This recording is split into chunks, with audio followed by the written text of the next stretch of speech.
Magical cards have appeared out of nowhere in the city. Waving them can materialize them into the real world. The plain card was thrown into a weedy field. The weedy field was instantly transformed into fertile black soil. It was also filled with golden wheat, with the fragrance wafting in the air. This led countless merchants to compete to buy it at high prices. The ocean card was thrown into the neglected wasteland in the backyard. The wasteland was instantly transformed into a vast blue sea. The refreshing sea breeze filled the air, even bringing along sea fish. The underwater fishing spot attracted a large number of old fishermen, just like the plant card. It turned out to be the alien magical plant, yellow phosphorus flower. The flower releases a yellow gas. Inhaling it can enhance one's physical condition and achieve a leap in life. Originally, I was an unprecedented patient of hypersomnia. I would often inexplicably fall asleep, and no method could wake me up. One moment I was live streaming mushroom picking. The next second, I was lying on the hillside asleep. I had just been feeding the pigs in the pig pen. In the blink of an eye, I was lying on the ground of the pig pen. And I needed to sleep for a full 20 hours to wake up. Helpless, I had to give up on the college entrance exam, return to the countryside, and live stream mushroom picking and pig farming to support my family. After finishing my tasks, I pulled a chair from the living room and sat down, planning to take a break. My hand naturally reached into my pocket, and at the moment I took out my phone, something else came out with it. It fell to the ground with a clatter, and I instinctively looked down. It appeared to be a card. Without thinking much, I picked up the item from the ground. It was indeed a card, similar to a playing card. The card felt delicate and smooth. Although it was thinner than a playing card, it had a noticeable weight in my hand, yet it wasn't heavy. I was completely puzzled and had no memory of him having something like this in his pocket. The land card depicted a flat terrain, illustrated in a cartoonish style, showing a neatly arranged dark land with golden wheat swaying in the breeze, the plump ears of wheat bobbing. It measured 30 meters by 30 meters, featuring pure black soil, and the plot could be integrated into real terrain, containing 10,000 planting squares of 30 centimeters by 30 centimeters. There were 10,000 mature quality wheat plants, consisting of 5,000 hard wheat and 5,000 soft wheat. Am I seeing things? This card was actually dynamic, and I rubbed my eyes repeatedly. As if sensing someone was peeking at the scene, the wheat plant in the center suddenly shook its ears. It twisted its waist like a person, posing and dancing, and the dance was the same one I saw today on Douyin, the third subject. What dirty thing is this? My long eyelashes fluttered, my head buzzed, and I felt a chill all over. He suddenly threw the card out forcefully. My yard is quite large, but I was sitting on the edge, so the card fell into my own yard. In an idle moment, the field, once overgrown with weeds, suddenly filled with golden wheat, fragrant and swaying. The well-mannered boy widened his eyes in shock and finally let out a curse. It must be an illusion, wheat can't jump. It's absolutely impossible in the third subject. With a kick of my long legs, I changed my position and sat on the bench, out of sight, out of mind. It's not an illusion, and my condition won't worsen. I might as well watch some videos to relieve my fatigue. Master Zhou, who had been busy moving bricks at the construction site all day, returned home and switched to an intense electronic dance track. Master Zhou changed into a suit and started dancing the third subject. With his vigorous movements, his strong 8-pack abs were barely concealed beneath the suit. What on earth is this? The boy, squinting in pain, gritted his teeth and swiped to the next video. Stop watching, my dear. Hearing his mother's call for dinner, I quickly put away my phone. As the sky darkened and the sun vanished, a gentle breeze rustled through the branches, bringing the chill of night. In the living room, the mother and son sat facing each other. Happy birthday, dear. The mother held a small, delicate cream cake, pouting with a smile as she gazed at my mom. My lips trembled slightly, and my eyes turned red. Your mother is just a rural woman. I don't understand much about birthdays. I see city folks buy cakes for birthdays. Do you like that? Of course I like the cake my mom bought for me. Hearing my answer, Ying Zhang's eyes seemed to shine even brighter. I closed my eyes, silently making a wish, and blew out the candles. I divided the small cake into equal parts, making it even smaller. Mom, you try some too. You can eat this cake by yourself. I don't like sweets, so let's not waste it. Ying Zhang waved his hand and pushed it towards Mom. You should try some. Birthday cakes are meant to be shared for happiness. I held the cake still, my clear eyes filled with youthful stubbornness. Is that so? Then I'll try a little. Ying Zhang took the cake, used chopsticks to pick up a small piece, put it in his mouth, and returned the bowl to the table. Son, I saw that the wheat we planted is ripe, so I asked the boss for a day off. We'll harvest it tomorrow. I fumbled with my chopsticks, and they clattered to the ground. Mom, don't joke around. When did we plant wheat? I took a deep breath, my gaze intensely fixed on Ying Zhao. Son, you're the one talking nonsense. Didn't we plant that during the winter break? I'm completely baffled, questioning my life. What kind of winter break is this? My mom's calm response makes no sense given the timing and logic. I almost believe it. The school winter break is only about 20 days, and I got sick shortly after it started.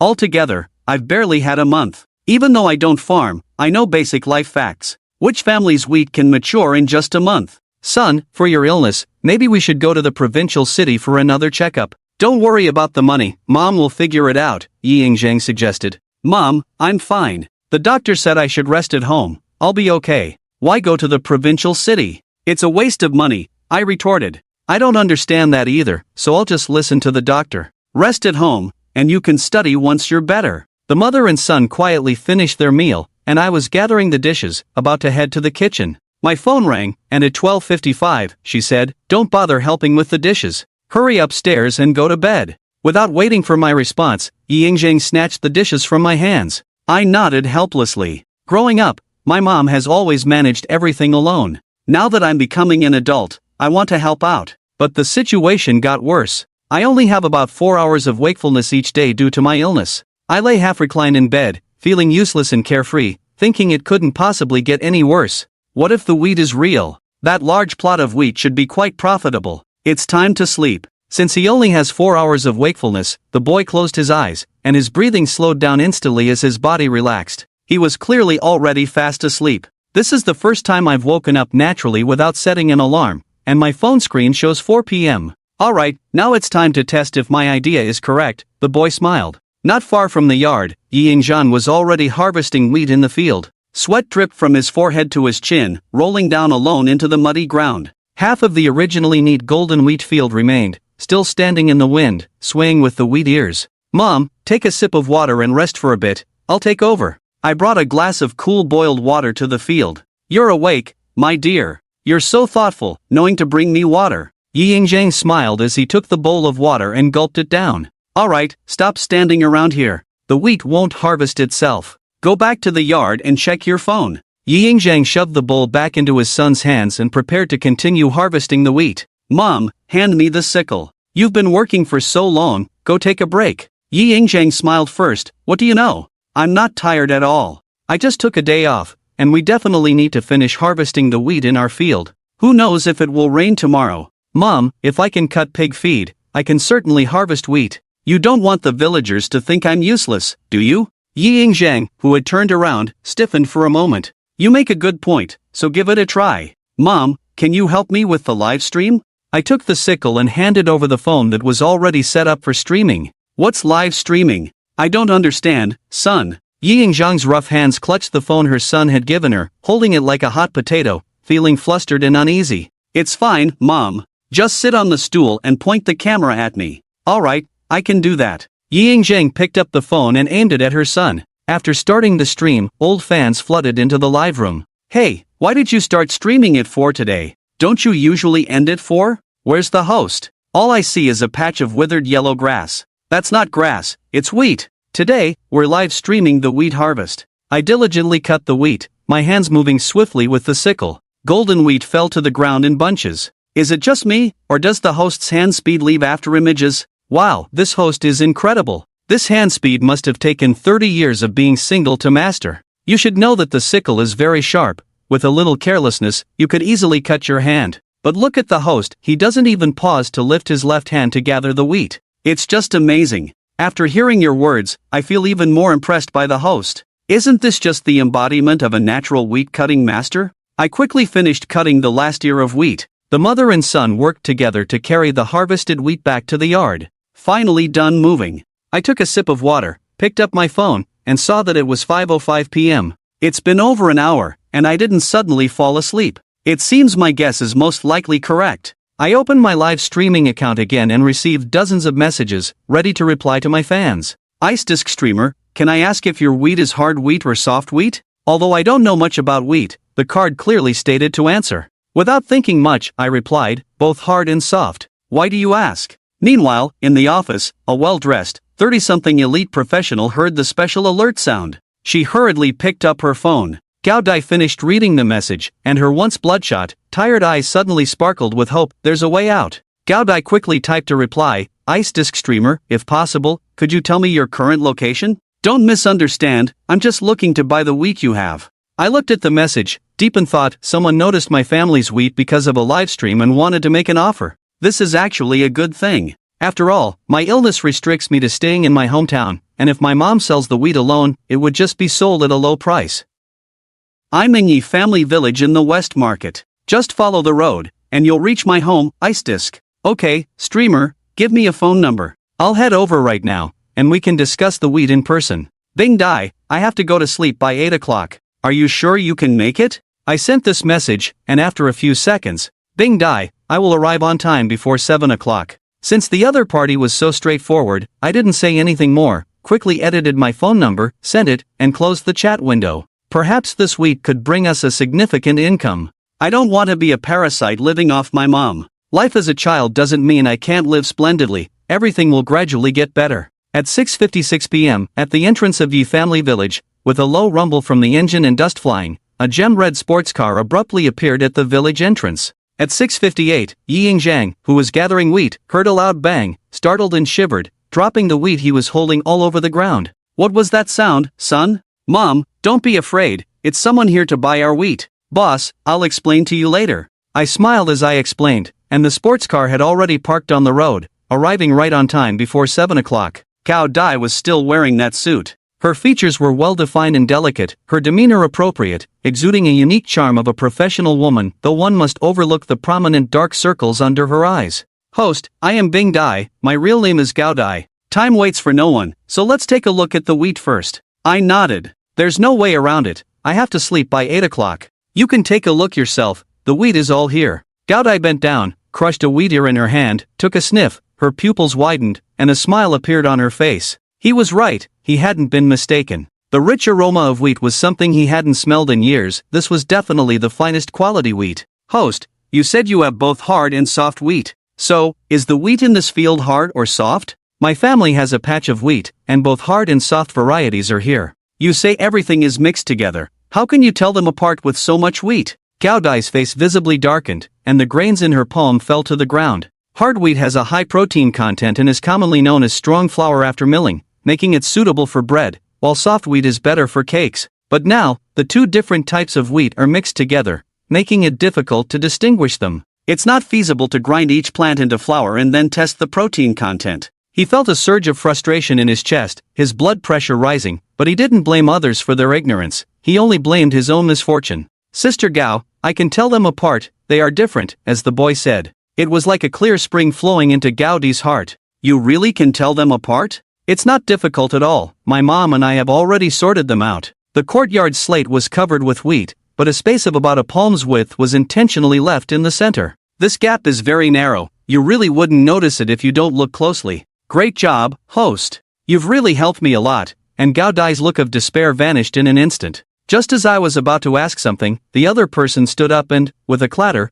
pulled out a bunch of small machines from the trunk that I didn't recognize. This washing machine, dryer, peeler, and stone mill, Gao Dai enthusiastically introduced to me. Sister Gao, I'm not really interested in these machines. Feel free to conduct your experiments, I need to go have dinner. Wait, Gao Dai called out to me, I won't be leaving tonight, I need to conduct tests. Host, if everything goes well, I'll have someone come in the morning to transport all the wheat. But at that time, you'll definitely be asleep, so I can't discuss the pricing with you, Gao Jie said, looking troubled. Sister Gao Jia, please stop calling me host. My name is Yi Zhong. As for the wheat price, you can talk to my mom about it. I'll make sure of that, and without waiting for a response, I turned and went back inside, leaving Gao Dai standing there in a daze, trying to haggle with the old pro. It's been so long that I've been subtly influenced a bit. Busy until after 9 p.m., Gao Dai was still awake, washing, peeling, grinding flour, kneading dough, and baking, until the rich aroma of bread wafted out of the oven. Gao Dai opened the oven to reveal a golden brown loaf of bread, visibly fluffy and exuding a rich, enticing aroma. Gao Dai swallowed hard as the bread came out of the oven. Wearing heat-resistant gloves, he took it out, blew on it, and took the first bite. So delicious. The crust of the bread was crispy, while the inside was smooth yet chewy and firm, with a complex aroma of natural wheat that made his mouth water uncontrollably. It was just the simplest plain bread, yet it stirred such a strong appetite in him that he couldn't stop taking bite after bite. No exaggeration, this bread offered him an unprecedented taste experience. The quality of the wheat seemed to be even better than that of Russian grade S wheat. Gao Dai felt a slight unease about the vinegar enzyme. Most of the wheat-growing areas in Russia are located in a cold continental climate, with warm summers, harsh winters, and significant temperature differences between day and night, which are ideal for wheat cultivation. The technology for growing wheat in our country is certainly not inferior to that of Russia, but we have a geographical disadvantage, which leads to differences in the quality of high-end wheat. Yet here he was, at a farmer's home, tasting wheat that was better in flavor and aroma than that from Russia. Can an ordinary farmer really grow wheat that's superior to Russia's? With the loud and clear crowing of the rooster, a new day had arrived. Gao Dai unzipped his sleeping bag and lifted the portable insect net. He had slept so well, the rural air was just so fresh. Gao Dai stretched lazily, took a deep breath, and wore a satisfied smile. The dark circles under his eyes had noticeably faded. He felt refreshed, experiencing a comfort he had never known before. He rolled his neck, feeling as if some of his chronic ailments had eased significantly. "Little girl, you're awake. How can you sleep like this? It's so damp outside, you could get sick." Ying Zhang had come out at some point and was startled to see someone crawling out of the bag. Gao Dai was momentarily taken aback but quickly realized this was the host's mother. "Auntie, I have a moisture-resistant pad under my sleeping bag, but thank you for your concern. I don't really understand much either, but little girl, you're from the city, so you must know what's right. You must be hungry, right? I steamed some buns, let me get you some." Ying Zhang smiled sheepishly, scratched his head, and stood up to go to the gift room. "Auntie, I'm not hungry. Actually, I want to discuss the wheat purchase with you." "Oh, a purchase? Little girl, I don't understand these things. Wait until my son wakes up to talk to him, okay?" Ying Zhang repeatedly waved his hands, his face showing clear resistance. "Auntie, I need this batch of wheat urgently. I know the host's situation, I spoke with him last night, and he said you could make all the decisions." Gao Dai spoke persuasively until Ying Zhang finally nodded. "Alright, but these wheat haven't been weighed yet. How do we sell them?" "Auntie, I called someone last night. They are expected to come in about 30 minutes to weigh them, so don't worry." Gao Dai raised his wristwatch, glanced over. "Let's talk about the price now. I can buy your wheat at 15 yuan per jean, can you accept that?" "What? 15 yuan per jean? No. Which wheat sells for that much? Even if it's ground into flour, it can only sell for 1 yuan per jean in town, not to mention that it still has the straw and husk. Isn't this extortion?" Ying Zhang was at a loss. "Auntie, please don't worry. Let me explain that your wheat is of very high quality, with a high yield. Offering 15 yuan per jean might even be considered cheap. However, this is indeed the price for the highest quality wheat on the market. Purchasing your wheat is a company transaction, and I need to have a basis for it. I can't offer a higher price, I can only make up for your losses a bit from elsewhere." Seeing Gao Dai's sincere expression, Ying Zhang was silent for a moment. "You're a good girl. Since my son believes you, I will too. Don't worry about compensation, just 15 yuan per jean, and it should be sold after removing the husk." When Yen and Gao Dai slightly turned their faces, exchanging glances with him. "Auntie, we'll go with what you say." Before long, a truck and a van both stopped on the road outside my house, and a group of 7 or 8 people in work uniforms got out. After the wheat in the yard was stripped of the straw, it was bagged, weighed, and loaded onto the truck. Professionals work quickly. In less than an hour, only stacks of straw remained in the yard. "Auntie, after weighing, it totals 1,017.5 kilograms, which is 2,035 jean, amounting to 30,525 yuan. Please provide an account number, and I'll have the finance department transfer the money to you right away." "Over 30,000 yuan? That's too much, and it hasn't even been processed." Ying Zhang suddenly seemed to stutter, his eyes nearly popping out. "Auntie, I've already compromised, please don't make it harder for me. Otherwise, I'll feel guilty. You worked so hard to grow such good wheat, this profit is what you deserve." Audi explained softly, appealing to emotions and reason, which ultimately touched Ying Zhang. In the end, the two reached an agreement and smiled at each other. At 4:01 p.m., the boy came downstairs in slippers, surprised to see his mom. "Mom, why didn't you go to work? Did you take a leave?" Ying Zhang looked up, stretching his neck to use a feather duster to clean the cobwebs on the beams. "Son, I was fired from the restaurant. The boss said they will be serving pre-made dishes now, so they don't need me to prepare the ingredients." "Mom, I thought it was a big deal, but just take it easy. Didn't we earn over 30,000 today? That's enough for both of us to spend." As soon as I woke up, I checked my phone, and as I expected, Gao Dai had indeed sent me a message, and I naturally saw the account activity. "How's that going to work? Even if you get better, you still need to go to college. I heard from the village chief that going to college costs hundreds of thousands. I don't have a job, how can I support your education? Mom, I study so we can have a better life, not because I enjoy studying. I prefer staying in the village over school. But look at the young people in the village, aren't they all going out to work? They prefer to stay in the city. Don't lie to me, Mom. I really like it here, I'm not lying to you. The doctor said my illness might improve, but it could also be this way for the rest of my life. This is a harsh truth for a mother to hear. Yet I still said. Then, both mother and son fell into a comfortable silence, not saying another word, each busying themselves with their tasks. I stared in shock at our bare fields, where yesterday the crops were uneven and ready for sale, and now they were just gone. Even the soil had become neatly smooth, without any signs of being turned over, almost as if it had reset in a game at dawn. I took a deep breath, and my hand unconsciously slipped into my pocket, my fingertips brushing against a familiar texture, and without thinking, I pulled out a card. The land card depicted an ocean landscape, with a cartoonish sketch of a deep blue sea. The sea breeze stirred the surface, causing waves to ripple, and colorful fish leaped out of the water in a flurry. A 30m x 30m pure ocean plot with a complete marine ecosystem that can be implanted into real terrain. Maximum depth of 1,000 meters, including harmless creatures such as crabs, shrimps, and fish, totaling 10,000 individuals, with a natural daily random reproduction rate of 0.5% juveniles, reaching adulthood after 10 days, continuing to slowly grow in size without entering an aging period.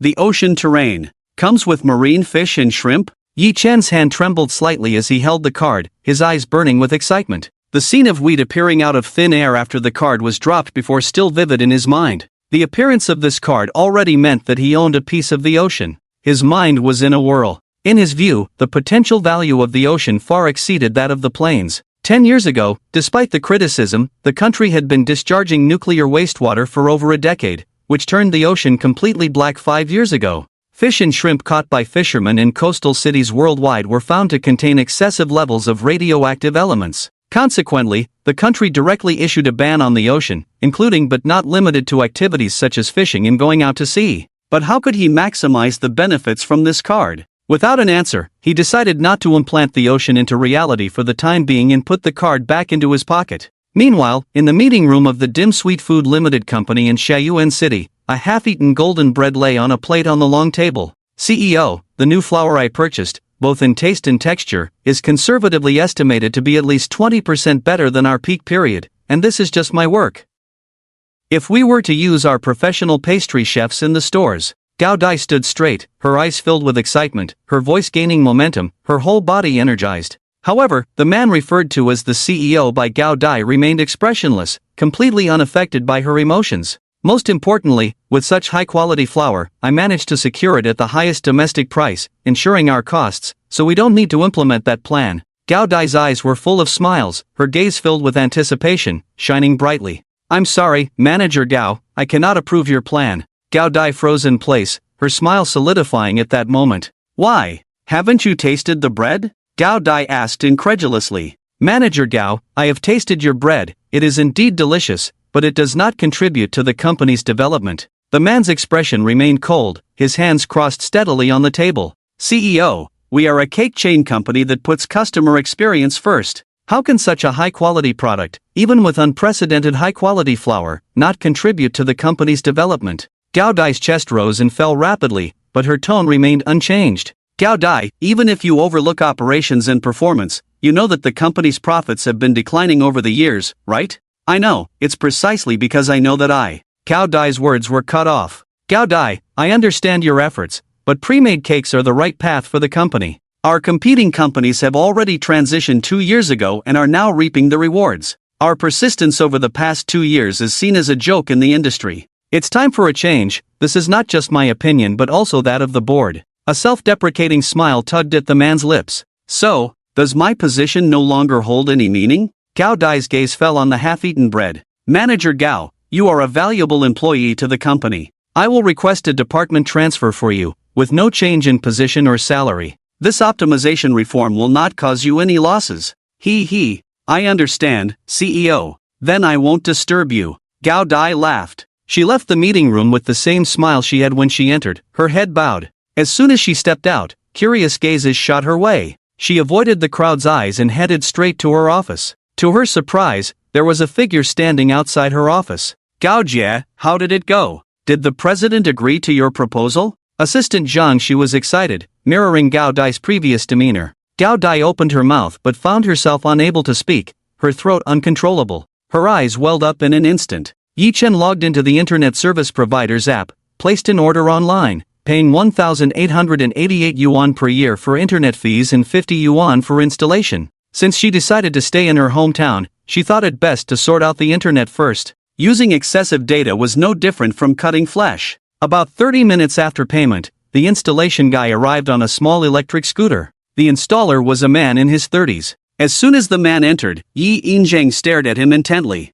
The installer felt uncomfortable under her gaze but pretended not to notice, continuing with the broadband installation. Oh, aren't you Wang Dajie's child, Shuri Kwang? Yi Yinzhang greeted him with a smile. The installer's hand holding the optical modem trembled, almost dropping it. I remember you haven't been back to the village for many years. I almost didn't recognize you. Auntie, you've mistaken me for someone else. I'm not from this village. The installer replied with his head down, focusing on his work. Oh, did I make a mistake? Sorry, young man. It's okay, Auntie. The installation is done. Please check if the internet is working fine. Yi Yinzhang connected to the Wi-Fi on her phone without any issues. Young man, you're amazing. You fixed this complex thing so quickly. I never thought we could have Wi-Fi at home. The installer's face remained expressionless. Auntie, I'll take my leave now. If possible, I hope you can give me a 5-star rating for my service. Thank you. Before Yi Yinzhang could respond, he turned and left.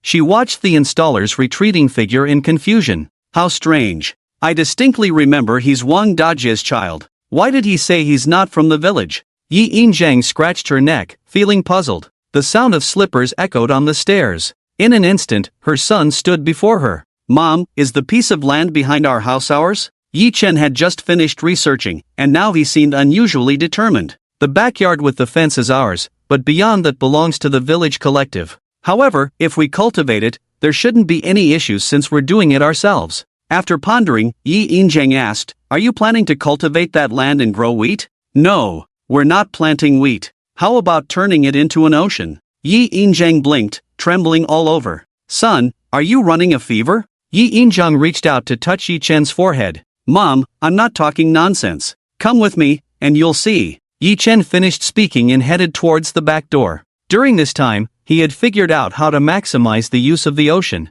Additionally, he wanted to know what would happen if he used this card in someone's presence. Would his mother still experience cognitive errors or interference? The mother and son stood facing each other in the overgrown backyard. Son, don't fool your mom. Do you think she's foolish enough to believe this poker card can turn into the sea? Yi Yinzhang's face drooped, a mix of bitterness and disappointment. How about we go to a big hospital to have a look? Yi Chen remained silent, lips pursed. Swish! The slender and distinct joints of the young boy's fingertips flicked out the card. In the blink of an eye, the barren grassland in front of him was replaced by a vast blue sea. Sunlight scattered on the shimmering sea surface, a salty sea breeze wafted over, and it seemed like the surrounding temperature had dropped a few degrees. Yower! Am I dreaming? Yi Yinzhang's eyes widened, stuttering as he spoke. So this is how the sea tastes. Yi Chen had already scooped up a handful of seawater and sniffed it. Yower! How did you get that card? Shouldn't we turn it in to the authorities? Upon hearing his mother's suggestion, the young boy couldn't help but laugh. Yower, why aren't you saying anything? I mean it, let's turn it in like they do in TV dramas. Mom, I told you because I didn't want to hide it from you. In fact, the card in our wheat field was also placed by me, not something we planted together. This is the second time a card has appeared. Where there's one, there's another. If we turn them in every time, how can we live a normal life? So I won't agree to your suggestion. He remained somewhat indifferent to show his determination. He thought his mother would ask why, and he had the lines ready for what he would say next. But the script. Oh, I'm not educated. Since you've thought it through, it must be the best choice. I've just watched too many TV dramas and blurted it out without thinking. Yi Yinzhang scratched his head. The young boy's dark pupils slightly contracted, his unconditional trust enveloping his heart with warmth. Mom, you're the best mom in the world. Yower, why are your eyes red? Saying such moving words, what's there to be touched about? I just feel that as a person, one should be free first. Even though I'm your son, you shouldn't interfere with my choices. Yi Yinzhang, full of doubt, reached out to touch the young boy's silky head, realizing how smooth his hair was. Mom, you're not uneducated. What you just said is more cultured than many parents. The mother and son shared a smile, but the son suddenly stiffened. Mom, don't touch my hair. Oh, Yaoer, Yi Injang awkwardly withdrew her hand, blushing, her gaze evasive. Mom, let's open a farmhouse together, and we can earn a living together in the future. Under the sunlight, the son's smile was warmer than the sun itself. Sure, she grinned widely, nodding without hesitation. Mom, I still need to continue live streaming. Good wine is afraid of deep alleys, and while the sea is our core competitive advantage, we need a channel to promote it so we can make the farmhouse successful. Yi Injang nodded as if understanding. But for the live stream, I need a small favor from you, Mom. Me? What can I help you with, Yaoer? Hold your phone for you again? She pointed to her nose, her face filled with confusion. No, today you'll be on camera, and I'll film and explain. On camera? I don't know, son, you should do it yourself, I can't. Yi Injang was so flustered that she waved her hands, her eyebrows dancing up and down in a lively manner. Mom, don't worry. Trust me, you can do it, just like that. That's perfect. Really? Absolutely. Then, should I give it a try? Yi Injang licked her dry lips, uncertainly asking. Click. Play button. You are now live. Please pay attention to the following points. Reverse button, finally live. Why is there so much water? This color doesn't look like a lake. It's like a special effects scene from a movie. Are you venturing into the entertainment industry, host? No, this is the sea in my backyard. Yi Chen shifted the perspective to reveal their somewhat rundown house. What's going on, host? What do you mean by your own sea in your house? Baby, your home actually has a sea? Host, is your hometown in the mountain province? Wait, I've been to Shanxing province, there are no houses like this nearby. And which sea doesn't even have a beach? Is it a green screen? And the color is not right either. It's not a green screen. Everyone wait a moment. Mom, are you in the frame? Don't stand outside. Upon hearing this, Yi Injang stiffened and awkwardly entered the frame. The camera followed her to the seaside. The green grassland and deep blue sea were like a puzzle forcibly pieced together, forming a blatantly straight dividing line. The water is really cold. Following the plan, Yi Injang scooped up some seawater with her fingers, instantly releasing a thick, salty, and damp smell. It's a green screen backdrop for sure. Look at how straight the line between the sea and the ground is. Can they be any more fake? Whose seaside has long grass like this? Nonsense. Using this kind of technology for live streaming. I remember it's quite expensive, right? No, I remember this is not a scenic live streaming room. Isn't the host supposed to live stream sleeping every day? Why is it an outdoor scene now? Fake fans, the host was outdoors yesterday, even went mushroom picking. Mushroom! Oh no, he completely forgot. Host, how do you prove that this is a real sea? As the arguments in the live streaming room escalated, Yi Chen remained unfazed. Stop arguing, this is not a green screen backdrop. Upon hearing this command, Yi Injang took out a hoe that had been placed on the ground beforehand. Thud! A piece of dug-up soil fell into the seawater, creating ripples and splashing large water droplets. The camera zoomed in, capturing all the details. After doing all this, Yi Injang placed the hoe horizontally on the dividing line, one end on the grassland, the handle suspended on the sea surface, forming a cross. Live viewers, 1672 Damn? This is actually real? A real sea? I have to show my son this at Tahaibro. No, this is not rigorous enough. This only proves it's not a green screen backdrop, although the color is wrong. But this looks more like a lake, not a sea, not connected to the ocean, no beach, at most it's just a salty small lake. Oh, I almost fell for it. How could it be a sea without a beach? This live streaming room is really tricky. Wait, I remember, didn't Bingdai say she was going to the host's place yesterday? Had Bingdai come out and confirm, is this sea real? Administrator Bingdi, sorry, when I went there yesterday, I didn't go to the backyard or pay attention. Blue Sea, why are you asking this administrator? Maybe they are all in cahoots. And are your brains all fried? How long has it been since you've seen the sea, still thinking the sea is blue? Have you not heard about the nuclear waste dumped by the little island country for 10 years, polluting it black? Before you start spouting nonsense, check my IP. I can't be bothered to argue with low IQs. IP, Lake Province. The rapidly refreshing barrage suddenly stopped, falling into silence. Blue Sea, I would rather the sea at the host's house be real, than I could see it again. Gu Haiyang, holding his phone and typing, had no expression on his face, only a salty tear that dripped onto the screen and merged into the blue sea. Blue Sea, what you see now is real. My home is in Shishir City, Yejia Village. Welcome to come and see it with your own eyes. This statement was like a giant rock falling into the sea, the barrage resurrected, crazily jumping. There were criticisms, technical analyses, just tagged in. A chaotic scene. But Gu Haiyang was different from all of them.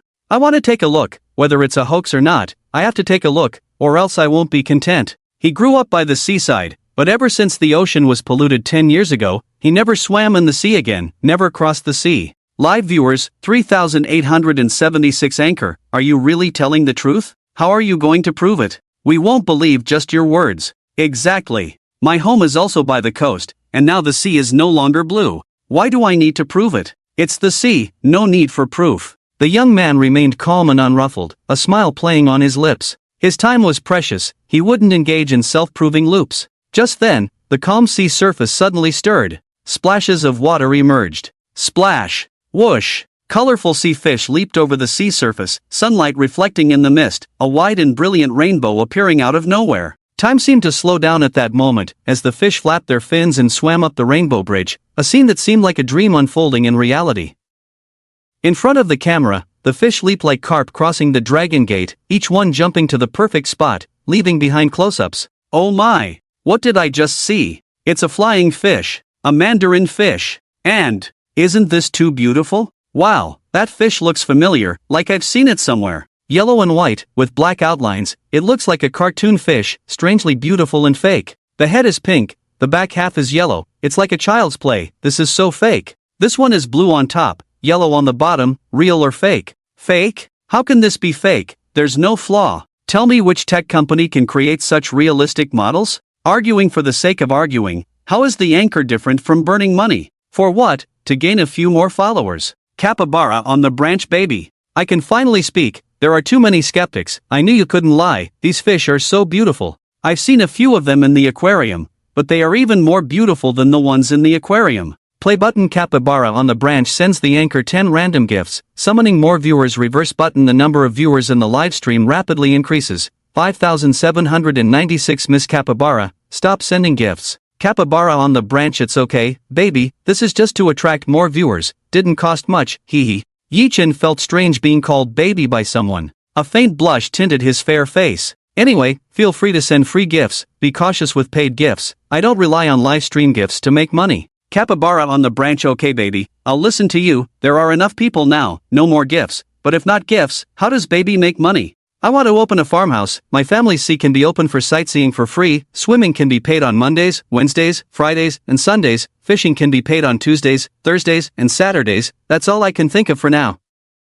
Yi Chen laid out his plans. Why? I disagree. Yi Chen? Why is fishing one day less than swimming? Look down on fishermen, huh? Isn't this blatant discrimination? Are we fishermen naturally inferior? What are you arguing about? Fishing is a niche hobby compared to swimming. I think the anchor's allocation is fine. +1 well said. Huang Chao looked at the screen full of +1s and almost had a heart attack. With so many people in the live stream, can't they find a second fisherman? Damn it, do they think fishermen spend their leisure time fishing and not watching live streams? Don't underestimate fishermen, we are organized. Huang Chao revealed a sly smile. Stepping out of the live stream, a screenshot of the live stream was paired with a lengthy text and sent to Fishing Wild Fishing Exchange Group 1582/2000 Fishing Spot Sharing 804/2000 Fishing Lure Technique Exchange Group 1573/2003 Groups simultaneously appeared. Picture caption Huang Chao brothers, take a look. It's simply a disgrace, humiliating us fishing enthusiasts, saying we are a niche interest, not worthy to compete with swimmers for territory. Can we tolerate this, brothers? If this continues, it's over, this is a sea fishing spot. Nowadays, people have diverse interests, join many groups, but most groups are blocked. However, there are exceptions, many fishing enthusiasts not only do not block but instead pay special attention to fishing groups. Of course, it's definitely not about stealing pictures to show off on social media, it must be about sharing the joy of catching big fish with fishing buddies. So when these words came out, caught 100 pounds of bluefish, damn, who is it? Daring to oppress us? Is it true? A sea fishing spot? Can't we eat sea fish now? How can we still go fishing? Damn, whether it's true or not, it must be fair. Those who look down on us will be punished from afar. Seize it first and then talk. Unless you are willing to be inferior to others? Endure? Can't endure at all. Fight. Fight them. We must defend our sovereignty.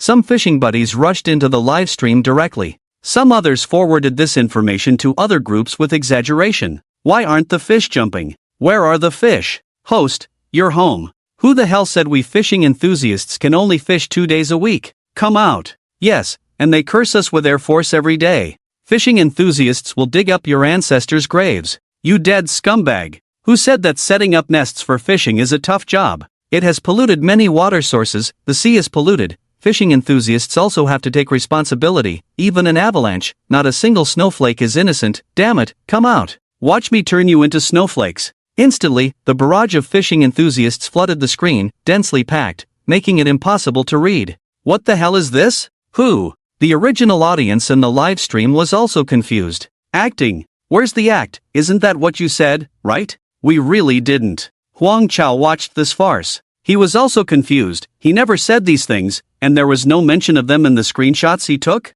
How did the situation evolve like this? The live stream room was completely chaotic and torn apart. Which bastard started this nonsense? Huang Chao couldn't help but curse with a black face. When 3 people make the same claim, it's probably true. Yi Chen looked at the chaotic live stream room, feeling a headache. Enough. Stop arguing. I temporarily cancel this decision, and will adjust the allocation based on the actual audience situation. But as soon as he said this, it was all in vain. Even many professional troublemakers didn't care about what the two sides were arguing about. Wherever there was smoke, there they were. Inciting and cursing was all that mattered. Forget it, we swimmers won't argue with you. Seeing that one side was about to withdraw, a troublemaker who was cursing while swimming immediately switched sides. Fishing enthusiasts, don't you dare wear our swimmers' clothes less, and even want to surrender on our behalf. Damn it, you guys are so scheming, brothers, don't be fooled. Damn, you're really scheming. With so many swimming pools in the country, are you fishing enthusiasts all 200-pound overweight guys? That's not enough for you to swim. Damn it, do you even know what swimming is? Our swimmers have abs and 8-pack abs on average. I see you guys are just sitting there fishing like idiots. Yi Chen saw that it was all in vain, and the more they cursed, the more enthusiastic they became. Fine. The people in the live stream room had gone completely crazy. At such times, no one would listen to what he had to say, even if there was someone. At this moment, it was also submerged in a sea of barrage, no different from finding a needle in a haystack. Since reasoning was useless. Smack! The young man decisively pressed the stop live broadcast button. Shutting it down directly meant no battlefield, naturally, no war. Play button. The host has closed the live broadcast. Similar hosts have been recommended for you. Click to enter the corresponding live room. Reverse button. Damn. Why did the broadcast stop? I haven't cursed enough yet. I even took out my keyboard to play this? The viewers stared at the black screen of the live room, fuming with anger. Yaor, the comments in the live room were fierce. Why did you close it just like that? Is everything okay? Yi Injiang looked at Yi Chen with concern. It's fine, they have nowhere to vent their anger. They will naturally find the source. Whoever spreads it, it's their responsibility. What does it have to do with me? Oh, if you say it's fine, then it must be okay. Meanwhile, on the other side, Huang Chao. Private messages kept coming. Friend requests kept coming, all asking him to provide screenshots to help find the instigator of the Discord in the live room. Initially, he sent screenshots of the messages he had posted in the group earlier, to prove that he only sent those, not the ones following, and asked not to blame him. But many people say you asked them to help spread it. 542-2388, it was you, right? Stop pretending. It's you, isn't it?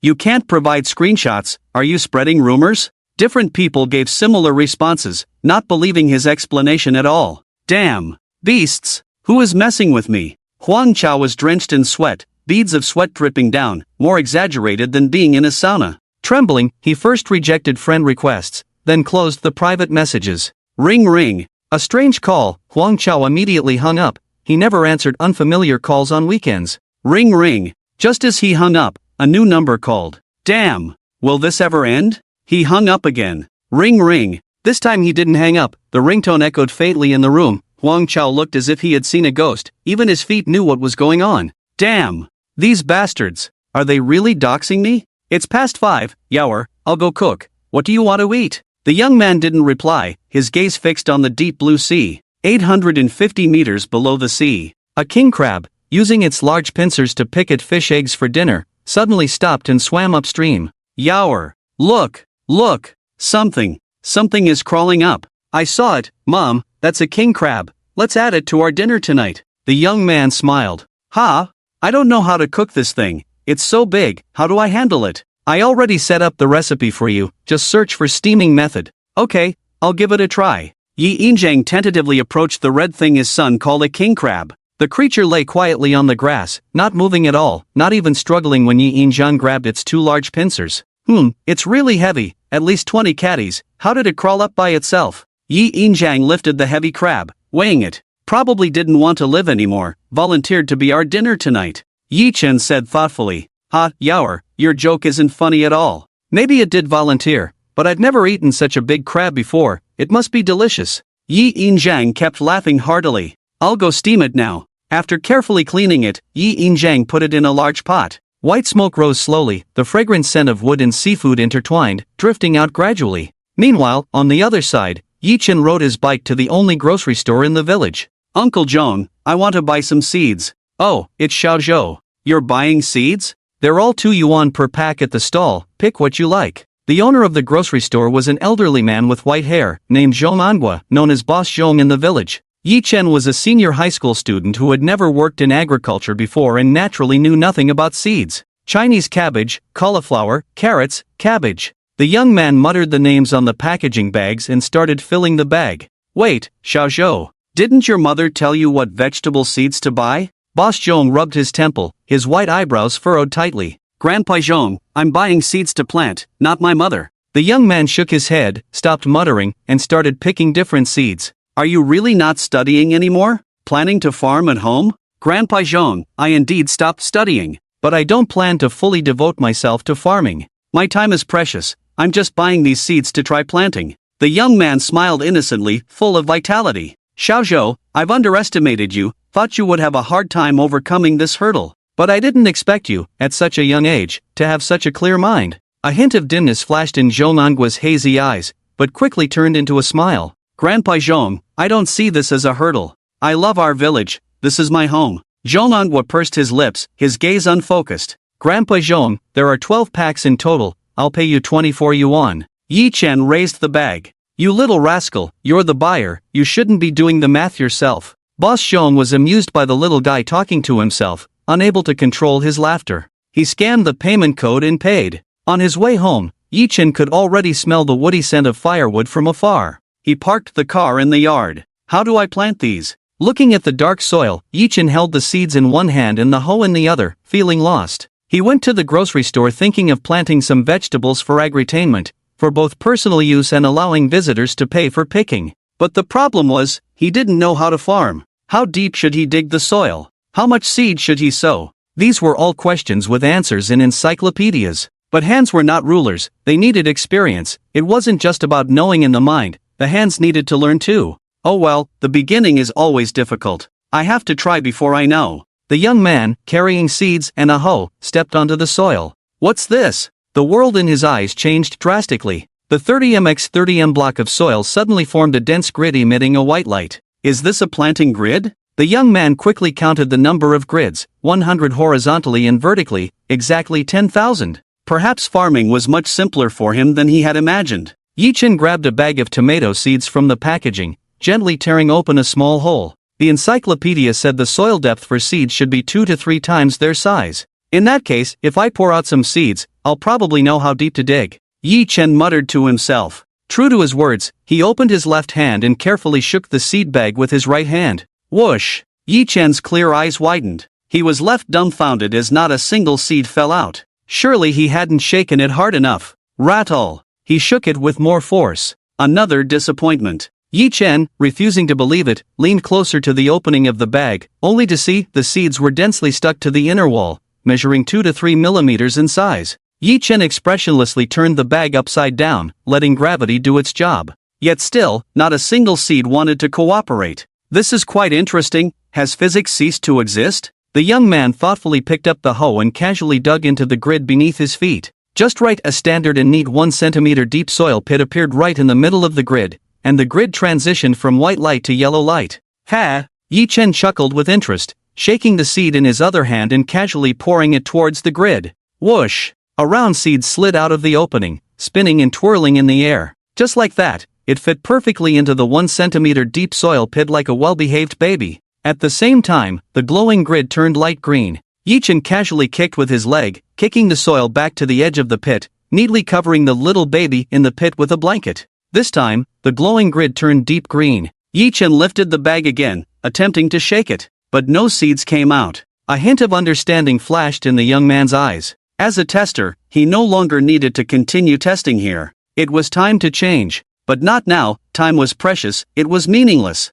Since he knew that planting was simple for him, there was no need to continue following the rules and wasting time. Yi-Chen smiled as he picked up the hoe, following the planned track in the grid and started running, setting aside the annoying hoe. Under the sunlight, the young man running freely looked more like a character in a racing game. Every time he crossed a grid, the white track behind him refreshed into yellow. This scene was not exactly like farming, it was completely unrelated. After easily running 1,000 meters in 4 minutes and 9 seconds, Yi-Chen looked back. It was really yellow. Placing the hoe properly, the young man held the seed bag firmly, opened a video on his mobile with one hand, intending to study during his spare time, while casually shaking the bag. Whoosh! The seeds scattered like flower petals, swirling and flying towards their destination like dandelions. At the same time, 108 planting grids turned light green. Today, let me introduce you to 24 farming techniques. Techniques? He didn't need them anymore. Swipe up, shake the bag. The intense and alluring music. A lady with perfect legs and body swayed sensually with red lips, following the rhythm of the music. Nothing to learn here. Swipe up, shake. Cucumbers are a climbing plant. Swipe up. Whoosh. Ha! He had shaken it 5 times, the seed should have run out. Why was there still sound? What's the reason this time? Yi-Chen simply tore open the packaging bag a bit. There was no need to get closer. The seeds inside were clear, some were shriveled, some were surprisingly small, and some were even moldy. So they are inferior seeds, bad seeds. Yaoer, it's time for dinner. Yi Zhang's voice came from the yard. Got it, coming right away. The young man gently kicked the last bit of soil back into the pit, covering the seeds. He evenly planted tomatoes, eggplants, peppers, bell peppers, cabbage, lettuce, potatoes, celery, onions, cauliflower, and oilseed rape. 12 packets of seeds, but he just couldn't sow the cucumber seeds. Perplexed, he finally threw the bag back, letting it accompany the remaining bad seeds. As the last rays of the sun disappeared, the mysterious cloak of night slowly enveloped Yi family village.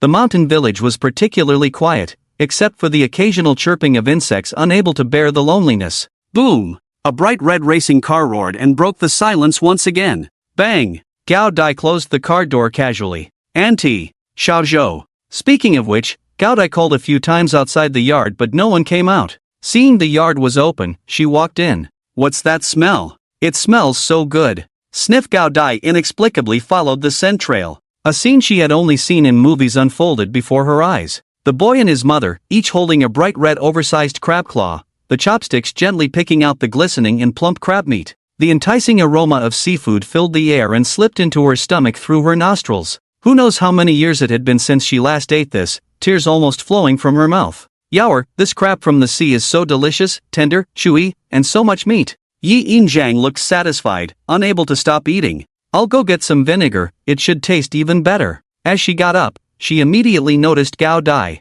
Hey, little girl, why are you back? Is there something wrong with Xiaomai? No, auntie, the flour is fine. I came this time to discuss some things with Xiaozhou. Gao Dai explained, but her eyes were fixed on the remaining emperor crab on the table emitting white steam. Oh, I see. At this point, you haven't eaten yet. Just caught such big crabs from our own sea, we can't finish them all. Little girl, why don't you join us? Yi Zhang said as she got up to fetch bowls and chopsticks. No, how can that be? No, it's not possible. Gao Dai's gaze didn't shift, repeatedly waving her hands in refusal. Sister Gao, my mom has gone to get bowls and chopsticks. You sit, it's okay, it's our own crabs. It's a waste if we can't finish them. It's not okay, how can this be polite? Gao Dai's face was almost smiling, still polite on her lips, but her feet moved forward without obeying. The three of them chatted politely while dining. Xiaozhou, I heard you're planning to open a farmhouse for leisure. I'm thinking of opening a cake shop near your place. What do you think?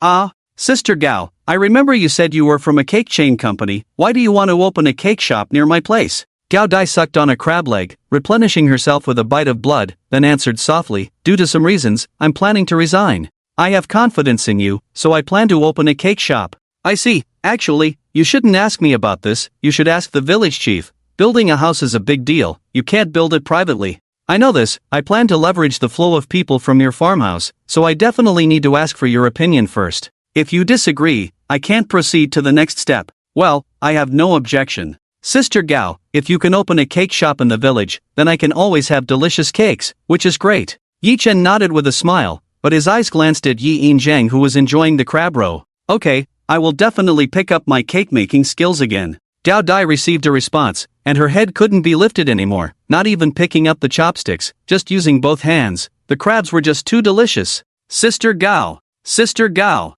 Gao Dai, who was eating frantically, was momentarily stunned. This voice sounded so familiar. It was. Gao Dai's expression froze. She seemed to have forgotten Xiaozhang. Xiaozhou, I brought a friend, I almost forgot about him. I'll go tell him the situation first. Gao Dai wiped her hands reluctantly and got up. Sister Gao, since he's your friend, let him come in and have dinner with us. It's not good to be hungry. Hearing the boy's voice, Gao Dai's steps paused. She didn't respond, and continued to walk out. Sister Gao, how did it go? Did the anchor agree to it? Zhang Shi, seeing the other party's happy expression, hurriedly asked. Yes, he agreed. That's good. Sister Gao, what's on your mouth? Zhang Shi tilted his head, raising his finger slightly. Gao Dai's eyelids twitched, realizing it was not good. Wipe it off. Zhang Shi had already handed her a tissue without her noticing. Xiaozhang, let me ask you again, do you really want to work with me? Gao Mei, what are you saying? I'm a man of my word. After you asked me, I handed in my resignation to the company.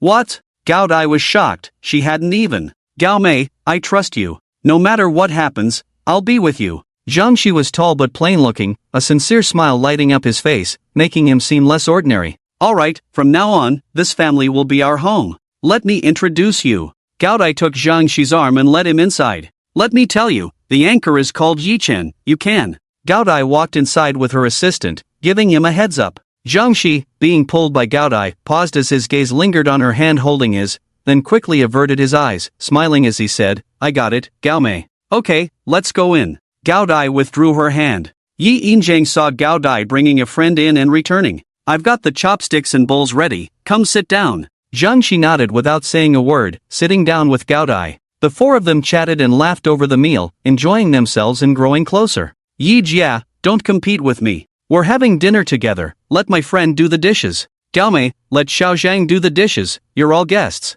We don't have the rule of guests doing dishes here. Yi Yinjiang and Gao Dai actually started arguing over who would do the dishes. After that meal, the hierarchy among them had shifted. Yes, Yi Jia, I'll do it. I always do the dishes at home, don't worry. Zhang Shi took advantage of their tussle, grabbed the dishes and headed to the kitchen. The young man watched the commotion with a blank expression. Three people spanning the ages of 20, 30, and 40 had somehow become peers. This was clearly a social complexity that a student who hadn't graduated couldn't comprehend. The young man shook his head slightly, a hint of confusion in his eyes. Time is precious, no need to dwell on it. Meanwhile, elsewhere, Gu Haiyang, driven by a fixation, boarded a flight with a phone stand and his phone. Finally, he arrived at Ye's village at 7 p.m. It was already dark. Suddenly, it started raining, filling the air with a strong earthy scent. Raindrops pattered on him, falling on the ground, branches rattling, and the chorus of frogs getting louder, creating a natural symphony.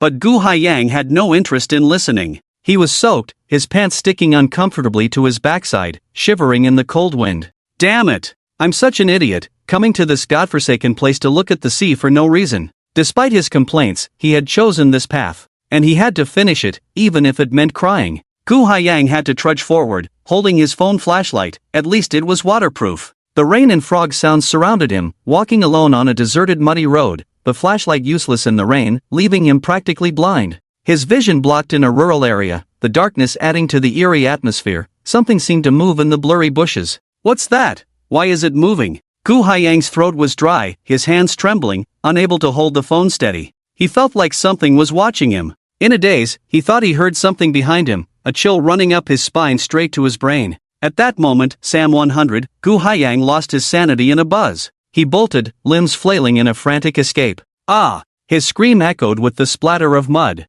Gu Haiyang, this poor guy, felt his right foot give way as it got stuck in something. He shone his flashlight. What a crappy road! It's full of potholes. Gu Haiyang tugged hard at his leg trapped in the mud, but his foot seemed rooted in the ground, unable to pull out, as if the mud had a life of its own, tightly wrapping around his foot. Hey! Is anyone there? Help! Frantically waving his phone with the flashlight on, Gu Haiyang shouted hysterically. Rustling! He faintly heard a noise behind him, causing him to tremble like he had suddenly developed Parkinson's. his hands and feet shaking uncontrollably. He dared not look back. In the dark rainy night in the mountain village, there couldn't possibly be anyone around. It must be that kind of thing. Damn it! Damn it! Please, spare me, lousy, Matsu, Buddha, please protect me, I'm not a bad person. Gu Haiyang closed his eyes, continuously bowing and crying out. Thud thud thud. Suddenly, footsteps approached, getting closer and closer to him. Seeing that praying to the gods was futile, Gu Haiyang,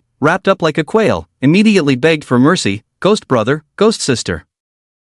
We have no grudge, please spare my life. I swear. I'll burn a beauty as a maid for you, a handsome guy as a servant. Hey, fellow villager, what are you doing alone in the heavy rain at night? In the novel, it was written that if one is patted on the shoulder by a dirty thing, they must not turn back or speak, otherwise, they would likely meet a tragic end. Fellow villager? Why aren't you talking? It's weird, forget it. I'll leave then. Leave? Stick your neck out once, retract it 100 times. Better to die early and reincarnate sooner. Gu Haiyang hurriedly opened his eyes and froze. A man in a raincoat riding a 7-colored auspicious cloud, no, an electric bike, appeared before him. Brother! My dear brother! Help! My foot is stuck! After some effort, the electric bike carried 2 people away. At the scene, only a water puddle remained, with an abandoned shoe. Brother, does your Yi family village have a sea? Gu Haiyang tightly hugged the big brother's broad waist, unable to resist rubbing against it. Sea? Yes, that's at Yi Mizi's house. How do you know? Really? An inland sea that doesn't meet the ocean. Why isn't it recorded in geography books? I've never heard of it before. Well, it's private. It's normal if you haven't heard of it. I've never been there either. Upon hearing this answer, Gu Haiyang couldn't help but pout. Can you take me to this house then? I'd appreciate it. I'll pay you for your trouble. Oh, you're talking nonsense. We rural folks don't do that. No need. I'll just take you there. Alright, that house is Yi Mizi's. Remember to call out before you go in. Don't scare her and her mother. Okay. Big brother, thank you so much for saving me today. Gu Haiyang stuffed the only 100 yuan bill from his pocket into the front frame of the man's electric bike and ran off. The young man lowered his gaze, quietly staring at the courtyard outside, where the falling rain mist enveloped the nearby bluestones, the distant woods, and even the far-off mountains, shrouding the world in silence. Xiaozhou, can I go see the sea at your house? I asked Yi Jie just now, she said to ask you. Another one here to see the sea, take him with you. The young man's gaze remained fixed on the rain curtain, not turning back. What? Another person? Cao Dai was full of doubts, about to ask for clarification. Thud. Ouch. My butt. A man fell flat on the bluestone, his muddy feet slipping and splattering mud all over the courtyard. Hey, who are you, sneaking into someone else's yard late at night? Cao Dai rushed to Yi Chen's side. SSS, I am the Blue Sea, are you the anchor's mother? Gu Haiyang winced in pain, his expression contorted, his limbs twitching. What does it have to do with me? What Blue Sea? Who knows you? I am a fan in the live broadcast room. The anchor, your son, said I could come here to see the sea. If you don't believe me, you can ask your son. I am not a bad person. Gao Dai blinked. Oh, I see. Alright, come with me then. I was planning to go see it anyway, let's go. I don't think I can get up. Ha? Did you fall so badly? Are you paralyzed? Gao Dai turned around again, carefully examining the other person, her gaze serious.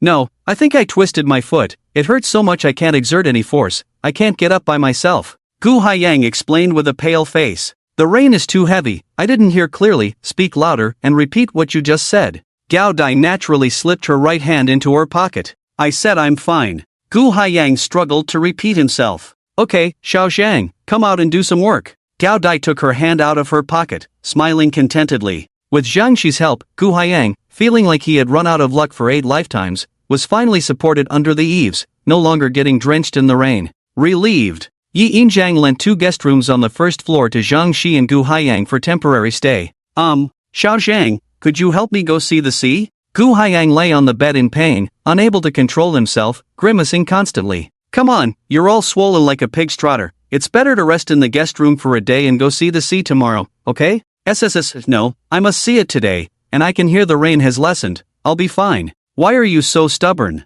The rain may have lessened, but the road is still wet. You're hopping around with 1 foot bare. What if you slip again? Don't worry about it. Even if I fall and die, it's my own fault. Please, brother. Sorry, even if you call me your foster father, I won't do it. If something happens to you, I'll be legally responsible. Zhang Shi interrupted directly, rejecting the other's unreasonable request and walked away. Gao Jia, that kid is really stubborn. He even begged me to take him to see the sea. Zhang Shi couldn't help but complain as soon as he left. Forget it, ignore him, as long as he's settled, let's go see the sea. Gao Dai ran off joyfully in small steps. Zhang Shi watched her back, stunned for a moment, then caught up with her. The rain had stopped, the air was damp and cool, quite comfortable, with a faint scent of earth mingling with the salty sea breeze, a unique fragrance. Both of them only had flashlights, their weak beams unable to illuminate the vast blue sea. It's really the sea, a normal sea, a sea without a foul smell. Gao Dai bent down, half squatting, muttering meaningfully to herself. Wow,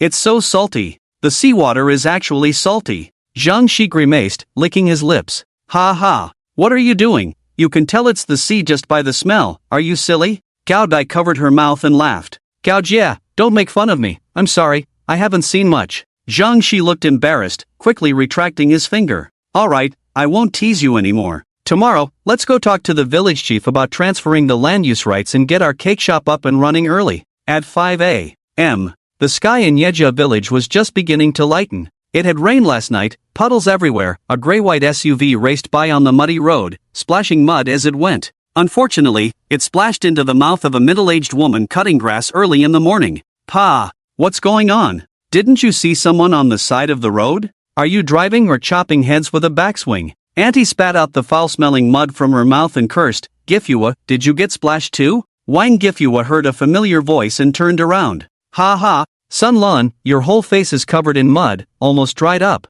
Wang Gifua laughed heartily. No need to ask, I arrived earlier than you, just like you. You're laughing at me, look at the mud all over your face, not much better than me. Sun Lan put down her basket, wiped her face haphazardly with her free hand. It's strange today, usually we don't see anyone driving into our village for a year or so. Right, could it be that someone in the village has become rich and returned in glory? The two of them were engrossed in their conversation. Whoosh! Two cars raced past on the road, one after the other, splashing water and mud like a waterfall. The two of them, who were standing in the way, were splattered from head to toe, turning into two mud figures. Ah! Damn outsiders! Both of them instinctively wiped the mud blocking their eyes, their faces turning red as they cursed loudly. Meanwhile, on the other side, Yi Yinzhang, who had developed a habit of waking up early due to years of working, was already cooking. Smoke rose from the old chimney on the side of Yi Chen's three-story house, meandering between the green mountains and rivers. At this moment, with the faint light of dawn and the hazy morning glow, there was a sense of tranquility in the air. It smells so good, Sister Yi, what are you cooking? Gao Dai sniffed and entered the kitchen. Oh, I saved some of the wheat I sold to you before, had the villagers grind it into flour, and cooked some noodles. Yi Yinjing gently stirred the firewood in the stove with tongs. You and Xiao Zhang can join me later, I cooked plenty. Oh, I feel bad for eating so much. Gao Dai approached the stove, stealing a glance at the white noodles in the pot. It's fine, just some noodles, all homegrown. Oh, remember to send a portion to that young man with the limp. Sure, sister, I'll go wash the dishes. In the main room, the four of them sat around. Wow, it smells so good, it tastes so delicious, how can these plain noodles be so fragrant? It doesn't look like you added anything. Gu Haiyang slurped the noodles with his chopsticks, his face turning red from the heat. As long as you think the food is worth the money, Xiao Gu. Zhang Shi ate quickly but with more elegance. Ha? What money? This is a farmhouse experience, you don't get to eat for free, you know? Zhang Shi raised an eyebrow, indifferent. Before Zhang Shi could respond, Yi Yinzhang interjected, Xiao Zhang and I are guests too, we have to pay as well. Gao Dai picked up some noodles, blew on them, and tasted them with narrowed eyes. But Xiao Gu, with your leg injury, you probably can't enjoy the farmhouse activities much. How about I ask Xiao Zhang to drive you to the town hospital? Hearing this, Gu Haiyang was about to get up. Oh, it hurts, no need to trouble Xiao Zhang, I won't go back. I can afford the food and lodging for at least 7 days, I took a year off for this trip. Gu Haiyang turned to Yi Yinzhang. Auntie, I'll pay for 7 days of food and lodging, how much is it? I'll transfer it to you later. Yi Yinzhang, who was fully focused on enjoying the food, hadn't paid much attention to their conversation until she was mentioned. She was about to speak when she felt someone tugging at her clothes under the table and saw Gao Dai giving her a meaningful look. Alright, young man, but we'll have to wait for my son to wake up, he's the one running the farmhouse. No problem. Gu Haiyang grinned triumphantly at Gao Dai and Zhang Shi. Gao Dai glanced at him briefly before focusing back on the food, while Zhang Shi's eating speed slowed down, his mouth twitching occasionally. Xiao Zhang, why does your mouth keep twitching? I remembered a story about a pig and couldn't help but laugh. Ha? What's so funny about a pig? Tell me about it. Well, there was a pig that got tricked and kept asking the person who tricked it how much it was sold for. And then? That's it. Ha! What's so funny about that? Your sense of humor is a bit off. Gu Haiyang furrowed his brows in confusion, making one eye big and the other small. Well, it might not be funny to you. Let's drop it. Unfriendly. It is quite boring indeed. As long as you're happy. Gu Haiyang lost interest. The two of them dropped the subject. Anyone there? We're here to fish. Suddenly, shouts were heard from outside the house. Coming, coming. Yi Injiang wiped his hands with an apron and hurriedly crossed the threshold of the main hall. Outside, 4 young men were already standing in the yard. Yi Injiang jogged over and opened the outer gate. So, you're all here to fish? Yes, auntie, we heard you have sea fish here. Is it true? The 4 men were old fishing buddies, with Chi Tang being the communicator. Yes, right behind my house. My son said it's 50 for a day of fishing. Any fish caught regardless of species is 100 per caddy. You can only have a maximum of 3 fishing rods at a time, and no explosive hooks are allowed. Yi Injiang explained slowly and clearly. Okay, no problem. Money is a small matter. Can we see the fishing spot first before paying? Chi Tang readily agreed. They had driven a long way to come fishing and this was no big deal. Sure, follow me. Since you have so much stuff, please try to keep it down, my son is still resting. The 4 men exchanged glances. It was indeed a bit too pampering to the son. No problem, we fishermen like peace and quiet. The 4 men nodded. Almost forgot, the sea is a bit deep. Do you have life jackets? Halfway there, Yi Injiang suddenly turned around to size up the 4 men. We do, don't worry auntie. We fishermen value our lives, we even wear non-slip shoes. Chi Tang lowered his head, afraid the other party wouldn't believe them, and deliberately slid 1 foot. The shoes moved with difficulty. Alright then, let's go. Yi Injiang was dumbfounded, then turned around to lead the way. Before long, the azure sea occasionally rippled with gentle waves, washing against the soil. The sea breeze was warm and comfortable, with a salty and moist scent. Wow! It's really the sea. The smell of the sea, just right. Chi Tang, you're awesome. You always find great fishing spots. We admire you, bro. Oh, stop it. I'm grateful for your trust, otherwise I wouldn't have found such a good fishing spot. Chi Tang blushed at the praise, giving a sly smile. Alright, enough with the compliments. Don't get too excited. Today, the 3 of us will split your expenses. The 3 men shook their heads in disdain, their mouths almost dropping to their chins. Okay. Brotherhood. Auntie, the 4 of us will fish for a day, a total of 200 yuan. Where's your QR code? Oh, right. Just a moment, let me get my phone. Yi Injiang awkwardly opened the payment app, revealing the QR code she had asked her son for yesterday. The men quickly scanned the code and each found their fishing spot. If you need anything while fishing, you can come inside and find me. Yi Injiang left the backyard with a smile on her face. My youngest is so clever, he's already made 200 today, amazing. This place is nice, but why haven't they even assigned fishing spots? And there are no chairs. If we hadn't brought folding stools, we'd have to fish standing up? Stop complaining. Let's just consider it wild fishing. They probably haven't officially opened yet. Right, let's fish and see who among us catches a fish first. The winner won't have to pay the fishing fee or the fish fee next time, how about that? Sounds good, I'm in. The 4 of them rubbed their hands in anticipation, no longer speaking. It was already bright daylight before they knew it. Another fisherman was led over by Yi Injiang. It was Huang Chao, driven almost crazy by the whole situation. How could he resist coming to see what was going on? Hey guys, mind if I join? Seeing that 4 big brothers were already fishing, Huang Chao approached confidently. Each of the 4 men had 3 fishing rods set up in front of their seats, fully focused on observing the water surface. Suddenly hearing the question, they exchanged glances and communicated silently with their eyes. Chi Tang turned his head and responded, No, we've just started fishing, look, the fish haven't even taken the bait yet. Oh, okay, mind if I join you? Not at all, feel free. Chi Tang turned his gaze back to his fishing rod.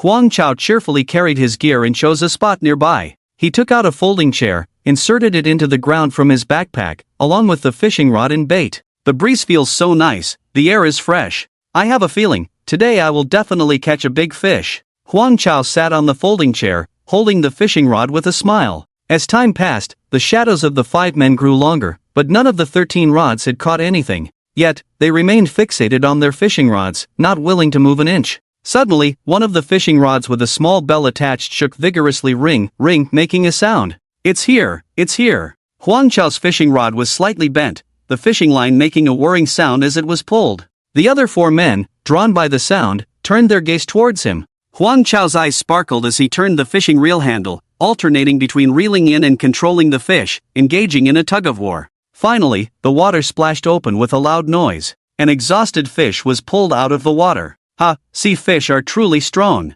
Huang Chao chuckled as he unhooked the fish. Guys, I've never caught a sea fish before, can you tell what this 10-pound big fish is? Huang Chao held the fish horizontally, with a short and wide head, a flat back, a slightly long mouth, grayish-blue vertical stripes on the upper part of the body, white underside, and light gray fins. The 4 men ignored Huang Chao's self-satisfied question, feeling uncomfortable and annoyed. Not getting a response didn't bother Huang Chao, who just laughed even more. He leisurely placed the big fish in the bait bucket. Swish, he cast the rod again, the sinker plunging into the water with a splash. Oh, what a beautiful day today. Huang Chao hummed an unknown tune. Immediately, the 4 men's expressions turned even more unpleasant. Creak dash. It's almost mealtime, guys, do you want to eat? I can cook some home-cooked meals for 15 yuan per person. No, thanks. The 4 men almost simultaneously refused. But Huang Chao said, I'll eat, auntie, make me a portion, I'll transfer the money directly.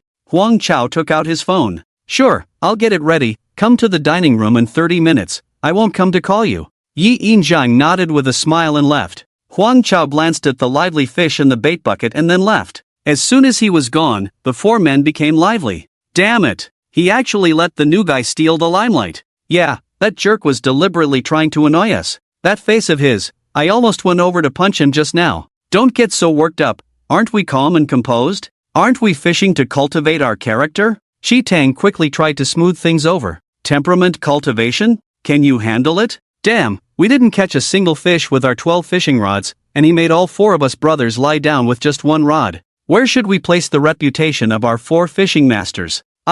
Shi Tang choked up, momentarily at a loss for words. I'll say this, if we 4 brothers don't cast our rods today, we won't eat, whoever eats is a beast. Are you in or out? In. I'm in too. The 3 men's eyes turned red as they stared intently at Shi Tang, who hadn't spoken yet. I'll sacrifice myself to accompany a gentleman. Shi Tang gritted his teeth and nodded. Good. Let's continue. The 3 men nodded in satisfaction upon receiving the answer. Now, Huang Chao arrived at the main hall. Inside, there was a large square table set up with a few dishes already placed on it. A young man with thick eyebrows and big eyes, sporting a bruise on his face, was already seated at the table. Huang Chao was about to speak. You're the fisherman who came to fish, right? Tell me, is the sea real? How did you know I caught a big fish weighing over 10 pounds? Huang Chao quickly ran over and sat next to this well-informed big brother. We're not brothers, I didn't ask if you caught any fish. I asked if the sea is real? You said you wanted to see my big fish weighing over 10 pounds, right? No problem, after we finish eating, I'll take you to see it. Huang Chao grinned smugly. Gu Haiyang's forehead veins bulged, he clenched his teeth tightly to prevent a sudden outbreak of rabies. Huang Chao noticed that the other party had reached an emotional threshold, so he smiled and spoke again. Oh, the big fish I caught weighing over 10 pounds is a sea fish, so the sea must be real. Thank you. Damn. Gu Haiyang thanked him and lowered his head, his hand under the table tightly gripping his thigh. Soon, all the dishes were served, 2 meat dishes, 2 vegetable dishes, and a tomato egg soup. Let's eat. If there's not enough food, go to the kitchen and help yourself, make sure you have enough. Yi Yinjiang brought the rice he had prepared to the table one by one. Okay, Sister Yi. Gao Dai took the rice bowl from Yi Yinjiang's arms. By the way, Gao Meizi, thank you for helping me today. How did things go with what you were handling? Did the village chief agree? Yes, it's settled. I've already submitted the application upstairs, it should be approved in 2 working days, then I can call the construction team to start work. Gao Meizi, you're really smart and efficient. Don't say that, I wouldn't have succeeded without the contact you introduced me to. The 2 sisters chatted back and forth, their lips curled up, their emotions reaching a peak. Miss, you're also a traveler, how did you get involved with the construction team? Gu Haiyang, curious, asked with a piece of meat in his mouth. Oh, I plan to open a cake shop here. So, when you come back for a visit, remember to stop by. In this remote place, how can you open a cake shop? Aren't you just losing money? Huang Chao interjected. Not necessarily, you see, 6 travelers have already come today, right? With that said, Huang Chao was stunned. Hey handsome, are you leaving after fishing today? I'll definitely leave, I have to work tomorrow, but you'll definitely come back next week. How do you know what I'm thinking? Huang Chao was startled to be so easily understood. I actually don't know, it's just a judgment. Anything that is a scarce resource will inevitably attract people. Gao Dai calmly sipped the tomato egg soup and then explained softly. You convinced me, you're right. This unique fishing spot, your cake shop will definitely be a hit. I'll take your good words. Gao Dai's eyes curved slightly as she smiled and responded softly. At this moment, a strange smile appeared on Gu Haiyang's face. At 4 o'clock, the young man on the bed opened his ink-colored eyes on time. Yi Chen first turned on his phone that was previously switched off. Ding! You have received a transfer of 66 yuan. Ding! You have received a transfer of 15 yuan. Who sent me money? Yi Chen groggily checked the transfer information. They were all from different people, travelers? The young man put on his slippers and quickly walked outside. Yaoer, you're awake. Did you receive the money? 215 yuan. Yi Yinzhan waited outside the door at the designated time. Yes, I received it. Did someone come to fish with this money? Or go swimming? 4 for fishing, and 1 is for lunch. Got it. Right. How many days is appropriate for our family to stay and eat? Wasn't it mentioned by Gao Dai? Yes, I thought about it thoroughly. If she didn't remind me, I would have forgotten. Yaoer, she mentioned about starting a farmhouse. Yi Yinzhang sheepishly half-closed his eyes and touched his hair. Okay, I understand. What about the charges? How much is suitable? Mom, why did you charge 15 yuan for meals today? I saw that we had guests at home, so I went to the market early and bought 2 pounds of meat. The vegetables were simple, bought cheaply from Wang Daji's house. Eggs were cheap too. It only cost 45 yuan in total. Rice, oil. These are all basic things we have at home without much expense. Besides, there are 4 of us eating. We need to make some profit, so I charged 15 yuan. Yi Yinzhang absent-mindedly tapped on the phone screen's accounting book, analyzing it seriously. Mom, you have your own ideas, you decide on the prices yourself. The young man showed his white teeth and affirmed with a smile. Ha? Can I do it? Yi Yinzhang nervously tightened his grip on the phone, his joints slightly trembling. Don't transfer the money for food and accommodation to me anymore. Cleaning the rooms, buying groceries, cooking, these are all done by you, Mom. You earn the money, it's your deserved reward. Yi Chen did not reply and went downstairs, leaving Yi Yinzhan lost in thought. The young man had just dealt with one matter, and as soon as he went downstairs, another person approached. It was Gao Dai. Can we talk, Xiaozhou? Yes, we can, but before that, I need to start the live broadcast. Do you mind? Of course not, this is quite important. Gao Dai nodded. The two walked towards the backyard. 5 people by the seaside heard the commotion behind them. Only Huang Chao turned his head. I'll be live streaming from this spot, if you mind. You can fish elsewhere. The 4 turned back, with Luo Biao being the most aggressive, his brows furrowed, about to lose his temper. Just a heads up, this sea belongs to my family, got it? Oh, handsome guy, what are you saying? Of course, we don't mind, feel free, feel free. Chi Tang laughed heartily, exaggeratedly waving his hand. Well, thank you for your cooperation, you'll catch some fish. I hope so. Chi Tang sighed, then turned around and picked up the fishing rod on the stand. Yi Chen quickly clipped his phone and placed the stand on a high stool. He opened the live stream and started broadcasting. Play button, you are now live. Notifying your followers, reverse button first. Capybara on the branch, baby, Trojan horse. Kiss. Why aren't you on camera? Hey, why are there so many people fishing by the seaside today? Did you hire actors again? I'm not a face value anchor who doesn't show my face normally. I accidentally appeared before, sorry. Capybara on the branch, it's okay, baby, I can listen to your voice. Anchor, what do you mean? You reply to the girls, but not to my question? Are you biased towards women? Since you asked, let me explain. Objectively speaking, she has a special charm that you lack. Her way of speaking is more visually striking and attention-grabbing. Furthermore, she has a better grasp of the art of language than you. Are you satisfied with this answer? You idiot! Are you even speaking human language? Is this the answer to the question I asked? Just blabbering on. A heavy blow has been delivered by the administrator Ice Butterfly and kicked out of the live room. This person is a professional troll, don't mind the broadcaster, just a brainless troublemaker. Exactly, darling, let's not think about those dirty words, he's just lacking manners. Patting the broadcaster. Patting the broadcaster. 100 alright, cleared it. So envious, the rich lady just threw money to clear the screen, amazing. Impressive, I've already bought an Audi by mooching off the broadcaster's live room. Not bad, I've already bought a Lamborghini by mooching off the live room. Wake up, you guys. Getting drunk on a few drinks and acting crazy here, relying on mooching to buy a car. I ride in a custom-made car worth billions every day. Do you see me showing off? Hey, that guy in the red shirt's rod seems to be moving. Ding! The crisp sound of the bell was delightful. It's here. Chi-Tang immediately raised the rod with one hand, quickly bringing it to chest level, swiftly rotating the fishing reel with his left hand to reel in the line, the fishing line whistling in the wind. It must be a big fish. The fish below the surface was thrashing wildly, making the small bell at the tip of the rod shake even more vigorously. Seeing this, Chi-Tang raised the rod a second time to gauge the size of the fish, but the reel spun out of control, forcing him to reel in the line. The fishing rod was bent into a terrifying arc, as if it would snap at any moment. A big fish. No. Could it be a colossal creature even larger than he imagined? Chi-Tang swiftly raised, reeled in, raised again, reeled in. A thrilling and exhilarating battle with the fish. 20 minutes later, Chi-Tang's forehead was already glistening with sweat. It's showing. It's showing. Luo Biao and the others had silently crept up beside Chi-Tang. A huge hammerhead fish emerged from the sea, its blue dorsal fin cutting through the water's surface, leaving a long trail. The dark blue back of the fish could be faintly seen through the splashes, its moist scales reflecting a faint glimmer of sunlight. At this moment, it was exhausted, being pulled closer by the fishing line, becoming clearer to everyone. Oh my!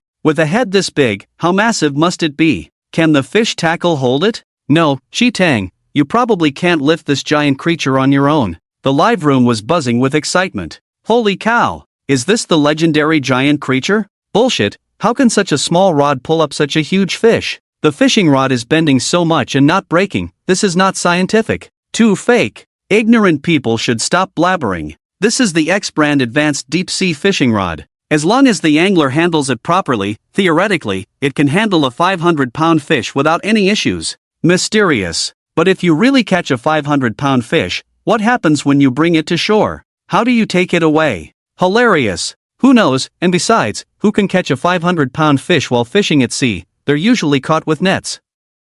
Stop talking nonsense, hurry up and watch, it's about to be reeled in. As the fishing line tightened, the fish's body swayed slightly, and occasionally, a purple iridescence appeared on its deep blue back. Faces flushed, heavy breathing audible, everyone could hear the commotion. The giant creature was now within reach. I did some research, let me share a fun fact with you all. This seems to be a bluefin tuna. Damn! It's too big, you can't pull it up. Chi-Tang, you need to harpoon it quickly, or it'll be game over once it regains strength. Luo Biao licked his dry lips, his hand holding the harpoon trembling uncontrollably. Alright, Biao, go ahead. Chi-Tang hesitated for a moment, then gritted his teeth and agreed to the proposal decisively. When Luo Biao heard this, he grabbed the thick arm of the harpoon and his muscles instantly bulged, followed by a swooshing sound. The harpoon had pierced the body of the giant creature, and bright red blood spread across the sea surface. Chi-Tang and the other two stared intently at Luo Biao's actions, intending to witness a miraculous moment. As Luo Biao exerted force, his face rapidly turned red, his teeth clenched, and his biceps swelled like he had just eaten a can of spinach, displaying a charming and heroic aura of a man. Chi-Tang and the others stared at him, nodding in admiration, eager not to miss the moment of witnessing a miracle. However, 1 minute passed, then 2 minutes passed. Besides Luo Biao's face turning from red to purple, he remained in the same state without any intention of taking the next step, leaving everyone to think he was just showing off. Damn it, you three beasts, stop watching the show. I can't move this thing. Don't you know how to be human? Damn it. Upon hearing this, Chi-Tang and the others suddenly realized and hurried forward. Heave ho, heave ho. The four of them struggled together, sweating profusely, until they finally dragged the giant creature onto the wild grass. I estimate this fish weighs at least 500 catties. I think it's at least 700 catties. I think 800 catties. I think all three of you beasts should die. Luo Biao gritted his teeth, his eyes blazing with fury. It's not Biao, we're live streaming. Chi-Tang whispered in a volume only the four of them could hear. Startled by the reminder, Biao stopped immediately, shooting the three of them a fierce look before walking back to his fishing rod in 2 quick steps. Number of viewers in the live stream room, 17,654. Wow. It's really a sea fish. Can the host ask the fisherman to sell me some to eat? I want it. Bye. Host, I've sent you a private message. Please ask my godfather to send me some goods. My child hasn't eaten tuna in 10 years. Not to mention bluefin tuna. Don't mess around. Who knows if they hired new actors? Actors, you guys see everyone as actors, except your brother, right? Disgusting. Host, I'm a fisherman too. Give me the address. I'll come tomorrow too. I'm a man who has caught a 1,000 catty giant before. I'll definitely make your live stream shine. gain millions of followers. Naive college student, I just love watching live streams, you can really learn something, at least I'll know how to write my job application report tomorrow. I've followed you, I'm a college student. Can you send me some seafood? Okay, my address is. Well, I can send seafood, so I'll send a lucky bag. Winners, please contact the administrator Ice Butterfly directly. The young man glanced at the chaotic barrage and chuckled lightly.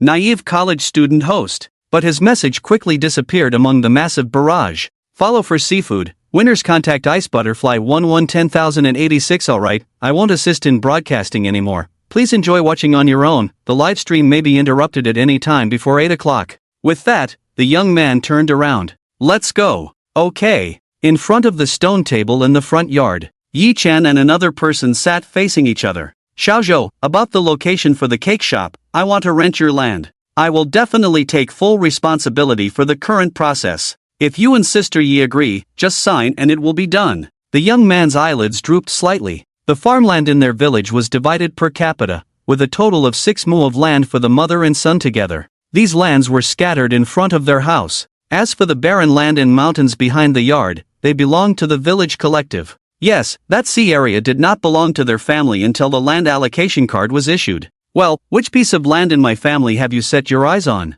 Yi Chen smiled faintly, asking calmly. Xiaozhou, I won't waste your time. I'm interested in renting a 120 square meter piece of land near your family's sea. Where do you think is convenient? Can you mark out a plot for me? Gao Dai earnestly explained her intentions. Interesting. The corner of the young man's lips curled up, his fingers tapping the stone table in a random rhythm, making crisp sounds. After a moment, he spoke. Oh, I see. It's not that I don't want to help you, but I'm not sure how much of the land near the sea belongs to my family. Sorry. Gao Dai's eyes lit up upon hearing this and she quickly said, It's okay, I know. I did my homework in advance. The village chief explained the division of your family's land to me. Your backyard is centered around the sea, and the surrounding area of 1,000 meters by 1,000 meters is all yours. The random tapping sound suddenly disappeared. So, my family's backyard has 1,500 mu of land. The young man's finger hovered in the air, his eyes already lifted. Gao Jia, you did your homework really well. Oh, Xiaozhou, don't praise me. So, about renting the land? Gao Dai looked at the young man tentatively. Yes, no problem, I agree. Thank you, it's great that you agree. About the location. You can choose it yourself. Really? Can I choose freely? Gao Dai's eyes sparkled with excitement. Yes, you can choose freely, but I suggest you pick a place close to my family's backyard. Why? Gao Dai asked in confusion. But Yi Chen had already stood up and was walking away, his figure gradually fading. This kid. Such a mysterious person. Forget it, I better hurry and find Xiao Zhang to measure the land on site together and finalize the location. The young man's gaze fixed on the vegetable field not far away. The rain-soaked soil glistened dark and emitted a faint fragrance. Various seeds in the squares had sprouted green shoots. Oh no, the seedlings had grown at least 7 or 8 true leaves, lush green, tender green, deep green. The only similarity was that the plants were all robust and vigorous, destined to become perfect vegetables.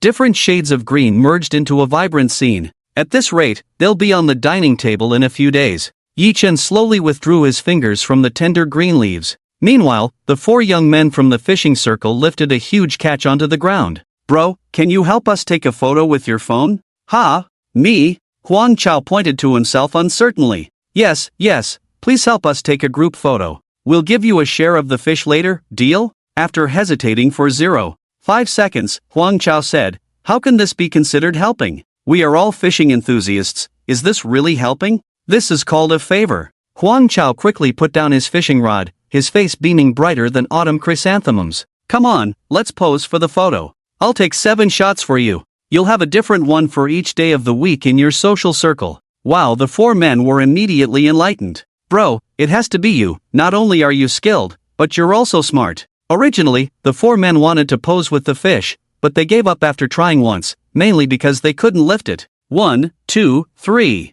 She's. In the photo, the dark green giant fish occupied half of the frame, the background took up a third, leaving the rest. One angler placed his delicate and exquisite head against the huge fish head, another angler hugged a fish handle thicker than his thigh, one angler embraced the fish body with all his might, and the last one affectionately touched the fish's mouth while making a gesture. The fish in the photo was captured intact, while the anglers either had missing limbs or legs, but the 4 of them had exaggerated smiles that were complete. How's that, guys? Did I take a good photo? Huang Chao asked proudly with his hands on his hips. Great. Perfect. You're amazing at taking photos, brother, you're a natural-born photography genius. With skills like yours, photography companies would have to pay a fortune to hire you. The four of them gave thumbs up. Oh, you flatter me. Huang Chao waved his hand shyly, his face beaming with a smile. After some back and forth, Huang Chao took 7 group photos and individual shots of each of the 4 friends. The session concluded. Suddenly, Shi Tang's expression turned serious.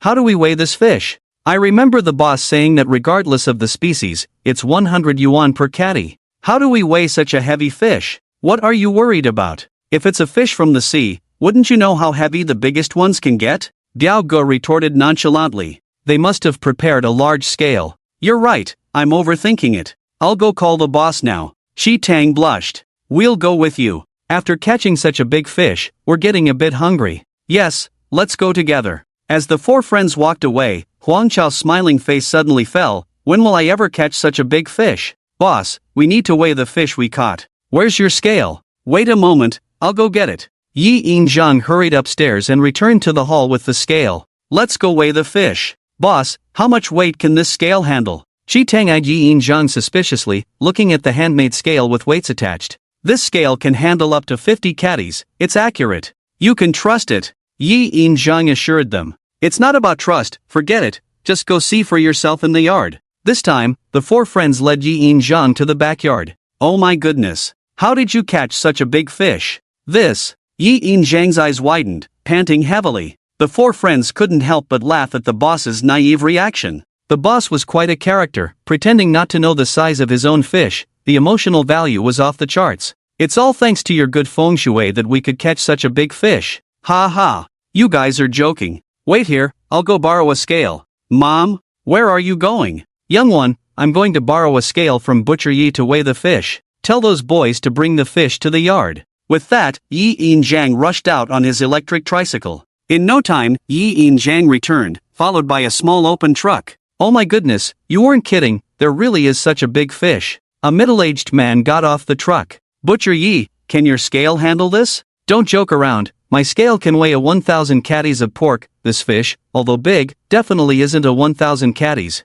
Alright, then please help us move it together. No problem. Together, they moved the massive fish onto the large scale. 273. 1 kilogram. Butcher Yi read out the number displayed on the electronic scale. What? Uncle? The 4 friends approached, unable to believe it. 273. 1 kilogram. Isn't that over 500 catties? We're amazing. The 4 friends quickly calculated and confirmed. Shi Tang, we agreed to split the cost of this fish 3 ways. Now that it's weighed, let's go pay the boss. Luo Biao smiled and was about to leave. Biao Gu. Wait. Shi Tang anxiously grabbed Luo Biao's arm. What's wrong? The 3 of us can afford this. No. Biao, have you calculated it? Even if the fish weighs 500 catties, what is 500 multiplied by 100? 500 multiplied by 100? Isn't it just 50,000? Even elementary school students can do that. 50,000 yuan. No, more precisely, it's over 54,000. I just calculated it with a calculator. Biao. Hu. Shang. Are you 3 really going to split the cost? The 3 men who were about to leave stopped in unison. Damn. It's so expensive. Then, if we kill the fish, we can't return it. Beads of sweat instantly formed on the 3 men's foreheads. Guys, if you don't want the fish, I can buy it from you? The 4 men's private conversation was suddenly interrupted, startling them. Who are you? Eavesdropping on our conversation, is that polite? No. Guys, don't get worked up. I just happened to overhear that you can't carry such a big fish easily. I really like this fish and I'm willing to pay for it. In addition to the fish cost, how about I give each of you 1,000 yuan as compensation? This person was none other than Gu Haiyang with a limp, who somehow found a wooden stick to support himself and joined the commotion. Seeing Gu Haiyang's sincere expression, the 4 men calmed down. Are you really willing to pay an extra 4,000 yuan for the fish? Absolutely, as long as you tell the boss that you sold me the fish, I can transfer the money to you immediately, guaranteed. Wait a moment, do you mind if we discuss this first? No problem, you discuss it. You've seen that I have a leg injury, I'll wait for your answer over by the stone table. With a smile, Gu Haiyang, leaning on the wooden stick, slowly left the sight of the 4 men. Shi Tang, although we 4 brothers caught this fish together, it's ultimately your fish. What do you think about this? I think it's fine. Apart from not knowing how to deal with the fish, we can't divide such a big fish into 4 equal parts. Secondly, splitting the cost among 4 people is not a small amount. Although we have some savings, it's not something we usually spend on. Furthermore, by selling it to him, not only do we get to enjoy the fishing process, but he also gives us 1,000 yuan each. After deducting the fuel, fishing expenses, and other costs, we still make a good profit.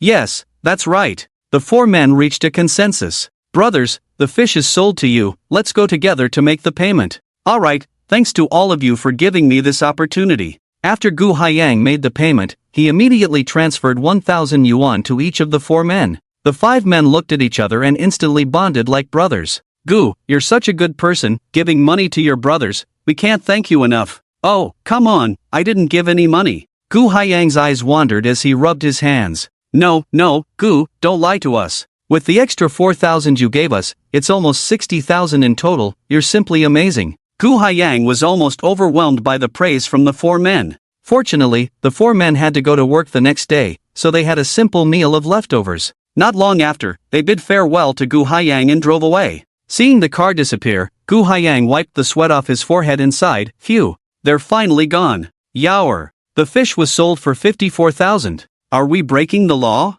Yi Yinjiang anxiously pulled her son aside, lowering her voice as they entered the kitchen. Yi Chen couldn't help but chuckle. Mom, what are you saying? Can you guess why the person paying isn't the one who caught the fish? I have no idea. Why would someone want to buy this fish for such a high price? I'm not a mind reader, and Yower, don't change the subject. Mom, let me make a hypothesis. Under what circumstances would you spend a large sum of money to buy a fish for 50,000 yuan? I'm going crazy. Wait, even if I'm crazy, I wouldn't spend money randomly.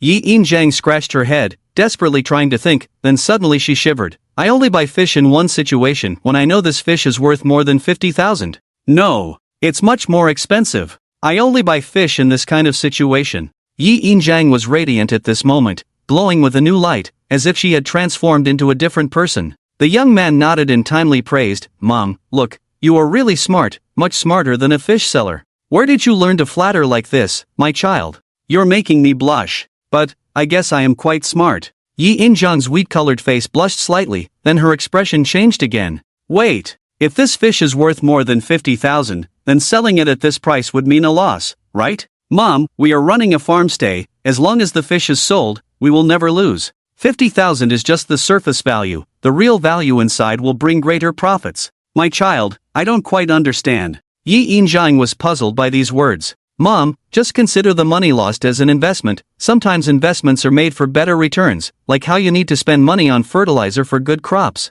That way, the harvest will be better. Oh, I see now. Yi Yinjiang suddenly realized, a light bulb moment. It's about time, I need to go to town to buy groceries. Do you want anything, my child? I want hot pot, spicy. Alright, hot pot it is. I earned quite a bit today. I'll buy you more meat, ribs. Mom, you don't need to use your money. I earn more than you. I'll pay. Yi Chen tapped on his phone and transferred 1,000 over. Oh, Uncle Yi Zhang helped us weigh the fish today. You can't let him do it for free. You have to pay him. Yes, I completely forgot about that. I'll go now. Yi Yinjiang hurriedly rushed out of the kitchen. Meanwhile, on the other side, the 4 young anglers exchanged pleasantries and each got into their own cars. The first thing they did upon getting in the car wasn't to drive, but to immediately change their solo photos holding their huge catch into profile pictures on various social media platforms. The second thing was to post it on their social media. The third thing was to select the most handsome photo out of the 7 group pictures and send it to their fishing buddies group.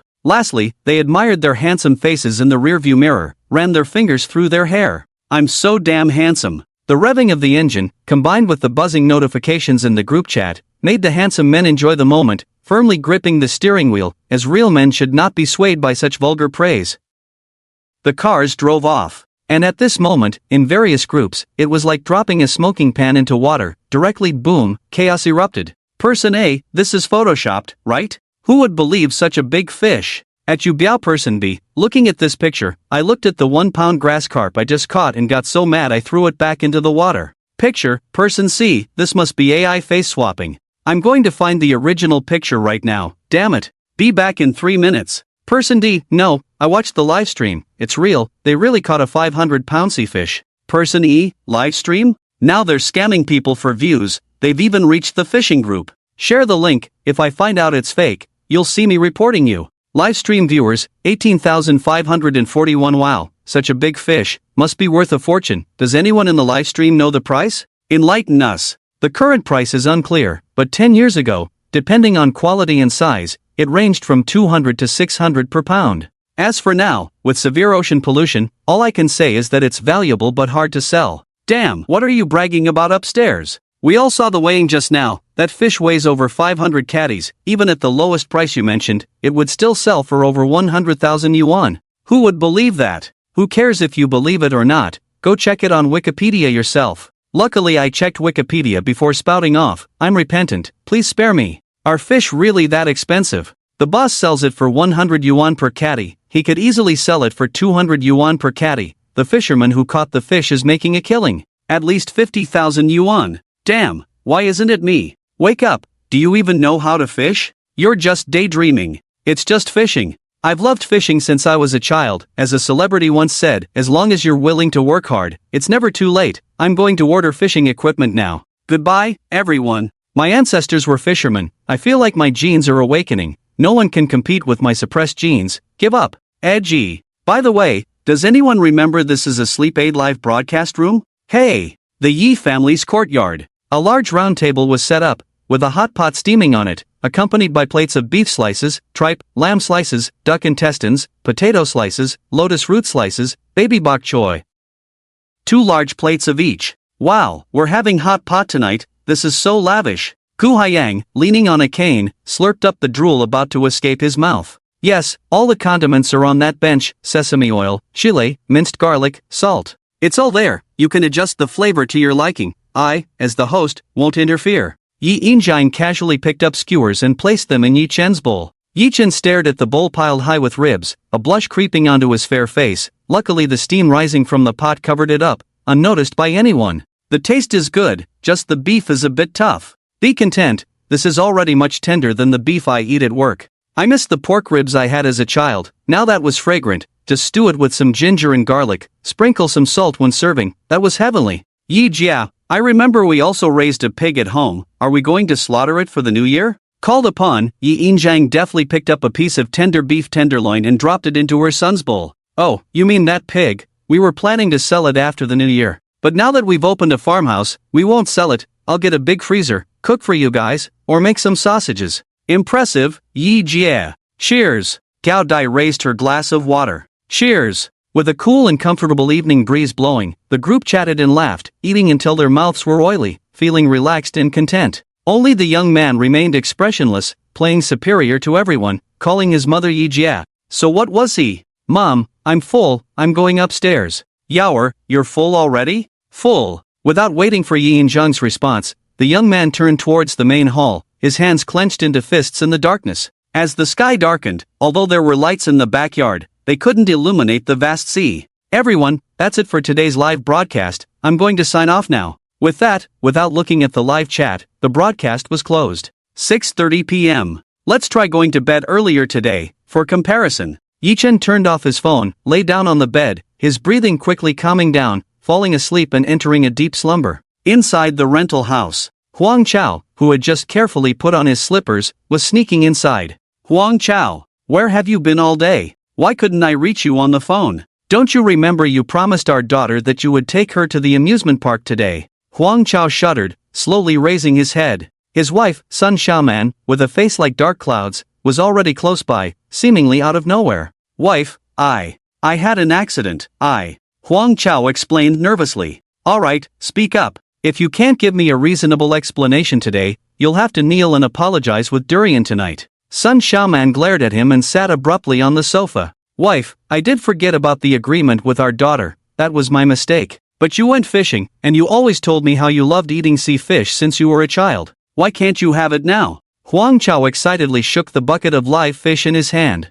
Huang Chao, are you making up lies on the spot now? Sun Xiaoman's anger flared up, and she stood up abruptly. Sea fish? With the severe ocean pollution, the country has strictly prohibited fishing in the sea. How could you catch sea fish? Amidst Sun Xiaoman's scolding, a photo caught her eye. Sun Xiaoman's mind buzzed as she snatched Huang Chao's phone. This is a tuna. Oh my, did you take this photo? Knowing his wife well, Huang Chao quickly tried to smooth things over. Yes, it was at the fishing spot I went to today. 4 young guys caught it, weighing over 500 pounds, quite impressive. They asked me to take a photo. Sun Xiaoman pushed Huang Chao, who was trying to change the subject. Stop it, is this photo edited? How much did you spend to deceive me, huh? Wife, you're really misunderstanding me. You know I'm honest, why would I come up with such a lie to deceive you? Well, you're not that clever. Wife, don't attack me personally. I'm not that foolish. And this fish is real, the 4 guys who caught it will make at least 50,000.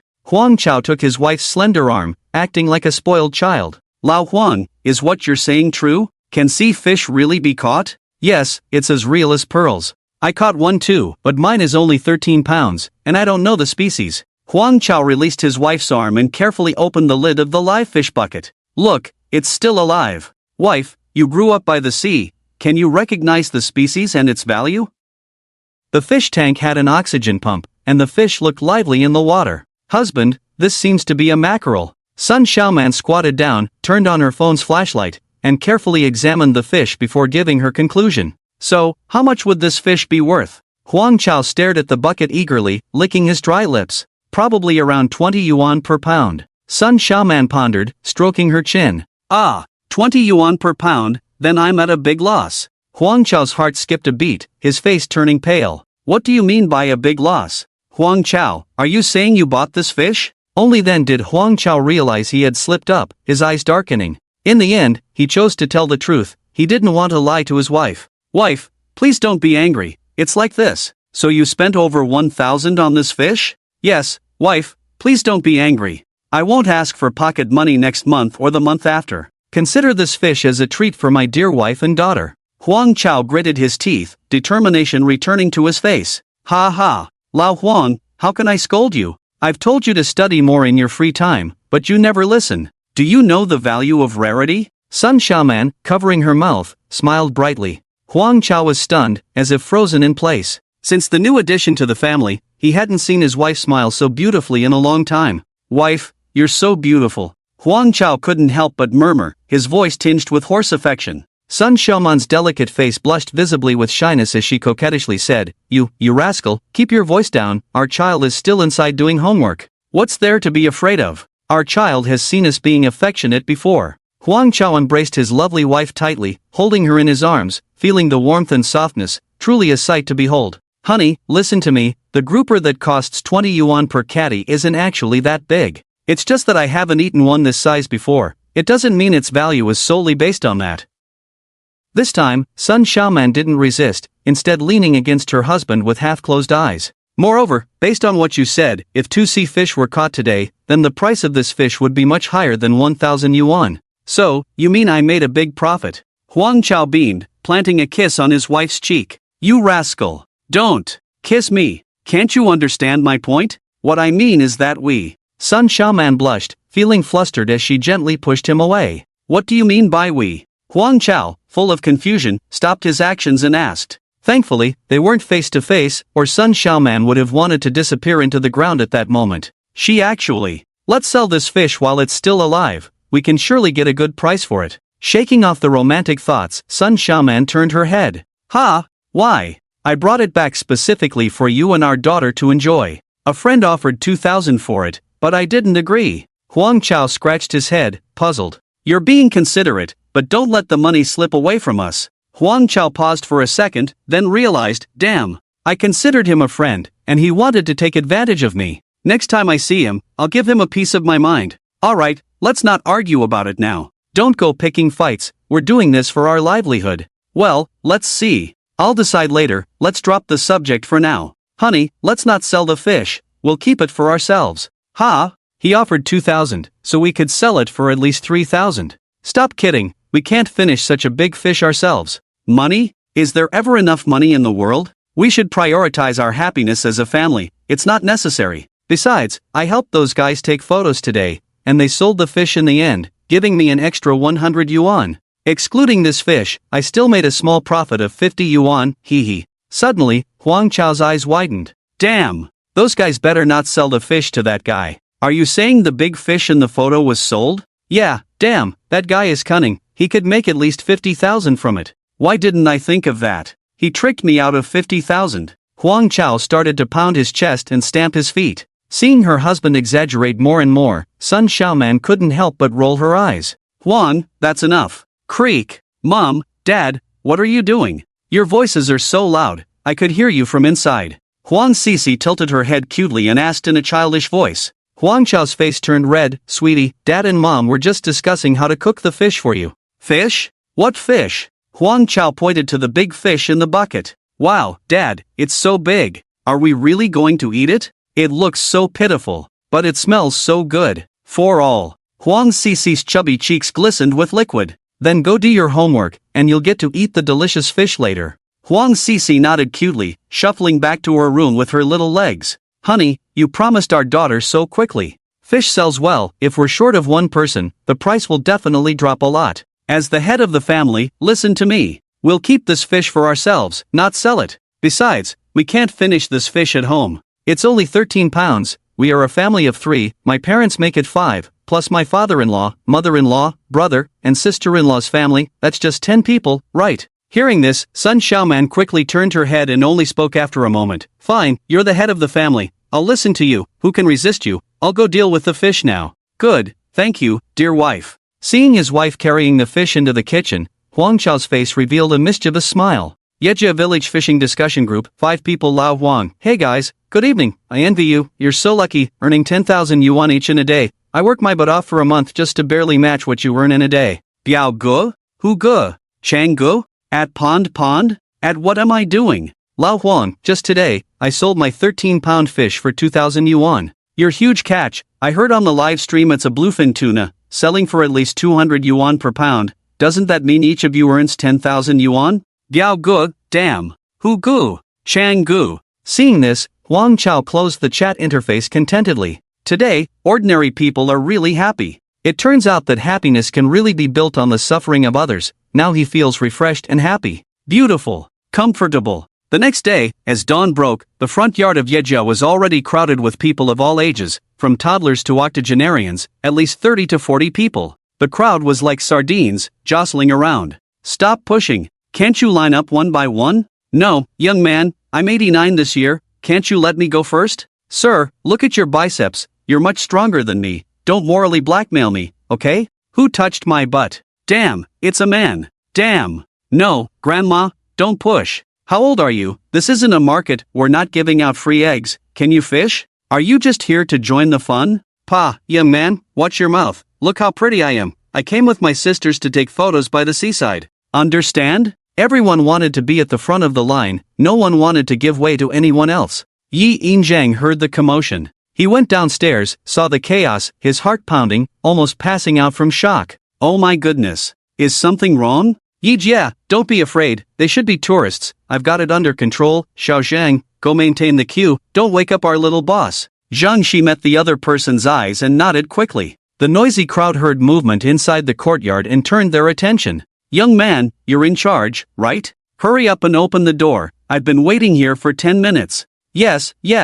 At that moment, everyone had the same idea. Everyone, please line up behind me, one by one. The boss ordered, only after queuing properly can I let you in. With these words, the elderly man standing in the middle and at the front shouted vigorously, did you hear that? Those who want to go in, hurry up and line up behind me, don't waste time, squeeze for a couple more minutes, we'll all waste 2 more minutes. Some people were still hesitating, but many were quick-witted. Seeing they were not in the queue, they immediately rushed to the back to seize the opportunity. At that moment, the psychology of the crowd took over, the queue had clearly formed. Upon seeing this, Zhang Shi finally spoke up, please forgive us, there are still guests resting at the farmhouse. When you come in, please try to move quietly. Thank you for your understanding. With that, Zhang Shi opened the latch of the iron gate. The crowd looked around curiously, not making much noise. Anin was led to the seaside. Wow! It's really the sea, sniff sniff, the smell is so refreshing, I haven't smelled it in a long time. The old man's face was full of enthusiasm, his eyes slightly reddened.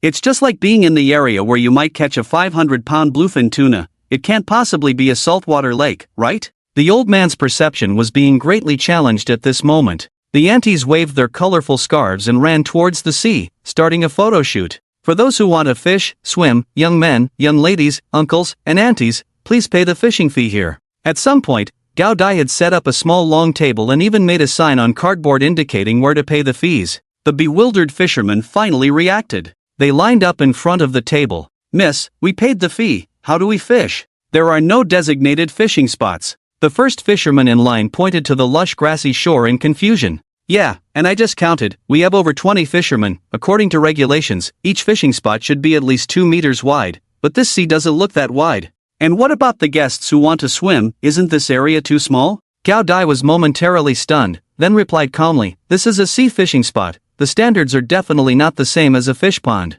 The water is deep, so if you work hard enough, there will be enough space. Is that so? Miss, I'm not well educated, please don't trick me. Well, these are the conditions. Our farmhouse is not a place for coercion. If you don't want to fish here, you can choose to enjoy the sea for free, thank you. Gao Dai smiled politely and gestured for them to leave. The fisherman was dumbfounded, his face turning from black to white and back again. Envelope ding, you have transferred 50 yuan to.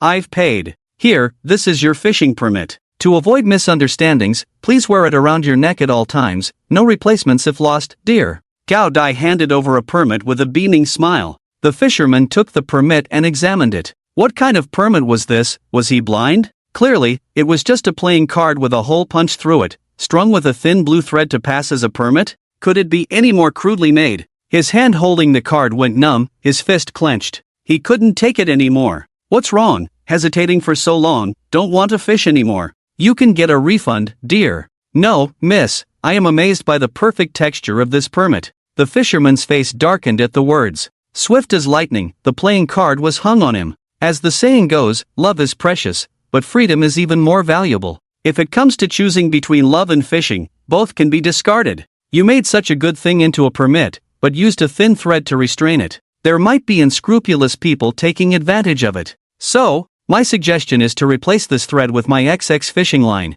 which can withstand a tension of 300 pounds without breaking. I'll provide it for free, guaranteeing that there won't be any. The fisherman went on and on. Stop. Your opinion is very valuable. Next. Seeing that this person had no intention of stopping his lengthy speech, Gao Dai immediately called a halt. With the precedent set, the following fisherman took the permit as if receiving a Red Flower Award, joyfully hanging up the playing cards. It did save Gao Dai a lot of trouble. Leisurely approaching noon, fortunately, there was no swimming involved. Gao Maisie, I need to trouble you again to register how many people will be eating here, so I can go buy groceries. Yi Yinjiang scratched his head apologetically. No problem, Yi Jia, Xiao Zhang, you take care of this. Gao Dai nodded with a smile, giving a meaningful look to Zhang Shi. He responded with an okay gesture. Miss Gao, a total of 21 people confirmed to eat here, Zhang Shi reported. 21 people? That's too many. I can buy the ingredients, but how can I handle it alone? Just preparing the dishes will keep me busy, Gao Dai expressed her concern. Why don't you? Gao Maisie, I have a solution. I'll go ask Ho Hot and the others for help, pay them, they will surely agree. Before Gao Dai could respond, Yi Yinjiang had already disappeared. The two remaining exchanged glances. Gao Jia, have some water. Zhang Shi placed an opened bottle of mineral water on the small table. Gao Dai drank the water in big gulps, wiping her mouth. Gao Jia, how about we switch for a while? I'll help you with the registration and distribution of cards. You've been sitting here for a while, your butt must be numb, Zhang Shi suggested. You little rascal, making fun of your sister? And my butt. Stop with the cheeky remarks. When did you buy the mineral water? You even sold drinks right under someone's nose, Gao Dai playfully punched his shoulder. You really know how to be witty, aren't you afraid of upsetting Yi Jia? It's fine, I asked Yi Jia beforehand. She's not into this beverage business, and I'm not selling snacks that would compete with her. Besides, these drinks cater to customer demands, provide positive emotions to guests, enhance the impression of the farm stay, and also help us accumulate some funds. Building a house requires a lot of money, so it's a win-win situation, Zhang Shi explained. Alright, ask the boss when he wakes up. No matter what, we're not doing this quite right, Gao Dai advised. Got it, my meticulous boss. Zhang Shi, tall and bending down, met her gaze and responded. Meanwhile, Yi Yinjiang rode his electric tricycle, going door to door to invite people. Ho Hot, my family will host around 30 guests and we need to cook. Can you lend a hand? We'll provide meals and a red envelope for you, Yi Yinjiang requested. No problem, no need for the red envelope. My husband is tired from work and napping, I'll tell him and come with you. Ho Hot agreed. Great, I still need to go to town to buy groceries. I'll come pick you up later. Also, please ask Ying Chun and the others, Yi Injiang added. An hour later, Yi Injiang returned with Ho-Hot and 3 other women, riding the tricycle. Following them was a small truck with cooking utensils and tables clattering against the walls. Smoke rose from the house and courtyard, creating a festive atmosphere. The old man sniffed and remarked, "The fragrance of camphor." Whenever there were celebrations in the village, Ho-Hot and her group, along with Yi In-jung, would assist with the cooking. With their help, preparing food for 30 people was a breeze. Lunch was served promptly at 12:30. Tables were set up in the yard, including 2 large round tables brought by Yi Butcher and a small one from Yi In-jung's home. The atmosphere was lively with around 30 people. The dishes today were notably better. Fried pork, sour cabbage soup with pork slices, diced chicken with chili, braised pork with preserved vegetables, shrimp and seaweed soup, garlic lettuce, and boiled greens, consisting of 4 meat dishes, 2 vegetarian dishes, and a soup. Each dish was divided into 2 portions, generously served. Wow, such delicious dishes, and only 30 yuan per person, it's so cheap. Wow, I've never had a meal in such a rustic place with such a strong local atmosphere before. The cool breeze feels so refreshing and comfortable. I feel like my appetite has improved a lot. I should bring my wife and son here next time to try it out. As the guests ate, they took some photos to share with friends or recorded short videos. After the meal, the table was a mess, but there was hardly any food left. Wang Ho-Hot rolled up her sleeves and started cleaning up the dishes and chopsticks. Yi Meyer, you bought just the right amount of food, not too much, not too little, no waste at all. It's just luck, I guess. Yi Injiang smiled awkwardly. By the way, why did you invite so many outsiders to dinner this time? Is it because of your child going to college? Yi Injiang paused for a moment while washing the dishes. No, it has nothing to do with my child. These are all guests from the city, they paid for their meals. What? They paid? Wang Ho-Hot's eyes widened in disbelief, her mouth agape, expressing her astonishment. Why did they have to? Sorry, Yi Meyer, I spoke out of turn. It's okay, I lost my job, and my youngest can't go to school, so I started this rural tourism thing to earn some money. We have to make a living, my mother and I. Oh, I see. It's just not fair, letting your child with such good grades not continue their education. Yi Injiang lowered her eyelids, washing the dishes faster. All 5 of them were quick and efficient, and soon the table was spotless. Thank you, Ho-Hot, Lame, for your help today. Here's the payment for your assistance. What? People in the village don't charge for helping out. Wang Ho-Hot and the others refused. Ho-Hot, Lame, listen to me, I might need your help cooking often in the future. You can't keep refusing payment all the time, right? Well, everyone hesitated. It's okay, let's settle it this way to avoid any hard feelings. Take it, I don't know. I calculated it based on the temporary workers' rate in town, 12 yuan per hour. Alright, thank you, Yi Meyer, for thinking of us when earning money. Just call me directly on my phone next time you need help.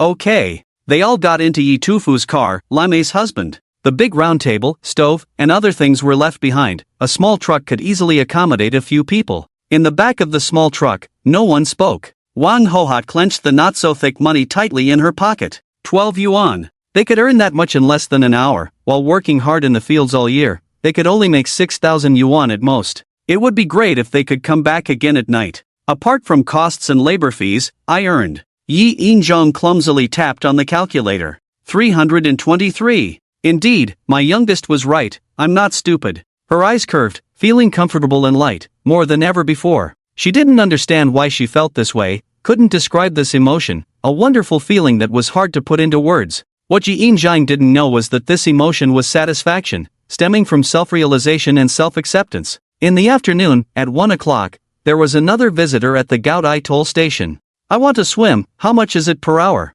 I'm sorry, sir, we currently don't have the swimming facility open. What? Isn't this the toll station? The live stream also mentions swimming. The man shouted loudly. Why can't I swim now? Sir, please calm down, don't worry, let me explain. We currently don't have lifeguards for swimming, so we can't guarantee your safety if you go into the water. You can make a reservation, I'll take down your information, and once it's open, I'll call you first and offer a half-price discount. However, sir, in fact, our farmhouse has not officially opened yet. It's just that everyone was too enthusiastic, leading to a situation that exceeded expectations. I apologize again, please understand. Well, forget it then. It's not entirely your fault. I'll just take a look around. Please register my information. The man's expression returned to calm. Alright, thank you for your understanding. Gao Dai had just solved one problem and hadn't had a chance to catch her breath. The next trouble arrived. This time, it was a team that came, conducting a live broadcast throughout. At the center of the team was a young female anchor with an impressive figure, dressed in a white one-piece swimsuit that perfectly outlined her curves. Standing at 1.7 meters tall, with a slender waist, long legs, and an 8-head proportion, her stunning figure was mesmerizing. Above her perfect and hot body was a delicate lowly face the size of a palm, a mix of innocence and sexiness that blended seamlessly, increasing her charm exponentially, making it impossible to look away. Gao Dai was stunned for a moment, took a deep breath, and then smiled as she approached the anchor. "Are you here to swim?" "Yes, miss." Xiao Weimei cutely smiled, exuding youthful vitality. Gao Dai was about to refuse. "Our team has hired a professional water safety officer specifically for swimming, so I can take care of my safety myself. And I'm live now, so my words can serve as evidence. Can we be flexible about this? Miss, please." Xiao Weimei fluttered her eyelashes, playfully blinked, her porcelain white skin shining under the sunlight. Even her coquettishness was just right, sweet and not cloying. Truly pleasing to the eye, this appearance and figure. "Ahem. Since you have a safety officer, it should be fine." Gao Dai coughed softly. "Thank you for being understanding, miss. I'll have my assistant discuss the details with you later and arrange for payment promptly. I'll go swimming now." Xiao Weimei signaled to her assistant behind her. "No. This guest, you can't go swimming yet." Xiao Weimei's face was full of confusion. "Let's talk about the rental cooperation now." "Rental? What do you mean?" Xiao Weimei was now bewildered. "Sorry, guest, I never agreed to open the pool to you from the beginning. After all, as I said, we don't have a safety officer, so we can't take responsibility for your safety. However, considering your urgent need, I propose renting the venue to your team. Of course, you may not understand the rental matters, but your manager should. You can discuss it now. Oh, and a friendly reminder, as the only market, our rental price is not cheap." Gao Dai spoke confidently and gracefully, showing no signs of timidity. "Even for an hour, even for a quarter of our sea." Xiao Weimei. The assistant's foot froze in mid-air, unsure whether to step forward or back. Yi Yinzhang, who was observing in secret. Only one person stepped forward. "It's not convenient to discuss cooperation here. Can we find another place?" It was a man fully armed with a sun hat, sunglasses, and a mask, his age indiscernible, only his voice indicating he was around 30. "If it's something profitable, of course." Gao Dai nodded with a smile. "Brother Qi, we don't have to shoot the scene here specifically. She's asking for too much, how can you be so casual?" "Weimei, we're live now." With that said, Xiao Weimei immediately fell silent, her gaze fixed on Gao Dai. "Miss, you're quite good at turning the tables." "Impressive, well then." Gao Dai shrugged nonchalantly. "Let's go, sir." The cooperation was smoothly negotiated. The man showed no intention of bargaining with Gao Dai over the price. With Gao Dai's help, Yi Yinzhang signed an electronic contract. Once the contract was signed, the man left. Seeing the outsider leave, Yi Yinzhang couldn't help but speak up. "Gao Meizi, by signing a non-existent contract like this, you can earn 30,000 yuan in 3 hours? She was incredulous, her voice trembling. "Yi Jia, this is just the beginning. Didn't we sell a fish for over 50,000 yesterday? That fish at least had something tangible taken away. People spent money and got something in return. But they rented such a small piece of sea, couldn't fish, couldn't damage the water quality. In just 3 hours, they couldn't get anything. What's the point? It's about publicity, about attracting attention. In short, businessmen don't engage in losing deals." "Yi Jia, don't overthink it, don't burden yourself." Suddenly, Yi Yinzhang had a flash of insight about yesterday's events. "I understand now, Gao Meizi, I need your help today. Without you, I wouldn't know how to handle so many tourists. And those who want to swim, I wouldn't know what kind of staff to provide." "No problem, Xiaozhou, let me choose the location freely. My cake shop will start operating in a couple of days. When it's officially running, I might need your help with promotion." "I will definitely help with promotion, but I can't let you work for free, as your elder sister. Let's make a deal. From now on, you and Xiaozhan get free board and lodging." Yi Yinzhang waved her hand decisively. "Okay, I'll listen to you, Yi Jia." The fishing buddies sat side by side, 2 meters apart, fully equipped. They were all well prepared, each person had at least 2 fishing rods. Nothing external could distract them from their focus. Until, splash! With a loud noise, water splashed on the sea surface, creating ripples. The fishing enthusiasts immediately noticed this movement and looked up. Across the shore, a beautiful woman in a white swimsuit was delicately playing with her slightly damp hair with her slender, fair hands. The sunlight fell on her pure white shoulders, making her skin look flawless like jade. The beautiful woman lightly kicked her legs underwater, and with a splash, her feet, glistening with water droplets, emerged from the surface, a sight that sent shivers down the spines of the fishing enthusiasts. The fishing enthusiasts. After a quick glance, they all withdrew their gazes simultaneously, their eyes cold.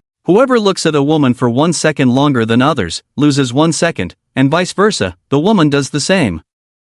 Without women in their minds, the fishermen were focused on fishing, determined to catch a big fish. Until, splash, water splashed again. The fishing enthusiasts, who had maintained a cold demeanor, suddenly changed their expressions. Damn, if you want to dive, just dive. Can't you show some restraint and not cross the line? Damn, the waves you create even made my bell ring. A young fishing enthusiast cursed loudly. Yeah, she looks so slim. Why is she as heavy as a lead ball? Xiao Weiwei, 14 meters away, blushed instantly, her elegant and graceful swimming posture turning into a dog paddle. Weiwei? What's wrong? Did your foot cramp? Do you need me to call the lifeguard to jump in immediately? Assistant Fan Xiaohua noticed something was wrong and communicated through the earpiece. No need. I got too engrossed in swimming, crossed the boundary. Xiao Weiwei waved her hand, lifting the waterproof phone on her arm guard. Heartaches for my goddess Weiwei, scolded by these fishing enthusiasts. They really don't know how to appreciate beauty, right? Clearly, they are destined to be alone. No, aren't the fishing enthusiasts doomed anyway? Although I also like Weiwei, it was indeed her fault just now. Moreover, Weiwei has already apologized. Don't provoke unnecessary conflicts, you troublemaker. Curious, where is this sea? It's so beautiful. Just now when Weiwei dived, the main perspective was so stunning. You could see little fish and shrimp swimming among the corals. It was so beautiful. Anchor, you have a message from Hua Zi dropped here with me. Where are you now? I'll send it to you. This is a place called Yejia Village in Shishir City. Just follow the road to the end of Yejia Village, and you'll find it here. Friendly reminder, dear viewers, you can enjoy the sea view for free. However, fishing and swimming require a fee. Currently, swimming is not available yet. I am generous, only by renting can you complete today's outdoor shooting activities. Xiao Wei smiled brightly, her white teeth glistening as she explained in detail. Fan Xiaohua looked at the barrage and was stunned. So Xiao Wei was scolded by those fishermen just now? This place was introduced by her, she couldn't tolerate it. 1430 indeed woke up early. The young man satisfiedly put away his phone. Feeling something, his eyes darkened, and a card appeared out of thin air from his pocket. Plant card Royal Frostflower, purple, rare, a magical plant from outer space that can absorb surrounding energy, light, heat, etc. And emit a royal aura, including 1 royal frostflower and 1,000 seedlings. Image, a cartoon golden flower bud, petals closed like layers of roses, with slender and sharp petal shapes, supported by white and green interlaced leaves, resembling a luxurious and unattainable golden crown. Royal aura, appears as a faint golden color with a light and fragrant orchid scent. Long-term inhalation of the royal aura can cause a slight life transition for life forms below the royal frost flower life tier. Daily inhalation of the royal aura is subject to the physical condition and tier restrictions of the life form. As the royal frost flower grows, the daily volume and concentration of emitted royal aura will gradually increase. Royal frost flower seedlings will produce colorless royal aura. Inhaling the seedling aura can repair and enhance the perfect state of organisms, slowly improve the physique of animals, and enhance the quality of plants. Life tier? Life transition? Yi Chen propped his chin in thought, clearly beyond his understanding at a high school senior level. As Teacher Li said, with more practice, observation, thinking, and testing, I can always figure it out. This wouldn't stump him. He casually pocketed the card. There was not a single person downstairs in the hall. Gathering place for fishermen by the sea. Why do you have the right to curse people? The fisherman looked up in confusion. A young woman in her 20s was glaring at them angrily. I don't get it. You all have phones, don't you know today is Monday? No, miss, could you please move aside, don't block me from fishing? You can curse the scumbag, but can you take him outside before doing so? Fan Xiaohua hesitated, her hands on her hips dropping down. What nonsense are you talking about? How am I cursing a scumbag? If you're not cursing a scumbag, then what are you cursing? You're not cursing me, are you? Yes, I'm cursing you, Fan Xiaohua said. The fisherman suddenly realized, oh, I see, so you're the scumbag. Miss, please take him away quickly, don't delay us from fishing. Damn it. The wrongly accused fishing buddy was about to retort. Stop making baseless accusations, I'm not targeting him, but all of you. Fan Xiaohua paused, quoting a classic line. All of you present here. What? You're saying all of us are scumbags to you? Everyone was shocked, and they all turned to look at the elderly man in his 80s with sparse hair. TSK TSK TSK. You must be really hungry to eat all that. Everyone marveled. Are you guys crazy? Ah, I didn't say scumbag. I never mentioned scumbag from start to finish. What does this have to do with scumbags? Fan Xiaohua's eyes turned red. She broke down directly, clenching her fists tightly, teeth chattering. Alright, no one cares about your personal life. We've been kind enough to accompany you for so long. Hurry up and leave, our patience has its limits, don't delay our fishing. Yes, we fishermen don't cause trouble, nor are we afraid of it. Fan Xiaohua's face turned red with suppressed anger. After a long silence, she finally realized, oh, so you all knew, you were just teasing me. At that moment, no one paid her any attention. Since you all are being unreasonable, don't blame me. Fan Xiaohua, fueled by anger, rushed towards the nearest fishing companion. Just as she was about to play a prank, the fishing companion suddenly looked up, stared at her as if she were a dead person, and coldly uttered a single word, leave. Fan Xiaohua staggered back 2 steps, her boiling hot blood instantly turned cold. She scanned the group of fishermen, not a single one was easy to mess with, even the only octogenarian with well-developed muscles was intimidating. After a brief moment of consideration, she turned and walked away. Which one of you is the owner of this farmhouse? Yi Yinjiang, who was slowly tapping on his phone screen to keep accounts, unconsciously replied, I am. What's the matter, young lady? I want to complain. Didn't you advertise that on Mondays, Wednesdays, Fridays, and Sundays you cater to swimmers, and on Tuesdays, Thursdays, and Saturdays you cater to fishing guests? I think I might have mentioned that. What's the issue, young lady? What's the issue? Look at what day it is today. Yi Yinjiang opened his mouth to respond. Let me tell you, today is Monday. So, Mr. Owner, can you tell me why, during the time allocated for swimming guests, these fishermen boldly occupy our time? Fan Xiaohua's words were sharp and resolute. Is this your false advertising, or are you deceiving customers, trying to make money by any means necessary? I. Fan Xiaohua's accusations caused Yi Yinjiang's brain to freeze. Say something, Mr. Owner? Gao Dai, sensing trouble, was about to get up. A familiar figure caught her eye, and she immediately sat back down without a word. What's wrong? Feeling guilty and can't even come up with an excuse? A rural woman with such a dull mind, trying to run a farmhouse. It's a wonder you're not bankrupt. Fan Xiaohua, feeling justified, raised her chin arrogantly, exuding an air of superiority. As Yi Chen entered the backyard, he witnessed the scene of insults and disdain directed at his mother. Zhang Shi, help me kick this lunatic out. The young man's dark eyes showed a hint of anger for the first time, his voice slightly lower than usual. Fan Xiaohua was surprised by the young man's demeanor for a moment, admiring his handsome appearance. But then she remembered she was the target of his anger and regained her composure. And who are you to tell me to leave? What gives you the right? I don't need a reason, I just need to say this is my home. Yi Chen never once looked directly at her, his gaze fixed on his mother, clear and penetrating.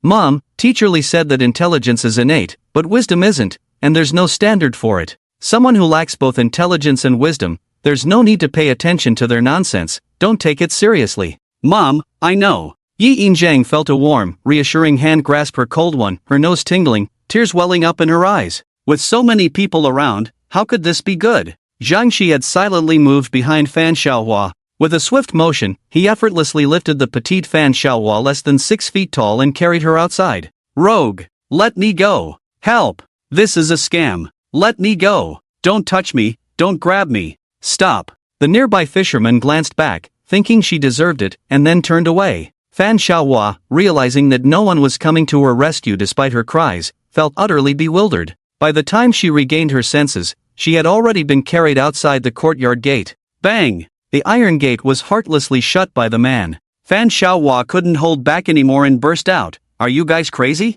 Acting unreasonably, huh? Can't win an argument with me, so you want to kick me out? Zhang Shi paused in his steps. Reason? Only reasonable people deserve reason to be spoken to. It's not that I look down on you, you really don't deserve it. With that, Zhang Shi no longer hesitated and strode forward. Seeing this, Fan Xiaohua could only mutter curses under her breath. On the other side, Yi Chen had just calmed his mother down and started a live stream. However, his ears suddenly twitched strangely, and his pupils dilated.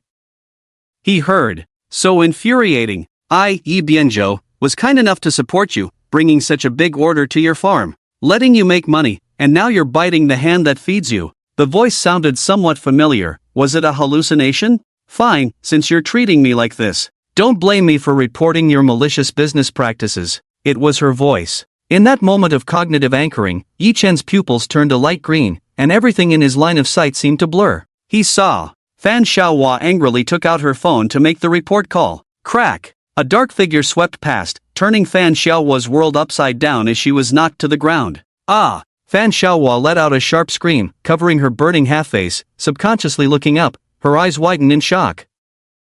Zhang Shi also turned back upon hearing the commotion. Thus, both of them saw a black and white furry creature about 1.7 meters tall, currently lifting its left paw in a playful manner, its round eyes mischievously darting between the two. Bear! Bear! Fan Xiaohua, with her swollen face, struggled to speak, unable to form coherent words, blood foaming from her mouth. Zhang Shi naturally recognized the adorable creature before them, a panda, also known as the beloved national treasure. Although he enjoyed watching this foolish creature being dealt with, it was troublesome if things escalated on the turf of the small business owners. Fan Xiaohua was petrified by the massive creature and could only tearfully seek help from Zhang Shi. Don't! Rink! Help! Me! With a missing tooth, she couldn't even speak clearly. After a moment of hesitation, Zhang Shi took out his phone, preparing to make a call. No need to report, this falls under the jurisdiction of the Forestry Bureau. Zhang Shi glanced back at the teenager, inexplicably relieved. Phew! Young boss, why are you here?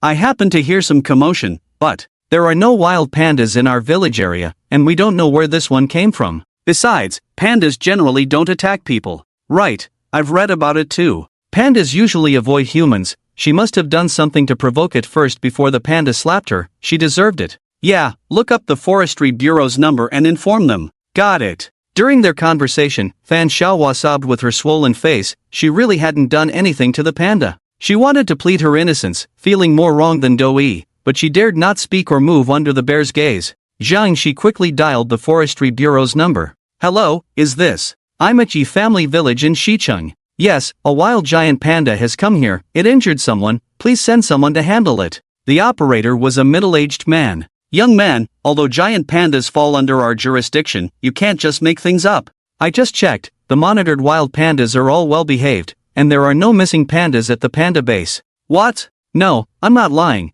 it's true, there really is a giant panda here. If you don't believe me, we can video call. This explanation left the operator speechless. You can video call, young man. Before that, let me warn you for the last time, fabricating malicious information comes with responsibilities. No problem.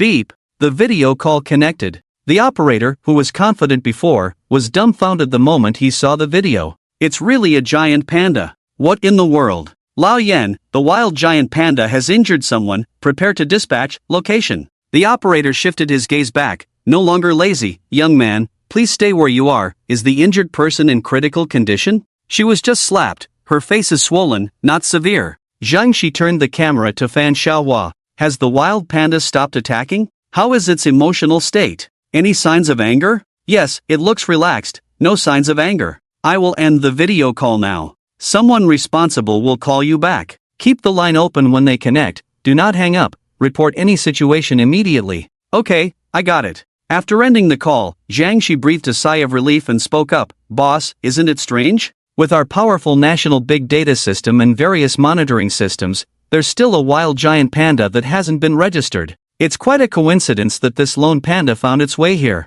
Even in fiction, one wouldn't dare to write something like this. It is strange, but you're thinking too small. Since the matter is resolved, Zhang Shi, please handle the rest. I have other matters to attend to. The young man was ready to leave. Ah, boss. It's hard to imagine that Zhang Shi, a grown man, was now letting out a sharp exclamation. It's waving at us, am I hallucinating? Yi Chen also noticed. The giant panda turned around, its wet eyes filled with eagerness, raising its furry paw and making a human-like waving motion. What's more, it even tilted its head cutely, making it irresistibly adorable. Zhang Shi hesitated for a moment, then confirmed, Boss, it seems to be waving at you. The young man pursed his lips and didn't respond, taking a step to the left. The cute panda blinked, paused, then moved its hand slightly to the right, directly facing Yi Chen and continuing to wave. Seeing this, the young man took a few steps to the left again. This time, the panda stopped pretending and synchronized its movements, charmingly waving towards Yi Chen no matter how he moved.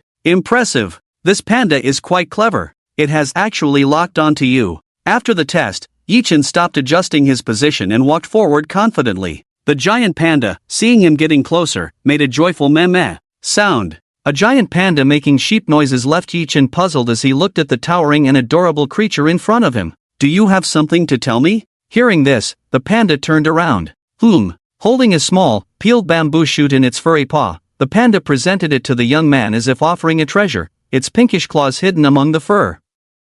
Are you giving me the bamboo shoot? The panda blinked its small eyes and nodded obediently. Why? The panda tried to explain with grunts. I don't understand what you're saying. The panda tilted its head, looking confused. In the next moment, it grunted and tossed the bamboo shoot into the yard. Bending down, it startled Fan Xiaohua, who quickly closed her eyes. The panda, paying no attention to her, squatted down with its round bottom, its paws busy with something. When it stood up again, it held a bunch of white wild daisies between its delicate paws. The giant panda approached the daisies with a smile, its black nose twitching slightly under the white fur as it delicately sniffed the flower's fragrance. Holy cow! A panda! A panda! A panda! It's giving me a sideways glance. It loves me. Love truly cannot be faked. Love-struck brain, get out. A Zhang Hong. Damn it, you cursed anchor, you human trafficker, this is my long-lost child. Give it back to me quickly. Oh my, how could I have known that a tiger sniffing a rose would be such a scene? My heart feels like it's been struck by Cupid's arrow. I'm about to be overwhelmed by cuteness. The anchor's acting is so bad, unworthy. Let me do it, let me do it. I can act for free without pay. While everyone in the live broadcast room was falling for the allure of beauty, Yi-chan remained unusually calm. Why now? Why did it have to be right after he obtained the Emperor Ling flower? All doubts were explained by the behavior of this giant panda. Everything, no matter how unreasonable, suddenly made sense. It had come for the Emperor's aura. I understand. At the same time, Baba the giant panda nodded, and the white daisy was tossed aside with a paw, only to be picked up again, the tender shoot slightly bruised from the fall. With round, watery eyes, it arched its back in a pleasing manner. Well, I've taken the item, as for. Yi-chan took the tender shoot, his words unfinished. SSSHH. A loud screech of brakes sounded simultaneously. The Forestry Bureau personnel had arrived. Xiao Wang, go tend to the injured person first, then take them to the hospital. We'll discuss compensation later. Xiao Wang nodded, picked up the medical kit, and hurried towards Fan Xiaohua. Young lady, are you okay? It hurts. Being cared for by a good-looking and caring young man, Fan Xiaohua, who had been neglected, teared up instantly. It's okay, your face looks swollen, can you open your mouth a bit more now? Xiao Wang gently inquired. Woo. Fan Xiaohua tried to open her mouth, managing to partially do so, but the other side, swollen and unable to open, caused pain as it tugged at the damaged tissues inside her mouth, tears streaming down her face. It was more like a comical twitch than an attempt to open her mouth. Nevertheless, Xiao Wang, being experienced, maintained his smile in the face of such a scene. It's alright, I'm here for you, let me tend to your wound a bit, and then we'll take you to the hospital soon, okay? Comforting her while carefully treating her wound, Xiao Wang continued. Fan Xiaohua pouted, feeling wronged. Xiao Wang, if the injured person's condition isn't severe, tend to them quickly and then come over. The panda is injured. Upon hearing this, Xiao Wang immediately sprang into action, leaving Fan Xiaohua standing there, questioning her life choices. No way. Is this a joke? In her daze, Fan Xiaohua faintly heard footsteps behind her. Instantly, a smile appeared on her face. She knew she was still important. Miss, I'm from the Forestry Bureau, and we suspect you of intentionally harming a national treasure, the giant panda. We have informed the Forest Security Bureau to take action. Fan Xiaohua's smile froze. She understood every word the man said, but strung together, she couldn't comprehend. In simple terms, you've broken the law. Seeing her bewildered expression, the middle-aged man reluctantly explained. Fan Xiaohua mechanically twisted her neck, trembling with anger. I didn't. It hit me first. The man merely cast a disgusted glance at her and walked away. Shortly after, the Security Bureau personnel arrived at the scene. Forest officers questioned witnesses and the suspect. Did you see that lady harm the giant panda? Zhang Shi, huh? I actually didn't see clearly. At that time, I had my back turned, and I only turned around when I heard her scream. When I turned around, she was already injured, asking me for help. Forest officer, what about you? Did you see anything? Yi-chan shook his head. I didn't see anything, but she was in a bad mood at the time. Forest officer, in a bad mood? What do you mean by that? Can you be more specific? Yi-chan pondered for a moment. Well, my family runs a rural guest house. She caused trouble at my place, creating chaos and angering everyone. I had to ask Jiangxi to kick her out, and since then, she seemed to be constantly emotional. Isn't that right, Jiangxi? Jiangxi, yes, it's not just me who can testify to that. The other guests can testify too. When she gets angry, it's just. Forest officer, well, I understand the testimonies you've given. If it's convenient, I'd like to call a few more of your guests to testify. Of course, it's best to notify them one by one to avoid causing a commotion. Jiangxi immediately responded, all right, I'll go now. Soon, several fishermen of different ages appeared as witnesses. Oh, I guarantee everything I said is true. That woman seemed a bit mentally unstable, always getting angry for no reason. Yes, I feel like she's capable of doing such things. Rong Rong is so gentle, she must have provoked it first. Exactly. I feel the same way. Officer, can we go back to fishing now? Forest officer, are you sure everything you're saying is true? Well, of course it's true. Officer, if you don't believe us, we can bring a few more guests to testify.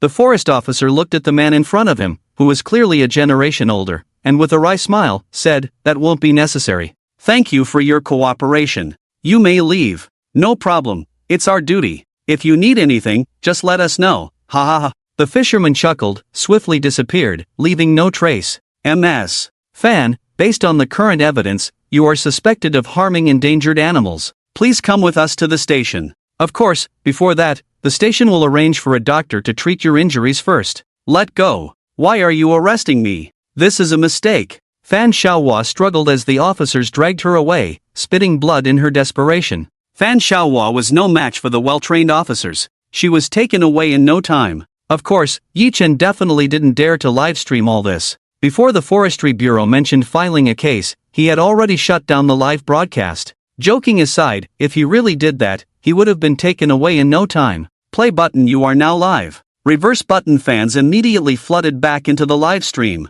Bold broadcaster, how many talented individuals are waiting for our appreciation and recognition, yet you, being favored by us, have turned into a heretic. Saying you're ending the broadcast and actually doing it, you simply don't care about us, nor fear our wrath that could extend to your 9 generations. May I ask which emperor is so boastful? So brave, the treasury must not be empty. Care to gift me 50 V coins? Ah, gift you 50 V coins? It's not that I look down on you, if you have the guts, gift me 50 V coins, or else you're just a last emperor, daydreaming in broad daylight. Yi Chen couldn't help but chuckle at these drama queens. Rong Rong is running away. Ah, why does his cute little butt bounce so cutely when he runs? It's so adorable, it's making me blush. Yi Chen subconsciously shifted his gaze away from the screen. He saw Rong Rong, the chubby black and white panda, running with his little butt sticking out, his feet tied with bandages fluttering in the wind, showing how fast he was. However, in the blink of an eye, he had darted into a bamboo forest, disappearing without a trace.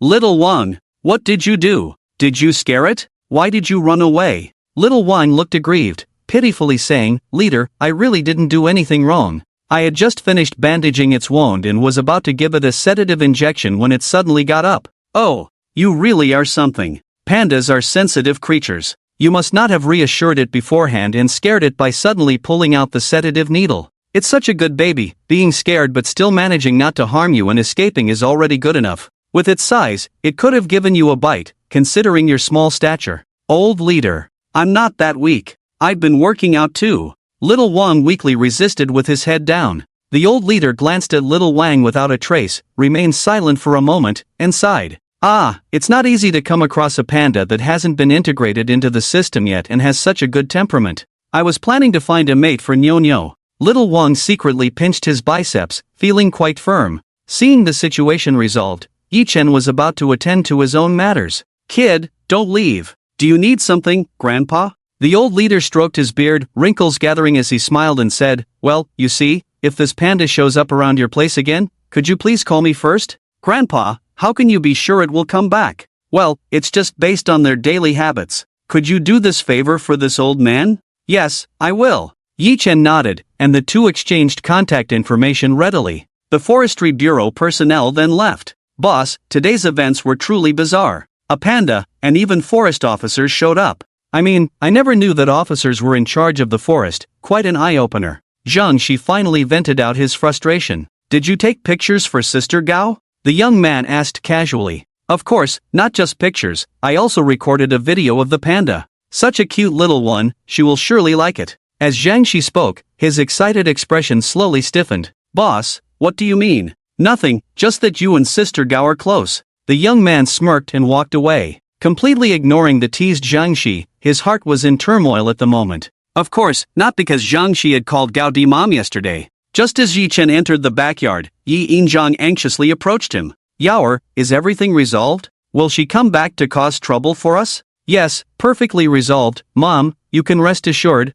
I've got everything under control. Yaoer, I think we need to hire some help. You are smarter than me, so how should we go about it? Mom, don't joke around. I'm only in my 3rd year of high school, I don't know everything. You came up with the idea, let me figure out how to implement it. It's not fair to put me in a difficult position. Ha! Yaoer, you've always been the one in charge, and now you're telling me you want to quit. Yi Yinjiang was at a loss for words, looking worried. Mom, don't put me on a pedestal. The agritainment business is something we started together, the idea of hiring help was yours. This was your idea, you must have a plan in mind. Let's not beat around the bush, mother and son should be straightforward with each other, right? Yi Yinjiang's hands clenched and released under her, hesitating for a long time. She pursed her lips, her eyes wandering, tentatively speaking, Yaoer, I'll just say it. If you think it's not right, we can change it? Okay, Mom, I'm listening. The young man smiled, his gaze soft and attentive as he quietly listened. Yaoer, this is what I think. We have around 30 guests today, and I overheard their conversations.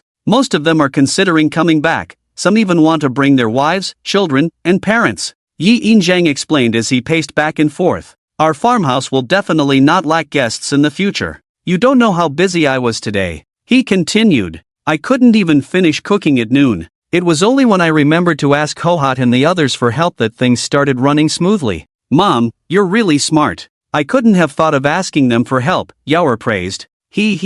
That's because your mom is familiar with the people in the village. Since you've been studying all along, it's normal that you didn't think of it. You don't know, I paid them a wage, and today I made a net profit of 323. Yi Yinjiang modestly waved his hand, but his voice became noticeably louder and more confident. Yaoer, with this kind of profit, even if we don't sell fish, you can still afford your university fees, Mom. He exclaimed. Mom, let's stick to the point and not digress. Why do you want to hire someone? Yaoer reminded him. Oh, right, Let's get back to the point. With more guests, disputes are more likely to arise, like what happened today. In the small restaurant I used to work at in town, if something happened, the staff would help out. But you see, it's just the two of us here at the farmhouse. Mizi and Zhang Shirun are just temporary guests in our house. Although I waive their food and lodging fees, it's not like we can ask for help every time. Kindness should be repaid. At noon, I heard from Hohat that your friend Ingchuan's husband, who used to be a soldier, is skilled. We could hire him as a security guard for our farmhouse, Yi Yinjiang suggested. Taking a deep breath, he finally asked, Yaoer, what do you think? Mom, I'm in my 3rd year of high school, I don't know much about this. But you're right, having a security guard is indeed reliable, Yaoer agreed. Alright then. I'll talk to Ingchun later about this. As for the salary, what do you think is appropriate? Yi Yinjiang inquired. Mom, I'm in my 3rd year. Yaoer tried to interject. Yaoer, that's enough, I'll make the decision myself. Yi Yinjiang interrupted his son for the first time, feeling uneasy for no apparent reason. Alright, it's settled. The salary will come from my account since it was my idea and effort, Yi Yinjiang decided without hesitation this time. She didn't want to hear her son mention being in his 3rd year of high school again. It was driving her crazy. Meanwhile, in the backyard fishing spot. Darn it! The line snapped. How could it snap? My big catch. The young man stared at the broken fishing line, pounding his chest in frustration. Young man, your technique isn't there yet.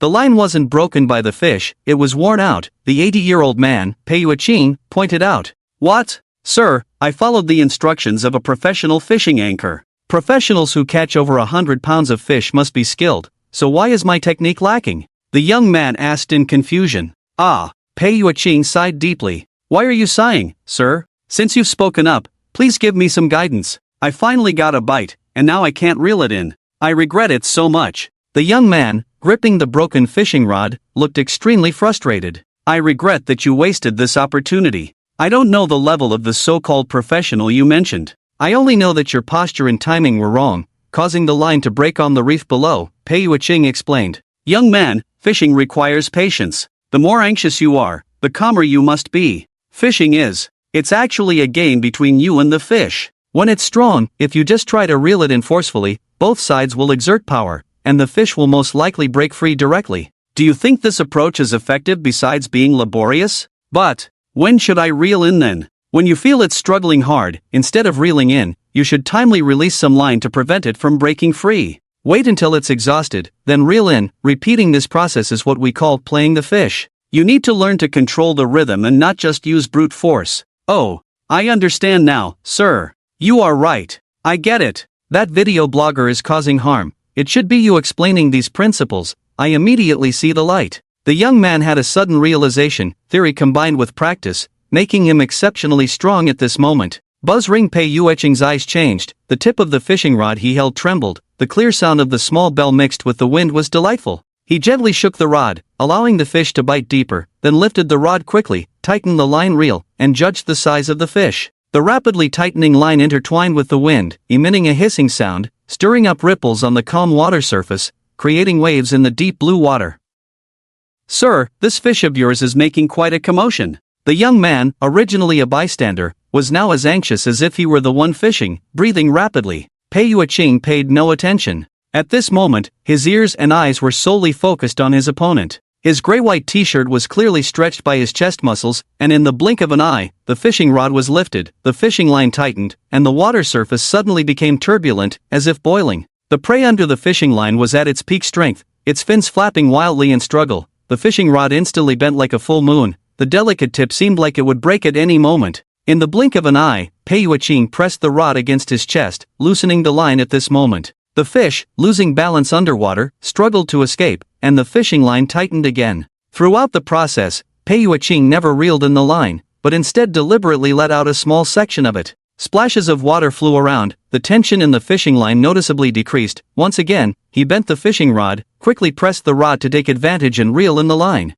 After several rounds of struggle, between reeling in and letting out the line, the fish had unknowingly fallen under Pei Yueching's control. 20 minutes later, the fish underwater was exhausted, weakened, while the octogenarian holding the rod hadn't even broken a sweat. If the fish could speak, old man, where's your sense of honor? If I were well versed in military strategy, I wouldn't have lost. At this moment, the exhausted fish had already half emerged from the water. Its body was a mix of brown and white, covered in dense spots, with thin and sharp teeth, faintly visible tiny scales, a wide mouth that almost resembled a stone rather than a fish. This fish is really ugly. The young man couldn't help but comment. Click. He took a picture of this ugly fish. Young man, this is a grouper. Although it looks ugly, it tastes delicious. Sir, it looks more like a stone than a fish. Can fish meat really be tasty? Don't underestimate me just because I'm not well read. Alright, young man, today we can consider ourselves fated to meet. This fish is too big to be caught with a net. Could you please help secure it with a harpoon?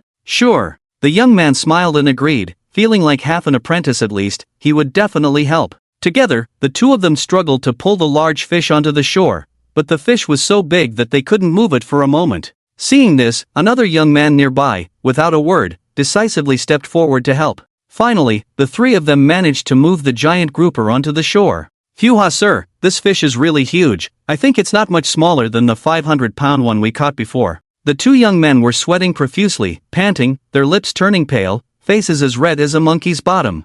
Looking at the 80-year-old man again, besides his white hair being damp with sweat and sticking to his temples, even his breathing seemed slightly heavier. It should be smaller. You two take a break. I'll go call the boss to have someone come and weigh it. Got it. The two young men breathed a sigh of relief, wiped their sweat, and decisively nodded. Butcher Yi soon arrived in his small truck. The fish was still lifted onto the electronic scale with combined effort. 201. 2 kilograms. Wow, this fish is just a bit smaller than the last one, really big, Butcher Yi marveled. Sir, you truly are amazing. You have the skills to catch another giant fish. The young man sincerely praised, raising his thumb. Oh, come on, it's just luck. I couldn't catch any fish before. It's just chatting with you about fishing experiences that led to this fish. So, you are the old man's lucky star. Pei Yueching waved his hand, his mouth unable to contain his smile, even his white beard seemed to curl up. While the two were engrossed in conversation, a figure quietly approached. Sir, do you sell this fish? I heard it weighs 400 catties. You may not know, but the fishing fee is one thing, buying the fish caught is another. It costs quite a bit to buy it. You shouldn't spend your pension money like this. I have a passion for giant fish. How about you give it up? I'll pay the full price for this fish, and I can even give you an extra 5,000 yuan. What do you think? The man was none other than Gu Haiyang, who had tasted success and no longer needed crutches, his foot seemingly healed. Pei Yueching's smile froze as he looked at the youth beaming with joy. Young man, 5,000 yuan is not a small amount. It must be quite a burden for someone your age, right? Sir, you really know how to talk. You're right, 5,000 yuan is indeed a bit much. Gu Haiyang's eyes flickered, pretending to ponder, and continued, but I really like it and I'm willing to pay for it. Sir, please agree. The young man listening on the side felt something was amiss with this speech and suddenly changed his expression. Sir, don't listen to him. He's a scammer. He's trying to deceive you. The person who caught the giant fish last time was on the internet. Gu Haiyang couldn't let anyone ruin his plan and immediately interrupted. Sir, I'm not a scammer. If you don't believe me, I can transfer 5,000 yuan to you right now. You can receive it, and then we can go to the boss, and I'll pay for the fish directly. How about that? Sir, he really is a scammer, even if he gives you money. Hey, you can eat a meal messily, but you can't talk nonsense. Have you ever seen a scammer who pays first? Believe it or not, I'll sue you for defamation. Gu Haiyang's face darkened, his eyes staring at the young man with a hint of killing intent. Faced with such a smooth-talking scammer, the young man was speechless, trembling all over, cursing himself for not having a few more brains to figure out a solution. Gu Haiyang immediately changed his tone, smiling as he approached. Sir, could you provide your payment code? I'll transfer the money to you right away. Sorry, young man, 5,000 yuan is quite a lot for you, but for an old man like me who receives tens of thousands in retirement pension every month, it's not much. I'm 89 years old this year. You can do the math on how many years I've been retired. I have more than enough savings to buy this fish, so don't bother, young man. With that said, Gu Haiyang's heart was suddenly racked with pain, his face turning black. The young man burst into laughter. Ha, you're hilarious. You don't need those petty tricks. Go scam someone else. Gu Haiyang stared at the gold brick for a long time. Well, sir, I'll go back to fishing then. Wait, young man, don't leave yet. You are my lucky star, so I'll give you a share of this fish. What? No, this fish is said to be valuable by the fishing circle's fourth young master. How could I accept it? The young man waved his hands repeatedly, truly not wanting it. Well, that won't do. I always stick to my word. I will definitely give you this fish, but how should I divide such a big fish? I don't know how to handle fish. Gu Haiyang, who was about to leave dejectedly, stopped in his tracks upon hearing this. Old man, I can handle it. I can help you process it, but, you know, my family is in financial difficulty. You'll have to pay a processing fee. Can you do that? Processing fee? How should it be paid? Hearing this suggestion, Pei Yueching furrowed his brows. He was not out of touch, on the contrary, he knew all about the deeds of the fourth young master of the fishing circle. Here's the deal, how about I take 5 caddies of fish meat? I promise to carefully divide each part for you. Trust me, my ancestors made a living from the sea, my skills are inherited. I'm not lying to you. Please give me a chance, okay? Contrasted with his previously insincere smile, Gu Haiyang's face now showed a sincere and humble smile. Alright, start by dissecting the tail, let me see your skills. If it's not good enough, you should consider the worst outcome for a liar. Okay, please wait, I'll go borrow a knife from the boss. Gu Haiyang immediately dashed off. And so, Pei Yueching, the young man, Butcher Yi, and even Yi Yinjiang gathered around Gu Haiyang as he dissected the fish. Gu Haiyang indeed had skills. Every cut he made precisely separated a piece of fish meat of uniform size without damaging the fish skin. You wouldn't know how he did it, but he truly had that skill. The onlookers were amazed, unable to take their eyes off. The 400 caddies of fish were dismantled by him into approximately 200 pieces. Gu Haiyang wiped the sweat with a towel, then looked up cautiously at Pei Yueching and asked, Sir, do you think my skills meet your standards? Young man, your skills are indeed good, I'll pay this processing fee. Upon hearing this, Gu Haiyang's pupils contracted, his heart raced, and with a slightly trembling voice, he responded, Alright, as long as you're satisfied. However, sir, this fish meat needs to be frozen quickly. Do you have a way to take it away conveniently? Young man, rest assured, before you dissected the fish, I had already arranged for someone to come. They should be here soon. As soon as these words fell, a refrigerated truck appeared on the road. The fish meat was professionally packed into bags, leaving only fish scales and blood on the ground. Sir, this is too much for 5 caddies. Enough, stop refusing. The refrigerated truck has left, I have no place to store it. If you don't take it, then I'll have to give it to this young man who dissected the fish, right? No, I want it. The young man immediately shivered and hastily hugged the bag of fish. That's more like it. Oh, by the way, This one caddy, please help deliver it to the person who helped earlier. Got it. I'll make sure the task is completed. Pei Yuqing stroked his beard with a smile, shifted his gaze away from the jubilant young man, and prepared to leave. The old man in front of him disappeared. After a moment of preparation, Gu Haiyang finally caught up and found him on the road. Sir, if you're giving the fish away, it's fine, but if you're selling it, the price needs to be carefully considered. The prices from 10 years ago should at least be multiplied by 10 to be worth selling. To Gu Haiyang's surprise, upon hearing these words, the old man didn't even turn his head. Young man, you're a good person. Clap. The old man got into the passenger seat. The car sped away and soon disappeared in the winding mountain road. Pa, I was being presumptuous. Gu Haiyang spat out a few words, feeling a bit self-deprecating. Turning back to Yi Chan's side, he finally resolved a bunch of matters. The live broadcast was also set up again. Intending to find a secluded place to figure out what's going on with this new plant card that has appeared, another roadblock appeared. Hey, buddy, are you crazy? This is my fish. What are you doing? Who the hell are you calling buddy? I just went to the bathroom, asked you to take care of the fish in your fish tank, and in the blink of an eye, you've taken care of all of them in your fish tank. Bah, you're talking nonsense. Accusing me falsely. This is the fish I caught. If you want to steal the fish, you'll have to step over my dead body. Both men's eyes were bloodshot, one holding down the fish tank, the other trying to lift it, a stalemate, the fish tank being lifted and pressed down intermittently. The salty sea breeze became a bit more heated. Who knew when things would spiral out of control, a powder keg waiting to explode. Yi Chen frowned, things were really going downhill. It seemed like the matter of the Emperor Ling flower would have to be postponed. He stepped forward quickly. I don't care who's right or wrong, but let's all calm down for now. The two men's hands moved incessantly, speaking in unison. Who are you? I'm the boss here, this sea belongs to my family. Alright, since you're the boss here, how would you handle it if this person wants to steal my fish? The man guarding the fish angrily said. Bah, you're the first to accuse, clearly you stole my fish. Boss, you have to stand up for me. The man trying to steal the fish retorted. The young man's gaze flickered between the two. Hey, little boss, aren't you supposed to be the judge here? It's quite interesting, do you need my help? At some point, Gao Dai also joined in the fun, looking interested. Sister Gao, do you have a plan? I have some confidence, I wonder if the little boss is willing to bet with me. Bet on what? Well, a seafood meal. I can't solve your problem for free, can I? Gao Dai smiled naturally, shrugging her shoulders. Since it's a bet, what if Sister Gao loses? There should be some reward, right? Gao Dai was taken aback, carefully examining the young man's expression before speaking seriously. What reward do you want? How about being able to eat for free at your cake shop in the future? Wow, little boss, you're really asking for a lot. I'm just solving your problem with a seafood meal, and you want to eat for free forever? Gao Dai widened her eyes in disbelief, questioning. The young man chuckled lightly, shaking his head. Sister Gao, you have absolute priority, you've already thought of a plan, and whether I win or not depends entirely on you, which is unfair in itself. Hearing this, Gao Dai avoided the clean, pure gaze of the young man. She turned to the two men who were at a standstill before speaking.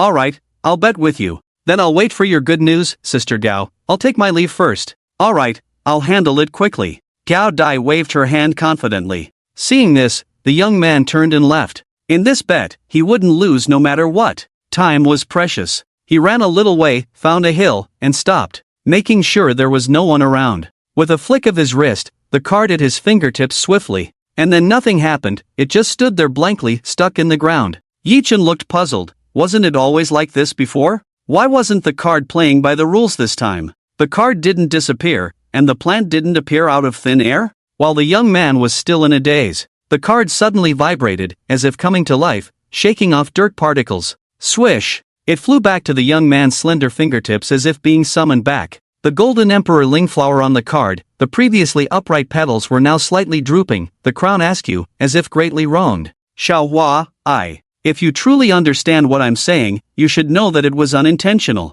The young man hesitated and reached out with his other hand, lightly brushing the Emperor Ling flower on the card with his fingertips. Then, his hand unexpectedly didn't touch the card, it simply passed through it. Yi Chen stared in disbelief as he watched his hand merge into the card. He exhaled slowly and turned the card around. To his surprise, on the other side of the card, there was no sign of his hand passing through. It was as if his hand had entered another world through the card. The young man lowered his gaze, feeling a warmth different from the coolness after a spring rain at his fingertips. Since his hand could go in, what about him? What lay ahead? Would it be another world? Would something terrifying happen? Who would set up such a scheme to harm a high school student who hadn't even graduated yet? The world, an unknown world. The young man's chest heaved with anticipation, breathing heavily. Drumbeats seemed to echo in his ears, mind, and chest, urging him to continue. The next moment, curiosity overpowered reason. The young man hesitated no more. He reached out again, his hand passing through the card unhindered, until his right arm disappeared.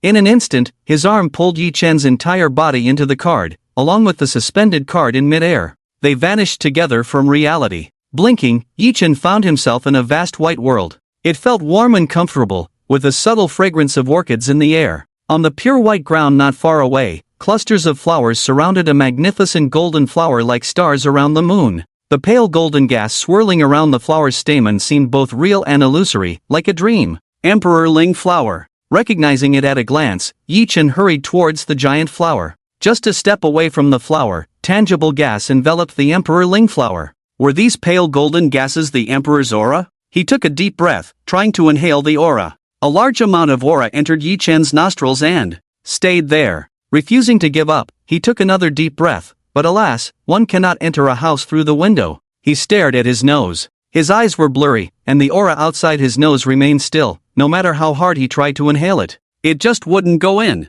Huff, huff, huff, his nose hurt. Forget it, let it be. Yi Chen gave up on this futile endeavor. He turned around to survey this world. Sometime later, he realized he had reached the end of the flower pots. Thud! He actually hit a wall. Yi Chen rubbed his sore nose in disbelief. In this all-white world with no shadows, it seemed like every direction emitted light, making it impossible to distinguish this as a confined small world with the naked eye. Rather than calling it a small world, it was more like a perfectly cubic three-dimensional space. As for how he discovered this, it was quite simple. Realizing this wasn't the world, he immediately thought of measuring it. Fortunately, with the Emperor Ling flower and its offspring as references, he quickly estimated the width and length. The next step is to measure the height, which might be a bit challenging and time-consuming. Lost in thought, the young man lazily stretched. His expression froze instantly. Well, reaching out and touching the sky indeed. He was 175 centimeters tall. So, this space was indeed quite small.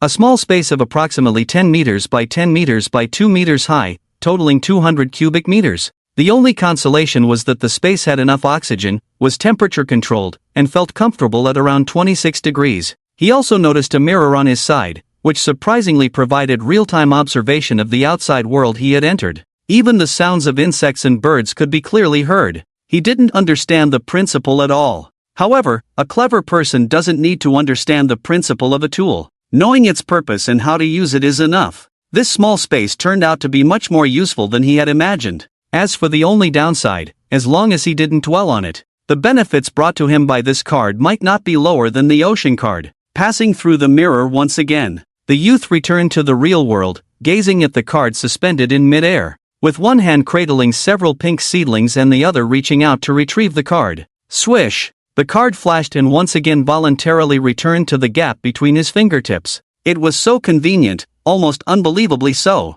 Ask which man hasn't fantasized about having a weapon or item that can be summoned back. Yi Chen was no exception. Swish! With force, he threw the card in his hand forward again, and it landed perfectly in the high treetops, disappearing from sight. The next moment, as if in sync with his thoughts, the card turned into a green beam of light, slicing through the tree leaves. In an instant, before the broken leaves could fall, the green light was summoned back into his palm. At this moment, the neatly severed leaves slowly began to drift down. After all, Yi Chen was a young man. Momentarily carried away, he threw the card out once again, until he had played 3 times in a row. Ah, I've wasted time. The youth sighed, but the fiery gaze at his fingertips couldn't hide his excitement. Not far from him, the only victim, a large tree, was now showering green leaves, creating a melancholic atmosphere as if the rain was enhancing the scent of camphor in the air. Yi Chen collected his thoughts, contentedly picked up the flower pot, and walked back. On the other side, the dramatic scene by the seaside was far from over.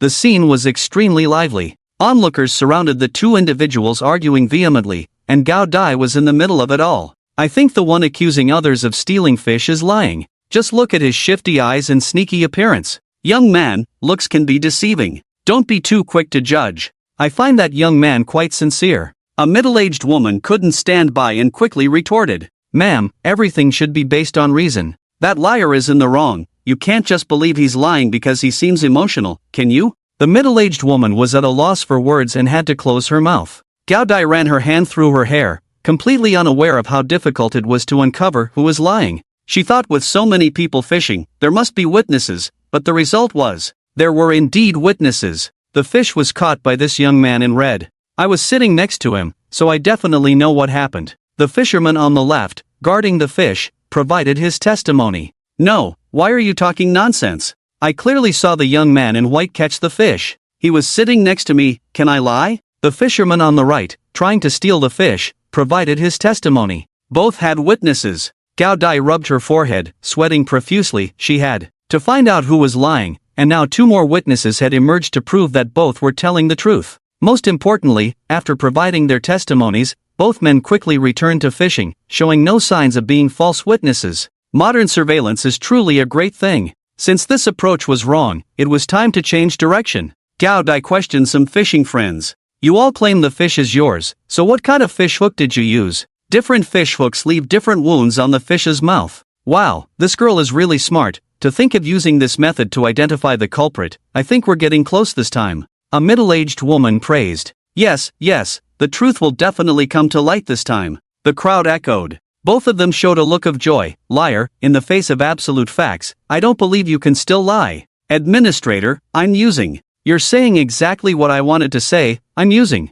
Wait, don't answer yet. To prevent anyone from copying, write the answers on your phone and show them to me one by one. Originally, she thought that the liar among the two would always show a flaw. After all, she was so confident. At least there would be a moment when their expression would show fear, or their demeanor would be abnormal. Never did she expect that neither of them hesitated in the slightest, and quickly handed in their answers. Gao Dai could only look at each of their answers separately, but the answers turned out to be exactly the same. XX brand, X model, Pike pays 1,000 in fishhook. At that moment, her face really changed, like a dark cloud looming overhead, thoughts of death creeping in. Your answers are exactly the same. She scrutinized the expressions of the two at this moment. First surprised, then hysterical. The 2 damn liars synchronized again. Damn! How the hell do you even know the brand and model of my fishhook? You liar! How? How could you be so despicable? The thief cries, stop thief, you shouldn't be here fishing, you should be attending the Oscars. The two started arguing again. Gao Dai, at this moment, was also feeling a mix of emotions, her brows furrowing constantly. She also felt like cursing. She used all her means, but the result was completely different from what she had imagined. That liar seemed to have planned it all along. His story couldn't be faulted. Every question thrown at them, both answered effortlessly, making it impossible to tell who was lying. No, change strategy, Gao Dai, think, there must be another way. Yes, there is another direction. Wait a minute, nowadays sea fish are rare. The fish in our farmhouse has a high value. I believe everyone agrees on this point.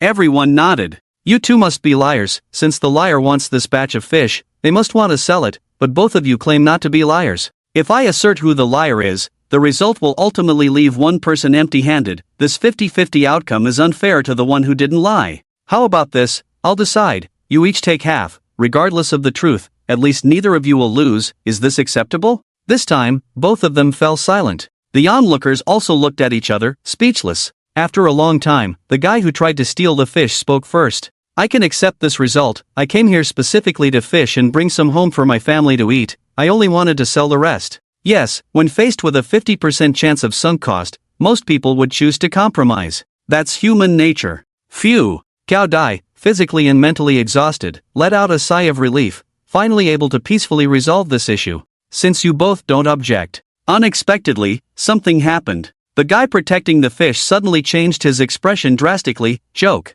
I don't accept this result. Why should I compromise? He's the one lying. These fish were originally mine. Why should I share half with someone else? No, both you and I know clearly that you're the liar. If there were surveillance here, would I even bother to share half with you? You, this liar, refusing to accept. The guy trying to steal the fish, with red eyes, clenched his fists. Oh my, why do I feel like the liar is backing out? A young man whispered. I think so too. Actions speak louder than words. I also stand with the fish protector. He went to the restroom, came back, and the fish was stolen. I don't believe it either. I'm the same, a thief wouldn't leave empty-handed, so he's backing out for sure, no doubt. Plus 10,086. There was no way around it. The fish snatcher had an ugly appearance, with a hooked nose, dead fish eyes, a round face covered in acne, and a fierce scar running from his eyebrow to his cheekbone. He exuded a gloomy aura, looking like trouble at first glance. On the other hand, the other person wasn't particularly good-looking, lacking any distinctive features,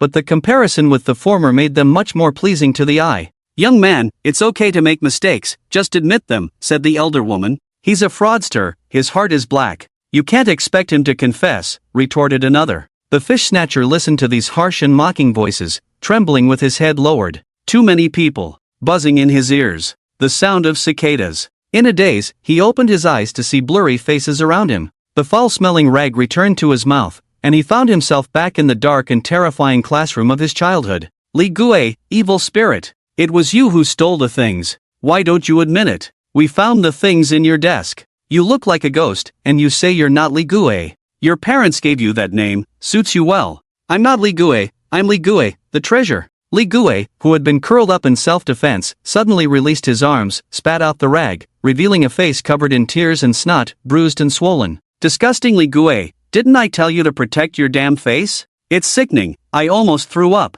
"Hit him, make him steal the monitor's pencil case." His classmates kicked and punched Li Gue's small arms and legs. "Stop, it hurts." "I didn't steal it, I really didn't. I don't know why the monitor's pencil case was in my drawer." Li Gue choked back tears and once again shielded his bruised face with his arms. "This brat is still lying. Lying comes with a price." The leader of the group picked up a shard of glass that had shattered on the floor, reflecting a chilling light in the sunset. "Ah!" A child's piercing scream echoed in the empty schoolyard, then fell silent quickly. After all, it was past school hours, and there were hardly any people around the teaching area. Perhaps some adults heard it by chance, but what could a brief sound prove? Probably just some child's prank. "Hey, look, this fraudster got caught trying to run. Quick, stop him." As Li Gue tried to slip away with his head down, the crowd stopped him, their moral sense soaring. In the midst of the crowd, Li Gue was restrained, not resisting, just muttering with his mouth opening and closing. "Yes, I'm a thief, I'm a thief." "See, he admitted he's a thief himself." A young man holding Li Gue's shoulder chuckled. "My goodness, this fraudster finally got caught red-handed by us. If only the authorities had acted sooner, we would have caught him earlier." Gao Dai watched the scene before her with a dazed expression, feeling a strange numbness creeping over her scalp. Had she really stumbled upon the fraudster by accident? "Sister Gao, what's wrong?" Gao Dai froze, realizing the young man was standing in front of her. "I won, right? The fish snatchers have all confessed." "Sister Gao, do you have evidence? Witnesses?" At this, Gao Dai's doubtful eyes trembled. "I don't. Subjectively, it seems fine. But determining right from wrong requires objective facts. Without evidence or testimonies as proof, it's meaningless." The young man's eyes narrowed slightly as he spoke slowly and calmly. "Sister Gao, what do you think?" Gao Dai shuddered all over, as if waking from a dream, and turned her gaze towards the confessor who was about to walk out of the courtyard under the pressure of the crowd. A chill shot up from her feet to the top of her head. "Wait, he might not be a fraud." She tried to shout loudly, but the righteous individuals, after a moment of confusion, continued their actions. "Can't you hear me? Are you deaf? I said, he might not be a fraud." Gao Dai seemed to be going crazy, hysterical.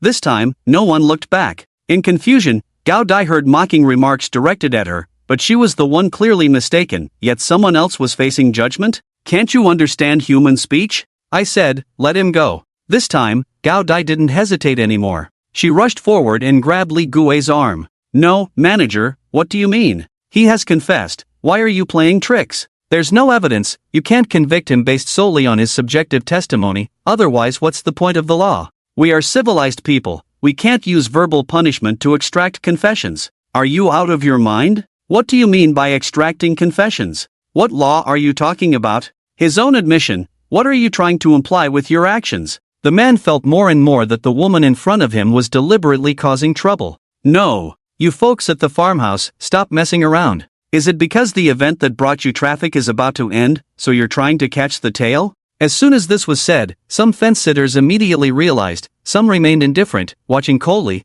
and a few enthusiastic individuals were drowned out. Gao Dai looked around at the confessor who seemed like a walking dead, and the excited crowd. The situation was no longer under her control. "Gao Jia, I'm here." Only Zhang Shi stood on the same side as her. How desolate. "I think the weather is nice today. Since everyone is so sure they are right, why not make a bet, and the winner gets a free seafood dinner at our farmhouse tonight. The crowd filtered out, free seafood dinner. Regardless of the type, the crowd immediately looked around. A young man, Yi Chen, spoke up. What's the bet then, little boss? A middle-aged woman recognized the young man and licked her lips, asking, we bet on who is the liar between the two of them, and if you guess right, you get to eat. Since it's a bet, what about the loser? The young man lowered his dark eyes and chuckled, if you lose, you'll bear half the cost of tonight's seafood dinner. Many people burst into laughter at his words. It was practically a free meal. I bet. I'm in. Count me in too. Little boss, find someone to keep track of the votes.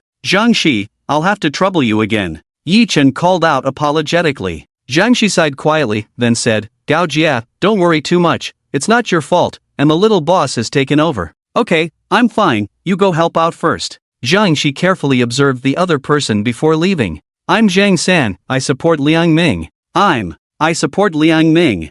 I'm Hu Yan, I support Li Gui. Zhang Shi raised her head in surprise and found a pale middle-aged woman of about 40 in front of her. Okay, I've noted it down. Next. A total of 15 votes, 14 votes for Liang Ming, 1 vote for Li Gui. Zhang Shi announced the results. Laughter erupted from the crowd below. Who the hell voted for that Li Gui? Hu Yan immediately buried her head like an ostrich. No, little boss, the voting is over. What about the outcome? How do we prove who won and who lost? Yeah, we can't just say there's no evidence again, and then say the bet doesn't count, right? I can't let this bet end in a draw since I proposed it. Yi Chen nodded with a light smile and continued, however, before that, I need 2 guests who haven't participated in the bet to help as judges. Judges? Yes, since it's a bet, even though I'm not involved, for the sake of fairness, I can't be part of it. So, naturally, we need to select 2 trustworthy individuals as judges. Of course, the judges won't work for free. I will give each of them a gift. Makes sense. So, who among those who haven't voted wants to be a judge? I'll do it. Soon, 2 enthusiastic spectators volunteered. Both of them had mutual friends at the venue, and everyone agreed that they were not planted by the rural resort. Alright, what's next, boss? Please have the 2 judges each take out the nets of the 2 individuals. Yi Chen ordered casually. Hee hee, quite amusing. A mocking laughter suddenly rang out. Liang Ming burst into laughter. Boss, I thought you had some brilliant insights, but it turns out you're just following the same old path as before. No need to trouble the judges. The nets are wet, and there are salt crystals on the handles. Yes, the previous lady checked that. One of the judges echoed. No, the judges won't check that this time. Look carefully, do you see fish scales on the nets? Fish scales? Now, not only the judges but also the surrounding onlookers were puzzled. Saltwater fish are fiercer than freshwater fish. Even in the nets, they would struggle and might rub off a few scales, which is quite normal. The crowd was stunned. Yes, both nets are made of transparent lines, and fish scales are mostly transparent. Even if 1 or 2 scales are left on the net, they could easily be overlooked. Then, everyone turned to look at the nets in the judge's hands. I am Liang Ming's judge, and there are no scales on my net. One judge shook her head, while the other said, I am Li Gui's judge, and there are 2 fish scales on my net. The judge waved the semi-transparent fish scales, which sparkled. What? Li Gui's net has fish scales? Are you kidding me? Yeah, isn't Li Gui the admitted fraudster? How did this happen? No, you bunch of haters, stop it. The evidence is clear, we all misunderstood Li Gui. No, that jerk Liang Ming is trying to run away. A man noticed Liang Ming's sneaky move and promptly shouted to stop him. Young man, don't run. Called out, Liang Ming turned pale, pushed aside a meddlesome lady, and fled outside. Oh, this thief dared to push me. The lady got up swiftly, picked up a beach volleyball, and threw it. Swish. Ah, a magnificent arc, a scream, and the volleyball hit Liang Ming's leg squarely. You dare push me, didn't expect this, did you? I used to be a professional volleyball player in my youth. The lady dusted off her hands triumphantly. Onlookers, your grandma is still your grandma. Liang Ming was caught up in this dramatic scene. Cough. Let me announce that today's bet winner is Hu Yan. She will receive a free seafood dinner tonight. Let's congratulate Ms. Hu Yan for her sharp judgment. Zhang Shi led the applause. A round of enthusiastic cheers erupted. Wow, who is Hu Yan? She's so amazing. Yeah, Hu Yan is my sister. I knew she was smart. She's been clever since childhood. Hu Yan blushed directly. Genzi, stop praising me. It's okay. You were the only one who got it right tonight, even I lost to you. Juanzi boldly patted her sisters on the shoulders. Ahem, tonight's losers are Zhang San, Wang Wu. Ah, no, please. Don't publicly execute us. Many people who hadn't been called yet raised their hands, tearfully pleading with Jiangxi for mercy. No can do. If we can't even call out the name of someone who's been wronged, then what does that make the victim? Jiangxi cruelly refused with a smile. Shen 14, I'm sorry to say that the 14 of you didn't win any prizes. The 14 finally listened to the lengthy list amidst the whispers and pointing fingers of the crowd. Mom, I'll never stand in line randomly again. Cases closed without evidence are all nonsense. Alright, just kidding. Today, in our boss's good mood, regardless of winning or losing, all guests can enjoy a free seafood feast. The crowd, what? Of course, as the only winner, Ms. Hu Yen will receive a very precious gift from our boss. Really? Can it be fake? Can you just say such things casually? Wait, I have a question. Does the deal about splitting the cost in half still stand? One of the 14 raised their hand and asked weakly. Definitely not. How could our boss make you pay more? Isn't that going against the heavens? Alright then. Long live the boss. Long live. Hooray! Jiangxi awkwardly left the scene and started patrolling the area. Finally, he found that tall, familiar figure.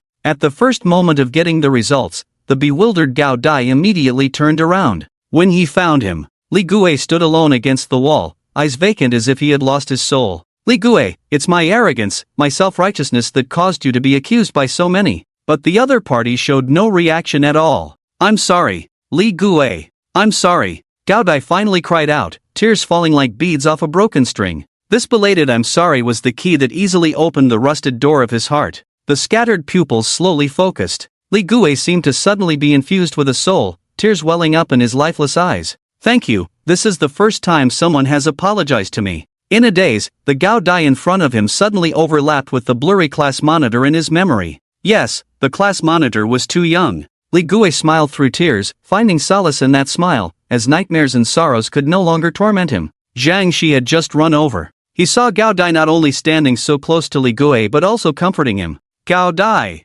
Xiaoxiang, what's wrong? Gao Dai, I've sorted things out, that. The notice we were expecting should be coming today. Shall we go ask the village chief together? Why not just call and find out? Gao Dai replied, retracting her hand and discreetly wiping her face. Brother Li Gui, we were wrong. A sudden loud voice startled the three of them. 14 men and women of all ages, unexpectedly led by Liang Ming, also came to the door. Sorry, young man, Auntie was wrong, couldn't see clearly. My eyesight is failing. A big ant briskly approached, full of warmth. It's okay, he disguised himself too well. Li Gui retracted his almost dislocated jaw, responding uncomfortably. Yes, brother Li Gui, I apologize to you today. A big brother who had taken off his shirt and knelt directly appeared in front of him. Brother Li Gui, punish me. Don't pity me, this delicate flower. A rose that has made mistakes doesn't deserve pity. The big brother knelt down, his round belly almost touching the ground, holding a thorn branch of unknown origin. The enthusiasm was overwhelming, making Li Gui's throat dry and his body itchy. He swallowed hard.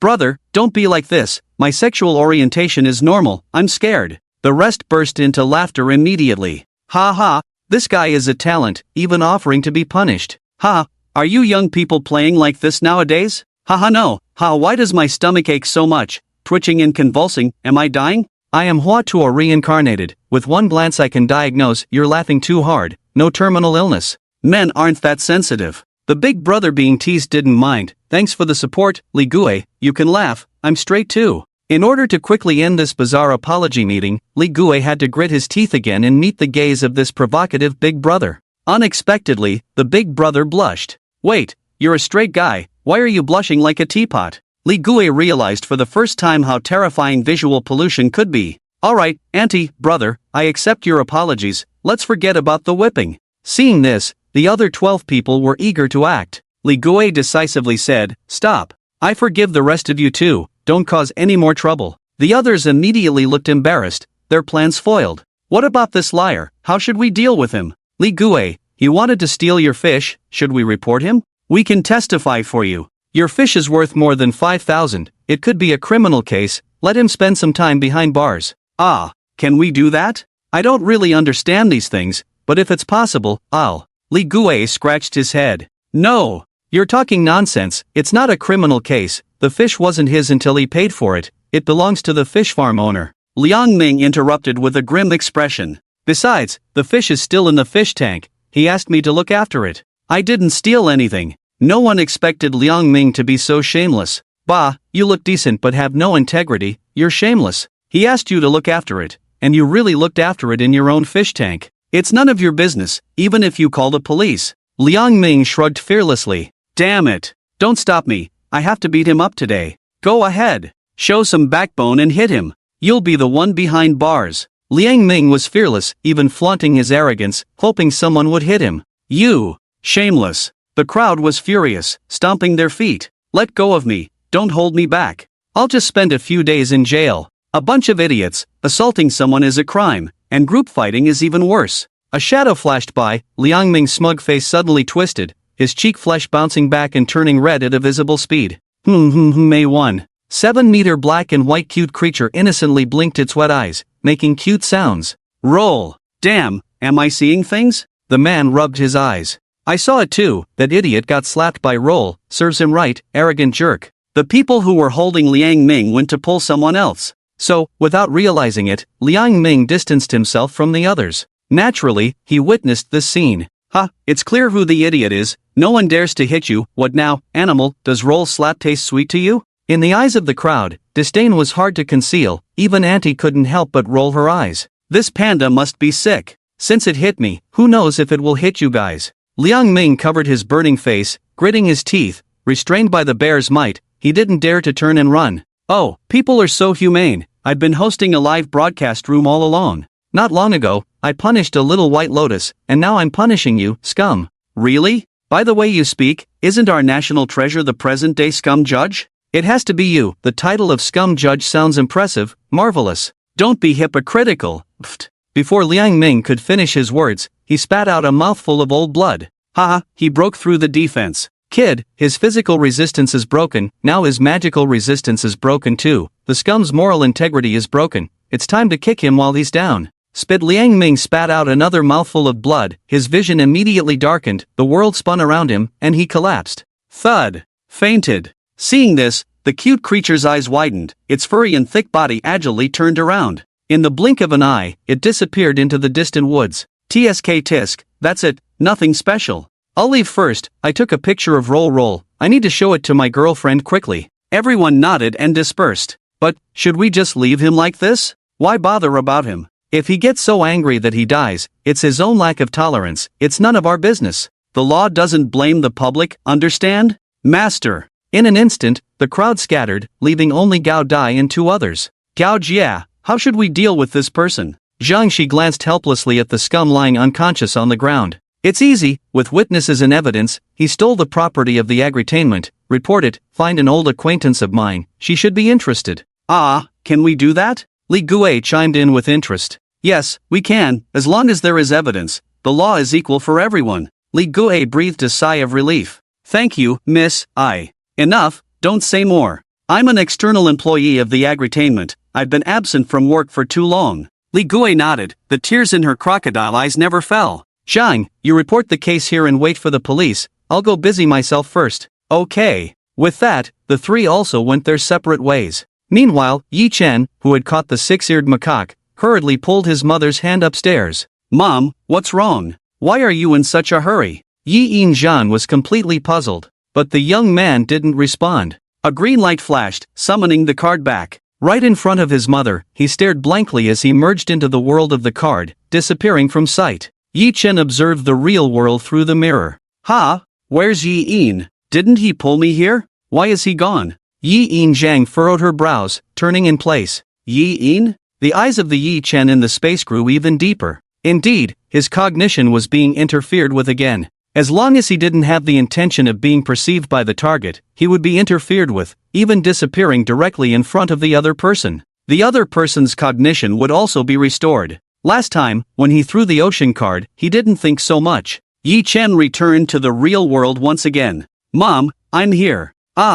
You're 18 already, and you still like to play hide and seek in the house. Mom, I didn't come out of the room. I've always been in the world of your card in front of you. What? I clearly saw you run out of your own room. Why are you talking nonsense again? Yi Yin Zhang widened her eyes, retorting. Mom, it's okay, look at this card. The young man smiled, his slender fingers pointing to the floating card. Yi Yin Zhang shuddered. In her line of sight, in the originally empty space, an extra card appeared out of thin air. Mom, don't be afraid, come with me, there's a little world inside the card. Yi-chan gently took his mother's slightly cool and sweaty hand, quietly gazing at her. As long as your arms go all the way in, people can enter. Child, I'm not that scared, your mom is so old, do you still need a little kid like you to comfort me? The two entered the card world without any trouble. Oh my, this is even more exaggerated than what's written in novels. Yi In-jang looked around. Mom, do you see this yellow gas? This is royal energy, try to inhale some. You probably won't be able to inhale much. Before the boy could finish his sentence, he was stunned by the scene before him. He saw Yi In-jang standing next to Huang Linghua, inhaling lightly, and the pale yellow royal energy was sucked in like a whale, visibly swirling and drilling into her nostrils. Unlike before when his nose hurt from inhaling, there was a stark contrast as it remained unaffected. He had thought that perhaps the human race's status was too low to contain royal energy, but he hadn't expected himself to be a waste body, while his own mother was a natural saint body. The boy's usually calm expression was now tinged with a strange emotion, his lips tightly pressed. Okay, he admitted he was a bit caught off guard. Mom, how are you feeling? If you feel uncomfortable, stop immediately. No worries, child, this energy is fragrant, inhaling it feels very comfortable, I can't explain it, it's like even my rheumatic legs don't hurt as much. Well, then I can relax, just inhale until you can't inhale anymore and then exhale. Oh, okay. Yi-chan observed for a while and found that his mother was fine, and her condition was even improving. Child, I didn't expect your little world to have internet. Indeed, she even started watching low-fat videos and laughing from time to time. Only then did he feel relieved and temporarily left the small space. Being a great detective was fine once, but it was really unnecessary in the future. His mother thought of hiring security guards, which was definitely necessary. His task was to quickly set up the monitoring network, not underestimating the darkness of human nature. All places related to interests should have complete monitoring. This way, not only could disasters be prevented in advance, but it could also persuade those with ill intentions to not act recklessly. Yi-chan went straight to Gao Dai. Boss, congratulations on winning the bet today. I'm planning to install some surveillance, preferably set up a control room. Indeed, your farmhouse is getting popular too quickly, do you need my help? I know a company, if you place an order today, it will be done before you wake up tomorrow. But the installation fees, equipment, etc. will definitely be more expensive than doing it yourself, but it's convenient, with a 6-month warranty and low-cost maintenance afterwards. Sister Gao, you know I don't have time, please help me contact them, I don't want to be taken advantage of, please help negotiate a lower price. Gao Dai gave an okay sign, her expression becoming more serious. By the way, boss, there's one more thing I need to remind you, if you open a swimming pool, you must hire a swimming safety officer. Although your sea isn't that big, it's much deeper than a swimming pool, without proper measures, like swimming rings, it's better not to open swimming for now. So, today there were guests who wanted to swim, I took the liberty of refusing them and promised them future discounts, please don't hold it against me. Sister Gao, don't joke, I haven't even thanked you enough, my mom told me you helped rent a venue and earn 10,000. It's nothing, just a small favor, it's not a big deal, as long as you know in your heart. Gao Dai shrugged, waving her hand. Also, in a few days, Xiao Zhang and I won't be able to help you anymore, as we'll be busy building the cake shop, so you need to find replacements in advance. Okay, I understand. Yi-chan smiled and nodded. By the way, Sister Gao, do you have a spare phone? My phone is being used for live streaming, and I plan to go to town. You ask too much. I'm just a working person. How could I not have a spare phone? Here, take it, no password. Thank you. The young man swiftly took it, quickly connected to his home Wi-Fi, and then handed it back. Gao Dai? Please, Sister Gao, use the spare phone to start the live stream first. I will mention everyone to join your live stream later. A gust of wind blew by, and the young man had already disappeared. This kid really doesn't play by the rules. Gao Dai shook her head helplessly with a smile. After handling everything, she quietly confirmed that her mother was still safe. Yi-chan rode his mother's electric tricycle. Sanjiang Town. Hua's flagship phone store. I'll take this one. Yi-chan spent 4,500 yuan and bought a white new phone. Ding. Your savings card ending in 456 was debited 4,500. 00 yuan on March 1st at 4:02, remaining balance 128,415 yuan. Unconsciously, he had accumulated 120,000 yuan in savings. He had never worked before, so he didn't know if this income level was considered high, as he had no point of comparison. Sir, is there anything else you'd like to buy? We also have newly released laptops, now on special offer, and you'll get a free laptop bag with your purchase. The exquisitely made-up young lady enthusiastically pointed to a silver-trimmed laptop. It wasn't a bad idea. The young man approached. Price tag, 15,999 yuan Yichen. Wasn't this asking for his life? Although he really wanted to buy a computer, this one purchase would wipe out 12% of his wallet. How about you take a look at this model? It's also good, reasonably priced, and well-equipped. It's a popular model in our store, and we only have one left.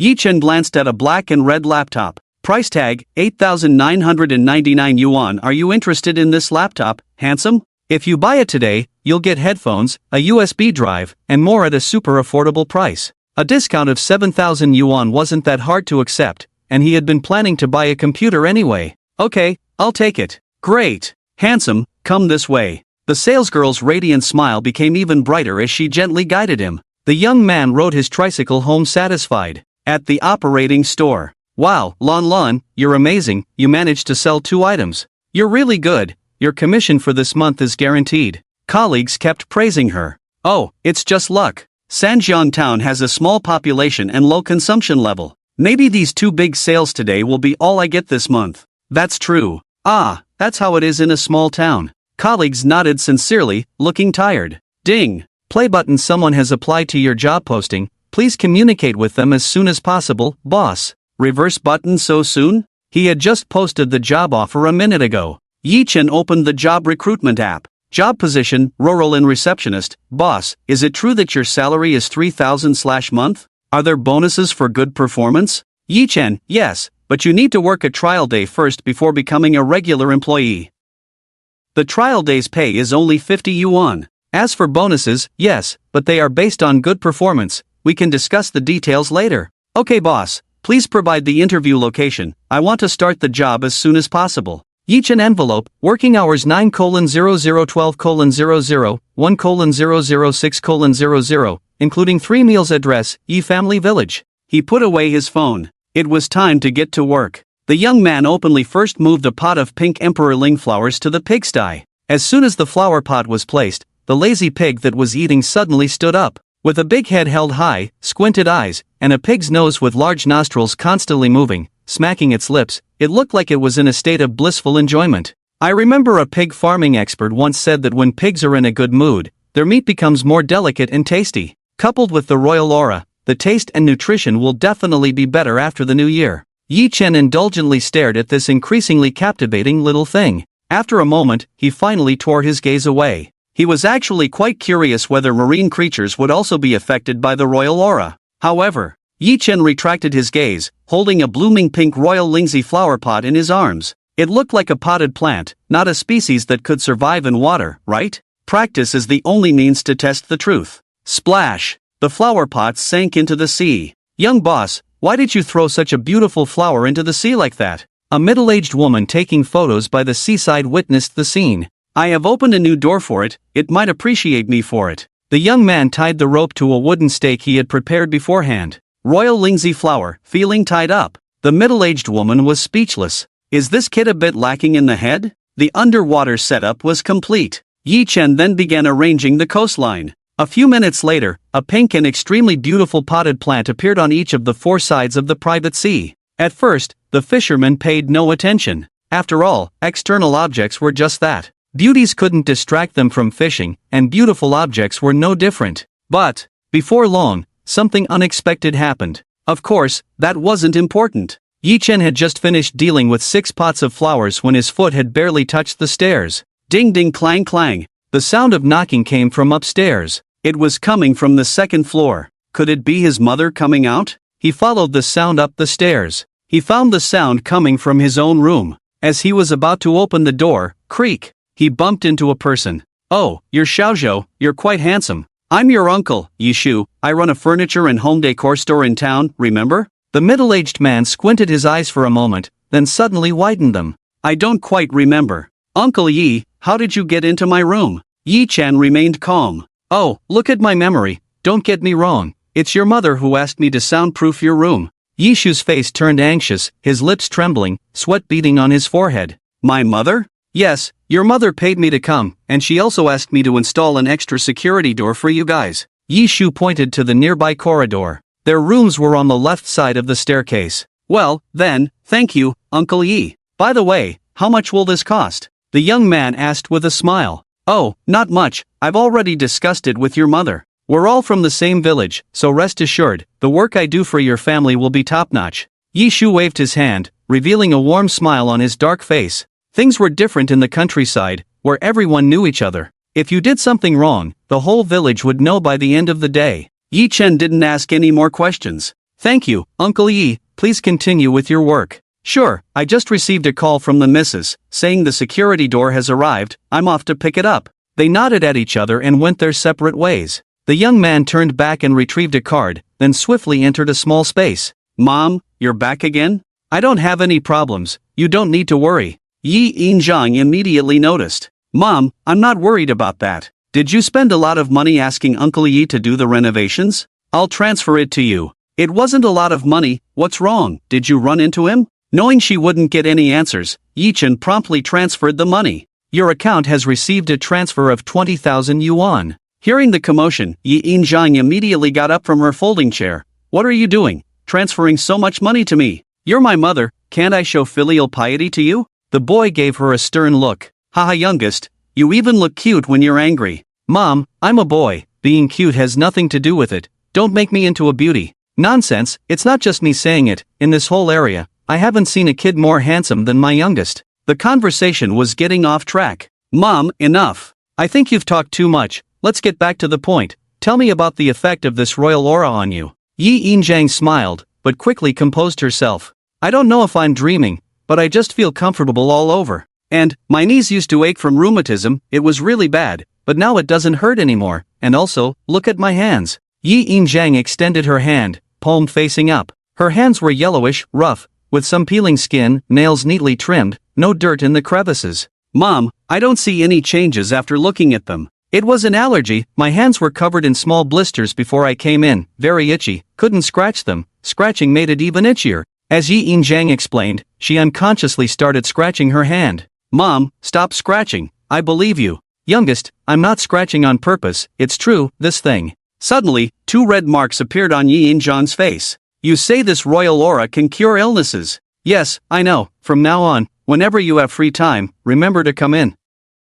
The boy calmly responded, observing her carefully. Compared to when she first entered the space, his mother's complexion had improved significantly, making it hard for him to discern more details. After all, the naked eye couldn't detect everything like a machine could. Alright, what about you, youngest? It seems like I can't absorb much of this royal aura, do you need? No need, I've already absorbed enough, I'll leave first. The boy interrupted his mother directly and walked away. Wait for me, I'm leaving too, it's almost time to prepare dinner. Meanwhile, something strange was happening by the seaside. The fishermen on both sides of the pink potted plant started catching fish frequently for some unknown reason. If it had been just that, it might have been fine, but the problem was that in other areas, fish were no longer biting. At first, luck could be used as an excuse, but with the frequency increasing, it became unbearable. In the afternoon, more fishermen joined in, about 30 of them, and only 8 spots were catching fish continuously. Who could stand this? Some clever ones quickly realized that everyone used to catch fish evenly,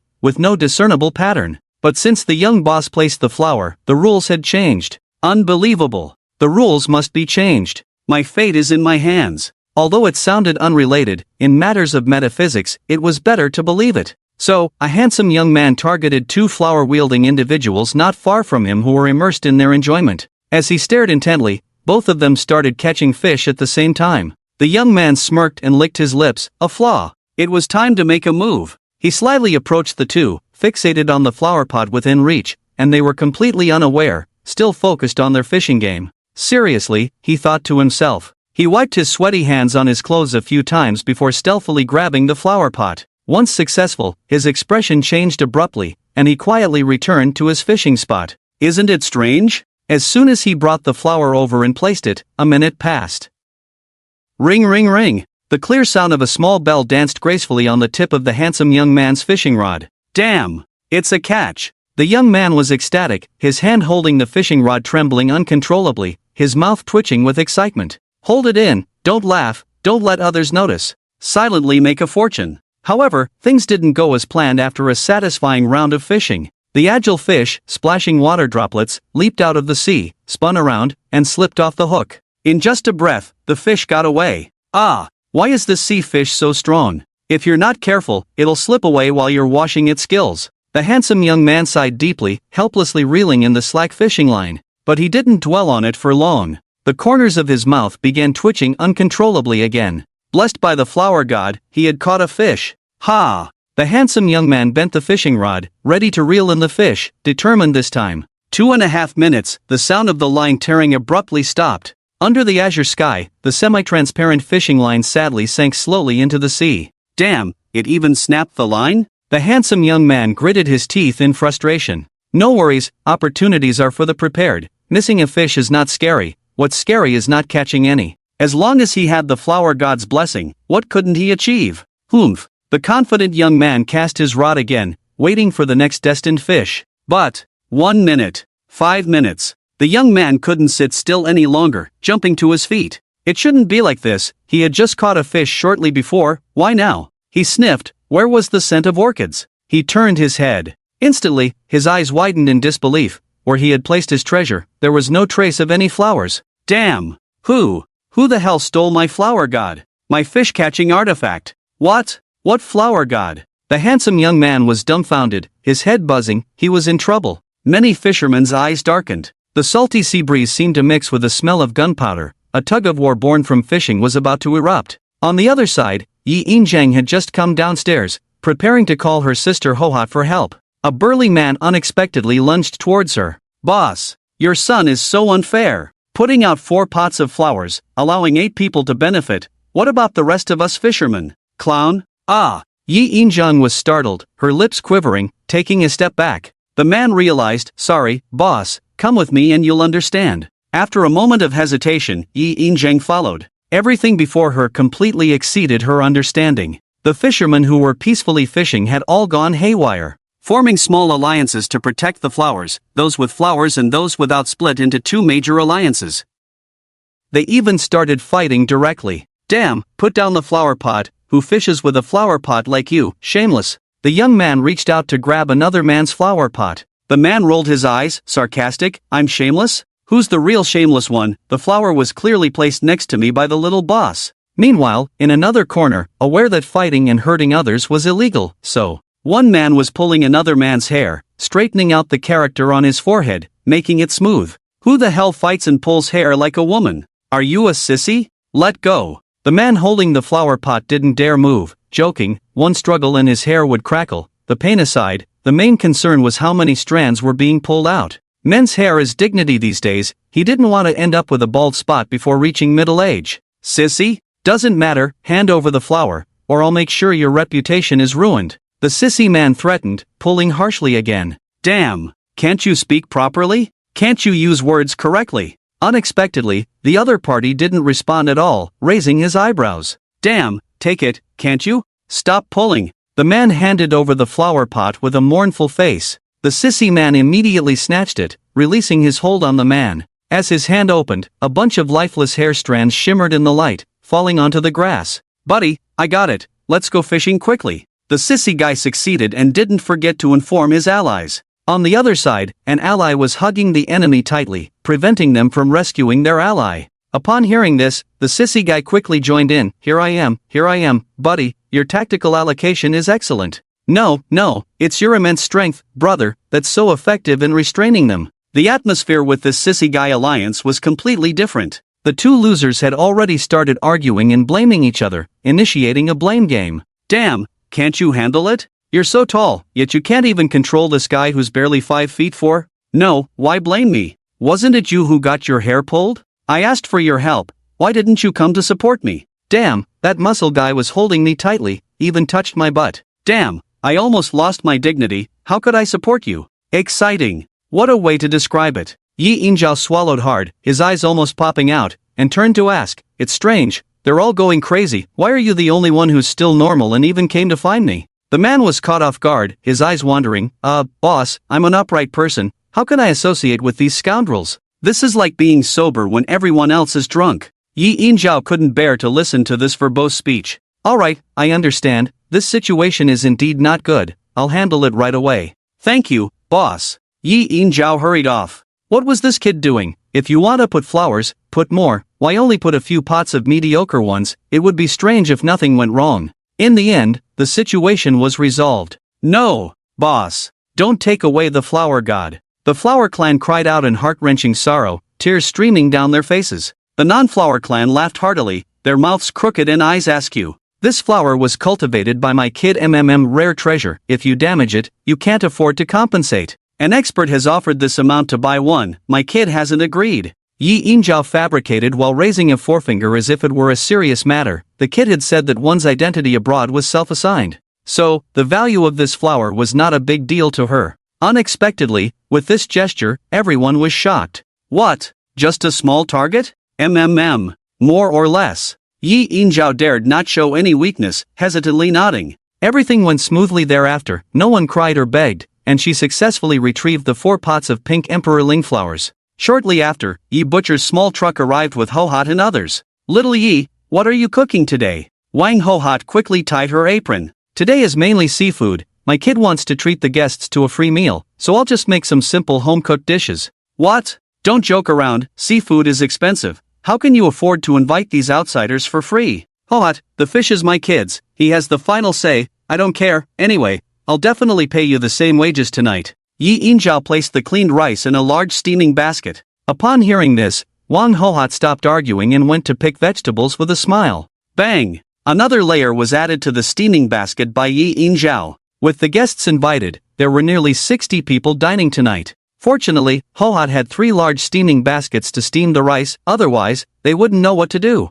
The stove crackled, smoke rose, the fragrance of rice mischievously escaped from the steaming basket, dancing with the scent of wood. This was the unique rural atmosphere. The rice and side dishes were already being prepared. But what about the seafood main course tonight? It hadn't been arranged yet, so Yi Yinjiao, thinking about this, hurried upstairs. Yaoer, you said you wanted to treat us to a seafood feast, but we haven't secured any seafood yet, and we don't even have a fishing net. What should we do? How about I go to the town now and buy a fishing net? The young man clicked the mouse leisurely. Mom, has the security guard you were looking for arrived? Oh, you mean the man you mentioned, Uncle Shanquan? He must have arrived. I haven't had the chance to talk to him about the security guard matter. Alright, ask him to take Uncle Yejing with him to the seaside and wait there. With over 50 people, 100 pounds of seafood should be enough. Yichen pondered for a moment, his actions pausing briefly. Yaoer, do you think those fish understand your intentions and will come? Let's wait and see. Yi Yinjiang dismissed it with a smile, but his smile suddenly stiffened as memories flashed back.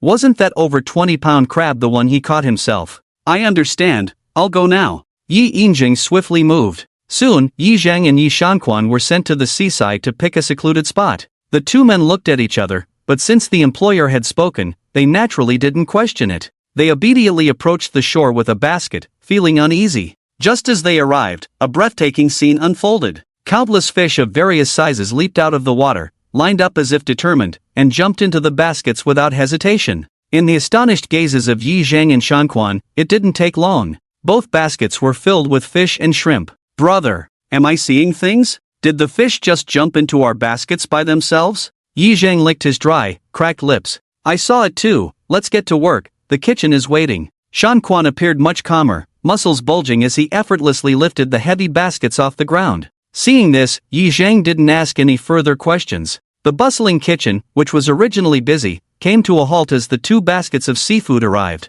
Everyone stopped in their tracks, unable to look away. Wow, so many fish and shrimp. What have you guys been up to? It's only been a few minutes. Wang Hohat wiped her hands on her apron and approached. Yi Yinjiang immediately stepped forward. Hohat, these things can wait. Let's get to work quickly. All these fish and shrimp need to be prepared. If we don't start cooking soon, we might not have food ready by mealtime, and people will make fun of us for being clumsy rural folks. With that said, everyone immediately suppressed their curiosity, as reputation was paramount in the countryside. The kitchen regained its momentum. However, being willing to work and knowing how to work were 2 different things. Everyone was not very skilled in handling seafood, and their slow pace was surprisingly inefficient. Yi Yinjiang sought help directly. Soon, Gu Haiyang joined the battlefield. With the guidance of a professional, the efficiency immediately improved. Wow, young man, you're amazing. In the blink of an eye, you've picked out the shrimp veins. Oh, it's just basic skills. Auntie, let me show you another trick.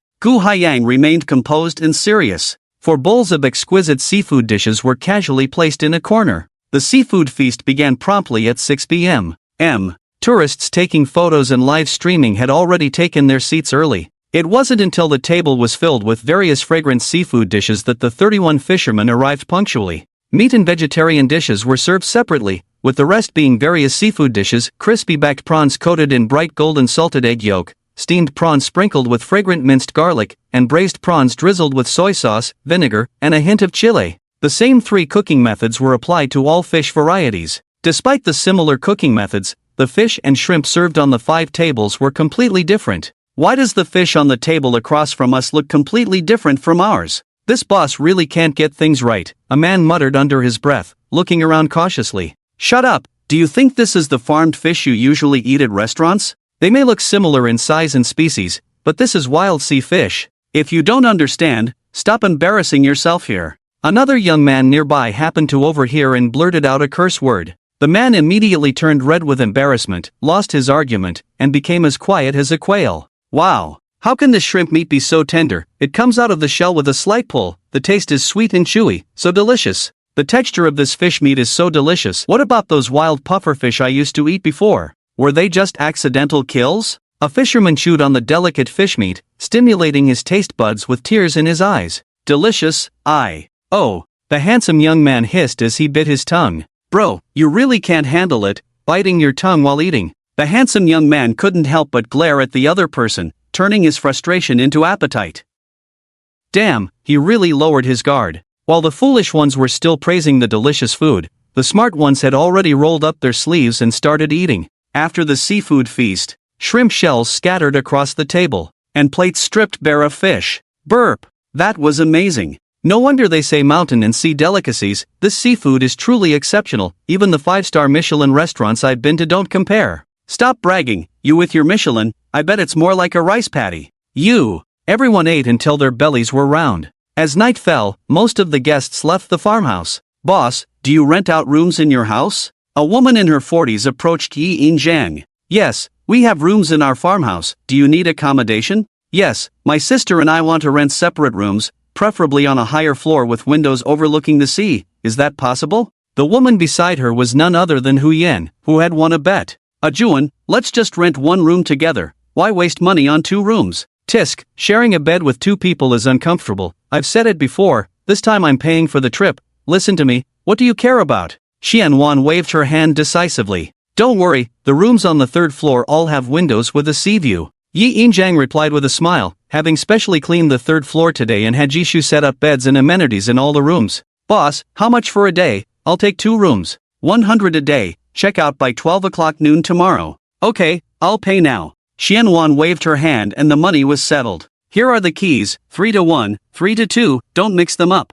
Yi Injiang handed over the keys with numbers written on sticky notes. The 2 went upstairs. Soon, more guests arrived for accommodation. In a short while, all the rooms in Yi Injiang's house were rented out. The house had 3 floors, with only 3 guest rooms on the bottom floor, currently occupied by Gu Haiyang and Gao Dai. The 2nd floor had 4 rooms, with her and her youngest son in 2 of them. Now that security doors and soundproofing had been installed, the other 2 rooms could also be rented out with peace of mind. The 3rd floor also had 4 rooms. So, all 9 guest rooms were fully booked. Today's extra income was 600. If she could fill all the rooms every day in the future, she would earn at least 18,000 more per month. She would be able to recoup the renovation costs from today in less than 2 months. Boss, why are there no more rooms available? The fisherman complained with an unhappy expression. It's late. Where am I supposed to stay now? I was planning to come back early tomorrow to continue fishing at your place. Yi Injiang smiled apologetically. There's nothing I can do, my house only has 3 floors.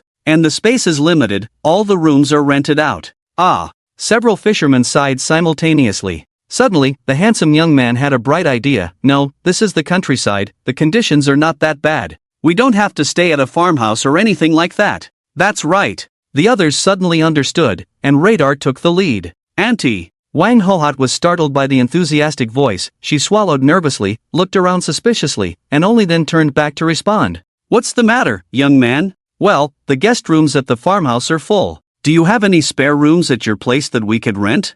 Wang Hohat was puzzled. Don't worry, we'll pay for the accommodation, we won't stay for free. Oh, I see. Well, my house does have some rooms, but in the countryside, it's not guaranteed to have guest rooms. Alright, Auntie, I'll stay at your place today. The handsome young man spoke up first. Hey, I found Auntie first, if anyone's staying, it's me, don't try to steal it. Seeing that the group was about to fight. Alright, stop fighting, let me go ask the boss what he thinks. After all, you are guests from the boss's side. We villagers can't afford to fight over guests, it's bad for business. Wang Hohat shouted loudly. The group immediately quieted down. Yeer Mizi, your guests said they want to stay at my place. What do you think about this?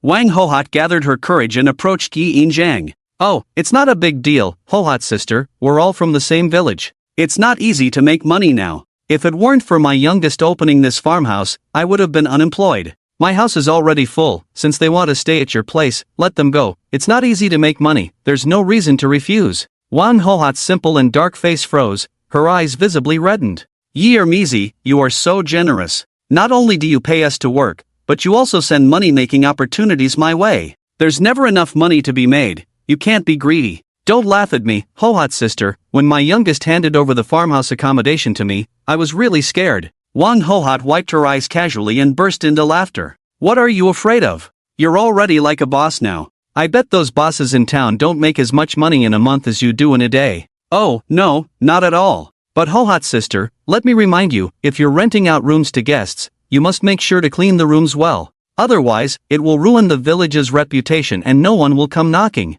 Yi Injiang didn't forget to remind her. Of course, I will definitely take better care of the rooms than my own. You can trust me, I won't bring shame to our village. Wang Hohat patted her chest and left. She wasn't one to enjoy solitary meals, with 4 guests, her small group of 4 was just right, 1 household for each. Everyone had money to take, so there would be no disputes. Wang Hohat quickly called Inchan and the others, instructing them to pay attention to hygiene and not tarnish the village's reputation. Got it, Hohat sister, we understand. The 3 of them smiled happily. Who wouldn't want to make easy money? Well, I asked Yeer Mizi, her charge is 100, we definitely can't charge that much. Let's temporarily charge 50, remember that. The 3 nodded. And Lame, your husband has to be responsible for taking the guests back home with us, so each household will chip in 5 yuan for gas.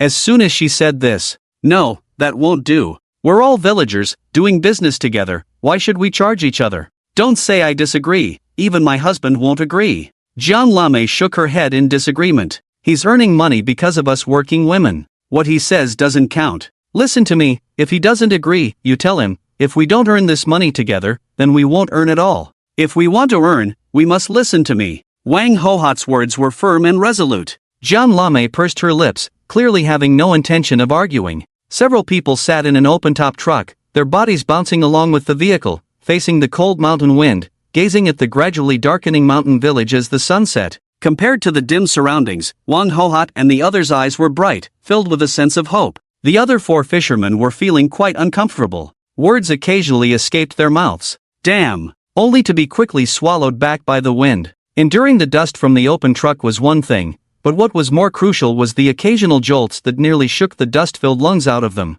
Young man, don't worry too much about standing straight, try to stand with your feet apart, get used to it, shake it off, and you'll be fine. Wang Hohat couldn't bear to watch any longer. They nodded with smiles on their faces, but in their hearts, they couldn't help but follow the advice, and then, bang! Thud! The wheels leaped, causing another intense jolt. The 4 looked at each other. Strangely, they didn't feel uncomfortable anymore, in fact, they felt a bit exhilarated. Driver, speed up. After finishing and recording the relevant data. At 19:05, Yi-Chen shut down the computer and went downstairs. Mom, I'm going to bed. Yaoer, someone is looking for you, saying it's something important, waiting in the front yard for a long time, why don't you go and check? Okay, I'll go see. The young man nodded. As soon as he entered the front yard, he saw a man sitting at the stone table waiting. You've waited a long time, I'll give you 1 minute, what's the matter? The man raised his head, revealing a standard handsome face of a dominant CEO, with a high nose, deep-set eyes, high-arched eyebrows, thin lips, and a noble and dignified air about him. Young boss is indeed a smart person. In that case, I'll be straightforward, I intend to invest in your farm stay. The man raised his eyebrows, gesturing elegantly and confidently. If it's about investment, then I'm not interested, that's it, the young man decisively interrupted. The man pursed his lips, showing a hint of surprise, a hint of coldness, and a hint of anger. Are you sure you're not interested in my investment of over 100 million? The next moment, the expression of the dominant CEO crumbled, his composure completely lost. Just because the young man didn't hesitate for a second, turned around, and his slender and straight back made him look like a joke. While he was still in a daze, the young man had already disappeared. He frowned, crushed the tree leaf he had been playing with in his hand, and twisted the slightly sticky tree sap. Director, this kid really has no brains, he doesn't want such a big investment. Should we just take this matter to the board of directors? With such huge profits, they will definitely take action. A person approached cautiously. Did you leave your brain at home like your sister? This is a rule of law society now. People legally own land. What's the point of doing this? The person who was being provoked immediately calmed down. So are we just going to let it go like this? Where do we put our face? Xiaohua has already entered the fence. The director turned around, a cold light flashed under his eyebrows. Fan Xiaoqiao, don't mix your personal feelings into your work. This is the consequence of not using your brain. She deserves it. I understand. The next day, Yi Yinjiang cooked the pig feed as usual. Giggling, she was calling for the pig to come and eat. Thud, thud, thud, the pig feed was poured into the trough, but the pig remained motionless. She then raised her eyes to carefully inspect the pigsty. Inside, her pig was huddled in a corner, looking pitiful. Its small eyes were filled with sadness, having endured who knows what kind of torment. And in its original sleeping place right in the middle of the pigsty, lay a black and white furry animal sprawled out, its paws curled around a pink peony flower, snoring peacefully, occasionally licking its lips. Yi Yinjiang rubbed her eyes in disbelief. It wasn't a dream. A national treasure had indeed moved into her pigsty. What to do now, as it was a big deal if the pigs went hungry. But the little one was still fast asleep. Without much thought, Yi Yinjiang called Gao Dai over. Gao Dai first chuckled at the sight, then composed herself. Yi Jia, it's okay, Gun Gun is still asleep. I think you should come with me to see something else first. Something has happened by the seaside at our place. Ha? What could be more important than the pigs eating? Yi Yinjiang scratched her head but eventually followed Gao Dai outside. In the backyard, Yi Yinjiang was once again shocked. Tied to the thick green fruit tree in her backyard was a person. This person is butt naked and tied up here. Who did such a perverted thing? I had Zhangxi take a look. He found marks resembling bare paws on his face, and there were some black and white hairs on the rope. We weren't sure before. But Yi Jia, the timing of Gun Gun showing up in your pigsty is too coincidental. Gao Dai shook her head helplessly. Are you saying that this person was tied up by the national treasure, and his pants were taken off by it? Yi Yinjiang covered her mouth in disbelief, stuttering. Yes, that's right, this national treasure is very clever, almost like it's become sentient. But does that person have any injuries? What if something serious happened? Don't worry, Yi Jia, his vital signs are normal, no injuries. He was probably knocked out and scared. He hasn't woken up yet. Yi Yinjiang breathed a sigh of relief, patting her chest, feeling reassured. Gao Meyer, you said this national treasure is very clever, then why did it hit this young man and tie him up? Yi Jia, you've hit the nail on the head. Look under the tree, besides the pants, what else do you see? Yi Yinjiang, guided by her words, took a closer look. She had only noticed the naked man before. This time, with guidance, she immediately spotted the scattered fishing net. She couldn't contain her anger. This darn thief, trying to steal my little one's fish. I'll make sure to teach him a lesson. Seeing Yi Yinjiang getting ready to act out of control, Gao Dai quickly pulled her back. Yi Jia, don't rush. I've already had Zhangxi reported. He's suspected of theft. There will be people coming to handle this matter. But I can't swallow this. My little one worked hard to raise those big fish. How can someone just steal them like that? This was the first time Gao Dai had seen Yi Jia angry. She had always been calm and composed in her impression. Most importantly, she often did anaerobic exercises, so she was very strong. But just now, if she hadn't timely stopped the other party, she might not have been able to hold Yi Jia back. Her hand was also slightly sore, and a hint of doubt flashed in her eyes as she lowered them. The boss wouldn't want you to rush in, Yi Jia.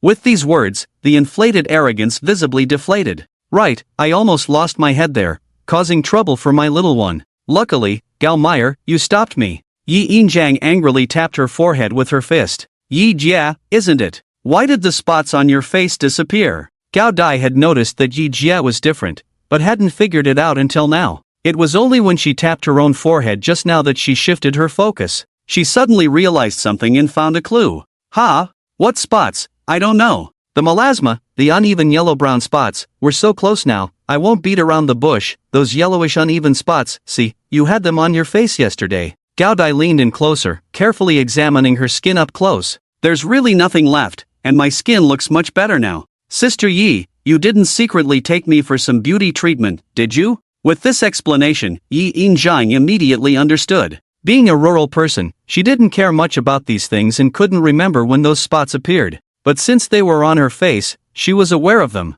Gao Meizi, don't joke around. How would a rural person like me bother with beauty treatments and waste money? Yi Yinjiang smiled and waved her hand. This is the Emperor Ling flower raised by my youngest. It has healing properties, so my melasma must have been cured. Yi Yinjiang continued to speak frankly with a smile. In her understanding, her youngest was very clever, and since she didn't say it couldn't be mentioned, it meant it could be. However, she was also a person of discretion. Gao Meizi was sincere to her, and she didn't want to deceive anyone. Emperor Ling flower? Healing properties? This time it was Gao Dai who was shocked. It's like this. Wait, let's find another place to talk. I don't think it's safe here. Alright, let's go to my room. Yi Yinjiang nodded. After a lengthy explanation, Gao Dai suddenly realized but then furrowed her brows. Sister Yi, if this Emperor Ling flower is so effective, how can you casually place it in the guest rooms? This thing can heal, and I can't use so much alone. It would be a waste to leave it there, and besides, except for you, me, and my youngest, no one else knows about it.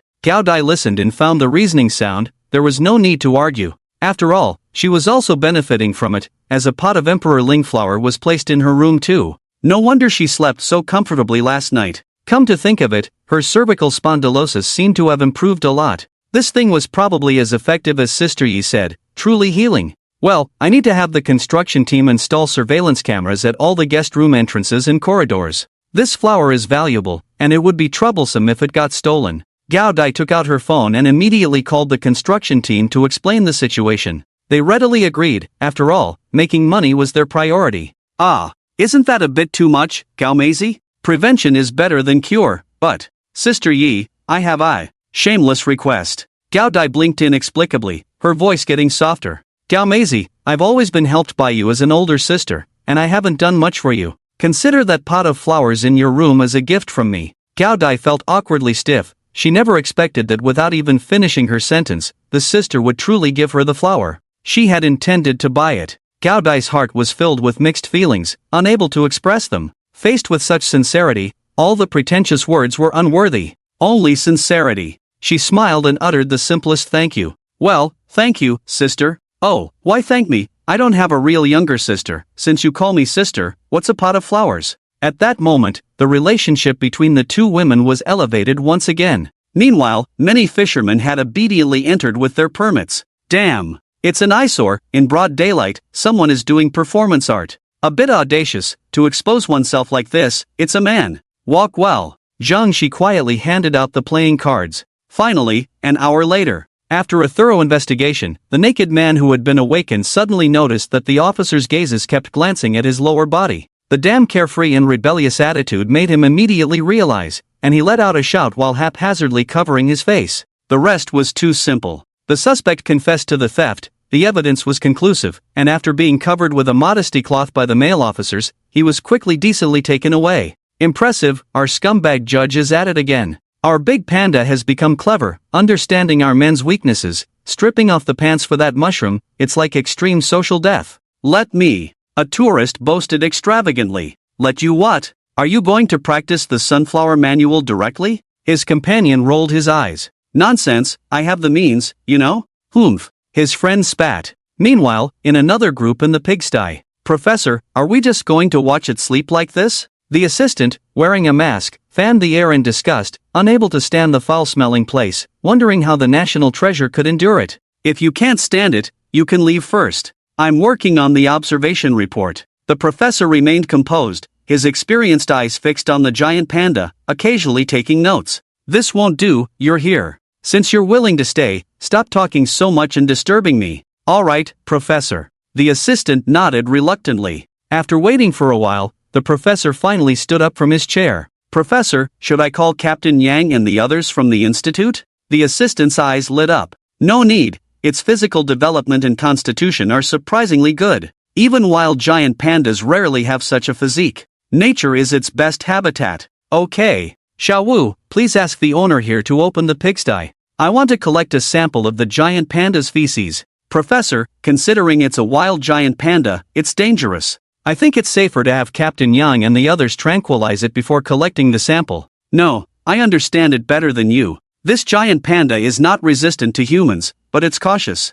If there's something dangerous, it might lose control. Professor. Alright, I understand. Xiao Wu saw that the professor was no longer paying attention to him, so he went to call someone.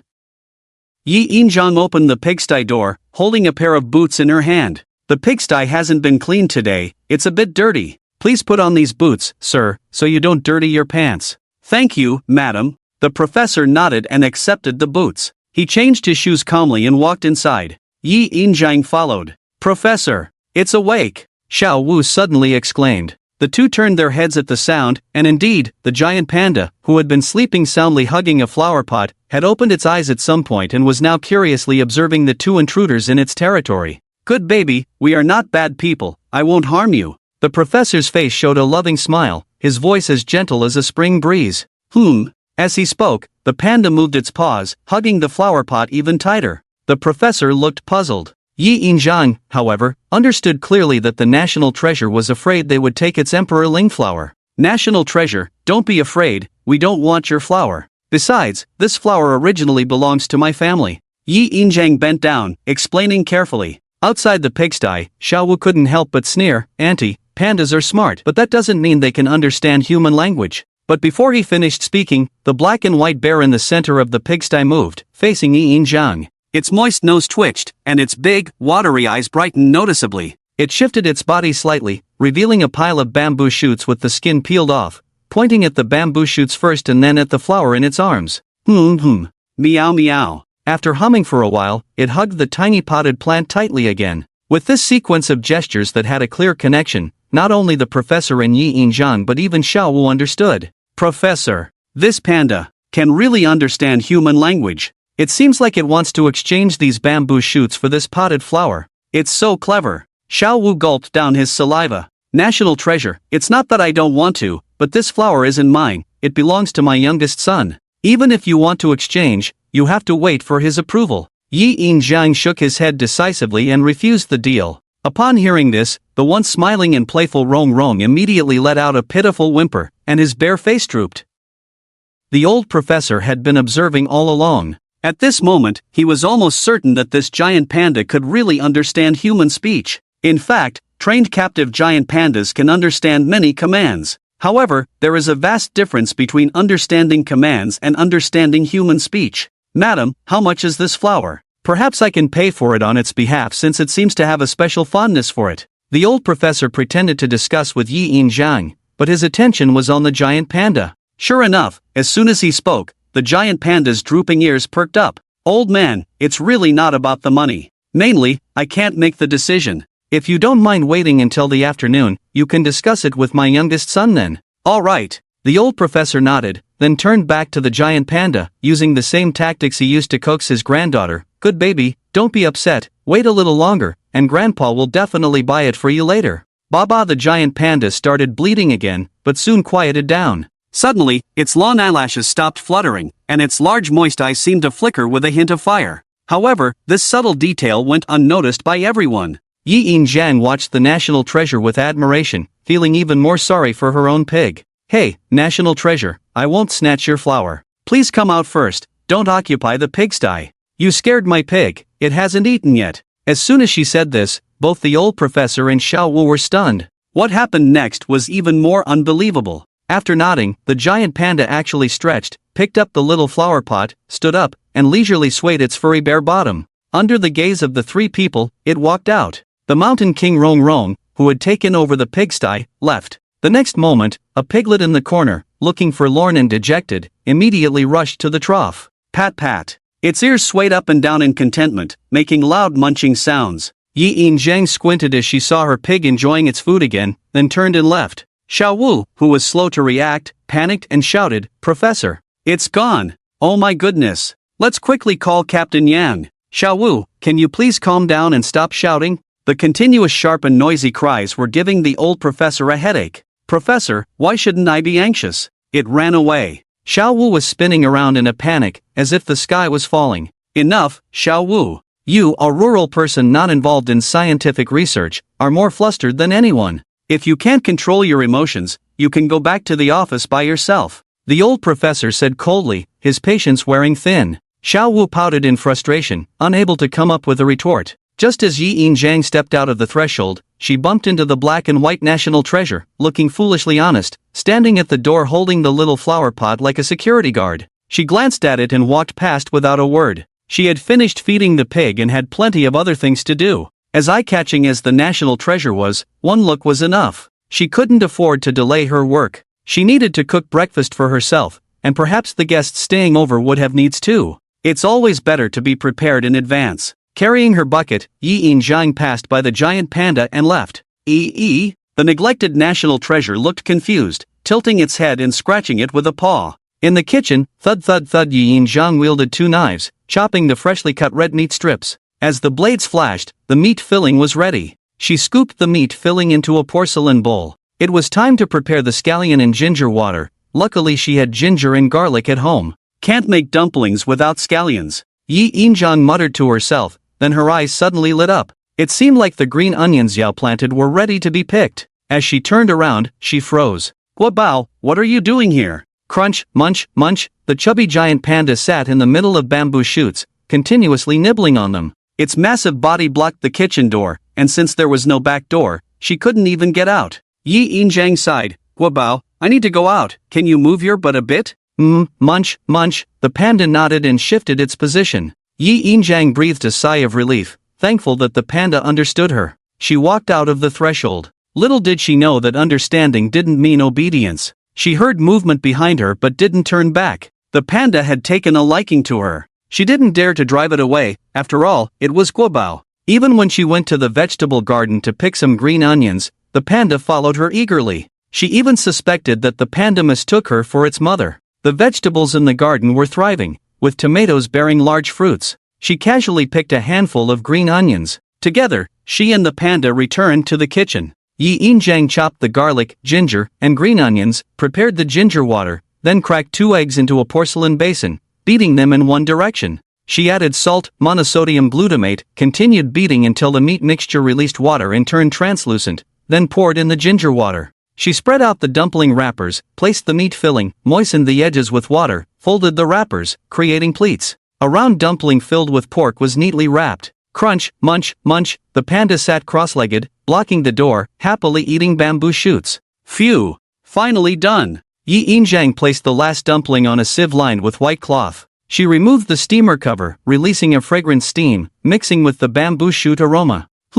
Ah! The panda froze, its wet nose twitching. No wonder everyone likes you, Guobao, you are indeed adorable. Yi Yinjiang had a plate full of shiny round dumplings. Can you smell this delicious aroma? Do you want to try some? She smiled and showed the plate to Guobao. The panda perked up, playfully waving its paw, then dropped a half-eaten bamboo shoot on the ground. No, Guobao, this is human food, I can't give it to you, it's against the law. Yi Yinjiang chuckled, took back the plate. The panda's white face drooped, looking like a sulking baby. Don't be upset, let me go out for a moment, I'll ask the professor, if he agrees, I'll give you some. With that said, the panda moved its butt, and the door reappeared. After consulting the professor, the panda finally enjoyed a delicious dumpling, but that was it. After all, the panda's digestive system was more suited for bamboo and bamboo shoots as its main diet. The panda was unhappy and grumbled for a while. Unfortunately, it understood human language, but humans couldn't understand panda language. It turned its chubby face, turned its frustration into appetite, and happily chewed on its tender bamboo shoots. Meanwhile, on the 3rd floor, Qianwan, looking refreshed, knocked on Huyan's door. The door opened promptly. Zhuanzi, I haven't even washed up yet, why did you come over? What's the big deal? I've seen you naked when you were young, nothing to hide. Alright, why talk nonsense so early in the morning, come in quickly.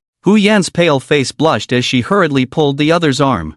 Bang! Yanzi, oh, one night apart and you've gotten stronger, actually able to pull me. Huyan opened her mouth, lowered her eyelids, her arms looking thin and pale. How could she pull Zhuanzi? You look much better, did you vomit blood last night? Huyan raised her eyes, shook her head blankly. I don't know why, but I feel so light and airy after a good night's sleep. I told you, relax on your trip, maybe the illness will go away. Qianwan opened the window, the warm sunlight shining directly on her. Yenner, let me tell you, you know about my back problems, even on my custom-made bed at home, if I don't sleep in the right position, I'll be in pain all day the next day. Hu Yan gazed at her friend, listening quietly. Before I went to bed yesterday, I thought, let's just sleep on your hard bed for you. Who knew? I woke up today and didn't feel any pain, no intermittent pain either. Isn't that strange? It is quite strange. Could it be that this place is really some kind of feng shui treasure, or maybe the sea at the end? Xianwan suddenly stopped, her gaze landing on the bedside. Yanzi, why do you have 2 pots of flowers in your room?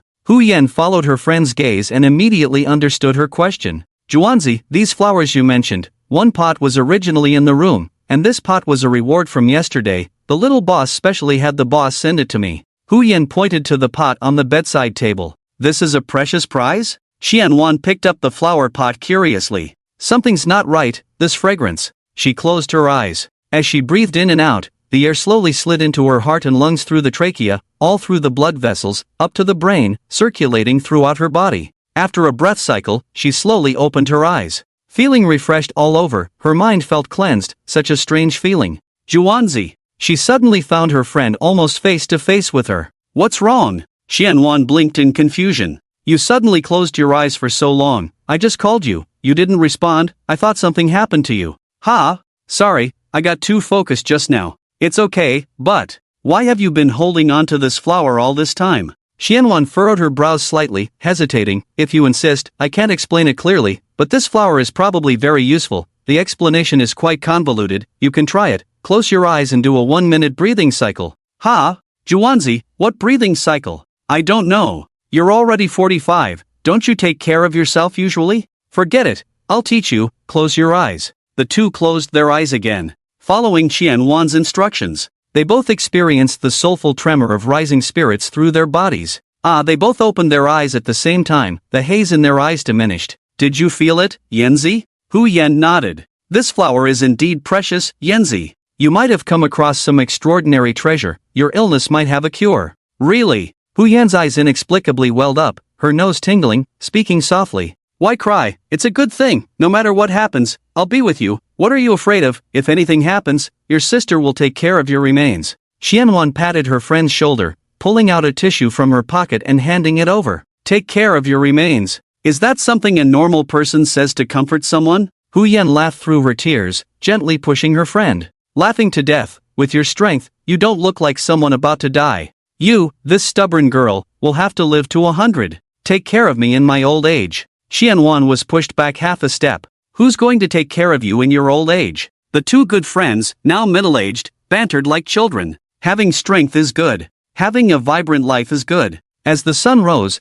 the guests who had stayed overnight woke up and came downstairs. Yi Yin Zhang greeted them warmly with a smile. Guests, did you sleep well last night? Boss, is there some kind of magic in this place? I usually suffer from insomnia all night, but today I slept like a log until morning. It's so comfortable. A 30-something angler touched his neck, which was not stiff at all. Yi Yin Zhan thought to himself that the Feng Wangdeling flower was probably working its magic. Out loud, he said, in the countryside, the air is definitely fresher, good for health. I see. The angler nodded skeptically. Right, do you have breakfast for sale? I'm a bit hungry. Yes, we do. Yi Yin Zhang swiftly lifted the white cloth covering the basket, revealing plump dumplings. These are dumplings I made myself, pork filling. If you want some, it's 10 yuan for a bowl of 8. Cook me 12, I'll pay 15 yuan. The angler paid directly through a mobile payment app. Great, I'll cook them now. Soon, steaming hot dumplings were served. 3 other anglers downstairs, enticed by the aroma, also placed their orders. The taste is good, similar to the chain dumpling store near my company, generous filling. The owner of this farmhouse knows how to please. Yes, it's decent, but still far from the seafood we had last night. Come on, comparing fresh seafood to dumplings made from farmed pork is a bit unfair. I just blurted it out, no offense, please don't mind. A handsome young man ate a dumpling and continued, but seriously, the seafood last night was delicious. I hope we can catch a big fish today and bring it back for my parents to taste. The 4 of them enjoyed the handmade dumplings, chatting about daily life, filling the room with laughter, until one lucky person caught a glimpse. He happened to see a black and white bear head peeking out from the kitchen door. Ah, a panda! With this exclamation, the other 4 were also startled. Locking eyes with the 5 humans, the giant panda's face froze, then it quickly withdrew its head, flustered. However, everyone had witnessed the scene. "Boss, do you have a national treasure in your kitchen?" He. Yi Yin-jang chuckled awkwardly, feeling embarrassed. The national treasure was not supposed to be seen by guests, but now it had been spotted. Should she explain to them or call the Forestry Bureau officials? "Boss, can we take a look?" Yi Yin-jang swallowed hard, shocked. Did she hear correctly? "Boss, rest assured, we anglers are bold. We even dare to fish for corpses at night. We won't scare the national treasure, we promise." Yi Yin-jang was utterly confused. Were they speaking human language? Yes, we four can keep a secret. Just a quick look, take a photo, no spreading rumors, no trouble. The four anglers all agreed, raising their hands as a sign of their solemn promise. Yi Yin-jang became even more anxious. "You've misunderstood. This national treasure is a wild one that wandered here. The Forestry Bureau officials are at my place now." "Don't worry, boss, we understand. We heard about this national treasure and the corrupt judge's reputation yesterday." Yi Yin-jang breathed a sigh of relief, tugged at the back of his sticky shirt, realizing it was all just a big misunderstanding. "Just be quiet and take a photo." As soon as the four of them heard it, they immediately took action. When they reached the door, they all stopped simultaneously. They looked at each other. Who should go first? "In order of seniority, big brother, you seem the most stable, so why don't you go first?" As soon as these words were spoken, the other two subconsciously looked towards the burly man with a full beard on his face, who looked to be around 40 years old, towering at almost 2 meters tall, exuding a strong presence. To their surprise, this burly man revealed a clear and foolish look, scratching his head. I just turned 18 this year." This move made the other three feel nauseous, almost making them spit out the dumplings. "Damn! Stop fooling around, bro." "Yeah." Faced with the skepticism, this big brother straightforwardly pulled out his ID card. Name, Jin Haigue, date of birth XX/XX/XX. The three of them leaned in to count on their fingers. He really was 18 years old. "Wait, shouldn't you be in school at 18? What are you doing here fishing?" "I'm studying abroad, it's currently vacation time, what's up, bro?" The three of them didn't want to speak at all upon hearing this, forcing a smile on their faces, feeling like they were dying inside. A man can accept being called dad by a same-age friend, but absolutely cannot stand being called brother by such a burly man. Looking mature is understandable, but this was just too rushed. Unaware, they might think the three of them were in their 50s or 60s. "Bro, how old are you guys?" The repeated "bro" made the three of them shiver. Seeing his old-fashioned appearance, they all suspected that their time on Earth was running out. "I'm going fishing." "Me too." "Same here." "What?" Leaving Jin Haigue bewildered. In the end, he managed to take a photo with a giant panda as he wished. And together with the fishing photo from yesterday, he posted a 9 grid on social media, including foreign apps. At 18:58, Yi-chan lay half on the bed, reflecting on himself. Today, the surveillance at the farmhouse was fully set up, with the control room temporarily located in the lobby. Yi Shanquan was hired as the security guard for the control room, and security issues were resolved. The business at the farmhouse was booming. Excluding his mother's side, just from fishing and selling fish today, he earned 7,500. Although this money was not enough to cover the surveillance costs, it was a necessary investment. At 1900 hours, he closed his eyes and fell into a deep sleep. The next second, the young man opened his eyes in a daze. He immediately sensed something was wrong. He wasn't in bed. In his sight, there was a vast expanse of green, turning his eyes, endless green without boundaries. It was so quiet, he could even hear his own breathing. Yi-chan pushed himself up with his hands, immediately shocked to find his hands sinking into the ground. No, it was sand.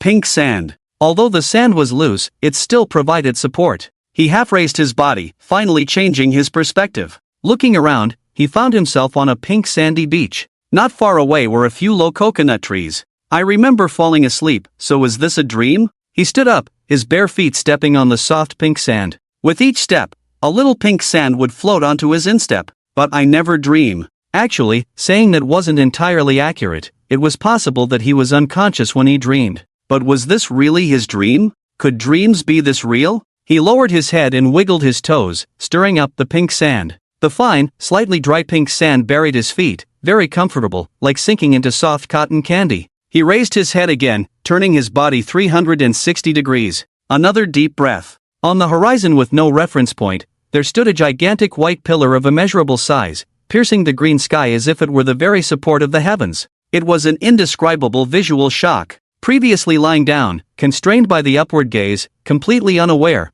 what was thought to be a white line had now turned into a towering pillar. Whoosh! Suddenly, the once quiet world was filled with other sounds. His body jolted, retracting his gaze. And there he saw the edge of the beach in front of him, where the black soil that had bordered the pink sand was gradually, as if floating slowly, turning blue. Taking 3 quick steps forward, he froze again, his pupils dilating. It wasn't the soil turning blue, it was turning into water. Seawater, to be precise. The taste of seawater was all too familiar to him. A 3D printer capable of printing the sea. His scalp tingled, as the sea breeze blew, opening up all the pores of his skin, from feet to head, feeling the chill. This was even more astonishing than the terrain changing with the press of a button as if by magic. Wait, what if this place was really a world of cards? Wouldn't that mean that new cards were being generated right now? 2 land cards were each 30 meters by 30 meters in size. If he could roughly measure the beach coastline in front of him. But not now. The sea had not finished loading, making it impossible to measure the actual size.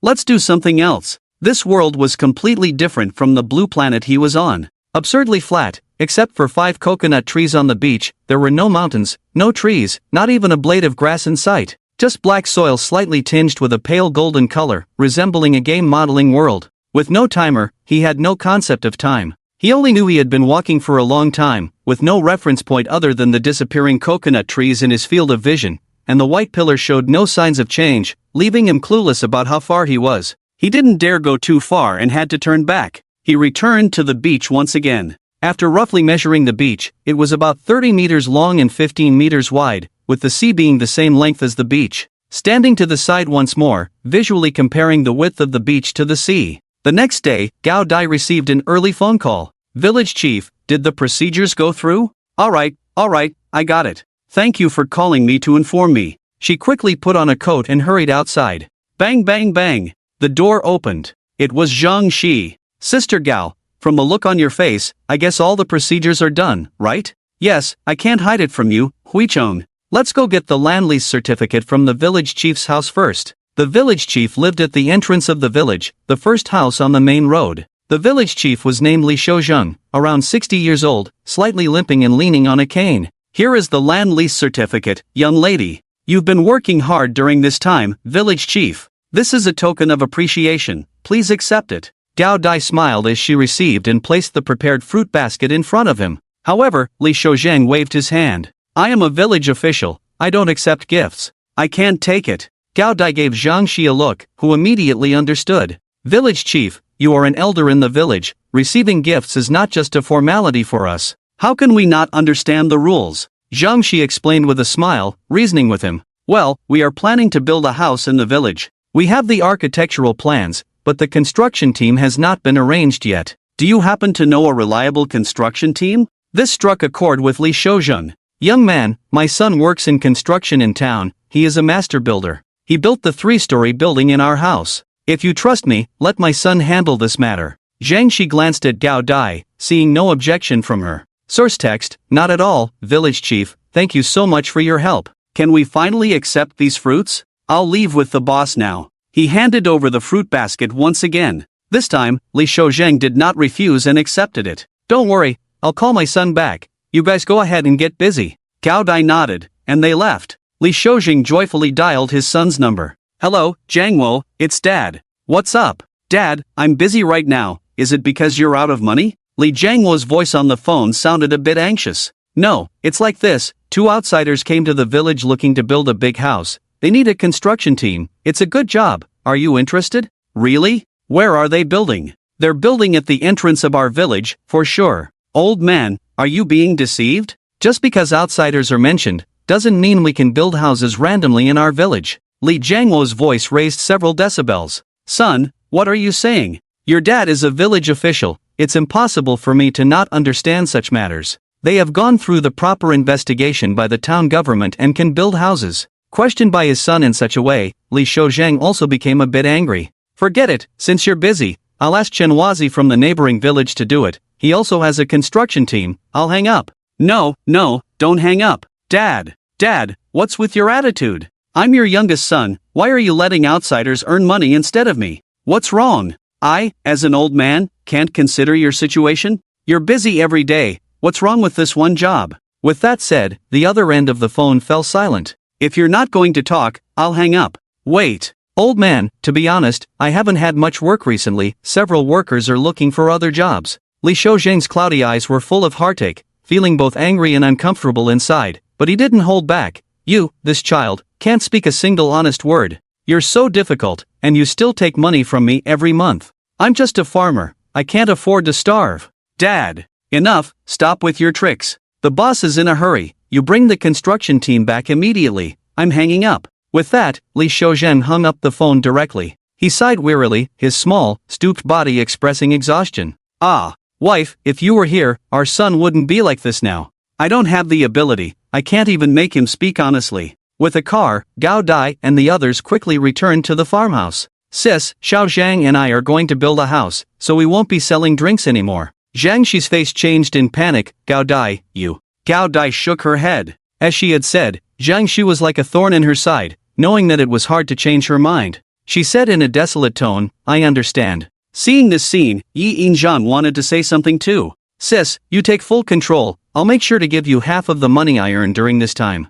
No, sister, I didn't intend to sell drinks in the first place. Xiao Zhang asked me in advance, and I agreed. Besides, if you insist on counting, he also cleans the farmhouse for free every day. Did you know that? Clean the farmhouse? Gao Dai was stunned, her gaze immediately shifting to Zhang Shi. Zhang Shi turned away, eventually nodding. Oh, you little rascal, you've been doing a lot of good deeds behind my back, huh? Gao Dai glared at him, her voice carrying a hint of sourness. Gao Dai, I mean, it's just, I didn't mean to hide it from you. Zhang Shi, who was usually good with words, was now stuttering and unable to form coherent sentences. Sis, what he's doing is a good thing. Besides, renovating a house requires a lot of money for decoration and equipment. I'm also busy, so you should handle the beverage business. Sis, you don't have to worry. I have savings. Gao Dai smiled and declined. It's okay if you're busy. Let the new employees hired by the shopkeeper handle it. He can take care of the registration and selling beverages without much trouble. Just give him a raise. Well, Yi Yinzhang had gotten to know his sister quite well during this time, and she was quite decisive. Alright then, sis, there's still a lot to do with building the house. I'll go and get busy. Gao Dai adjusted her coat and turned around. Zhang Shi hurried to catch up. He followed her all the way to the road. Bang! The car door closed. Zhang Shi panicked and knocked on the window. Gao sis, I just wanted to save you some money. The car windows were tinted, making it impossible to see inside, and there was no response for a long time. Gao sis, please don't be mad at me. I didn't mean to deceive you sis. I know you treat you sis like a real sister, that's why I. Creak! The window was rolled down, revealing Gao Dai's delicate profile. Her small nose framed by glasses added a touch of intellect to her appearance. Stop talking nonsense. I didn't lock the car door. Get in, why are you blabbering? Gao Dai resumed her composed demeanor. Zhang Shi's tense heart relaxed, and he said excitedly, I'll be right there. Bang! The car sped away. An hour later, a brand new silver van parked in position. The driver's door opened. Zhang Shi quickly ran to the passenger seat and opened the door. Princess, please get out of the car. Stop with this act. Gao Dai's eyes flickered, her eyebrows twitched briefly, then she regained her composure. The village head said his son has arrived at the village entrance and will be here soon. Li Jianguo arrived with his workers. With the introduction of familiar faces, both parties quickly reached an agreement. Gao Dai handed him the blueprints. Li Jianguo offered a turnkey construction package for a 3-story, 120 square meter small building at a price of 480,000 yuan, excluding decoration, promising completion in 30 days with an 180,000 yuan deposit. Once the price was settled, everything became much easier. After signing the contract smoothly, Boss, why don't you take us to the construction site now? You have a tight deadline, we can start working today. Li Jianguo grinned, his dark face showing a pleasing smile. Okay. The chosen site was about 10 meters parallel to the fence outside Yichen's backyard, still about 20 meters straight from the sea. When Yichen first released the ocean card, he kept a distance from his house for better planning in the future, whether for road construction or other purposes. The land was flat, with the only downside being the tall, dense wild grass mixed with sharp grass.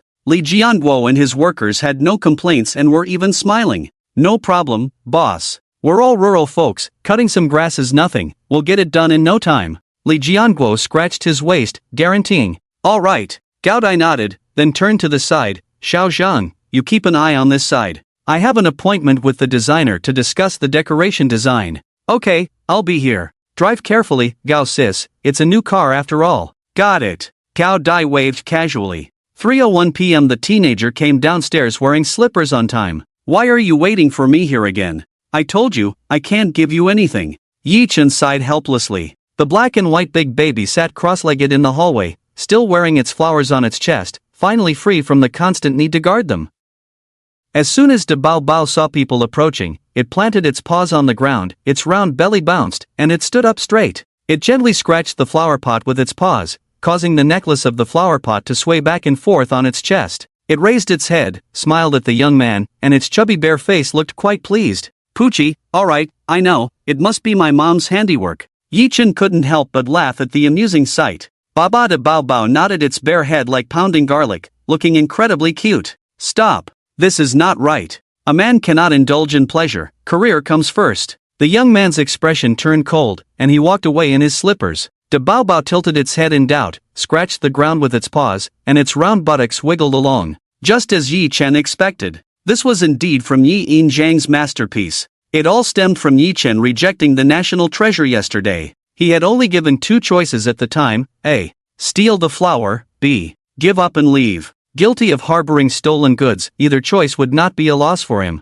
As a result, the national treasure actually chose option C, to stubbornly stay. It slept in the kitchen by itself at night. Early this morning, upon hearing a noise, it immediately came out of the kitchen. Wherever Yi Yin Zhang went, De Bao Bao followed, obediently and attentively. When she lit a fire, De Bao Bao even blinked its big eyes and handed her firewood with its paws. In an instant, Yi Yin Zhang's heart fluttered, she decisively switched sides, willingly conquered. After spending a day and a half together, De Bao Bao could be seen pitifully moving the flower pot around everywhere. Yi Yin Zhang couldn't bear to watch anymore. She decisively poked 4 holes in the flower pot, threaded a thin rope through them, and added a pure white cloth ribbon, creating a flower pot necklace. She hung it on De Bao Bao. The national treasure was extremely satisfied and immediately happily offered countless tender bamboo shoots. Who knows where it got so many shoots from? Yi Chen set up the backup equipment. He completed his daily tasks as usual, starting the broadcast. Play button. You are now live. Reverse button. Live audience, 8,439. The number of viewers is still increasing. After all, the broadcast time is fixed. Boss, can I take a photo with you, if you don't mind me asking? A cute girl in a green Lolita dress with a floral headband, her deer-like eyes slightly lowered, asked timidly. A photo? Sorry, I don't take photos with people. Boss, I don't want to take a photo with you. I want to take a photo with your panda. Chui Luoli's face blushed, waving her hands frantically. Yi Chen was speechless. If you don't believe me, look, I purposely dressed in a bamboo forest style today. My dress even has bamboo leaves on it. As she said, there were bamboo shoot hairpins even on her head. It seemed like a misunderstanding. I misunderstood. Can I take a photo with it then? Please. Chui Luoli rubbed her hands. It's not my panda, it's just like you, a guest here. So if you want to take a photo with it, you should ask for its permission. Thank you. Boss, you're so kind. As the owner of the farmhouse, I have to remind you, although it's gentle and not afraid of people, you still can't force it. Okay, I understand. It's a national treasure, how could I harm it? That would be illegal. Chui Luoli squeezed her hands, nodding repeatedly. Boss, I promise not to include you in the photo, but can you just stand still for 30 seconds, please? Just 30 seconds. Yi Chen immediately understood her intention. She came prepared, completely understanding the panda's habit of sticking close to him. 5 seconds. The young man turned his face to the side, cutting her off. Chui Luoli puffed up her cheeks like a hamster, fumbling to take out her phone. She hurried to the side of the panda, which had already taken out some bamboo shoots from who knows where and was chewing on them. Click 10 times. 10 shots completed. Phew. So tired. Chui Luoli, changing poses frantically, gasped for breath, feeling a bit dizzy. After recovering, she took another look. Both the person and the bear were long gone. Sis, you've got some guts. Even though pandas are cute, they're still bears. You actually dared to go up there and take photos. A young girl approached. Well, it was just 5 seconds. I didn't have time to think, so I just went for it. Chui Luoli explained weakly. Sis, your expression seems off. Shouldn't you find a place to rest? It's fine, I just have low blood sugar. I'll be fine after a rest. I may not be well educated, but is that so? I am well educated, and yes, that's how it is. Let me check the photos first. Chui Luoli opened her phone's album. The more she flipped, the more displeased she became. Out of focus, bad lighting, her big face blocking everything, wrong facial expressions. Until the last one. A bright young girl smiling with crescent eyes, making a scissor gesture, her emerald skirt fluttering in the wind, and Guan Guan, due to a visual error, happened to bite on her hairpin. Sis, this photo is unbeatable. It's so beautiful. Before Chui Luoli could say anything, the girl beside her praised sincerely. She didn't show it, but she was overjoyed inside. Meanwhile, Lu Fan, in charge of registering guests at the farmhouse, had passed his assessment last night and was now a full-time employee. He had been numb from work for the past day and a half, thinking it would be simple and easy. How many guests could a small village farmhouse have? But in reality, as of now, the flow of tourists at the farmhouse had exceeded 100. It was hard to imagine that such a remote mountain village could attract so many people. 40 were fishing enthusiasts, while the rest were sightseers. Some were on vacation like Chui Luoli, while most were elderly retirees. Some came to see the sea, others to see Guan Guan. Who knows if the boss has connections, even getting Guan Guan to perform. As a corporate slave, all he knew was that he probably wouldn't lose his job. His current responsibilities included registering customer information, selling drinks, and regularly driving the boss's electric tricycle to town for supplies. To be honest, he was quite busy. Even in his free time, he didn't let himself rest, volunteering to help the boss with live streaming. But to say he was tired, that was out of the question. For every drink he sold now, he could earn 20% profit. Working for himself, tired? He hoped to do this job for a lifetime. The more popular the farmhouse, the more under-the-table deals the boss could make. It's just that the boss didn't care much about the live streaming, not even hiring a host to explain the farmhouse, just setting up a frame and waiting for volunteers. That wouldn't work. The audience and the live stream were all waiting to be fooled. He was a proactive employee, taking the initiative to assist in streaming. Darling, our farmhouse is located in XXX. It's very fun, with beautiful scenery and the last clean sea in the world, truly unique. If you don't visit at least once in your lifetime, you'll regret it. Assistant, your description sounds great. I plan to visit this weekend. Our company is planning a team building next week. I'll suggest it to the boss. Whether it works out or not, I have to come and visit. He. Lu Fan smirked slyly, tricking 2 more people, along with a team building mystery box. Hey, buddy, a bottle of Fizai water. Coming. Right away. Lu Fan wiped the drool from the corner of his mouth and hurried to the brand new, oversized drink cabinet under the backyard awning.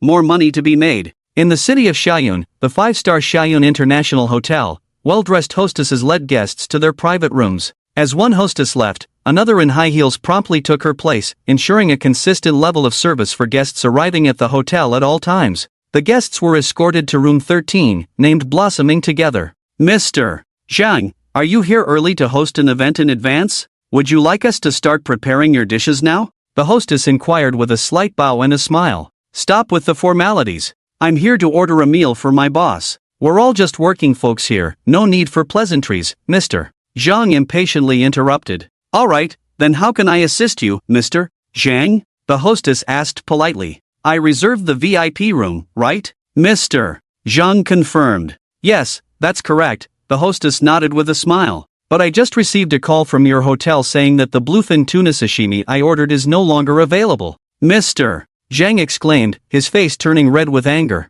That was a miscommunication, sir. As a guest in the VIP room, you are entitled to order the special bluefin tuna sashimi. However, it was sold out yesterday, and our PR department contacted all customers who had pre-ordered it, the hostess explained calmly. How am I supposed to explain this to my boss? Mr. Zhang was flustered. Despite the customer's impatience, the waitress remained composed. Mr. Zhang, we have a salmon sashimi option available today. It comes from the same source as the bluefin tuna, and it's a new special on our menu. It's also much cheaper than the bluefin tuna at 4,888 per serving, with limited availability. The waitress spoke gently, offering a solution to Mr. Zhang's dilemma. He hesitated but eventually agreed to the alternative. The waitress had provided him with a feasible solution. Indeed, the bluefin tuna sashimi was exquisite but expensive at 4,888 for a 50g serving. The salmon, on the other hand, was only 4,888 per serving, a significant price difference.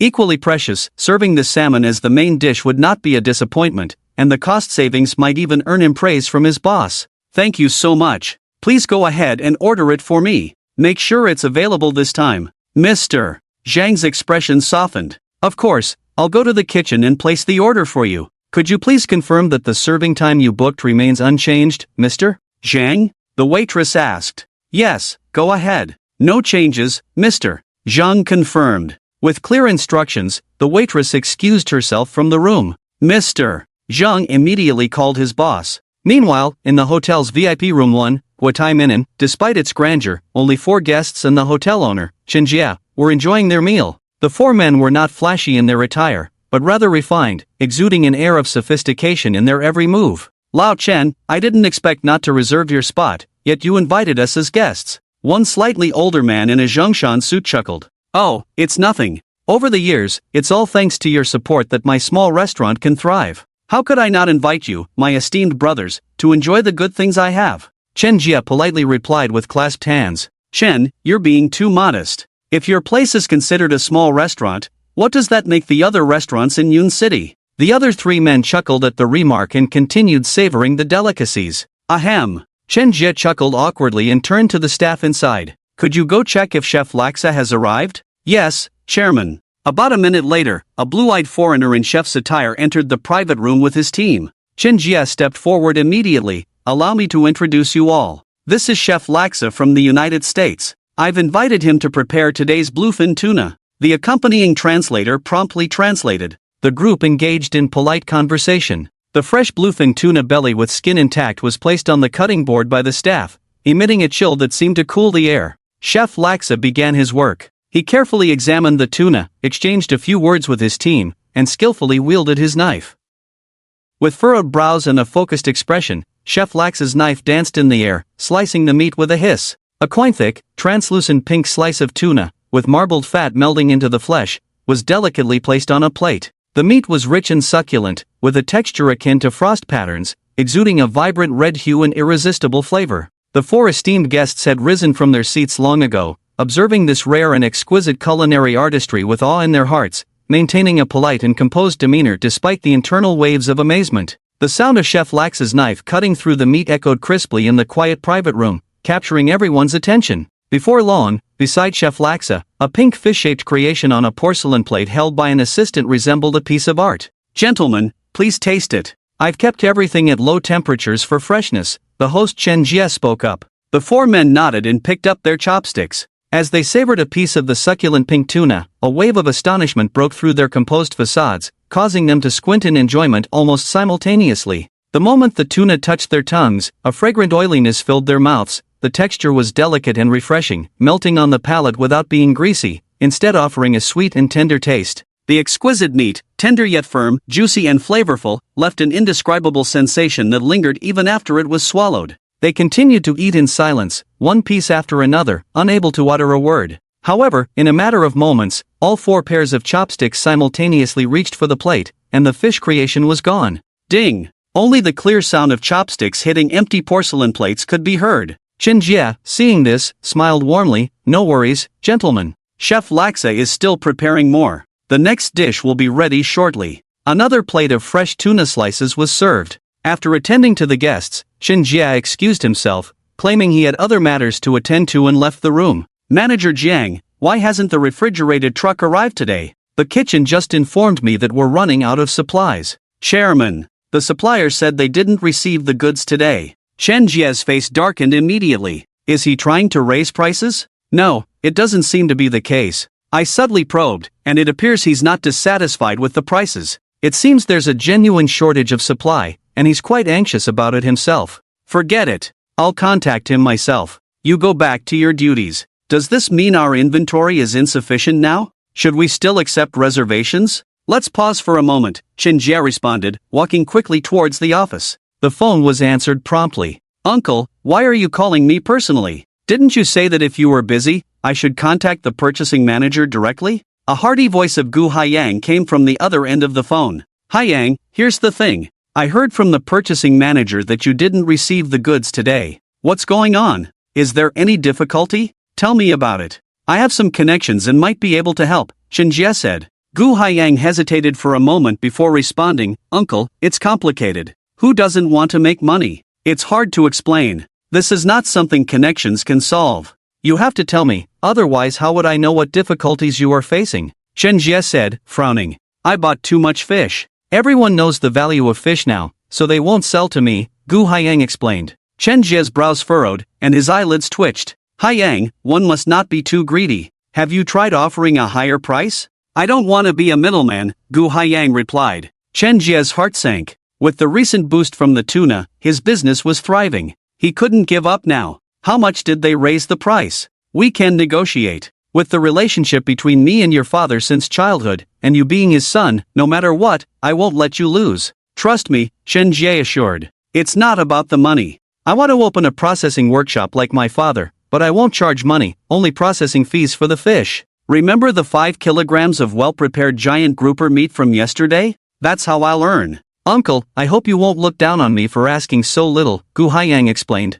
My reputation isn't great right now. That's why there's no business today, but it will get better. Don't worry, I will supply you with all the goods I can, he added. 5 kilograms. What significance did an uncertain output of 5 kilograms hold? Chen Jie's expression darkened as he reached for his phone. Uncle, I'll give you the address. Please send the purchasing manager from the restaurant. My reputation may be tarnished, but his isn't. I can't let my issues affect your business, Gu Haiyang requested. Chen Jie's face froze, his finger hovering over the end call button. His emotions were in turmoil, unable to express the mix of feelings. Uncle, why are you silent? Hello? Hello? Is the signal unstable in the countryside? That shouldn't be the case. Gu Haiyang's voice came through the phone. Yes, Haiyang, I can hear you now. I'll send the purchasing manager over shortly. You'll have to entertain him when he arrives, Chen Jie replied. Alright, no problem. I've resigned anyway. I'll hang up now. I'm sure you're busy with your business, Gu Haiyang said. Okay, Chen Jie responded before ending the call. In the front yard of the farmhouse, the teenager walked ahead, while Big Baby followed, playing with a flower pot. I'm going to the town to pick up a delivery. Don't follow me, the teenager said. Okay. Big Baby nodded innocently, continuing to fiddle with the flower pot. Yi Chen mounted his electric tricycle. The swim rings and life jackets he ordered had arrived, and he even bought 5 sets of diving gear at a high price. However, the problem was that he still hadn't hired a maritime safety officer. Despite posting the job along with the receptionist position for the farmhouse, offering a decent salary, no one had applied. As a result, the swimming business had yet to take off. Deep in thought, the teenager arrived at the express delivery station. Yi Chen, here are your 5 packages, the station staff said, handing over the deliveries. Thank you, Yi Chen replied, pondering where else he could look for talent besides online job platforms. Juggling tasks, he loaded the packages onto the tricycle, one by one. Looking for a headhunting company is definitely not an option, not because of the money. The main issue is that their location is really too remote. The newly recruited Lu Fan lives in town, takes a tram, and can get to work in 30 minutes, of course, no problem. But if you really spend money to find a headhunter, most likely they don't live in town either. To have the relevant qualifications in town, his job application information wouldn't have gone unanswered for so long. So, in the city, or even in another province? What are the chances of someone coming to work in such a remote place? Give too little money, people won't do it. Add more money, people suspect you have ulterior motives, that you're a scammer. Specifically scamming people to the countryside. This is not about spending money, it's just a waste of time. Where to find employees with swimming skills? Colleagues. A bright idea flashed in the young man's mind. Go to the swimming pool. Not to poach, that's not ethical. He wouldn't do that. Networking is a web, those in related professions will always know friends in the same profession, maybe some are unemployed? The swimming business needs to be launched urgently, can't just sit and wait anymore. He opened his new phone, quickly searched for a swimming pool. Indeed, he found one on the map. Surprisingly not too far from here. Yi Chen immediately started the electric tricycle towards the swimming pool without stopping. Inside the blue sky swimming pool. It's the off-season for swimming at the moment, and it's not the weekend, so there aren't many people in the pool. A coach. At this moment, the coach is teaching a child breaststroke in the shallow water area. Don't be afraid, you're a little man, I'm holding your waist, you won't sink. The coach reassured softly, while carefully protecting. The child's mother is also nearby. All right, madam, your child is very smart. He has basically learned breaststroke, remember, come back to me next week for reinforcement. The mother happily patted her son's head. Thank you, coach, I will definitely bring him back next week. Both of them were polite and friendly, the courteous exchange making both parties feel good. Suddenly, a discordant voice came from behind them. Hey, how much longer do I have to wait? I mean, coach, you've been teaching that little brat for over half an hour. When is it my turn? A young woman in a one-piece swimsuit, full of hostility on her face, shouted loudly. The mother immediately frowned, picked up her son quickly, and walked away from the conflict. The coach, hearing this, was not at all annoyed, but instead smiled and gently reassured, "Madam, please be patient, there are still 2 customers ahead of you who need guidance, I can only guide you in an hour." But the reassurance was of no use. Instead of calming down, it immediately ignited the woman, provoking her directly. "I don't want to wait, can't you understand human language? Or did a donkey kick your head? I remember when I bought the membership, the owner of your swimming pool said that there would be 30 minutes of one-on-one free coaching every week, that's why I bought it. And now, I've been waiting for over half an hour, are you not going to fulfill your duty?" The woman cursed loudly, gesturing and splashing water, walking briskly from the deep water area. "Madam, please understand that it's the off-season for swimming now, there's only one swimming coach in our facility, I really can't be in 2 places at once. And before you pre-purchased the service today, I clearly informed you that there are 2 other customers ahead of you. So, do you think it's my fault?" Ah! The woman grabbed the railing, stepped on the water ladder, and entered the water. "I'm sorry, that's not what I meant, I'm just telling you that I have 2 other customers, you'll have to wait for an hour before I can serve you, can you please be patient and wait a little longer?" The coach continued to explain politely and carefully. "Wait for what? I have a movie date with my boyfriend in 40 minutes, after swimming, I have to go to the hair salon to wash my hair, do you think I can afford to wait?" "Madam, I apologize once again, but I had reminded you before you called to make an appointment that there were other scheduled customers ahead of you, and the time needed was clearly stated." The coach spoke softly, continuing to apologize while flipping through the appointment book. "Miss Bai Qian, it's your turn for service, may I ask?" Smack! A scorching hot slap landed, leaving the coach dizzy. His ears were ringing. As he looked again, the woman's ugly face was suddenly too close for comfort. "What's your name? What's your employee ID number?" The woman sneered, crossing her arms contemptuously. Coach Zhao Jian's shoulders trembled slightly, his exposed chest muscles heaving. "I'm talking to you, are you deaf?" The woman snapped her fingers, splashing water everywhere. The water drenched Zhao Jian completely, the complex disinfectant-laden droplets stinging his eyes, turning everything blood-red momentarily. The water trickled down his rugged features, leaving 5 distinct finger marks. Zhao Jian's chest swelled, his fists clenched, muscles engorged, his ears unable to hear clearly. The woman's mouth kept opening and closing, producing only harsh, grating sounds like nails scratching metal, squeak, squeak, squeak. The woman continued her tirade, reaching out to grab his employee badge. Zhao Jian grabbed her restless hand. With a crack, the woman's wrist made a brittle sound. "Ah!" The woman cried out in pain. As she regained her senses, she wanted to curse at this damn dog, but when she looked up, she was startled. The person in front of her had bloodshot eyes, a twisted and dark expression on his face, no longer human but a demon from hell, ready to pounce and tear her apart. The woman couldn't control her trembling and screamed, "What do you want to do? Aren't you supposed to be working? You should." Zhao Jian's teeth clicked as he smirked. "Madam, did you ever consider treating me like a human being? It was your fault, I was just. History tells me that blood debts must be repaid in blood. Was it my fault that you hit me?" Zhao Jian smirked, his biceps bulging as he raised his arm and swung it around. Smack! A solid slap landed on the woman's face, making her feel like her skin was tearing apart. "Ah!" After a shocked scream, the woman covered her face, crying and cursing as she ran away. "You wait, I'll sue you. Do as you please, I'm not afraid of you." Zhao Jian smiled bitterly, a tear of blood rolling down his cheek, leaving a vivid red mark from the slap. He was truly exhausted, physically and mentally drained. Working 10 hours a day to make ends meet, enduring meager wages, swallowing his pride, enduring abuse. Any misstep could lead to complaints, deductions, more deductions, or even losing his job. Ironically, he regretted it now. Why couldn't he just endure a little longer? He shouldn't have acted out, now he probably lost his job and might even have to pay. Perhaps, as that noble customer said, he was just a dead dog, a worthless bone. As he expected, the boss arrived soon. "Zhao Jian, come out for a moment." The boss, a balding middle-aged man with a potbelly, called him from the staff room. "Zhao Jian, what did I tell you? Don't anger the customers, they are gods, you must serve them politely no matter what." "What did you promise me?" The boss gestured with his hands, pacing back and forth with his chubby face. Zhao Jian took a deep breath before explaining, "I didn't provoke her, I did my best to calm her down, boss." Before he could finish his sentence, the boss exploded, "You idiot, are you brainless? She has complained to me, and you still argue back. Do you want me to check the surveillance footage to confront you?" The boss's kind and chubby face turned fierce with anger, filled with rage. "Boss, you can check the surveillance footage. She hit me first, and I had to retaliate.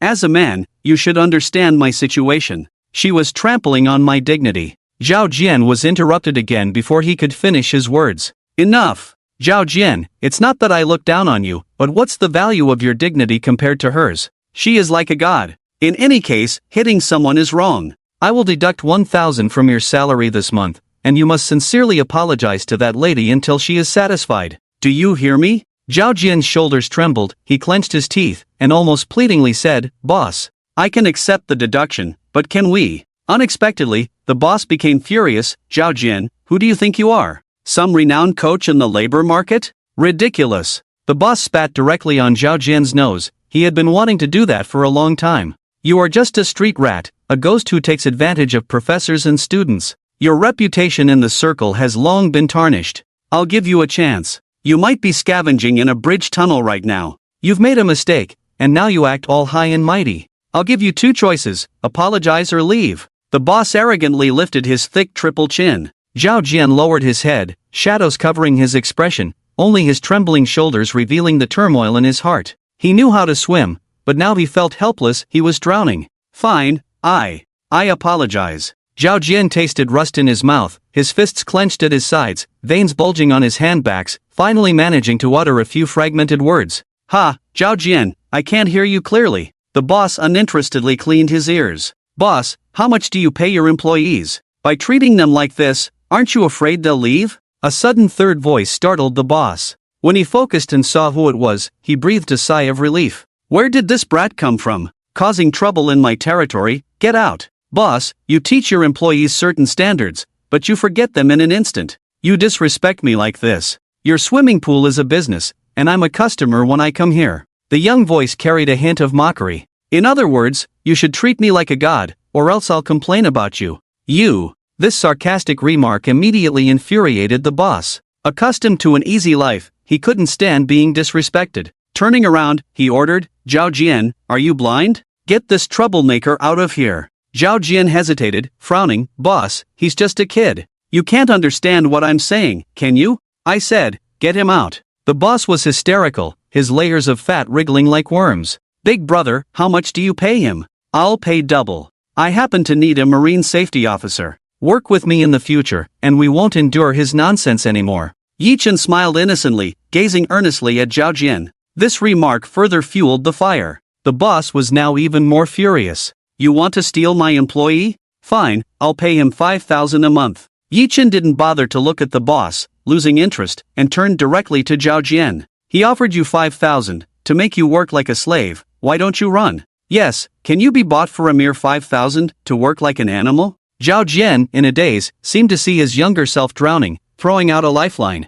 Unaware of the oddity, the boss, thinking the young man had slipped up, continued to grumble confidently with hands on hips. "Laughable, you little brat, can you afford to hire Zhao Jian for 10,000? Stop boasting." Swinging his triple chin, he arrogantly turned and asked, "Zhao Jian, tell this little brat, do you believe him?" "I do, because I deserve it. I, Zhao Jian, deserve it." Zhao Jian straightened his chest, hardened his resolve, his voice growing stronger and more impassioned. "What?" The boss stiffened, disbelief written all over his face, mouth agape. "Zhao Jian, let's go." The young man decisively turned away. However, Zhao Jian did not immediately follow. The boss, thinking he was right, hands on hips, said, "Zhao Jian, I knew it, you spit." A mouthful of saliva landed on his face. "Zhao Jian, you've gone too far. I'll." The boss frantically wiped his face, spewing nonsense. But Zhao Jian was no longer in the cramped office. Zhao Jian looked surprised as he gazed at the young man not far away. "Since you've agreed to hire me,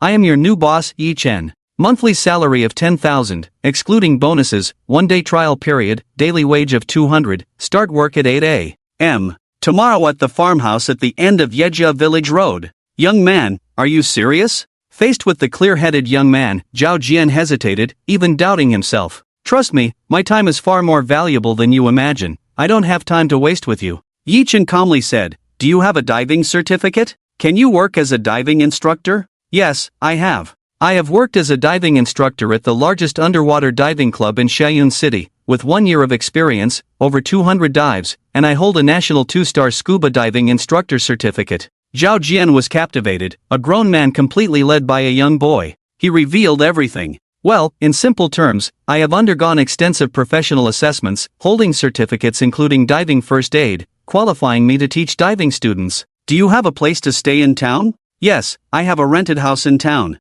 Good, welcome aboard. The farmhouse does not provide accommodation, but meals are included. Please settle your wages as soon as possible. See you tomorrow, Zhao Jian. Creak. Beep beep beep. The electric tricycle had already merged into the traffic on the road. It was then that Zhao Jian seemed to wake up from a dream, staring wide-eyed, holding his head in disbelief. Zhao Jian, what are you doing? He's just a student. Why are you following him? Stop daydreaming. The next moment. I, a disgraced nobody, why would someone deceive me? Maybe. It's true? Yes, why not give it a try? What's the worst that could happen? And strangely enough, that young man named Jichen seemed to have a convincing charm. Remembering how he had obediently followed his instructions, it was as if he had been bewitched. Even if he were a horse or an ox, he shouldn't have acted that way. The wind whistled in his ears as Yi Chen rode the electric tricycle, his face filled with contentment. Things were much simpler than he had imagined. Not only had he solved the lifeguard issue, but he had also secured a diver, and even a coach who could teach diving students. 3 birds with 1 stone, a perfect outcome. If one had to nitpick, he had poached talent. But what did it matter? A boss who couldn't recognize a talent like him didn't deserve to have one. Before long, the car returned to the road in front of his house. Yi Chen shook his head helplessly as he found his mother's tricycle parking spot occupied. With no other choice, he decided to park in the yard since he had some parcels in the vehicle. Carefully maneuvering through the crowded vehicles, he made a call using the hands-free function. Beep. The call was answered. Mom, could you please open the front gate? Our parking spot is taken, so I need to park in the yard, Yi Chen said before ending the call. Before long, the car returned to the road in front of their house. Their front gate was quite large, as sometimes they needed to drive in for moving things, although they usually used the smaller gate. Clang, creak. The gate opened, and Yi Chen drove the tricycle into the yard. Mom, what did you buy in town again? Yi Yinjiang closed the gate and approached. I picked up a parcel, it's swimming equipment. Our farmhouse resort will open for swimming and diving activities tomorrow, Yi Chen replied, grabbing a parcel. Oh, weren't you looking for a safety officer? Did you find one? Yi Yinjiang asked. Yes, I got lucky and found a skilled diving instructor, Yi Chen answered. That's great. You know, many guests have been complaining about not being able to swim these past few days, but now it's sorted, Yi Yinjiang said cheerfully, holding another large parcel. Meh meh meh, the familiar sound of sheep bleating echoed. Mother and son looked over to see the adorable giant panda munching on bamboo shoots, wearing a flower pot necklace that swayed back and forth. Yi Chen sighed and turned back. Mom, didn't you say the forestry professor was coming and might want to relocate it? Yi Yinjiang chuckled. Oh, I asked yesterday, it's fine. We're not breaking any laws, and the professor has booked a month's stay with us. The pandas are being monitored too. Yi Yinjiang explained further, it's about integrating wild animals into human society for an experiment, and I've been asked to assist. There's also a reward. The more Yi Chen heard, the more skeptical he became. Despite knowing the panda's intelligence could enhance their resort, the forestry department's involvement brought uncertainties. Besides, he had just received a marine card this morning, so he didn't need the influence of a national treasure. The world's only clean sea was already enough. Mom, you just don't like. No. Yi Yinjiang glanced at the panda quietly eating bamboo, then whispered, the giant panda? Yi Chen understood his mother's cautious behavior. He raised his head and replied softly, Mom, I don't dislike it. If you like it, that's what matters. Since there's no issue with the forestry department, I won't object. Yi Yinjiang's eyes lit up at his response. Oh, that's good. I almost misunderstood. Oh, Yi, Gao Meizi's cake shop has started construction, and I want to build a chicken coop to raise some chickens. Wild chicken meat is delicious. What do you think? Wild chicken. It sounded good. I think it's a great idea. It's my idea, I'll cover the costs. I plan to raise quality chickens, sell their eggs to guests at the resort, and generate extra income. Yi Yinjiang interrupted her son, her eyes shining with enthusiasm. Yi Chen nodded in agreement. His mother was changing for the better, and that was a good thing. No one should live for someone else, not even a mother. Together, they quickly unpacked the parcels and moved them into the living room. Yi, I'll tell you a secret. I've become stronger. What do you think? Yi Yinjiang wiped his hands and leaned in to whisper in the young man's ear. Hey, Mom, what do you see here? The young man's lips curled slightly, eyes twinkling with a smile as he picked up a card. Yi Zhang's proud smile froze as he snatched the card from his son's fingertips. Land card, ocean, beach, terrain image, deep blue sea, azure waves continuously washing over the pale pink sand, turning it into rose pink where they touch, creating layers like unspun pink cotton candy, beautiful and romantic. In the distance, there are tall coconut trees laden with fruit on the beach. A 30m by 30m pure ocean beach plot,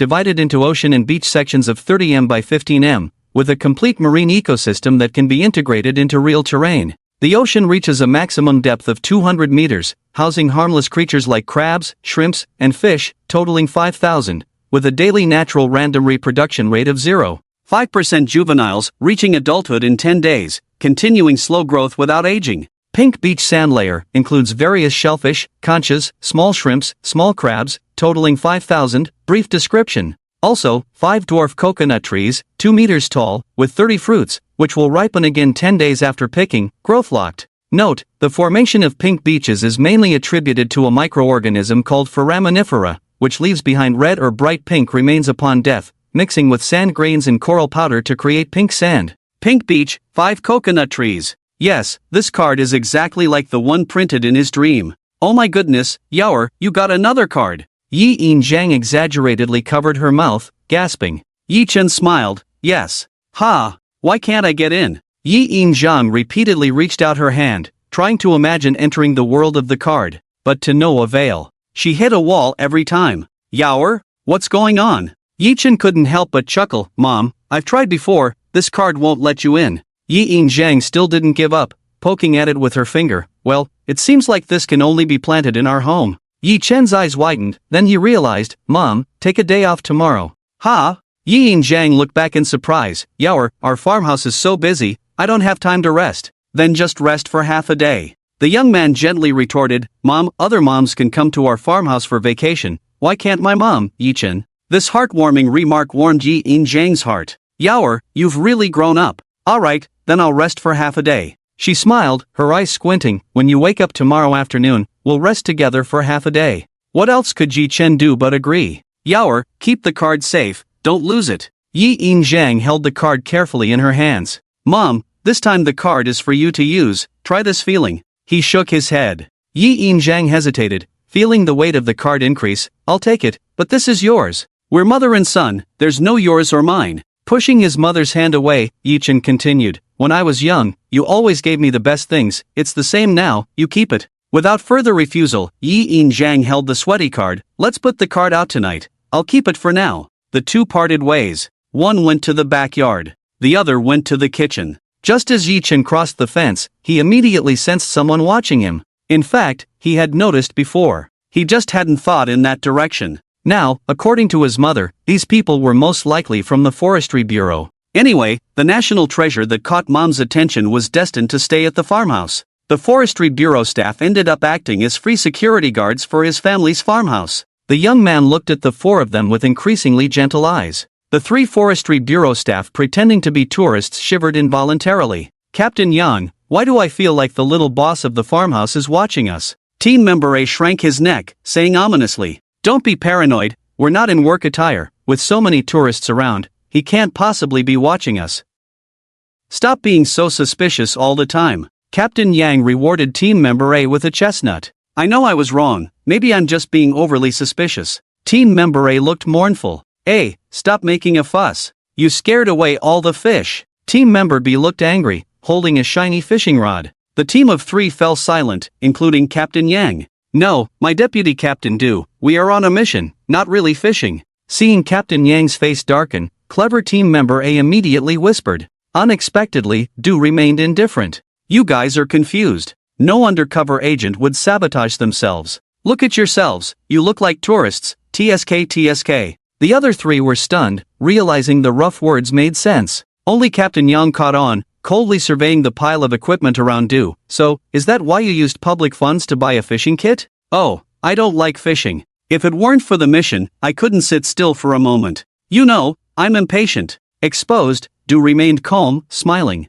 Captain Yang's face grew even darker, almost like a moonless night. Yi Chen lost interest after a while and stopped eavesdropping. This ability was too strange. He paced slowly. Since he returned home, he could hear the conversations of the Guifeng girls from afar. He didn't need to see a person to inexplicably see and hear them. Everything felt eerie. Now he could selectively focus on a specific target, hearing and seeing everything. Boss, you're here. Lu Fan jumped up from the bench in a panic. Boss, don't misunderstand, I'm not slacking off. I've finished my tasks and I'm helping here. Okay, thank you. I'll be live streaming today, so go back to your station. No problem, I'll go back now. Lu Fan rubbed the back of his head, returning to his workstation. This voice, the host is back? What host? Wasn't the host that deep-voiced guy just now? Capybara on the branch, baby, you're finally back, kisses, missed you. Play button capybara on the branch sends a gift bag to the host. Reverse button play button capybara on the branch sends a gift of kisses on 520. Reverse button kisses, baby.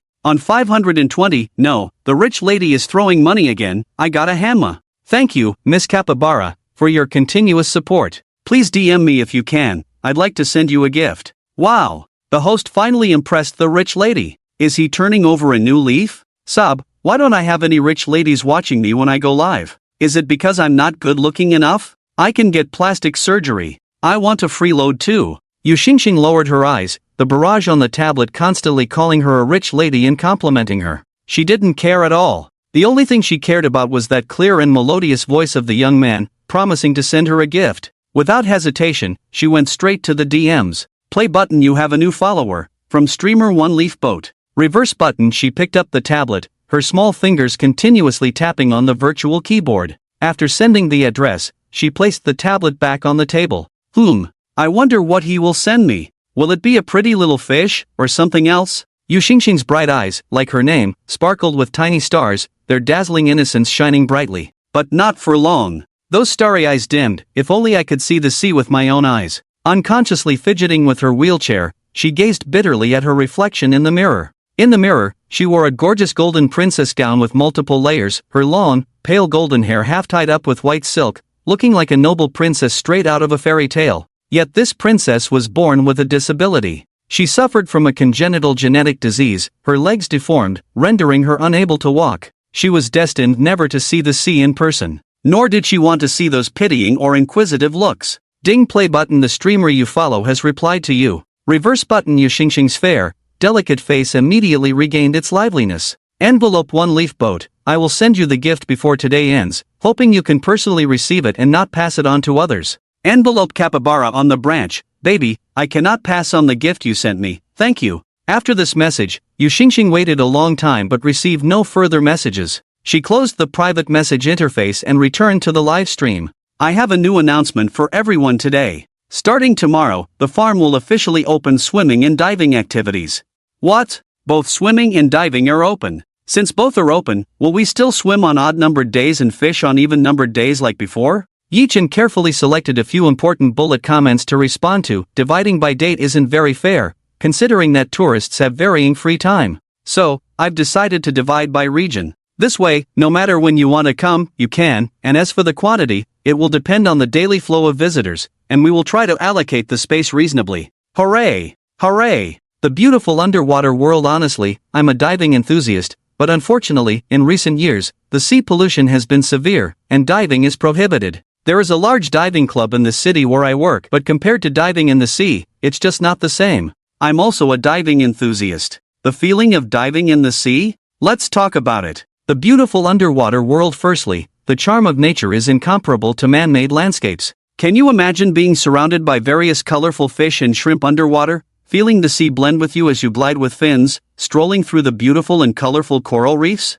This is truly another world, a mysterious experience never seen before. Sorry, my limited words can only roughly describe it. In short, the allure of sea diving goes far beyond what I've described. You must experience it firsthand to truly feel its breathtaking beauty. Wow, honestly, reading your words, I got goosebumps. I find diving a bit dangerous but strangely exhilarating. The beautiful underwater world well summarized. Since the farm is developing diving activities, streamer, I definitely want to experience it. I hope the prices will be more affordable by then. Yi-chan blinked, thinking about making it more affordable. He bought a total of 5 sets of equipment, 3 for men and 2 for women, all in standard sizes, including deep diving wetsuits, which provide warmth and protection against reef cuts. The full set of equipment, including masks, snorkels, fins, and oxygen tanks, Cost him over 46,000 after the discount. What would be a suitable pricing? Let's check the encyclopedia later and refer to the prices of competitors. Anyway, the equipment comes with a 2-year warranty, so he should be able to recoup the investment.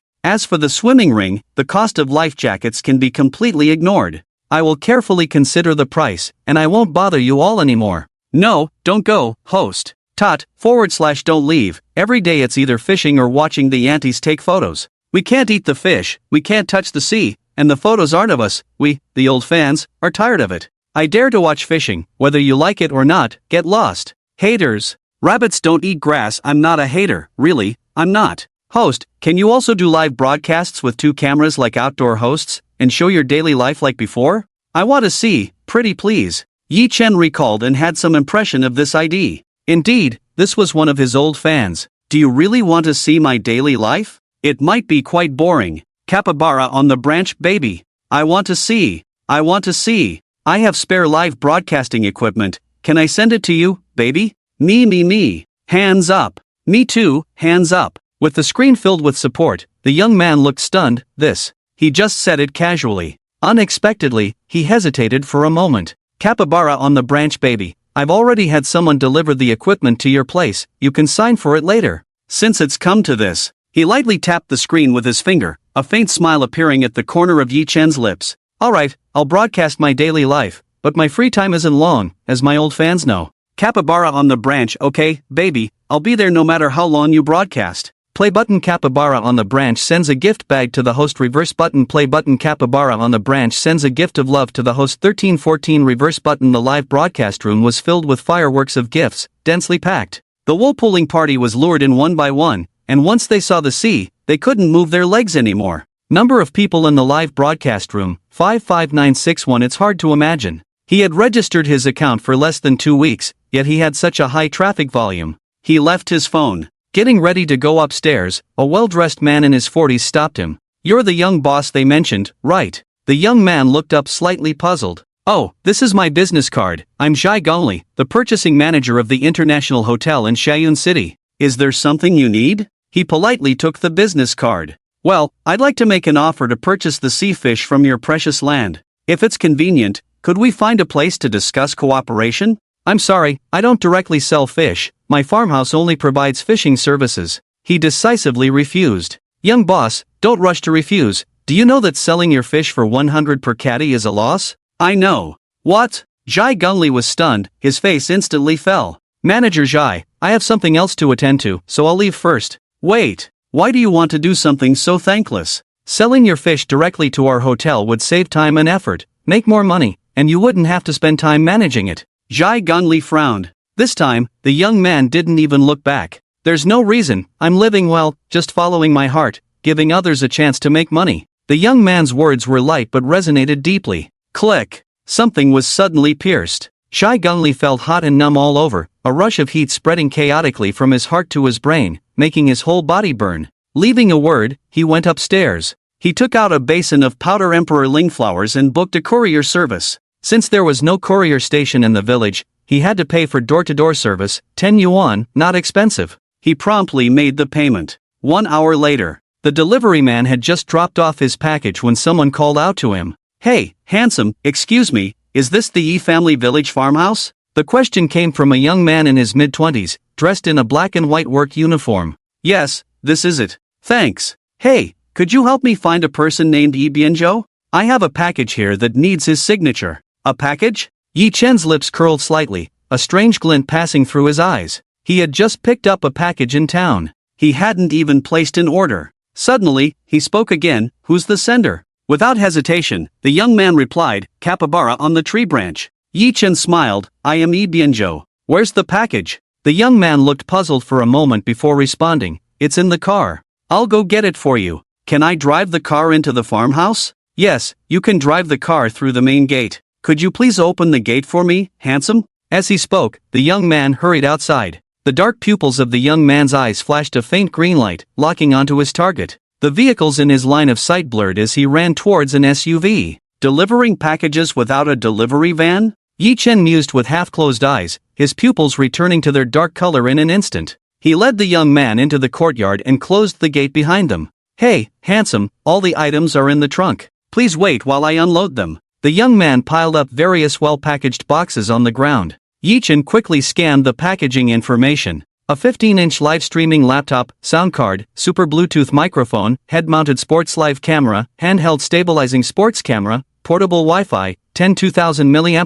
power banks, outdoor solar-powered mobile power. Wait a minute. Miss Capybara's surplus live streaming equipment seemed too complete, even excessive. He only needed a few items for outdoor live streaming, so he decided to return the rest. I only need a microphone, head-mounted camera, Wi-Fi card, one power bank. Please return the rest. Return them? The young man's hand paused as he opened the boxes, then he realized. Hey, handsome, don't make it difficult for me. I'm just a delivery guy. These items were sent to you by someone else. I can't decide to return them. If I don't sign for the package, it can be returned. The items sent by Capybara were a gesture of goodwill, and he would only keep what he needed. Returning the unnecessary items was the most appropriate action. Oh, the young man's face turned pale as he pondered for a while. Hey, handsome, I'll be honest with you. I'm not a delivery guy, just a runner. The online boss asked me to purchase these items from a physical store. I have all the receipts. I'm only responsible for buying the goods and teaching you how to use the live streaming equipment. If you really want me to return them, where should I return them to? Don't make things difficult for me. It's not easy to earn money. Return them to where you bought them. You must have made a good profit from this order, so don't try to make extra money in a crooked way. With these words, Yi-chan's face turned pale. The young man's face, which was originally pale, lost all color in an instant. His cheeks twitched, and even his lips trembled. Don't slander me. If you want to return them, just do it. Let me show you how to use the equipment first. The young man averted his eyes, unable to meet his gaze, and began to unpack the head-mounted camera. The camera looked more like a headband with an external camera attached. The back of the camera was designed to fit the back of the head perfectly, while the front resembled glasses legs that could be placed directly on the ears. A long strip-shaped camera module hung on the right side, with a coiled elastic band to prevent it from falling off. The camera body is compact and fully equipped with all the necessary functions and buttons. In terms of sound collection, not only can the camera body pick up sound, but it also comes with a small and handy sound collecting bracelet for synchronous sound collection. This is how it works. The young man pointed to a button on the camera and began to explain in detail. Honestly, apart from some crooked thoughts, the young man was actually very professional. No matter what he asked, the other party could respond fluently. Alright, I already know how to use it. He waved his hand. Really? Are you kidding me? Handsome guy, is your brain really that sharp? You've remembered everything so quickly? Exposure, lighting, angle, color, temperature, mode. The young man asked incredulously, but saw the young man nod without hesitation. He silently thought to himself, what a pretender. The expression on the young man's face, however, was completely different. He smiled and said, I've taken your money to teach you, otherwise I can't be accountable to the boss. Since you say you understand everything, let me test you with a question. Go ahead. Yi-chan multitasked, tinkering with the camera while responding without looking up. I'm asking you, you want to record a video now. Based on the current conditions, set the parameters for the camera. Okay. Yi-chan focused, his slender fingers continuously adjusting the shooting mode, zooming in and out the lens. Under the smooth operation, the young man was stunned. This rural kid had actually learned it for real, not pretending to know nothing. This made him feel embarrassed. Back in college during the photography class, he had studied for almost half a semester. Although the teacher at that time only taught a few knowledge points in each class, with just one class per week. But this rural kid, he just casually explained and understood everything. Do you want to take a look? The rural kid handed him the camera indifferently. Ahem, no need to look, you did well, but in this photography course, you still have a lot to learn. Hand by his mouth, the young man coughed uncomfortably a few times. Next, let's move on to practical exercises. Shall we try live streaming? Sure. Yi-chan nodded. He only knew how to use the camera, he had no idea about the live streaming process. Hearing the answer, the young man nodded with a smile. Alright, but I must mention, if you want to complete the live stream, you can't return this portable notebook. Seeing the young man's eyes darken and staring at him with curiosity, the young man swallowed nervously and hurriedly explained. Don't get me wrong, I'm not trying to scam you this time. This head-mounted camera doesn't have the live streaming function, it needs to be connected to this notebook to complete the live stream. As he explained, the young man carefully unpacked the notebook. A 15-inch ultra-compact laptop was taken out of a small suitcase. With a click, the small box unfolded into a notebook. Yi Chen's eyes flashed with surprise. The young man smiled satisfactorily. Don't underestimate this. This is the most cutting-edge live streaming notebook on the market. With only 1,000 units worldwide, you can't find it in stores. Yi Chen lowered his eyes. He thought the gift he gave was already good enough. Little did he know that Miss Capybara's gift was far better than he had imagined. I see, now teach me how to use it. Okay. The young man made a gesture. After a moment of fumbling, in the live streaming room of a small boat, in the blink of an eye, an additional screen appeared. Ha! What's going on? Why does it remind me that I can switch screens? The live streaming room immediately buzzed. It's a courtyard, the hill in the distance. Why does this scenery look so familiar? Isn't this where the streamer harvests wheat? Yi Chen propped the camera bracket against his ear. Although it wasn't heavy, it was still a bit uncomfortable. He tentatively spoke. Can you hear my voice? We can hear you. Wow, the streamer is back. The screen is so clear, it's like night and day compared to the seaside. I can even see the fuzzy moss on the floor. This is a new device Miss Capybara sent me. Thank you for your gift. Wow, Miss Capybara, I thought you were just like my boss, all talk and no action. Who knew you're not only rich but also get things done, arranging things in the blink of an eye. Capybara on the tree branch, sweetie, no need to thank me. I did it for myself and everyone's viewing pleasure. Oh, I'm touched. So even us humble NPCs can be part of the streamer and rich lady play? The love story between the streamer and Miss Capybara begins, and the gears of fate start turning. The drama queens in the livestream are at it again. He couldn't help but chuckle. I have 2 hours and 43 minutes of free time today. Let's finish what we couldn't before together. What? Question marks filled the screen instantly. Picking mushrooms. He stepped over the cardboard box. In the hall, he picked up the bamboo basket that Yi Chen had already cleaned and dried. Click. At the same time, in the live stream, the boy's feet crushed the dry twigs. The camera's wide-angle lens, wider than the human eye, easily captured the clear image of the forest and broadcasted it. Wow. My ears feel pregnant from that crisp sound. So green. Are the plants in the countryside always this lush? It feels so different from the neatly trimmed greenery in the city, more wild and full of life everywhere. The air is so sweet. Inhales. Following Yi Chen's footsteps, the image remained stable, changing in sync. Unfortunately, luck was not on his side this time. After searching for a long time, his shoe soles were covered in mud, but he couldn't even catch a glimpse of a mushroom shadow. Until crackling sounds accompanied by rustling. A black and white figure emerged from the dense jungle not far away. Why are you following me again? Yi Chen helplessly examined the big baby in his field of vision, its black and white fur covered in green grass, and its ears adorned with bright green grass. At first glance, it was clear that it was secretly tracking him. Woo-woo! The big baby stood up, raised its front paws, pointed at the boy, then pointed to the left side of the forest. It ran off in that direction on all fours, its chubby buttocks wiggling. Yi Chen couldn't help but understand that it was asking him to follow. But the young man, Hoeng, had no idea what was going on. A giant panda. Hoeng was dumbfounded, his hand holding the notebook visibly shaking. Yi Chen, who was halfway there, was startled by this exclamation and paused. The Forestry Bureau is conducting experiments at my family's farm stay. It's supervised, don't worry, it usually doesn't harm people. Phew, that's good to know. Hoeng switched the dry hand carrying the suitcase. Wait, don't walk so fast, we might lose the connection later. He hurried to catch up. In the wilderness, following this young man on small paths, he had completely lost his sense of direction. If he got lost, it would be a disaster. Ha-hoo, Hoeng was panting heavily, he could almost hear ringing in his ears. How does this kid have so much stamina? He was almost exhausted. Fortunately, the boy in the panda in front finally stopped and seemed to be chattering about something. He could finally catch his breath. He didn't care about his image, just sat down against a big tree. In the live camera, amidst the green moss and wild grass,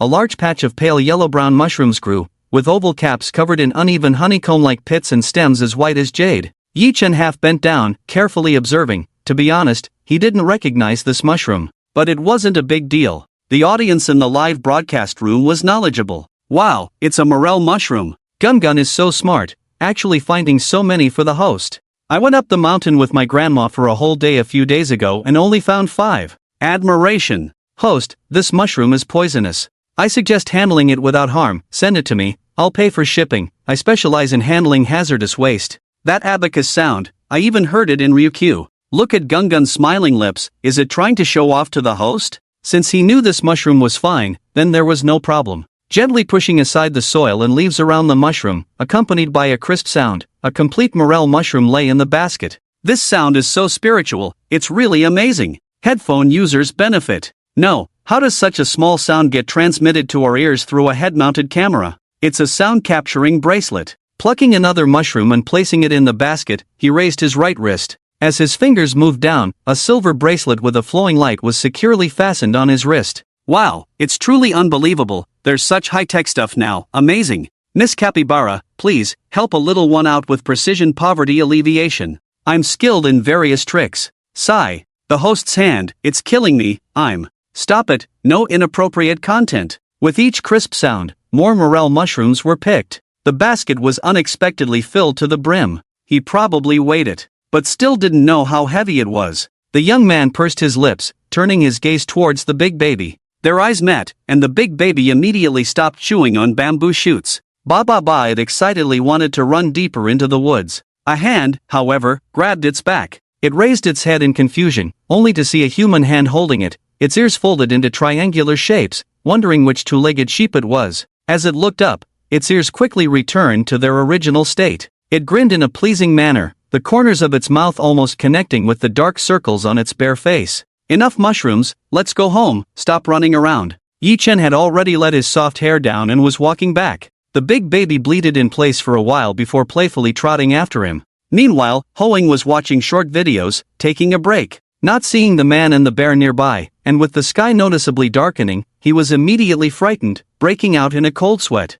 Hey, my ancestors, at least tell me before you leave. Hoing grabbed his notebook and chased after them, just when he thought he had been abandoned. Woo woo woo! Gungun's figure rushed out in front of him, the bare face full of impatience, calling out, Gun, you're so kind to come back and pick me up. Little did he know, before he could finish his sentiment, the other party turned and ran. He was dumbfounded and hurriedly chased after. Wait for me. Ah damn it, can't you run slower? I haven't caught up yet. Damn it, I only have 2 legs, how can I outrun your 4 legs? Fortunately, he eventually made it back to the farmhouse unscathed. Phew. It would be strange if everything went smoothly. That treacherous giant panda, deliberately teasing him, whenever he slowed down a bit, it would act like it was about to disappear. He had to speed up again to catch up. The whole process was simply a tragicomedy. Exhausted in body and mind, he returned physically, but his soul had left a while ago, leaving only an empty shell. Hoying's legs trembled, shivering, he adjusted his notebook and placed it down.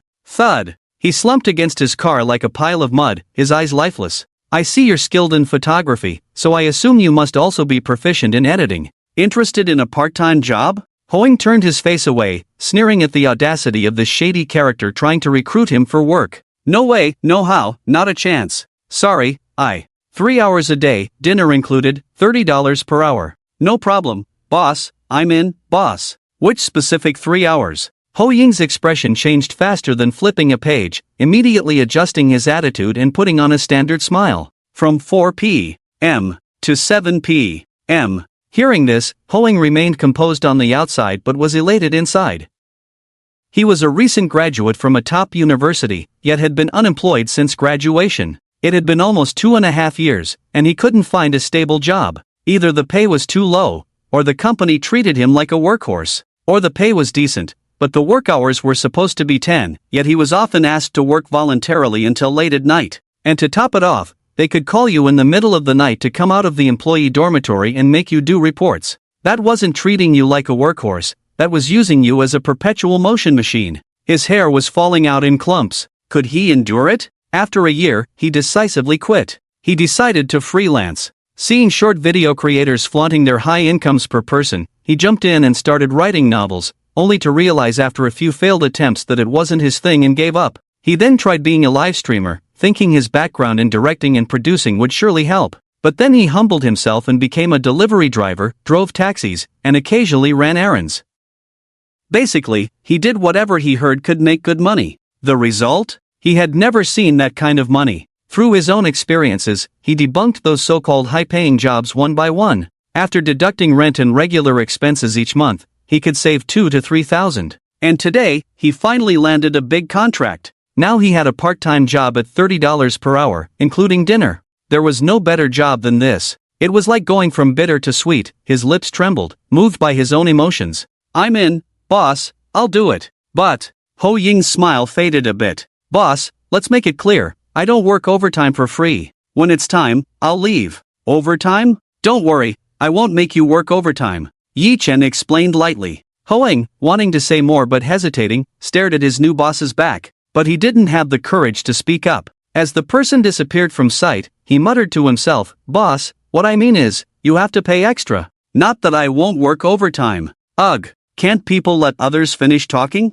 Yi Chen had just entered the hall when he was met with an eager Yi Inzhang. Yaoer, you're finally back. I just went to the town to buy groceries. Guess what I found? Faced with his mother's eager expression, he smiled and asked, Mom, what did you find? The emotional value of this moment was unprecedented. Yi Inzhang's excitement soared, and his smile grew brighter. Let me tell you, I noticed that many tourists coming to our farmhouse are pooling together for taxis. After all, there are no buses to the Yi family village. And then? Yi Chen smiled back. So, I remembered the appearance of one of the tourists who took a taxi, and just asked her if she had any suggestions for our farmhouse. Yi Inzhang recalled. The tourist was a young woman in her 30s who had come alone. Upon hearing Yi Inzhang's question, she stopped taking photos. Well, the environment here is great, the air is fresh, and the sightseeing is free. But the sea is too small, there are too many tourists, all the good photo spots are taken, there's nowhere to sit and rest, the toilets are too few and need to queue, and there are no direct transportation, which is not very friendly to me.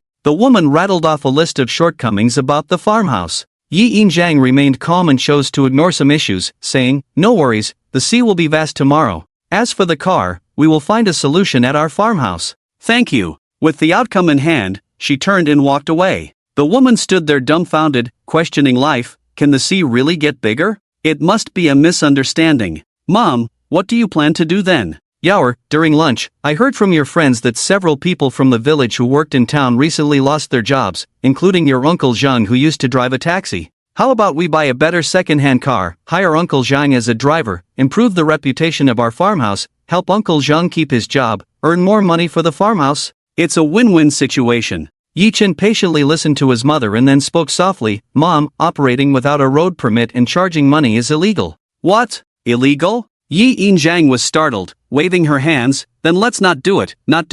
It was just an idea. Look at me, Yaoer, luckily I asked you first, or I would have been in trouble. Mom, don't worry, it's actually easy to solve this. He reassured her quickly. We have two options. One, we hire people but don't charge passengers for rides. As long as we don't make money, it's not considered operating and not illegal. Yi Inzhang shook her head upon hearing this. No, we can't do that. Turning a blind eye to the law, Yaoer, how could you suggest such a thing? Seeing his mother having her own opinion and criticizing him, he didn't get angry but chuckled. Mom, it's just a choice, there's another option. Go on, stop beating around the bush. What's the second option? The village collectively applies to the relevant department to establish a bus station en route. What? Dealing with the government? Yi Inzhang was surprised at first, then smiled. Right, it's definitely more reliable to let the government handle this kind of thing. I'll talk to the village chief tonight. Okay, then I'll leave this matter to you, Mom. Yi Inzhang didn't even look up, turned and walked away. Alright, Yaoer, it's up to you to handle the rest of the customer feedback. I need to go prepare dinner. Mom! The young man called out dissatisfied. Yi Inzhang, however, as if she hadn't heard, continued walking without stopping, leaving him with just her back. I'm counting on you, Yaoer, your mom is relying on you. He covered his face, sighed helplessly. Well, it's true that one becomes like those they are close to. He had led his own mother astray. She seemed to have awakened to her own consciousness. Let it be troublesome if it must be. After all, she was his mother. If the photo spot wasn't enough, putting out new cards tonight would solve it. As for the lack of rest areas, after work, he would pay Lu Fan overtime to buy some canvas folding stools in town and place them in the backyard for easy use. That problem would be solved. As for the insufficient toilets, that was indeed quite troublesome. In the countryside, there was no sewage system, and with few people around, building one would be time-consuming and laborious, not to mention who would foot the bill. They couldn't have guests using dry toilets. For city dwellers accustomed to well-developed infrastructure, that would be a disaster. Even his own home had squat toilets connected to a septic tank, flushed with tap water, and cleaned by a specialist every 3 months. Wait a minute. Before, it was just his mother at home. Even with himself, having it cleaned every 3 months was no issue. But now, with so many guests at the farmhouse every day, the septic tank would fill up quickly, and by then, The young man's fair face turned pale in an instant, his eyes widened in shock. This is no longer just a matter of passengers waiting in line for the restroom in a hurry, but a question that concerns his personal quality of life. No, this matter must be resolved as a priority. He felt flustered. He hurried up the stairs. Clack, clack, clack. The keyboard kept tapping. Encyclopedia, can a self-built sewage pipeline lead to the sewage plant? How much does it cost? Here are the results found for you. How much does it cost to build a new sewage pipeline per kilometer? Baidu knows best answer. The cost of building a sewage pipeline is influenced by various factors such as pipeline material, diameter, construction technology, geological conditions, land complexity, civil and equipment costs, as well as labor and other factors. Therefore, the cost of building a new sewage pipeline may vary depending on the location, with different regions and circumstances potentially having different costs. Below is some approximate reference information. Based on recent engineering examples and data statistics, generally speaking, the cost of building a new sewage pipeline per kilometer ranges from several million to tens of millions. If a general high-density polyethylene (HDPE) pipeline is used, the cost per kilometer can range from several million to over 10 million. Of course, if a higher-grade material such as fiberglass, cast iron, or stainless steel is used, the cost will be higher. Wow! Great, it costs several million to over 10 million per kilometer. Recently installed surveillance, transferred 20,000 to mom, and prepaid some chicken coop expenses. Even with the new income, he now has just over 80,000 in his account. Forget it, let's just build a larger septic tank. That's the practical approach. Right, Gao Dai is building a cake shop. She couldn't have overlooked the sewage treatment issue. Well then, clack, clack, clack. He went back downstairs. Since the construction site was not far from home, he quickly found it. Gao Dai, rarely seen looking disheveled, was gesturing and discussing with a man of similar age. I want the house's entrance facing that way, and I hope the overall decoration will have a blue and white countryside style. The shop sign will be vertical, with a half-open baking area made of glass in the front, where customers can see me baking cakes daily, and then there will be shelves behind. And the second and third floors will be turned into living spaces. The man nodded frequently, jotting down notes. Anything else? Well, my idea is roughly like this, you can take care of the rest. I trust your skills, senior. Alright, as usual, I'll have the design drawings ready in 30 days. The man closed his notebook and casually clipped the pen to his shirt pocket. The two of them chatted happily. Not far away, Zhang Shi helped with the work, sneaking glances back uncontrollably. Acting cautiously, thinking he hadn't been noticed. In reality, Yi Chen had seen everything. Seeing the two finish their conversation, he approached. Sister Gao, I need to talk to you about something. Are you available? His gaze briefly passed over the two individuals. Young boss, of course I'm available, just tell me what's on your mind. I wanted to ask, have you considered sewage treatment in your building plans? Ha? Gao Dai was initially puzzled, then realized, you mean a septic tank, right? He nodded. Of course, even if I don't understand, the construction team is from the village, they are all rural folks, they wouldn't overlook reminding me about this. So, how big do you plan to build? I'm thinking of building one that accommodates about 5 people. It's almost enough for the cake shop since there's no dining area, it's completely fine. Indeed. Here's the thing, with more and more visitors, relying solely on the restroom downstairs at my place is not enough. I want to build a public restroom, and since we're already building a septic tank together, it will be more convenient for future pipeline installations. What do you think? Upon hearing this, Gao Dai didn't hesitate at all. It's not a big deal. You don't have time for these things. I'll take care of it all. Of course you can contribute your share of the money. Sister Gao, could you please do me a favor? Since we're doing this together, I'll cover your share too. Let's split the cost. The relief of unburdening felt so comfortable. Gao Dai pursed her lips. She calculated that her share alone would be at least 6,000 to 7,000, not a small amount of money. In the end, she nodded. At night, after 6 o'clock, most of the guests at the farmhouse had already left after dinner. As for the remaining guests staying overnight, they had returned to their rooms. Creak! The back gate in the courtyard was pushed open. 2 figures, one in front and one behind, approached the sea. Of course, now everything was under surveillance, so no one dared to do anything wrong so blatantly. The newcomers were Yi Chen and his mother. Yaoer, I just turned off the surveillance. Yi Zhang whispered cautiously, one hand covering her mouth, the other pulling out a card from inside her clothes. Yaoer, come on, quickly place the card. I'm afraid someone will come later. Mom, the card can wait. I've discovered something troublesome. Ha? Yi Zhang was puzzled. What troublesome thing? Look, this card divides the beach and the sea in half. Should we let the beach connect to the current sea, creating two uneven pieces of small sea, or let the sea connect to the sea, forming a closed sea 45 meters wide? With all the circling around in his words, Yi Yinjiang was completely lost. She kept scratching her head. Yaoer, can you please explain it in simpler terms? I don't understand. Well, in simple terms, no matter how we place it, even if we get other ocean landcards in the future, our sea will only be 45 meters wide. Now Yi Yinjiang finally understood. But that's too small. It's not even as wide as the Moon River in Sanjiang town. It would just become a river. Indeed, the inland seas in China were vast, with a width of 346 kilometers, 346,000 meters. If they only had a width of 45 meters, could it still be considered a sea? It would be more like a tiny stream. He couldn't accept just randomly placing it now and then replanning later.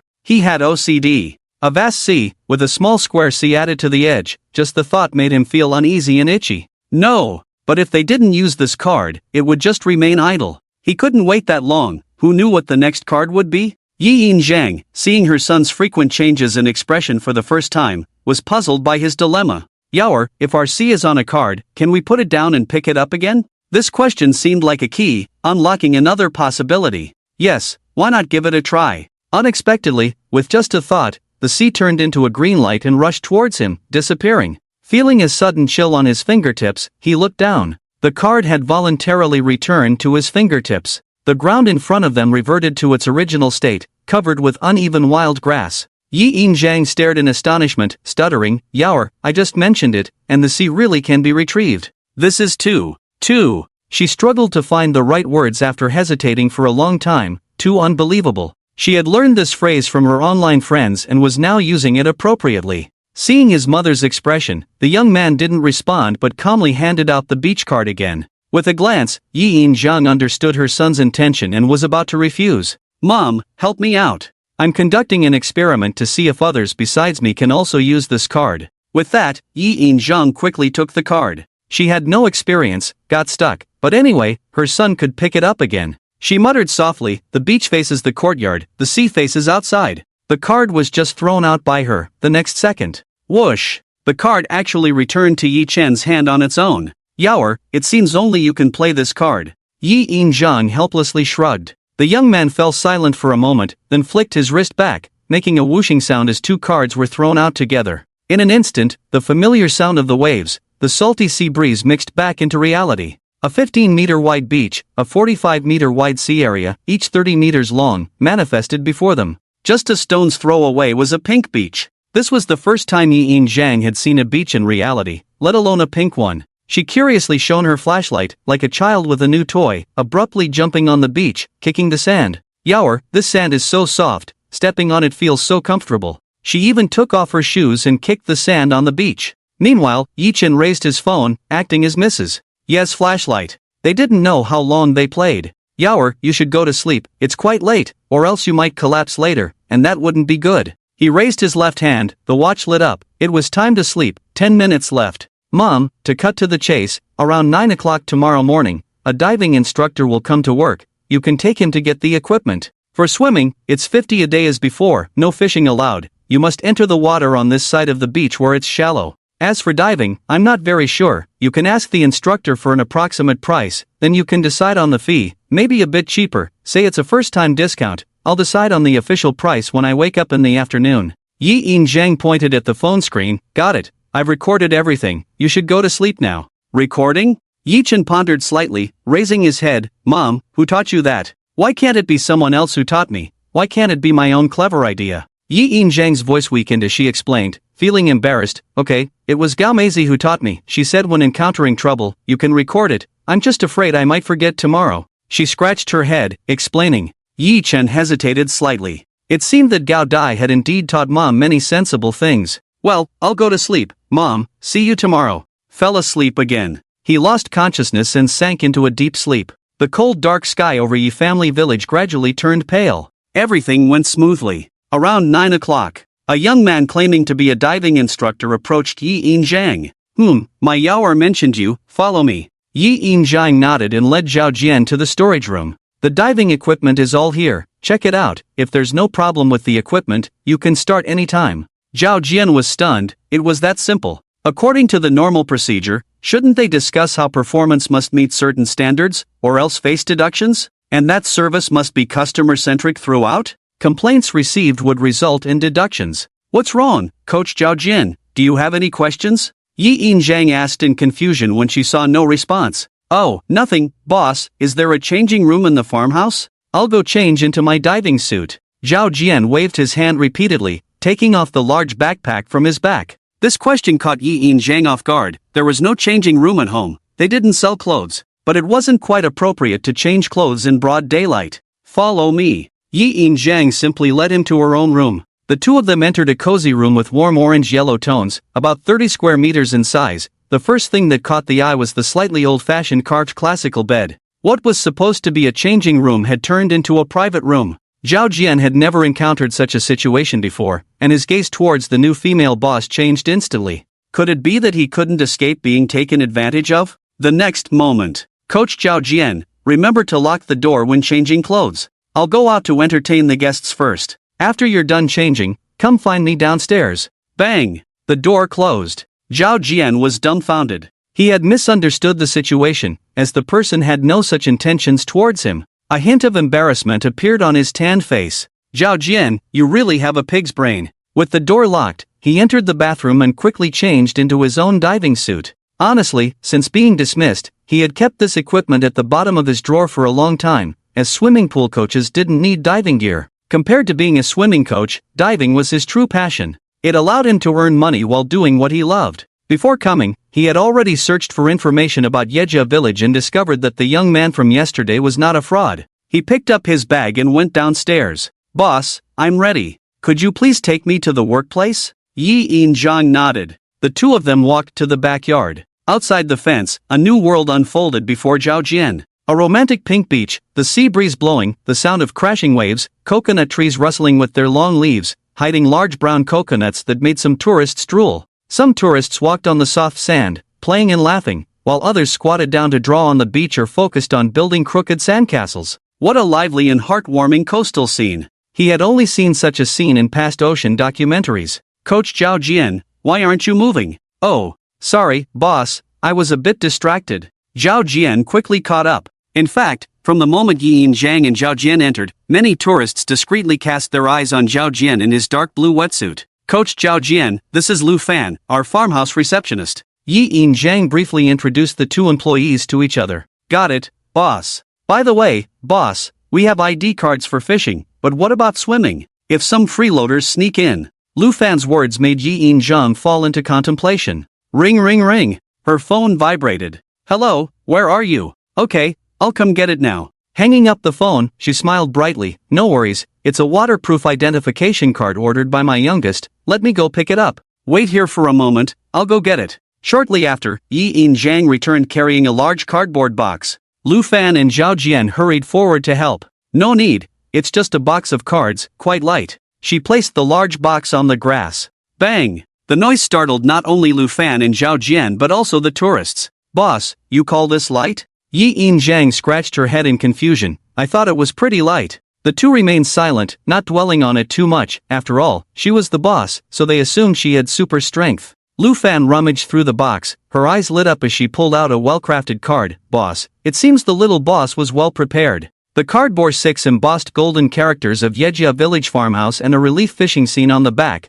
labeled fishing card no. 1. The three of them quickly checked and found a total of 200 swimming and fishing cards. The cards even had anti-counterfeiting codes that could be scanned to verify their authenticity through the card manufacturing company. Boss, fishing is one thing, as they don't hide where they fish, we can quickly match them with our registration list. It's quite hard to fish in troubled waters. But how about swimming? Even if they sneak into the water, we can't do much except check their cards one by one. Lu Fan found another bug. That's right. The problem seems to remain unsolved. Boss, actually, this problem can be solved by setting high fines. Since our place isn't big, I can check the cards one by one before customers get into the water, and then cross-check them after work to see if any cards were missed. Zhao Jian directly applied the swimming pool's response measures.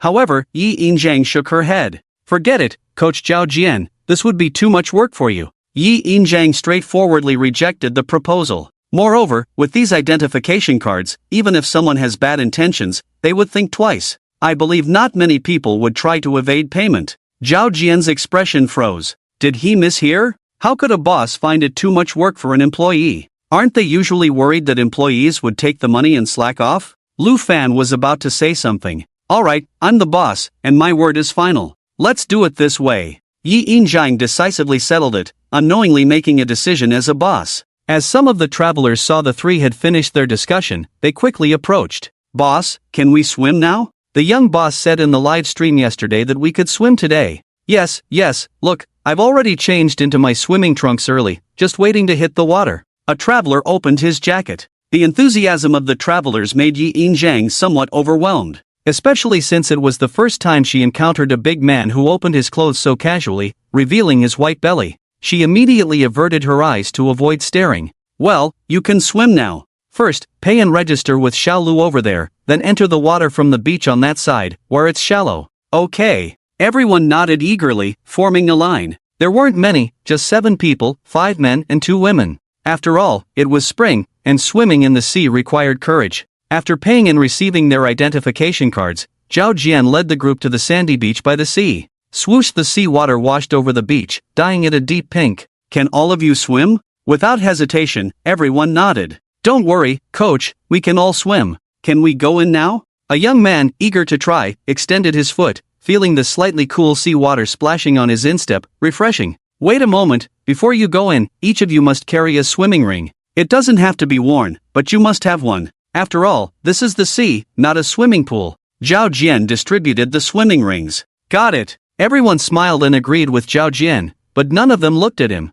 Even Zhao Jian's own gaze was fixed on the vast blue sea, his eyes burning with excitement, his whole body eager. Alright, go ahead, call me if you need anything. Before he finished speaking, splash. Water splashed high as 5 big men, each holding a swimming ring, eagerly entered the water. The seawater enveloping them wasn't as cold as expected, it felt slightly cool and comfortable. One young man, holding a swimming ring, was already splashing around in the water like a fish, his waist muscles exerting force, diving and surfacing, his feet kicking up water splashes. Behind him, a long, 1-person-wide water trail emerged on the sea's surface, resembling a fish's tail. This is so damn cool, this is what swimming is all about. Compared to the disinfectant smell in the indoor swimming pool, this is heaven. No need to be confined in the complex-smelling indoor swimming pool. And under the blue sky, white clouds, green mountains, and clear waters, they felt free in the water as if they had truly become fish. Struggling to move their legs underwater, the resistance of the seawater felt so real, occasionally brushing against the fish, thrilling and novel. Woo! The men couldn't help but shout, it was truly exhilarating. On the other hand, the 2 girls were not as lively. Although they could swim, they still wore swim rings and went into the sea. The only similarity was the undeniable smiles on their faces. Fong Fong, can you take a picture for me? I want my mom to see. Seeing that the 7 of them had no issues, Zhao Jian put on his mask, breathing tube, and fins. Splash! He also went into the sea. Facing down, avoiding the guests, kicking his fins alternately, propelling himself forward. He experienced true sea diving, a new world unfolding before him. Various schools of fish of different shapes and colors swam past him, even brushing against him. The kelp forest swaying in the water occasionally released countless sparkling bubbles shooting upwards, a scene that was simply breathtakingly beautiful. Colorful corals, sea urchins. Rustle, rustle. He followed the sound and looked down. Suddenly, a crab emerged from the sandy bottom, blowing bubbles from its mouth, holding its claws in a domineering manner. Zhao Jian squinted his eyes behind the mask, kicked his fins, and lightly touched the bubbles with his gloved fingers. Pop, the bubble burst. See, this is the unknown joy that the sea is filled with. Beep beep beep. His diving computer on his wrist beeped, signaling that 5 minutes had passed so quickly. He resisted the desire to explore deeper. Splash! Zhao Jian suddenly surfaced on the sea. The 7 of them were startled. When did the coach swim in front of them? Coach, did you just dive? A boy looked at the equipment on his head, suddenly enlightened. Yes, while you swim, I have the obligation to eliminate potential dangers in the surrounding waters, Zhao Jian explained. Coach, I want to dive. Coach, your goggles are so cool, can I borrow them to have a look? I also want to see what it's like under the sea. Coach, what's on your mouth? Zhao Jian didn't rush to answer their questions but waited for them to calm down. Then he spoke, diving is an activity that must undergo certain training. It is also a dangerous sport, I cannot lend equipment casually.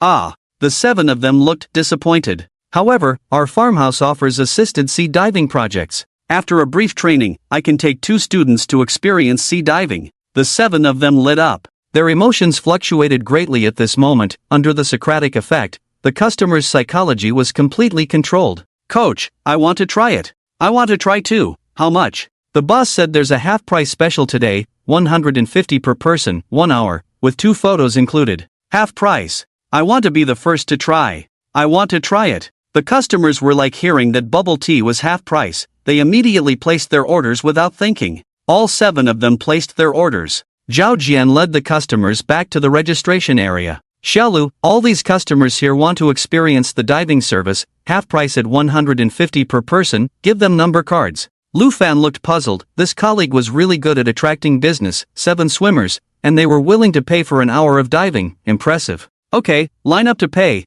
I'll give you numbers. The queue quickly formed. 2 men paid first, taking numbers 1 and 2. Numbers 1 and 2, come with me to change your equipment. The rest of the students, take the folding chairs and rest on the beach for a while. You've been swimming for quite some time, to prevent cramps in your feet. When I come back, you can go back into the sea. Alright, coach. The others replied in unison. Lu Fan was considerate. Immediately, he took out 5 folding beach chairs from the side. Following Lu Fan's lead, the chairs were quickly unfolded one by one. They all collapsed onto the chairs, feeling the gentle sea breeze and the soothing sound of the waves, basking in the beach sunlight, feeling utterly relaxed. Handsome guys and beautiful ladies, would you like some drinks? We have room temperature and chilled options. Lu Fan approached with a smile. I'll have a chilled bottle of soda. Do you have beer? Sorry, we don't sell alcoholic beverages at our farmhouse, especially since you'll be swimming later, it's not appropriate. Lu Fan explained carefully. The customer didn't mind. Alright, then give me a bottle of iced tea. Lu Fan was a bit slow to react. Bro, don't tell me you don't even have that at your farmhouse? The customer complained. We do, we have that. Lu Fan quickly grabbed a bottle and handed it over. Seeing the customer enjoy a big sip, he half knelt on the beach. Bro, can I ask why you wanted that glass bottle soda? Well, it's nostalgic. I've seen it in movies and documentaries, and using a straw with it feels special. The customer explained, then couldn't resist taking a sip of the iced tea. Lu Fan thought of doing some market research. Receptionist, we'd like some drinks too. He turned to see 2 pretty girls in swimsuits speaking. Miss, what would you like to drink? I'll have coconut water. Lu Fan was surprised. It's just a coconut drink, why blush? Could it be that this girl is interested in him? And you, miss, what would you like? I'll bring them over together. I'll have the same as Fong Fong. Alright, I'll go get them. He happily jogged back to his spot and picked up 2 cans of coconut drinks. Unexpectedly, the 2 girls showed no interest in taking them. What's wrong? We don't want drinks, we want real coconuts, like those. The girls pointed to the ripe coconuts hanging from the coconut tree not far away. Oh, you want to eat coconuts? But, the boss didn't say we could sell those. Lu Fan looked at the fruits in distress. Handsome, we really want to eat them, please, try asking the boss if he can sell us too. The 2 girls pleaded with their hands together, looking up at him with pitiful eyes. They even called him handsome. How could he refuse? He couldn't bear to turn down honest people, and his lips involuntarily curved into a smile. Well, let me go ask. Lu Fan floated back, feeling as light as cotton candy. He soon returned, panting. The boss agreed, 10 yuan each, you can pick whichever you like. Thank you, handsome. Oh, it's nothing. The coconut tree isn't that tall, you can pick them with a stool. Which 2 do you want? I'll pick them for you. To his surprise, the 2 girls changed their minds. No need, handsome, we want to pick them ourselves. Lu Fan was taken aback for a moment, swallowed nervously. Are you sure you want to pick them yourselves? The coconuts look quite big, and I brought a sickle. No need for a sickle, I saw my grandpa pick coconuts when I was a kid. He climbed a ladder, twisted the coconut, and it fell down. Besides, this coconut tree is so short. With that, the girl in a light blue swimsuit had already stepped onto a stool, one hand already turning the yellow-skinned coconut. Thud! After about 4 or 5 turns. With a thump, the yellow, plump coconut sank into the powdery sand. Clap, clap, clap. Another girl applauded. Fong Fong, you're amazing. I think this one looks good. You, do you want this one? Gu Fong lightly tapped a coconut with her finger. I don't know about these things. You pick for me. Soon, another yellow coconut fell onto the beach. Hey handsome, can I borrow your sickle? Gu Fong smiled and reached out playfully. Lu Fan handed it over without hesitation. Gu Fong weighed the sickle, and in no time, she peeled the coconut with a few swift moves. Revealing the slightly white coconut embryo, she held the sickle vertically and kept tapping the coconut until it naturally cracked open a small hole, releasing a faint, refreshing fragrance. So fragrant, another girl sniffed. Yes, you, go get a straw to drink first, I'll open another one. Okay. Soon, another coconut was cracked open. The two of them lay back on the beach chairs, hugging the large coconuts, sipping continuously. The taste was sweet, delicate, not cloying at all, just the right sweetness, with a unique fruity aroma that lingered on the lips, making it impossible to stop. Luyu squinted her crescent-shaped eyes. Fong, it's so delicious. To think we can drink something like this for only 10 yuan. Gu Fong also wore a face of happiness. Coconuts are full of treasures, not just the juice, the flesh is delicious too. After we finish the juice, we can taste the flesh. Okay. Luyu kept sipping. Little did they know, their happy time was interrupted. Miss, could you open a coconut for me too? Gu Fong raised her eyebrows in surprise. Without knowing it, several companions who were swimming together were already holding coconuts and staring at her eagerly. Gu Fong swallowed a mouthful of coconut water, looking hesitant. How about this, I'll open a coconut for you, and you give me 3 yuan as a service fee. Gu Fong was stunned, unable to respond. Or how about 5 yuan as a service fee? Pretty please, watching you two enjoy it so much, I'm getting jealous. Thinking Gu Fong found it too little, the man promptly raised the price. Do you all want to drink? Gu Fong asked. The three nodded in unison. Alright, each of you pays me 3 yuan, and I'll open them for you. Reluctantly, Gu Fong placed the coconut on her beach chair. She proceeded to open the coconuts for the 3 of them. She was already skilled, and in less than 3 minutes, all the coconuts were opened. The 3 of them smiled contentedly, holding the coconuts, lying back on their chairs, enjoying the sea breeze and sipping the coconut water. Wow, this is so damn good. Fresh coconut water tastes like this. Those coconut-flavored drinks are nothing compared to this. Yeah, having coconuts by the seaside is just perfect. I have to post a video to make others jealous. The man held a coconut almost the size of his head, sipping the coconut water while making a peace sign. Meanwhile, Gu Fong, who had earned an extra 9 yuan, was even more delighted, about to return to her chair to enjoy. Several more tourists approached her, each holding a coconut. Her mouth felt dry inexplicably. She swallowed and said, "You guys don't want me to open the coconuts for you too, right?" They nodded. "Don't worry, we'll pay you too." Gu Fong's eyebrows twitched, looking at the coconuts so close at hand, feeling a mix of joy and worry. In the end, it was the power of money that moved her. "Alright, I'll dig for you." It wasn't much trouble anyway. Making money was worth it. Her savings for this resignation trip were almost depleted. Just consider it earning some extra cash. A few minutes later, she made another 15 yuan. This time, she hadn't even lifted her butt yet. "Hey pretty lady, I've already scanned the payment code for you, check if you received it." There was simply no time to rest. One by one, the passengers came over, and she was too busy to even enjoy her coconut water. It wasn't until her wrists started to ache a bit from chopping coconuts that the crowd dispersed. Fong, you've worked hard, drink up, here's your coconut." Luyu appeared holding her coconut, unexpectedly. Sip. The sweet and refreshing coconut water slid down her throat,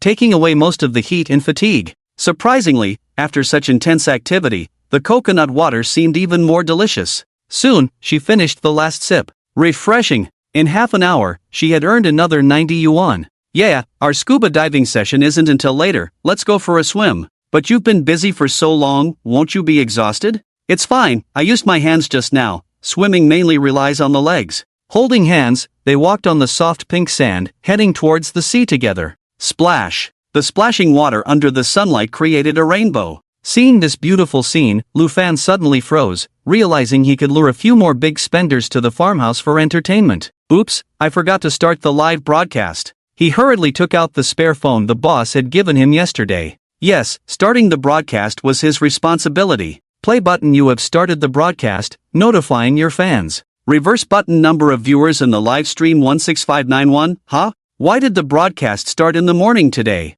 Yeah, it's strange, did the host suddenly decide to go live? Good morning, everyone, I'm Lu Fan, the assistant. The boss isn't here right now, so I'll be hosting the live stream from now on. Really? What's with the pink color? It looks like a beach? But where did the beach come from? Assistant, did you change the location for the live stream? Lu Fan was puzzled. No, we're still at the farmhouse. He rotated the phone's camera to show the fans the small building behind him, a move he often made, and even the loyal fans knew every detail of that building. But this time, the barrage of comments suddenly slowed down. About a minute later. Damn! What the hell, is this a Mandela effect? I clearly remember it was a grass field before, I even recorded it, but in my recording, it's really a pink beach. No, bro, I'm in the same boat. Me too. 10,086, holy crap, why are we all experiencing this weird thing? Huang Chao also witnessed this. He was a junior executive in a small company, with his own office, finishing up his work. Just a casual glance. Little did he know he would witness such an unbelievable scene, a pink beach that didn't exist in his memory. Damn, this is unbelievable. His scalp tingled, wondering where the heck this pink beach came from. He didn't believe his memory could deceive him. Rubbing his hands, he casually opened a social media app. As the profile picture opened and gradually became clear, he stiffened once again. Bang! The phone slipped from his hand, and he didn't even react. On the screen of the fallen phone, the perspective was extremely bizarre.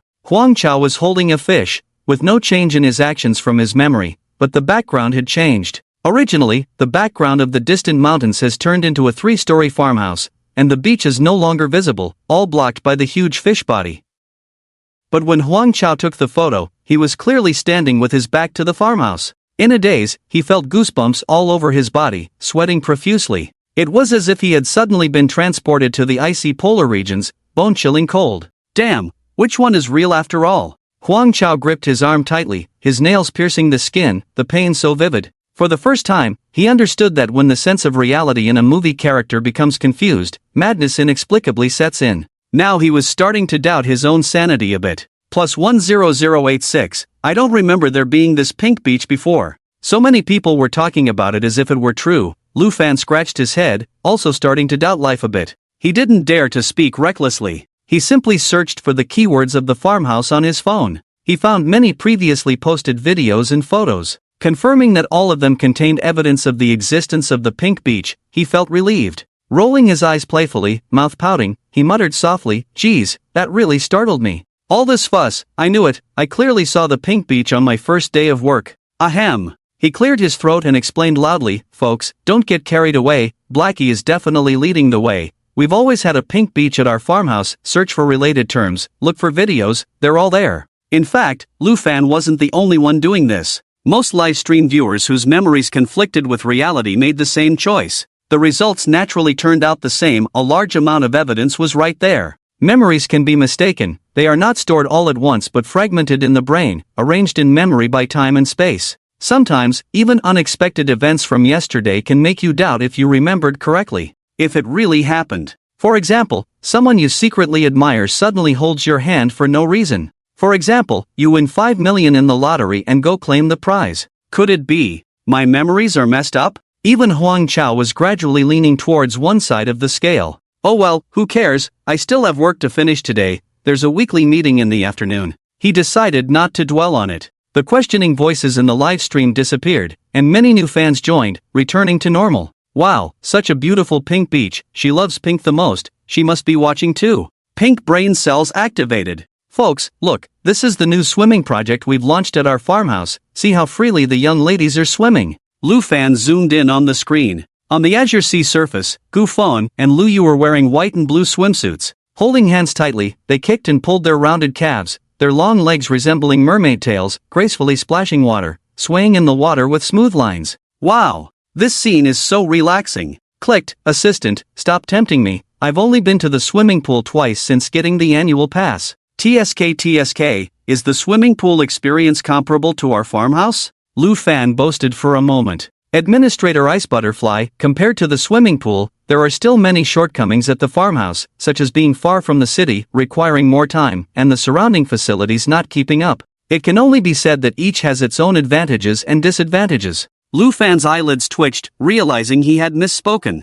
Leader, aren't you busy building houses? Even after resigning, you're still peeking at screens. I was just slacking off, bragging a bit, and you caught me. Life is tough, give me a break. Haha, hilarious, Xiaolu, serves you right. Acting all cheap every day, caught slacking off. The anchor will deduct his pay this afternoon. Lu Fan licked his dry lips, luckily he managed to pass off. He needed to be more careful in his words and actions in the future. He had almost made a taboo mistake in business just now. On the other side of the fishing area, Compared to yesterday's crowded scene, there was occasional noise from new visitors entering. It's much quieter now. After all, the area had been completely divided, with sightseeing swimmers on one side of the beach, and the fishermen almost having the entire sea area to themselves. Fishing spots with 2 meters of space in between. Gao Dai had the construction team sprinkle quicklime to mark out 43 fishing spots. So far, there were only about 20 fishermen. It was really too loose. The handsome young man cast his line again, the sinker plunging into the water.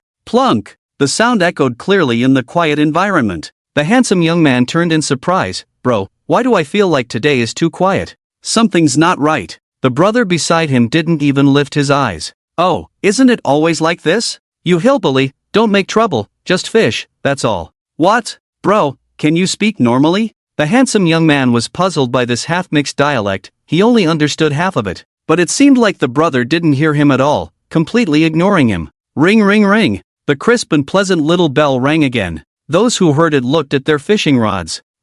It's mine. The brother raised his thick eyebrows, smiling happily as he quickly reeled in his fishing rod. Strangely, he didn't feel much resistance when pulling. Even as he turned the fishing reel to retrieve the line, it remained loose. This was definitely not a sign of catching a big fish. It was more like... The brother's face fell, his hands spinning the reel faster. Plunk! Under the sunlight, the sea surface splashed, and a translucent fishing line pulled a fish out of the water. A 15-centimeter flat-bodied fish, its scales glistening with water droplets. It was black and white overall, with large triangular dorsal and anal fins, resembling a triangular sail. Its upper jaw was bright yellow, with a blue eyeshadow-like mark on its eye, bold in color but a perfect finishing touch. The white part of its tail fin had a hint of blue, simply beautiful. Wow, bro, the fish you caught is so beautiful. The brother who caught the fish sighed repeatedly.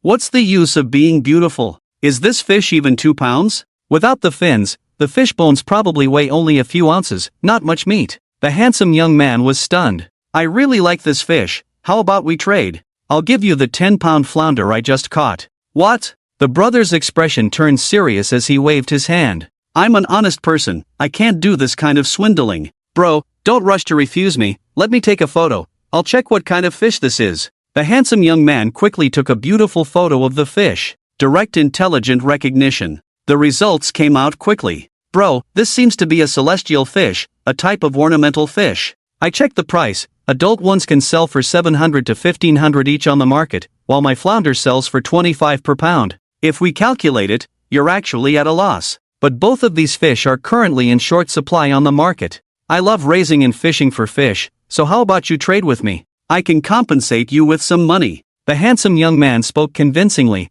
and the brother was about to agree. Plunk! A huge wave surged not far from them on the sea, and a fisherman shouted at the top of his lungs. Someone fell into the water. No, brother, you're not valuing your life. Quickly throw away your broken fishing rod. The two men took a closer look. In the sea, the struggling man was being pulled around by the fish, but he tightly held onto half of a fishing rod, with seawater entering his mouth and nose from time to time. If he wasn't wearing a life jacket, he would probably have been dragged into the deep sea long ago. Is he crazy? All for a fish? He's so reckless with his own life. If something happens, what will his parents think? The aunt who was originally sightseeing on the beach had also come over to join the commotion at some point. But no matter how anxious the people on the shore were, the fishermen in the sea just wouldn't give up. Gulp. My gulp. Big gulp. Damn. Young man, is he calling for help? The aunt scratched her head in confusion and asked. TSK, auntie, don't worry. If he was really calling for help, he would have let go already. He's just too stubborn. Stubborn? He's like a dead man who won't give up until he reaches the Yellow River.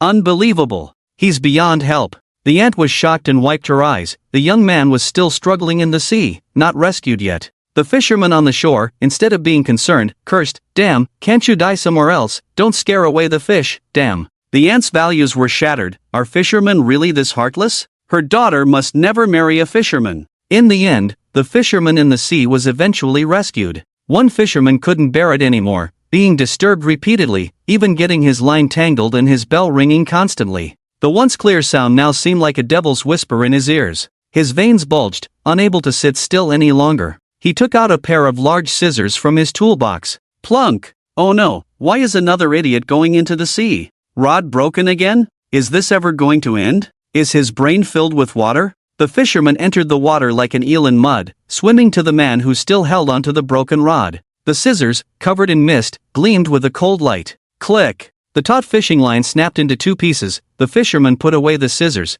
and left without a word, hiding his skills and reputation. With the broken rod no longer exerting a noticeable pull, the man who fell into the water thought his fishing plan had succeeded, a crooked smile on his face, thinking, "I've baited the fish with myself, finally making it weak, now it's time to reel it in." The man couldn't contain his excitement, imagining the envious and jealous looks he would receive once he brought the giant fish ashore. Stay calm, this is a sure win." He quickly placed the broken rod horizontally, started reeling in the fishing line, but, after just 3 turns of the reel, the cleanly cut end of the fishing line glared back at him, silently mocking him. He stood there in a daze for a while, then slapped himself in the face. Ouch! Holding his face, feeling humiliated and enraged, he muttered, "Damn, why did the line snap? I."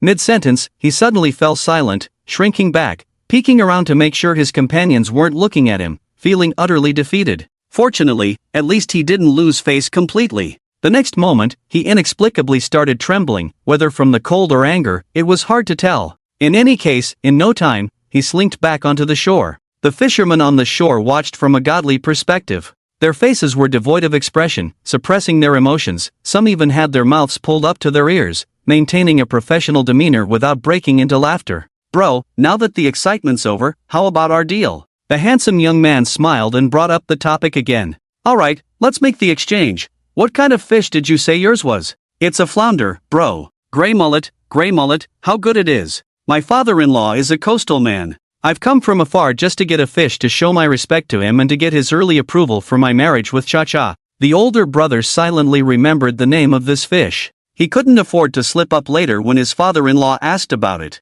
Wouldn't people know at a glance that this fish wasn't caught by him? "Ah, brother, it's been over 4 years since fishing was banned. Your father-in-law must have been craving this fish for a long time. Your wedding is not far off." These sweet words hit the mark, and the older brother was overjoyed. "Well, I'll take your good words. I hope this time it really works out." "It must. I can't attend your wedding with Cha-Cha, but I've benefited from the deal, so I have to pay up. Let me give you a red envelope as well." The handsome young man quickly took out his phone. "Don't mention it. We agreed on a fair exchange. Let's not dwell on it any longer." The older brother suddenly put on a serious face and waved his hand. "Alright then. Shall we exchange?" The handsome young man swallowed nervously, testing the waters. The older brother's face immediately brightened, and he nodded with a grin. The two happily made the exchange. True to his word, the older brother packed up his things after exchanging the fish, paid, and set off on his return journey. As he left, his square face showed both eagerness and undisguised happiness,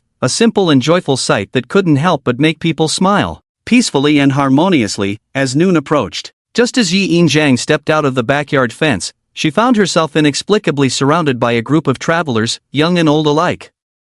"Boss, what kind of oil do you use at your place?" "Vegetable oil? Which vegetable oil? Is it from Huali?" These numerous questions left her bewildered, but she didn't hesitate to respond. "We use rapeseed oil made by a legitimate workshop in town. The rapeseeds are sourced from nearby villages. Rest assured, they all undergo quality checks." "What's the matter?" "Phew. That's good. Not toxic oil. It's safe. Rural areas are still safe. Everyone in the city is out to get us." "Ha? Poisoned oil?" Yi Yin-jang curiously asked. This remark set off a burst of reactions from the crowd. "Just heard about it. Those oil tankers finish transporting diesel and then directly load edible oil without cleaning." "Exactly, 1:1:1. It actually includes diesel, that's true. Experts say that edible oil contaminated with diesel can harm the body's organs and even cause cancer." Yi Yin-jang's brain hadn't finished processing this string of information. A woman in her 50s in the crowd suddenly started cursing angrily.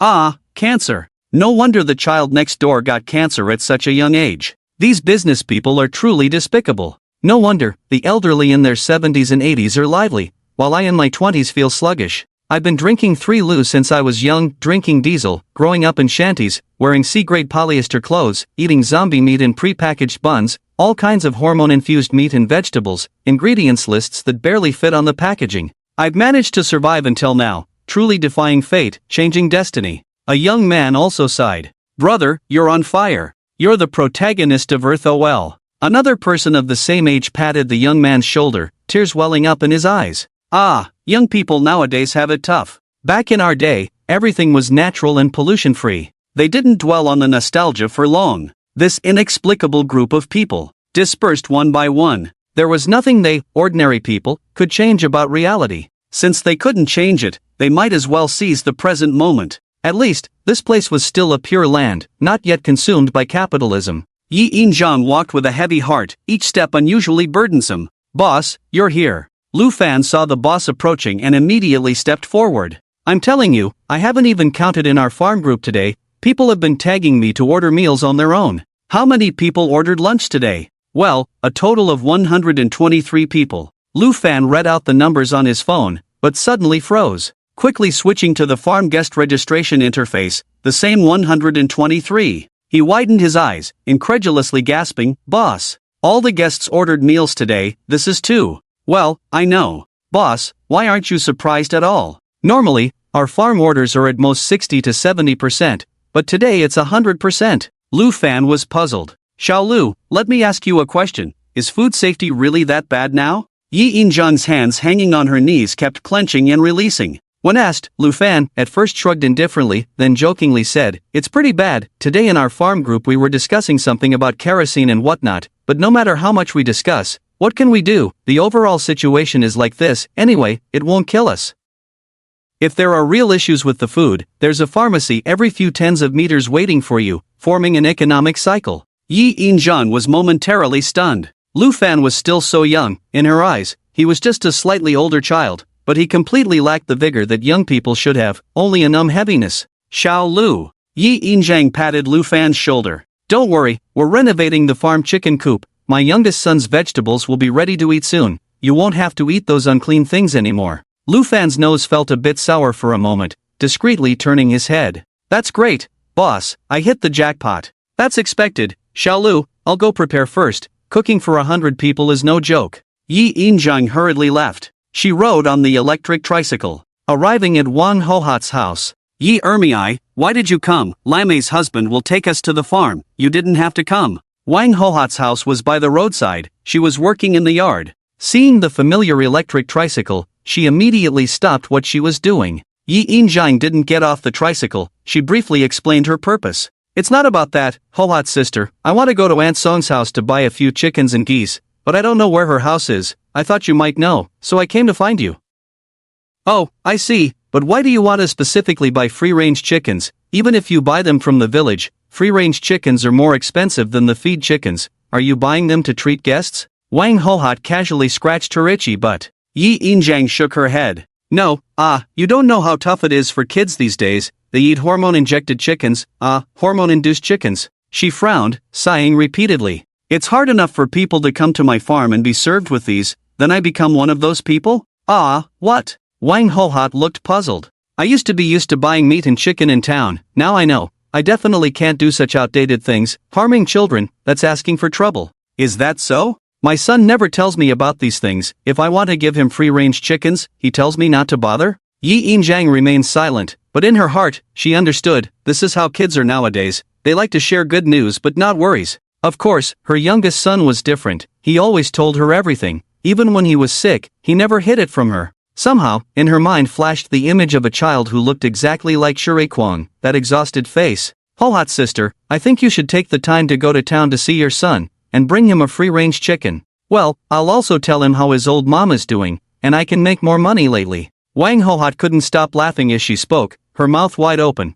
I bet he'll be shocked when the time comes." "Yes, definitely, Hohat, there are over 100 people eating at the farmhouse today. We need to hurry and buy chickens and geese." Despite the picturesque scene, Yi Inzhang had to interrupt her. "Enough of that, we need to focus on the task at hand." Wang Hohat picked up the basket from the ground, slung it on her back, and swiftly climbed onto the electric tricycle. Vroom! Bang! The wheels crossed over a patch of dirt, the vehicle started moving, the wind whistling loudly. Only then did Wang Hohat dare to speak. "Yi Ermiai, there are so many people eating today, we're going to be so busy." "That's right. These city folks are willing to do anything for money. They're not even afraid of having sons without buttholes." Wang Hohat rolled her eyes and cursed. "Exactly, my youngest son works in the city, he eats all sorts of dirty stuff." The wind rushed into her mouth, inflating her cheeks exaggeratedly, but she didn't seem to mind. The two of them continued chatting like this. Yi Ermi, stop the car, you've missed the turn. Oh, I've never been here, I just heard that Auntie Song raises a lot of chickens, ducks, and geese.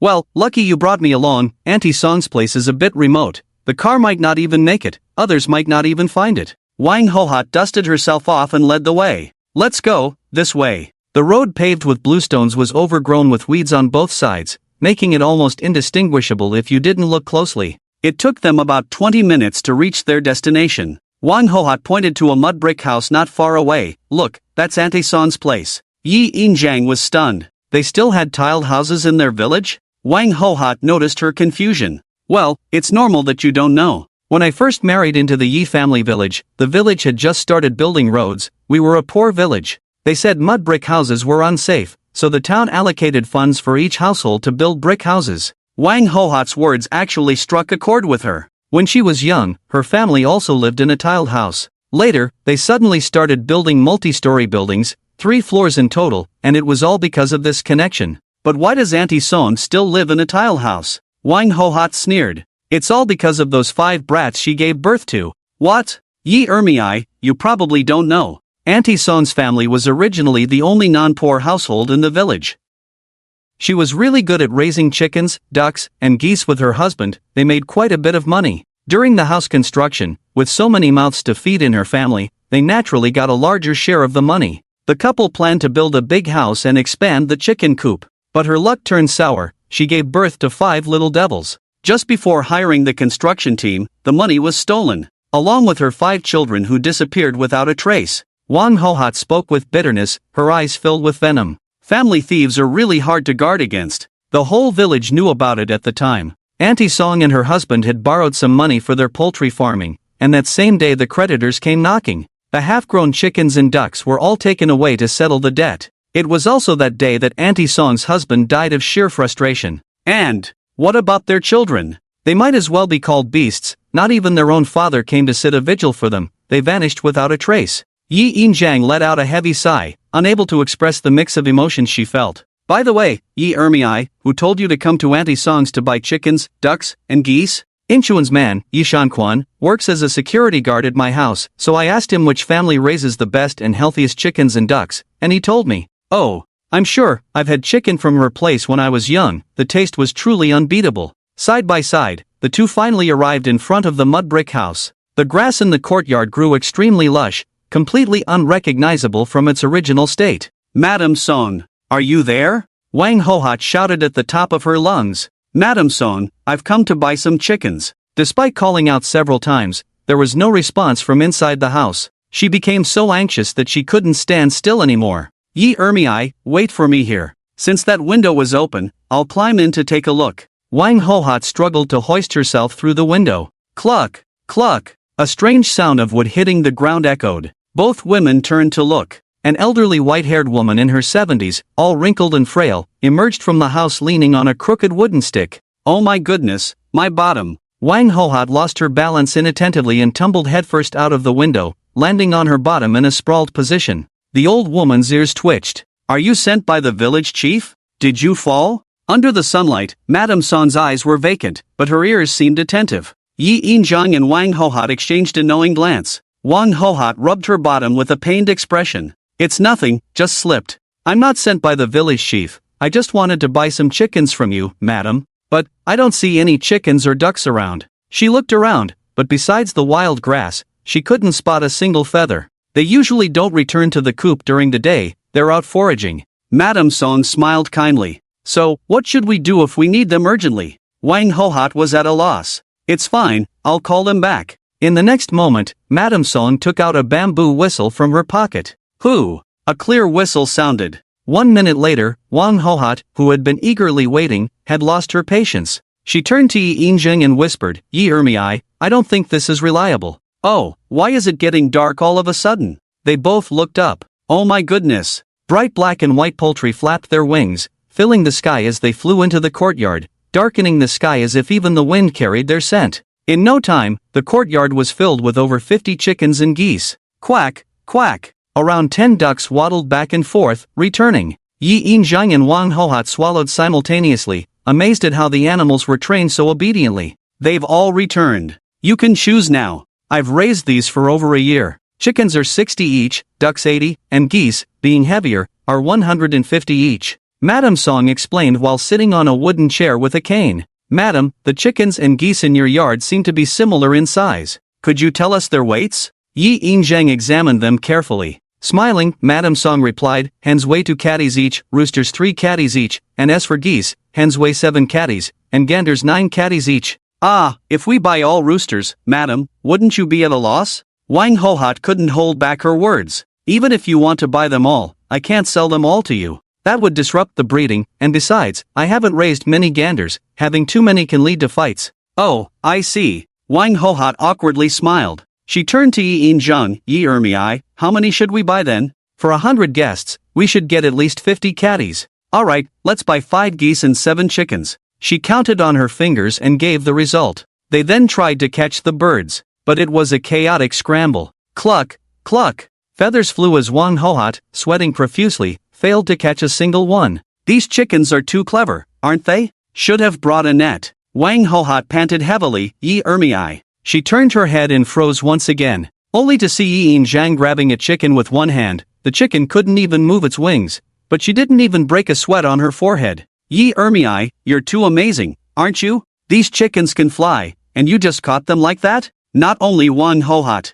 Hearing the commotion, even Son Apple pricked up her ears. Ah, I just caught them. Yi Yinzhang answered honestly, taking out a prepared hemp rope from the basket. She tied up the 2 chickens and put them in the basket. Since you can catch them, then this blind old lady won't join in, you guys do it yourselves. Apple, what are you saying? I'm young, how can I trouble you? Yi Yinzhang was quick with her hands, and the 2 hens were caught firmly. Yi Ermiai, I'll tie them up, you keep catching. Got it. The 2 of them worked together and quickly completed their goal for this trip. After paying, they bid farewell to Son Apple. They each carried 2 in the basket and led a few more, setting off on their way back. Huff, huff, huff. The sound of the wheels rolling and the wind blowing. Heavens, Yi Ermiai, just now with Song Apple around, there are some things I can't say, but you spent 1,170 yuan. Wang Hohat shook her head. How much money do you need to make from this meal to break even today? Hohat, I can earn a little less, no problem. I also make money from accommodation, can't afford to lose.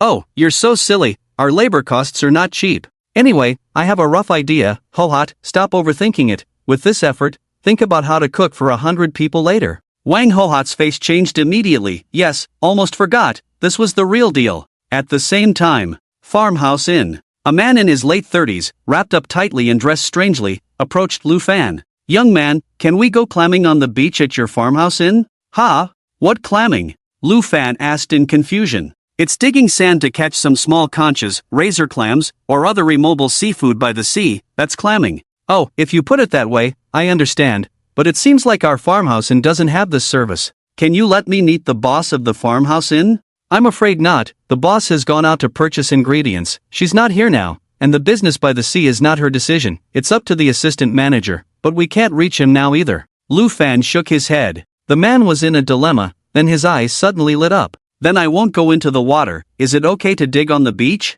This question caught Lu Fan off guard. He thought for a moment, then awkwardly smiled. In theory, it's okay, after all, it's not forbidden. The man's eyes suddenly brightened. Thanks, brother, I'll stay for a long time. Since you can sell the fish you catch while fishing, I can pay for the seafood I catch later. Alright then. Lu Fan nodded. As long as there was surveillance, as long as he didn't steal fish, there shouldn't be a problem. The man happily ran to the backyard and brought out his equipment. He opened his phone. Clamming Shaosong's fan group 589/2000 Shaosong. Brothers, I found a beach, getting ready to go live, welcome back to all old fans. At everyone wow. Is it true? It's been 5 years, Song Ge. Are you really coming back? There were only a few sparse replies in the group. Very quiet. He still felt a little lost in his heart. Thinking back to the days when he, Zheng Song, relied on clamming and reached the peak of live streaming, every stream had over 10,000 viewers. But who would have thought that the nuclear wastewater discharged into the sea eventually polluted the ocean? 5 years ago, the country was forced to issue a ban on the sea. As a live streamer who relied on the sea for a living, without the sea, he was nothing. He was directly unemployed. These years have been a blur, even his wife divorced him. But he didn't blame his ex-wife. It was really during the time he had just lost his job that he acted like a jerk, drank alcohol, did some stupid things, and today, the opportunity came. He unintentionally found out about this private beach, although it was a bit small and pitiful. But now he had no competitors. He could continue clam digging. After taking a few deep breaths, he tremblingly pressed the start button. You are live, notifying your followers. He waited for a while. Viewers in the live stream room. This one was actually his own alternate account, used to view the barrage. Jung Song, take it slow, don't rush. Securing his phone on his chest, he put on thick gloves. One hand held a bucket, the other a shovel. Stepping on the pink beach, he started searching. Honestly, he had seen pink beaches before, but was not very familiar with them, and it had been a while since he last went clam digging, so he was a bit rusty.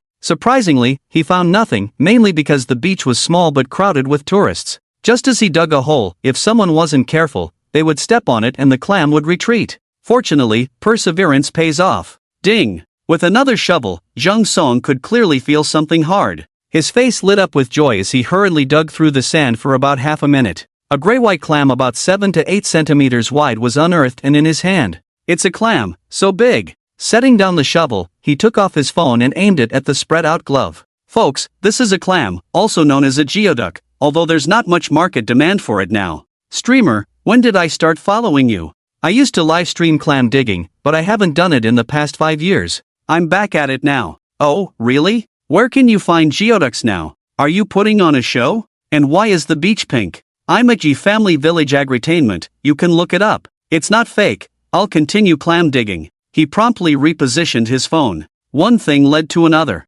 Whether it was luck or something else, as he shoveled away a large chunk of sand, a uniformly sized cluster of small holes appeared on the previously flat pink sand.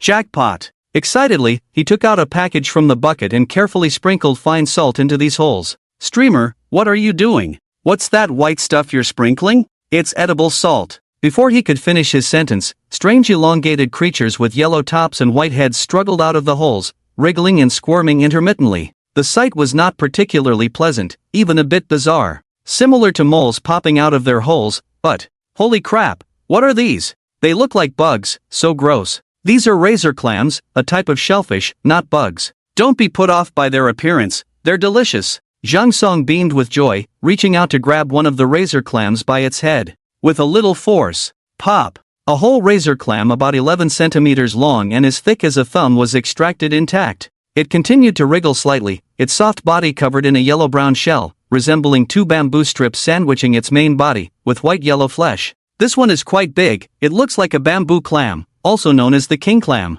Zhang Song explained, giving the live audience a close-up before casually placing it in the bucket. Pop pop pop. They just kept coming out one after another. Razor clams as thick as thumbs were continuously pulled out until none were left exposed. So many, brother, sell me some to taste, I haven't had this in years, just looking at them makes my mouth water. Are these really delicious? Streamer, send a lucky bag, I don't want anything else, just some razor clams. I've been your fan for 30 years, you have to fulfill this request. Zhang Song chuckled. Don't mess with me. Considering the time I started streaming before, I've only been live streaming for 2.5 years. What are you talking about? Woo-woo, Anchor, I'm going to report you for polluting the ocean. Ha, well, I won't sell these sea goods anymore. They're not even enough to floss my teeth with. Let's wait and see. If the harvest is good, I'll give my brothers a whole lucky bag, how about that? Great. I've followed the anchor, you're definitely going to have a big catch today. Yes, hopefully. He lifted the bucket and changed places, continuing to dig.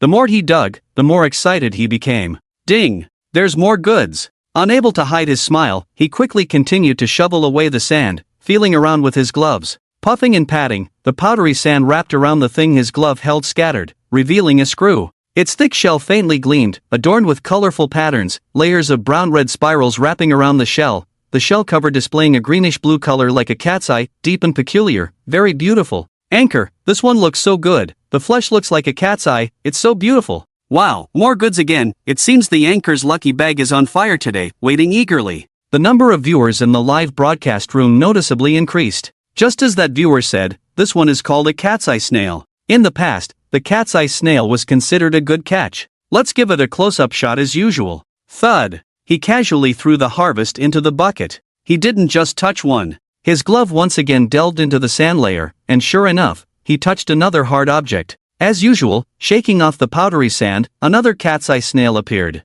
Perhaps it was indeed luck, as every time he reached out, he could find goods. He dug out 7 or 8 cat's eye snails, and the pit no longer yielded anything. The small piece of land he dug up was in a mess, so he simply covered it up again. Anchor, you've taken all the cat's eye snails in 3 generations neatly, breaking the family line. There's no one like you. Report. We must report, someone is directly taking away rare snails. Unless you're involved, turning us into a trench brother, otherwise when the day comes for you to go to court, we'll be eyewitnesses, sending you behind bars ourselves. Right. +1 inch +1 many viewers joined in the barrage. Zhang Song's mouth slightly curved upwards, but for the sake of the show, he immediately pretended to be scared, trembling as he said, "Damn, guys, don't scare me, okay? I'll send out a lucky bag." As soon as he said that, "This is more like it," followed. Just as Han Xin endured humiliation under the crotch, now we have the anchor cutting meat to feed the viewers. This is a great merit. I predict that you will have good fortune in the future. Damn it.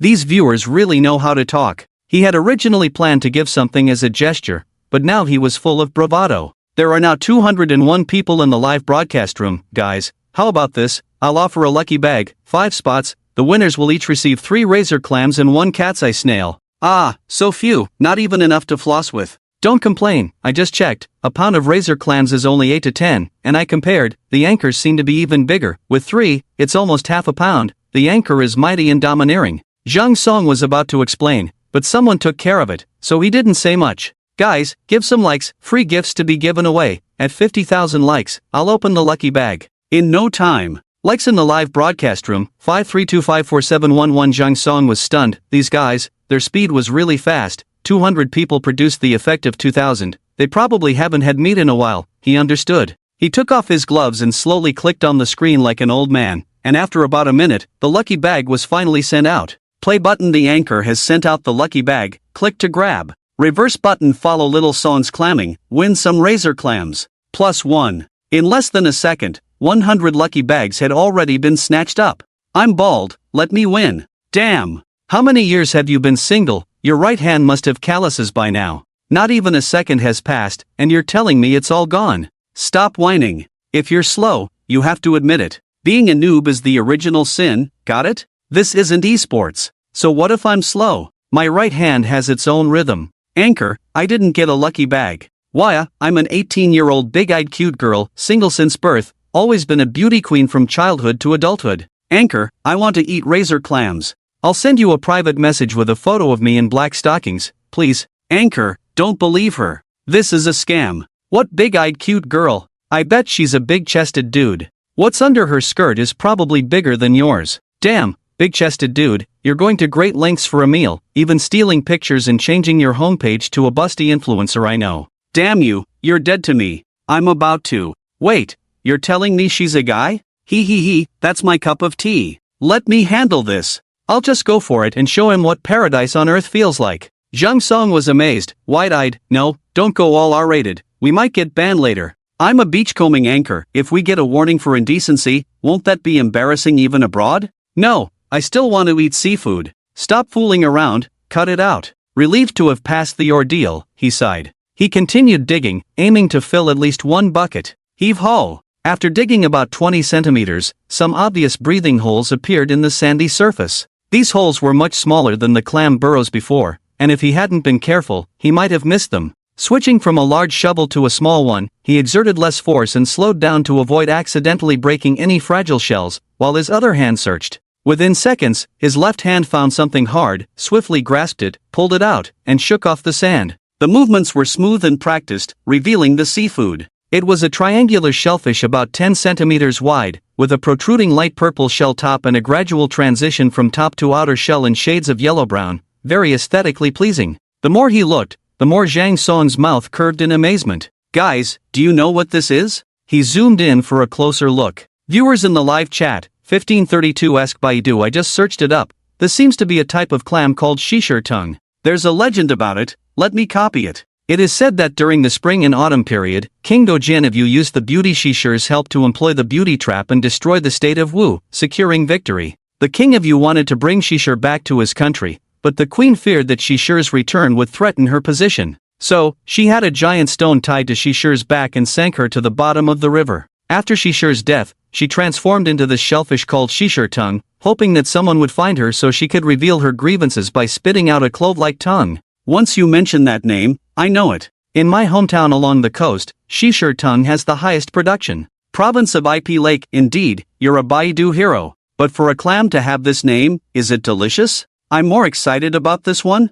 Ask Baidu, it's delicious. This is a rare delicacy that only the nobility of ancient times could afford. How could it not be delicious? Zhang Song raised an eyebrow. Well, his lines were stolen by this viewer. Back in the day, he had memorized many of these lively and interesting character stories to attract followers. Little did he know, just as he was preparing to share them, the audience had already scattered. What a world we live in! But with some reserves in his mind, no need to panic, he smirked and raised an eyebrow. Yes, what the viewer Ask Baidu said is correct. This is indeed Shishir tongue, and it tastes very delicious. There's also a story about how delicious it is. What story? Don't keep us in suspense, or I'll curse your entire family. Watching the barrage of comments flooding in, he smirked triumphantly. Didn't expect that, did you? I still have some tricks up my sleeve. This time, he didn't hesitate and quickly spoke up. It is said that when Emperor Xuanzong of Tang Dynasty visited Mount Lao, the chef prepared a soup dish with Shishir's tongue as the main ingredient. Emperor Xuanzong praised it highly, claiming that the dish was exceptionally delicious with a smooth and exquisite broth, fresh and tasty, worthy of being called the #1 delicacy in the world. Behind the screen, Bao Ting, the listener, was stunned. Looking at the text he had just copied but not sent on the screen, he realized he was slower than the host, lacking knowledge and relying on external sources, leading to his defeat. No matter, he had already noted down these things today, and he would not be slow in the next battle. An emperor even calls it the #1 delicacy in the world. Damn, it makes my mouth water. Damn, host, why don't you add some of this Shishir's tongue to the lucky bag? If you do, from today on, you will be my godfather, Li Ming. Pa, are you Li Ming? You're using names randomly. I'm Li Ming, you scoundrel. Godfather, don't be deceived by him. Such a precious item should naturally be shared between father and son. Each time the word godfather was mentioned, Zhang Song's emotions soared, feeling relieved and content. Well, that's enough for me. I won't take more next time. With that, he gently placed the palm-sized clams into the bucket. Just as he was about to continue searching in the pit, a hand reached in before him. Zhang Song looked up in confusion, only to see a middle-aged woman squatting in front of him without him noticing. He widened his eyes and gritted his teeth. Auntie, what are you doing? Unexpectedly, the woman replied, I'm digging for something. Her actions did not stop as she continued to dig in the sand randomly. She pulled out a Shishir's tongue larger than her hand. Oh, there are really clams here. Young man, you seem to know quite a bit. Zhang Song suppressed his emotions. Auntie, I dug this pit, please put down my clams. Young man, what are you talking about? The woman's right hand moved behind her. This beach is not yours. You can dig, why can't I? You can dig, but at least don't dig from the pit I dug. This big pit was dug by me with time and effort. This statement was firm, leaving the woman stunned. Unexpectedly, she brazenly said, Who can prove that you dug this? I didn't see it, I came and saw this big pit, so I dug. What's wrong? Zhang Song was so angry that he felt his head pounding, his fist clenched, fearing he might lose control and hit the disrespectful woman. Seeing the situation awkward, I saw it, Grandma, this big brother dug this pit. The childish voice made both of them turn around. It was a boy of only 5 or 6 years old. Seeing the child, Zhang Song's mind flashed with memories, inexplicably loosening his fist. The little boy blinked his bright eyes and continued in a childish voice, Grandma, the teacher said stealing others' fruits is unethical. Not only the child, but also many onlookers gathered around. Xiao Yuan, why are you talking nonsense? The woman's face changed, feeling embarrassed and flustered, she hurriedly covered the boy's mouth. Unexpectedly, the boy suddenly reached out his hand to his grandmother. Unprepared, the woman blinked, and in a flash, the clams fell onto the sand with a plop. Zhang Song immediately picked up the large clam. Alright, and Tian Yuan, you've been taught wrong by your mother, not helping your own grandmother but helping others. Are you trying to anger your grandmother? The woman cursed and twisted the boy's cheek with her rough hand, looking fierce and not at all like a grandmother. The onlookers, who had gathered to watch the excitement, did not expect such a turn of events. The crowd became agitated. No, are you crazy? A child speaks the truth, and you, as his grandmother, are abusing him? Let go, you damn old hag. Where are Tian Yuan's parents? Your child has been beaten. If you don't come out now, I will call the police. Some people went to help, some shouted loudly. In short, the aunt was restrained. Tian Yuan was saved. His left cheek was bright red from being twisted, showing how much strength his own grandmother had used. Tears filled his eyes, and he hunched his body in grievance. Grandma, I just didn't want you to do something wrong. I was helping you. Nonsense. I've never seen such an ungrateful child like you. Your mother has really spoiled you. Spoiled you. Can't stand to see any good in me, right? Even when the aunt was separated, she didn't calm down, still shouting loudly. At this moment, a man rushed out of the crowd. Mom, what are you causing a scene for? The aunt's anger dissipated suddenly, replaced by a look of sadness. Son, you finally came, you don't know. Mom, please stop causing trouble unreasonably. You've already ruined my marriage, now you want to ruin the father-son relationship between me and Xiao Yuan?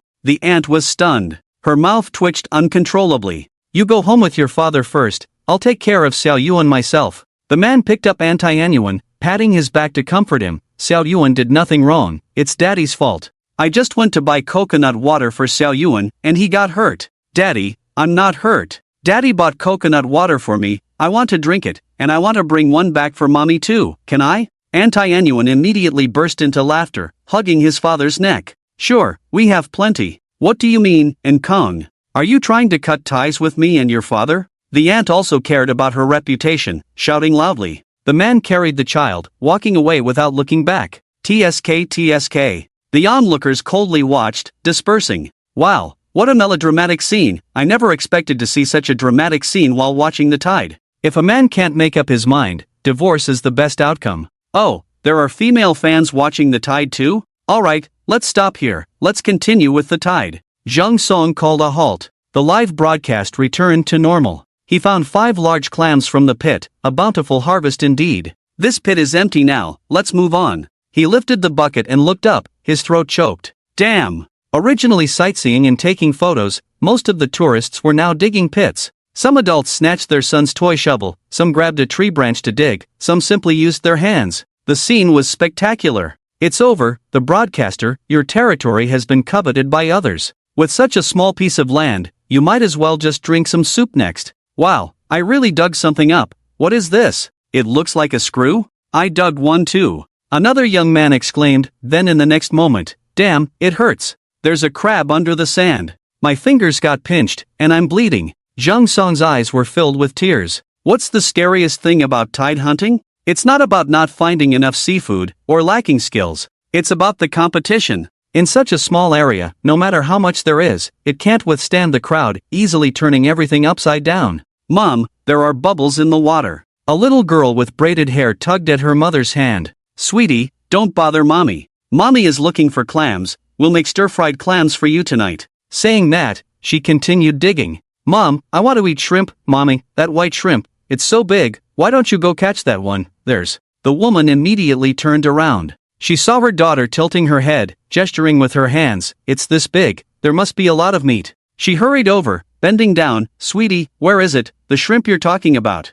It's in the water, I saw it blowing bubbles. The little girl pointed to the clear mudflat partially covered by water. The woman was stunned. When they entered the sightseeing area, the staff had specifically instructed that they could enjoy the scenery for free, play with sand, but not catch fish or any marine life. Mom, why aren't we going yet? Sweetheart, we can't disturb what's in the water. Taking without asking is stealing, you know? The woman gently touched her daughter's head and said seriously, oh, but I want to eat shrimp. The little girl pouted, looking disappointed. Darling, let's eat clams instead. Clams are even tastier than shrimp. Mom used to eat them when she was little, I'm not lying to you. Okay, I'll be a good girl and not do anything wrong. Mom, I'll help you dig more. Lu Fan watched in astonishment, his head spinning. He never expected that agreeing to help a man dig sand would unexpectedly lead to a digging frenzy. Most of the sightseeing tourists began to dig for seafood. Although their skills varied, the sheer number of people made up for it. After about 10 minutes, almost everyone had a harvest. Seeing this, the remaining half of the tourists couldn't sit still and joined the digging. Technically, this beach belonged to the boss, and the more people dug, the greater the loss. He should have gone up to stop them. But the problem was, there were too many people, and he was just a lowly worker. Forget it, he'd better go find the boss to handle this. He changed the reception sign to closed and hurried towards the backyard. Boss, something's happened. What's wrong, Xiaolu? Yi Yinjiang was plucking chicken feathers, raising her head slightly. Plucking the chicken after scalding it made the feathers easier to remove, but it also released a strong chicken odor into the air, which lingered. Lu Fan hesitated for a moment, smelling it for the first time. He explained the situation clearly. Yi Yinjiang plucked the last few short feathers from the chicken's back, revealing its yellowish-white dry body, and smiled contentedly. She said nonchalantly, "It's not a big deal. Let them dig. I only said not to catch anything underwater, they should know that." But, Gue Fong, have you finished plucking that chicken? Yi Yinjiang swiftly chopped off the chicken's tail, then rinsed it thoroughly inside and out with tap water. All done. Well, please help me cut it up and then blanch the ginger slices first to remove any blood. Wang Hohat nodded. The two of them got busy. Lu Fan realized he couldn't intervene and left, having said all that needed to be said. At that moment, Yi Yinjiang was washing the morel mushrooms with warm water. These were picked by Xiaoyao yesterday. After deciding to buy chicken, she had even researched the mushrooms. Morel mushrooms, also known as morchella, were considered a top-grade mushroom, similar to matsutake, shiitake, and truffles.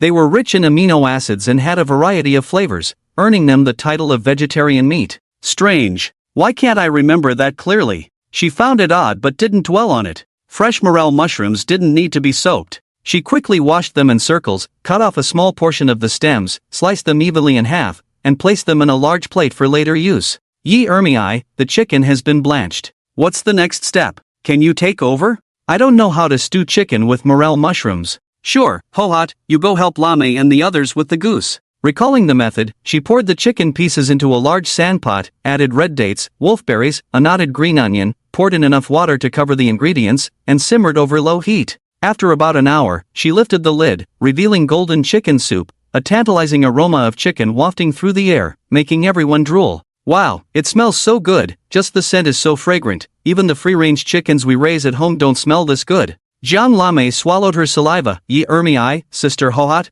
where did you get such fragrant chicken? Guess for yourself. Wang Hohat continued working with a smile. She poured the prepared morel mushrooms into the pot and covered it again. After 15 minutes, she lifted the lid once more, and the aroma of the chicken mixed with the fresh, unique fragrance of the morel mushrooms filled the air. As they inhaled the fragrance, it's no exaggeration to say that everyone's mouths uncontrollably salivated, irresistibly drawn in by the enticing aroma. The closest, Yi Yinjiang, managed to restrain herself, only adding a suitable amount of salt, stirring, removing the scallion pieces, and covering it again. It wasn't time to eat yet. Before serving, it needed to simmer a bit longer. There were still many dishes to prepare. 7 chickens were killed, 6 had their thighs removed and frozen, and the remaining meat, along with the 3 whole chickens, were used to make the stew with morel mushrooms. 1 chicken was left for later, to be cooked in the evening. 5 geese were larger, so 4 were killed. Next up was preparing the goose meat. Honestly, she wasn't sure how to go about it.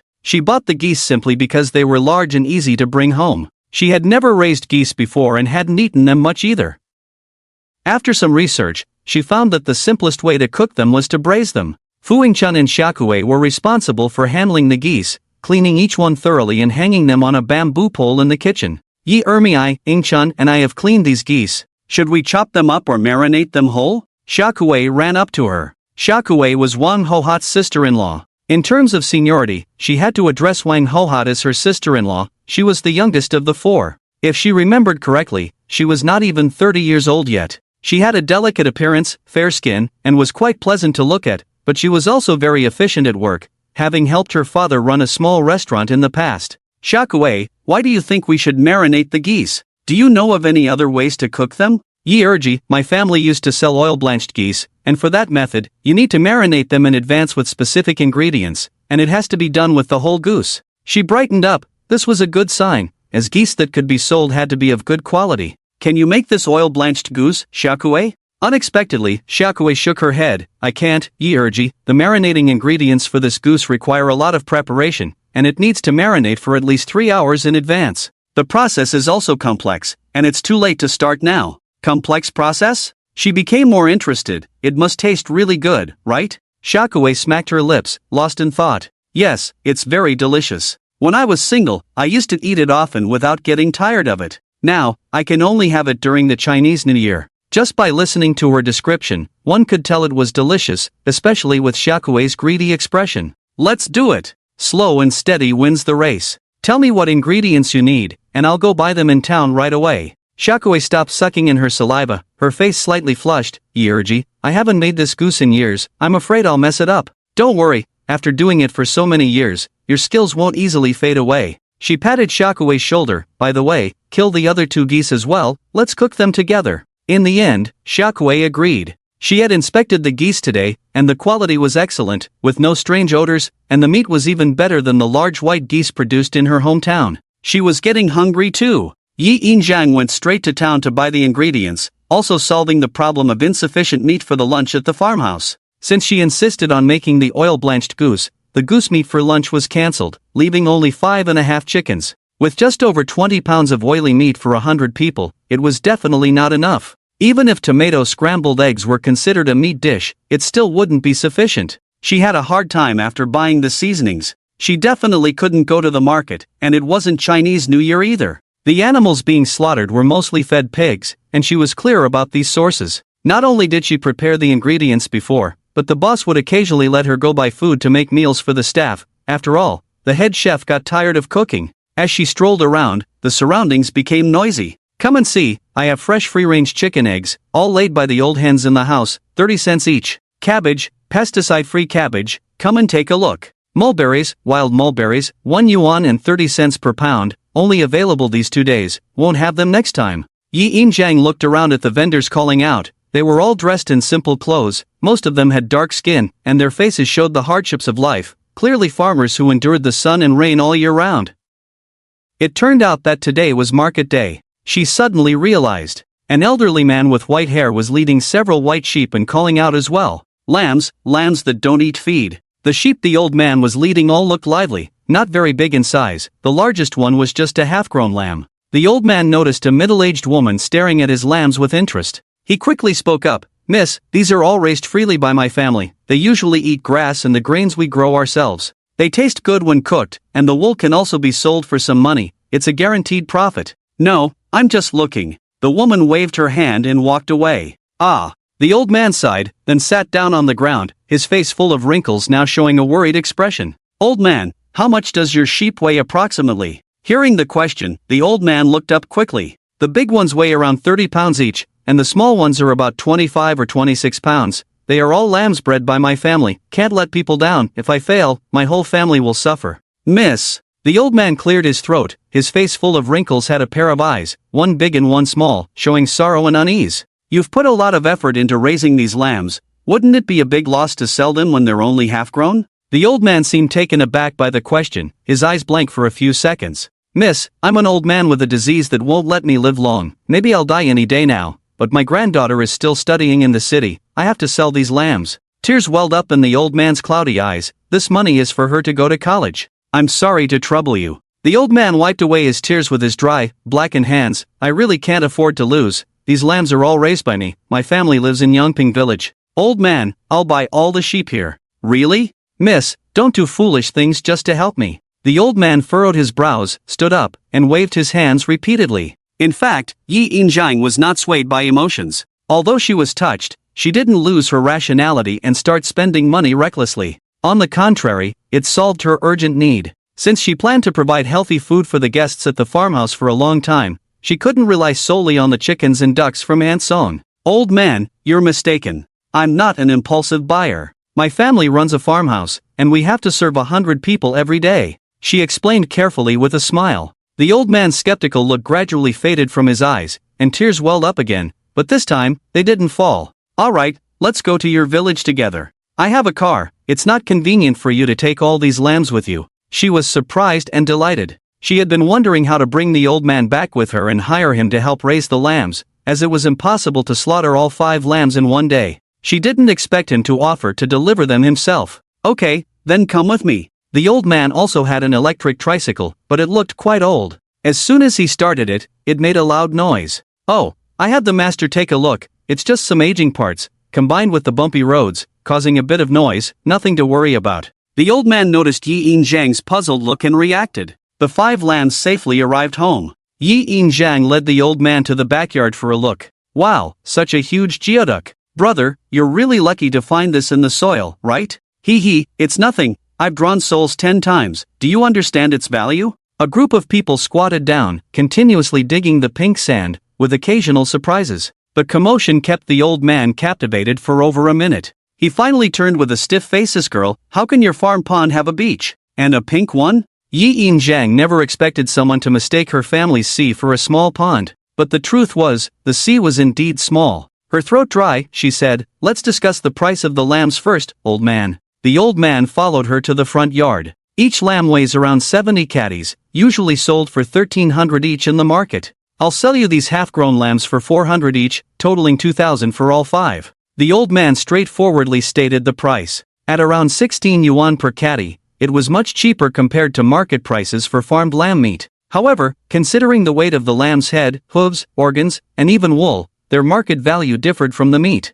Even after accounting for these factors, the price for the whole lamb was still much cheaper. The old man's price was very fair. Lower than market purchase prices, she was getting a great deal. These were grass-fed lambs. "Alright, I'll transfer the money now." Large transfers required specific names. "Old man, what's your name?" "Yang Fu." "Ding." "Received, girl." A few wrinkles appeared at the corners of Yang Fu's eyes, his simple face beaming with happiness. "Then I'll take my leave." Yi Yin-jiang now knew the old man's name and finally found an appropriate way to address him. "Grandpa Yang, don't rush to leave." Yang Fu, on his electric tricycle, turned back with a hint of confusion. "Girl, what's up?" "Well, do you only have these 5 lambs? Anything else?" "You saw it yourself, I have many guests, these won't be enough." "I have a total of 12 lambs, and there are 6 young lambs at home, not suitable for sale due to their strong taste. Also, I want to keep 1 lamb for my granddaughter to enjoy during her summer break." She never expected it to be true.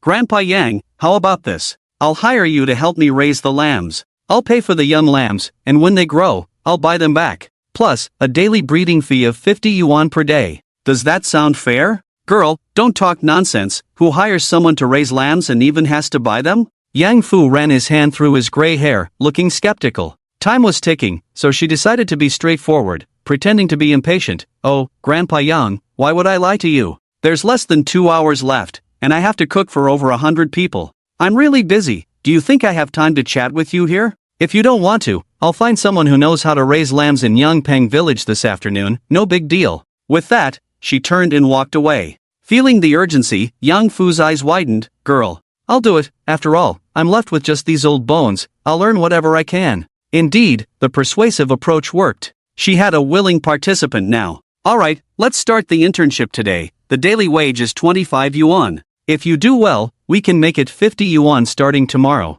Yi Yin-jiang didn't look back. "Standing upright," she said seriously. "Sister, what should we do with the old sheep and the lambs at home? After we finish our work, we can take care of them together. It's not a big deal." "Alright." She couldn't bear to slaughter the sheep, nor did she dare. However, Yang Fu was experienced and managed to handle it in just half an hour. Yi Yin-jiang carried a basket and walked towards the front yard vegetable garden. As she looked at the vegetable garden, she was stunned. The vegetable garden seemed to have changed overnight. The tomatoes that were green yesterday had grown larger and turned ripe red, hanging heavily on the branches. Various other vegetables had grown tall, strong, and big. The ones surrounded by the powder blue flowers were particularly noticeable, looking unlike vegetables at all. And the vegetables she planted just a few days ago were already ready to be eaten. "These are so big." Yi Yin-jiang picked a tomato, finding it hard to hold with just one hand. The ripe fruit emitted a unique tomato fragrance, extremely tempting. Unable to resist, she took a bite. The skin burst as she bit into it, releasing a burst of sweet and sour tomato juice in her mouth, with a delicate sandy texture and a perfect balance of sweetness and acidity, blending perfectly with the rich tomato flavor. "These are so delicious, they will definitely make a great tomato and egg stir-fry." In no time, she had already eaten 1 tomato and licked the juice off her lips, feeling unsatisfied. After picking 6 or 7 tomatoes, the basket was full. Since the vegetables were ready to be eaten, she decided to use homegrown vegetables from now on. She went back to the front yard to get a basket. "Sister, I've taken care of the sheep. What should we do next?" Yang Fu called out to her. "Grandpa Yang, didn't you say you wanted to prepare the sheep for your granddaughter to eat?" She casually tied the basket rope. "How are you going to do it?" "Lamb is suitable for roasting, and kids love roasted meat, so we'll roast a whole lamb." "So, Grandpa Yang, you know how to roast a whole lamb?" She looked up with hope in her eyes. "Yes, I do." Yang Fu nodded, but seeing her eager gaze, his expression suddenly changed. "Sister, you don't want me to do it, do you?" He became flustered, his face wrinkled. No, I'm just trying things out on my own. I'm not qualified to be a chef. How could I cook?" "It's okay, this is just a farmhouse, not a fancy restaurant. We're going for a homely taste." Unconsciously rubbing his hands, Yang Fu's face, marked by years, was filled with hesitation. Seeing this, Yi Yinjiang seized the opportunity. By the way, Grandpa Yang, this is not your regular job, so I'll pay you an extra 12 yuan per hour. Whether it was her sincere words for the money that convinced Yang Fu. All right, sister. The hunched old man suddenly straightened his back, though he was still bent over. Oh, sister, do you have fruit trees at home? Roasting lamb with fruit wood enhances the flavor. Actually, I don't. We only have a green fruit tree that's quite tall. She shook her head, not mentioning the newly planted coconut tree, which only had a trunk. No problem, I'll go get some from my house. We have lychee wood from last year. Thank you, Grandpa Yang. I have to go back to work now. With everything in place, lunch was finally settled. Everything was in perfect order. Half an hour before lunch, various fragrances filled the air. Why do I smell roasted lamb meat? I can smell stewed chicken, it's so fragrant. No, I remember we had stewed chicken yesterday, but it wasn't this fragrant. The travelers temporarily put down their tools, their mouths watering. Gurgle. A chubby little girl clutched her stomach. Mom, I'm hungry, is it time for lunch? Gurgle. Her mother's stomach also rumbled. Let's not dig for now. Mother picked up the toy bucket and led her daughter's hand outside. Before long, all 6 large round tables in the yard were filled with people. Everyone's gaze was fixed on the golden and shiny roasted whole lamb not far away. The elderly man kept slowly turning the lamb on the spit, carefully basting it with oil. The aroma of the meat was rich but not gamey, with a hint of grassy fragrance when sniffed carefully. It was simply exquisite. Grandpa, my tummy keeps rumbling. When can we eat the meat? A chubby little girl ran up to Yang Fu. She raised her innocent big eyes, pitifully covering her little belly. Yang Fu couldn't help but smile, his wrinkles deepening but showing more kindness and warmth, his gray beard trembling. Almost there, little one, just a little more patience. Yes, I'm very patient. Every time the teacher says not to move, I get a little red flower. The little girl licked her lips, her eyes fixed on the roasted lamb. Half an hour later, the meal finally began, and the fishermen always arrived late. At first glance, they were captivated by the feast laid out before them. Wow, this is too sumptuous. The golden, slightly crispy roasted lamb, the bright golden chicken stew with morel mushrooms, the red and yellow tomato scrambled eggs, the red and white sugar-coated tomatoes, the green and white garlic lettuce. Combined with various tantalizing aromas, it was truly a feast for the eyes and the nose. With about 100 people, the front yard was too small to accommodate everyone, so tables were set up in the backyard as well. A handsome young man picked up a piece of roasted lamb. As soon as he took a bite, he was stunned. The lamb was roasted to perfection, with a crispy skin carrying a mix of charred and fruity aromas. It was devoid of any gaminess, and the meat was tender and succulent, bursting with juices and a rich, delightful flavor. The fatty parts had been grilled to remove most of the grease, making it not greasy at all. The lean meat mixed with the fragrance of the fat had a subtle grassy aroma, truly exquisite. So delicious. The handsome young man felt like he was on a grassland. He had never tasted lamb this good before. The lamb he had at street stalls and barbecue restaurants was okay at first bite, but after a few more bites, it felt too greasy. Even with lots of spices, the gaminess couldn't be masked, and the lean meat was somewhat tough. However, a sip of wine or a drink made it somewhat better, and he thought that was how lamb should taste. But now, he realized he had been completely ignorant. Good ingredients, even for someone not a gourmet, could truly bring out the essence of food. He kept eating several pieces of lamb, then picked up a piece of tomato scrambled eggs. He began to doubt his life choices. The sweet and sour tomato sauce enveloped the fragrant eggs, the soft and juicy tomatoes melting in the mouth, complementing each other perfectly, refreshing and appetizing, with a perfect taste. He kept picking up the chopsticks, alternating between bites of tomato scrambled eggs and rice, unable to stop eating, as it was so appetizing. Even the garlic lettuce tasted unexpectedly delicious to him. It wasn't astonishing, but the fact that a simple vegetable dish could be so tasty was completely unexpected to him. Finally, he picked up a piece of chicken. He had eaten chicken just yesterday, so he wasn't expecting much. But as soon as he tasted it, his whole body tingled, his soul trembling. The chicken was stewed to be tender and falling off the bone, yet the texture was not loose but slightly chewy, each bite filled with the unique flavor and aroma of morel mushrooms, exceptionally fresh and sweet. He couldn't stop smacking his lips. How could there be such a huge difference between this chicken and the others he had eaten before? He picked up another piece, a mushroom he didn't recognize. It had a faint smoky aroma, a slightly crispy texture when bitten, a meaty and tender feel, along with the rich and unique aroma of mushrooms, a versatile texture, oozing with the rich chicken broth absorbed in the folds, truly a delight for the taste buds. The lingering taste of freshness and richness was indescribable. The flavor of this mushroom was even more delicious than the chicken. When meat and vegetables are served together, the vegetables are often just a complement to the meat. Never did he imagine that the chicken would become a supporting role. By the time the handsome young man came to his senses, the fellow diner had already scooped the chicken soup over rice. With a swipe of the chopsticks, everything was gone? Looking again, damn, the chicken soup was almost finished.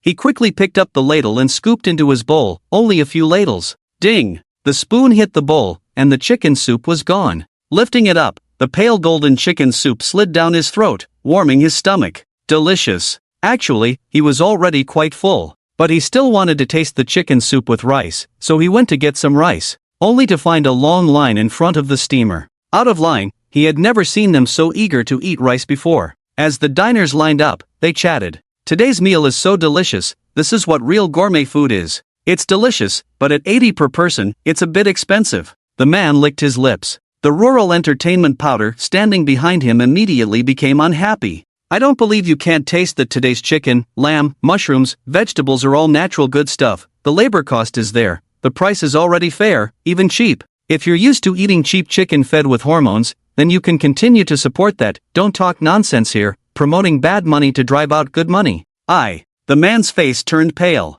Alright, you two stop arguing. I guess this brother is just talkative, not what you think. With such beautiful mountains and waters, don't spoil the mood. Yes, it's my fault for talking too much. I apologize, I really didn't mean it. The man quickly nodded and bowed, trying to smooth things over. The tension dissipated. Everyone returned to being friendly. So comfortable, this chicken soup is not greasy at all, with a hint of mushroom sweetness. Eating it with rice is amazing. Yes, so late. The chubby little one mumbled, following the adult's comments. Sweetheart, eat less, be careful not to burst your belly. Her mother worried aloud, but her hands didn't stop scooping rice. Both mother and son ate until their bellies were round. Burp. Mom, why doesn't the soup you cook taste this good? The little one suddenly said something strange. Burp. Her mother also burped contentedly. Well, darling, the ingredients are different. The free-range chickens here are delicious. Anyway, it's not because her cooking skills are lacking. Oh, then Mom, next time buy delicious meat to cook.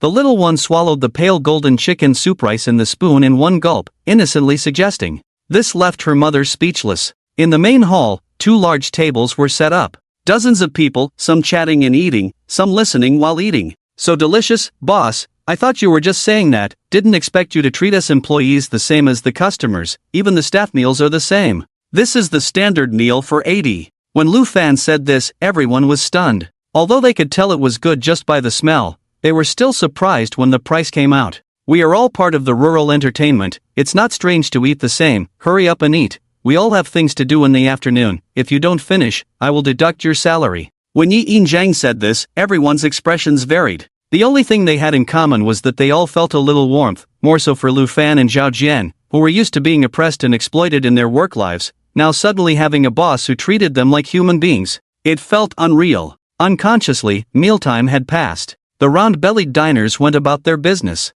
Yang Grandpa, this is your money. Yi Yinjiang handed over 24 coins. Yang Fu smiled and took the hand without any hesitation. Sister, to be honest, I haven't had a good meal in a long time. I really wish I could spend more time here with you. If only I could. It would be great when my granddaughter is on vacation. Being able to eat is a blessing, Grandpa Yang. Don't worry, you still have a long way to go, Yi Yinjiang sincerely replied. Well, it's no big deal, actually. At my age, I have no regrets. I'll go back to the village and bring all the sheep over, Grandpa Yang said, slightly hunched but not slow in his steps. In the blink of an eye, he was out of the front yard. Don't worry. Whether it's a minor illness, as long as you work in the agritainment for a long time, things will get better. Yi Yinjiang turned around and walked towards the kitchen. Big baby, I saved some chicken for you, give it a try. She placed a small bowl of chicken breast meat on a low stool. With a few swipes of its paws, Big Baby had devoured the chicken clean. Crunch! Its eyes widened, licking its lips incessantly, wanting more.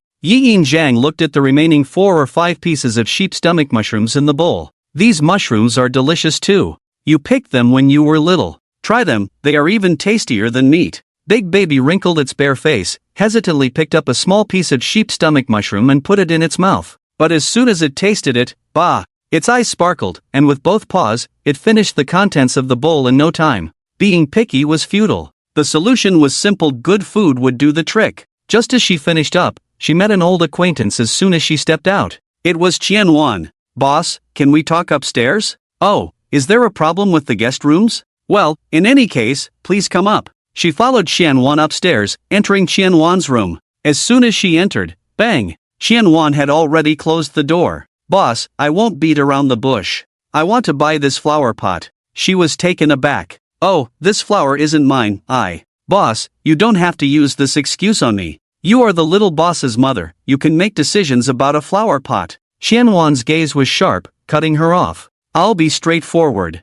Today, I took Swallow to the city hospital." Qianwan's eyes softened inexplicably. In fact, she is already in the late stage of stomach cancer. The doctor said she may only have a few days left. Something seemed off, her breathing became heavier. "But do you know the results of today's examination?" Qianwan was ecstatic. The cancer cells have actually reversed. Her health report now shows the data from 3 months ago. Just in these 3 short days. She was silent for a while, about to retort. "Boss, I take care of my health. I know my body very well. My current health is probably better than 10 years ago." Qianwan's joy faded, stating calmly, "I have figured out the magic of this flower. You don't need to deceive me anymore." Yi Yinjiang wiped the sweat from her forehead. Well, she probably had been exposed. She couldn't admit it now, nor could she deny it. If the flower wasn't so important, why didn't she sell it? It would be self-defeating. Qianwan politely smiled, casually tucking her short hair behind her ear, one hand casually in her pocket. "Boss, in middle age, for the sake of health, I am willing to pay a price far higher than you can imagine. I have money."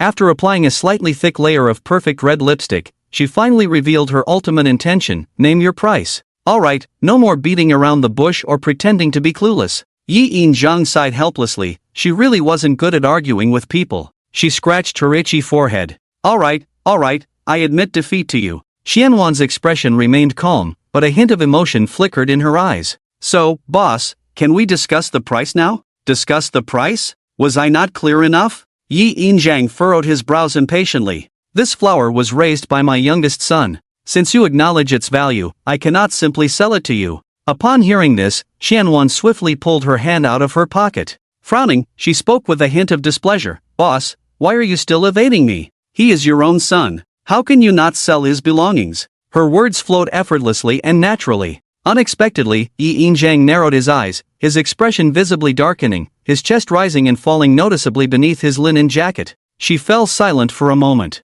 Then, with a hint of resentment, she said, "Young lady, despite being older and seemingly wiser than me, do you not understand the concept of respect?" "Respect?" Qianwan trembled slightly, her red lips parting in disbelief. "Mom, this is my possession. Without my consent, why would you give it away to someone else? Xiaowan, think about what you're saying. What yours and mine. I am your mother, and you are my child. It's just a small toy. If your cousin likes it and takes it, I can buy you another one. It's not a big deal." "Mom, do you even know what respect means?" The bullet fired in childhood hit her squarely between the eyes at that moment. "This flower is my son's personal belonging. If I sell it without his consent, isn't that akin to stealing from him?" Yi Yinjiang explained with her hands spread out. She was completely unaware of the inner turmoil of the other party. "You can't force me to act like a thief." Before she could finish her sentence, there was a rustling sound of fabric. Startled, she looked up to find a head upside down, messy hair covering Qianwan's face completely, resembling a student standing in punishment. Yi Yinjiang was greatly surprised. Why did this lady suddenly bow so respectfully? Qianwan's voice trembled as she said, "Boss, I'm sorry. I was wrong, I was arrogant. I hope you can forgive my ignorance." These were the words she had longed to hear even in her dreams years ago. The sudden change in attitude left Yi Yinjiang at a loss, as she too had a soft heart. "Well, I might have gone a bit overboard too. I apologize. Boss, since we are calling a truce, could you please speak on my behalf to your son? I genuinely want to buy the flower." Qianwan decisively raised her head, smiling warmly. "Wait, young lady, are you doing this on purpose?" This inexplicable turn of events made Yi Yinjiang wonder, is she using a combination of soft and hard tactics? Boss, what are you talking about? I don't understand." Qianwan's smile was radiant, but the smudged eye makeup on her face added a touch of disarray, reducing the sense of distance between them. This scene caught Yi Yinjiang's attention as she looked up curiously, completely forgetting the task at hand. "Sister, why do you have black smudges under your eyes?" "What?" Startled, Qianwan took out a small mirror. As soon as she looked, she wished she could bury herself in a hole. Seeing her silence and trembling, Yi Yinjiang grew anxious. What's wrong? Is everything okay? Xianwan felt extremely embarrassed, her lips quivering, unable to speak the truth. Do you have some serious illness you can't talk about? Forget it, I'll speak to my son on your behalf. Tears welled up in Xianwan's eyes. She never imagined she would end up in such a humiliating situation. She felt utterly ashamed. Thank you, boss, you're really kind. What was originally a fierce exchange of words ended in a wonderful misunderstanding. By the beach. After filling their bellies, the travelers regained their spirits and continued to dig. Of course, Zhang Song still obtained the most loot. This also made him a target. Many people were learning his methods. Some had different intentions. Ah, it's not easy. Found another cowrie shell. Zhang Song brushed off the sandy shell, threw it into the bucket, but still sighed helplessly. A middle-aged man from the Mediterranean approached him. The man smiled and said, "Hello, I am the purchasing manager of the Shaolin City International Hotel, Zhai Gongli. Are the goods in your hands convenient for sale? I offer a high price for them." The man was none other than Zhai Gongli, who had previously asked Yi Chen to sell fish directly to their hotel. Before this, his harvest was not bad. Initially, when he wanted to buy fish, the fishermen were all against it. "Get lost, young man wants to take the fish home to eat. Your little money is really nowhere to spend. Keep it for your coffin, doesn't it look less pathetic? Do I look like I'm short of money? Running around here, asking for a beating, right?" Everyone looked at him as if he had killed their fathers, giving him no good face. But after he offered a purchase price, 500 per caddy for fish under 10 caddies, 1,000 per caddy for fish under 50 caddies, 1,200 per caddy for fish under 100 caddies, and 2,000 per caddy for fish over 100 caddies. So little, even the lowest profit margin on fish could earn 4 times. The fishermen, who were cold-hearted and cold-faced, underwent a miraculous transformation. One of the fishermen, angry eyes turned into a charming soft man in seconds, raising his eyelids, thinking he was blinking his watery eyes, with a hoarse voice. "Manager, I was just bragging, life is not easy, I was just pretending, I will definitely sell the fish, I came to fish because I knew the fish were valuable." The young man theatrically beat his chest and stomped his feet, tears streaming down his face, lacking any beauty but unaware of it. "Wu, you don't know, my father is actually a gambler, my mother loves to buy luxury goods. Wu, chased by debt collectors every day, I'm so poor." This earth-shattering display of coquettishness, coupled with a public duck voice, made Zhai Gongli inexplicably uncomfortable, goosebumps rising on his skin.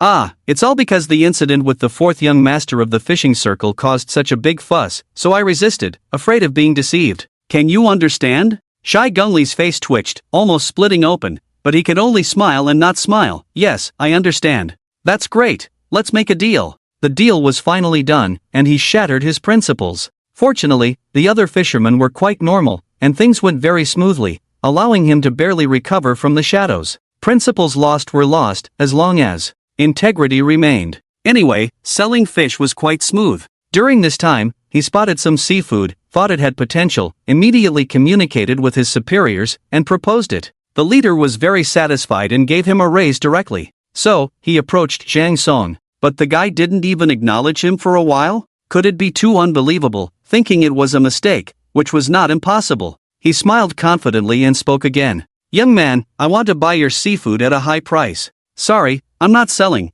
go find someone else." Zhang Song refused without hesitation. Zhai Gongli was not surprised by this, after all, he hadn't mentioned the price yet. "Don't you want to hear my offer?" "I can," he confidently started. "Wait, I haven't activated the product placement permission, I can't mention prices and sensitive words in the live broadcast." Zhang Song interrupted with a frown. Zhai Gongli was stunned. "Sorry, everyone, let me turn off the microphone first." Zhang Song quickly clicked on the backstage, turned off the microphone, and said somewhat impatiently, "Alright, go ahead. Our restaurant offers 500 per caddy to buy the seafood you have on hand." "Oh, you can leave." Zhang Song didn't even look up, buried his head in the sand, and continued working. "Then you weigh it." Manager Zhai started to speak, then realized that he was actually being refused. "Why? Aren't you live streaming your fishing for money?" Unexpectedly, the next day, he asked the same question again. "Manager Zhai, why do you buy high-priced seafood? Not for your own consumption, right?"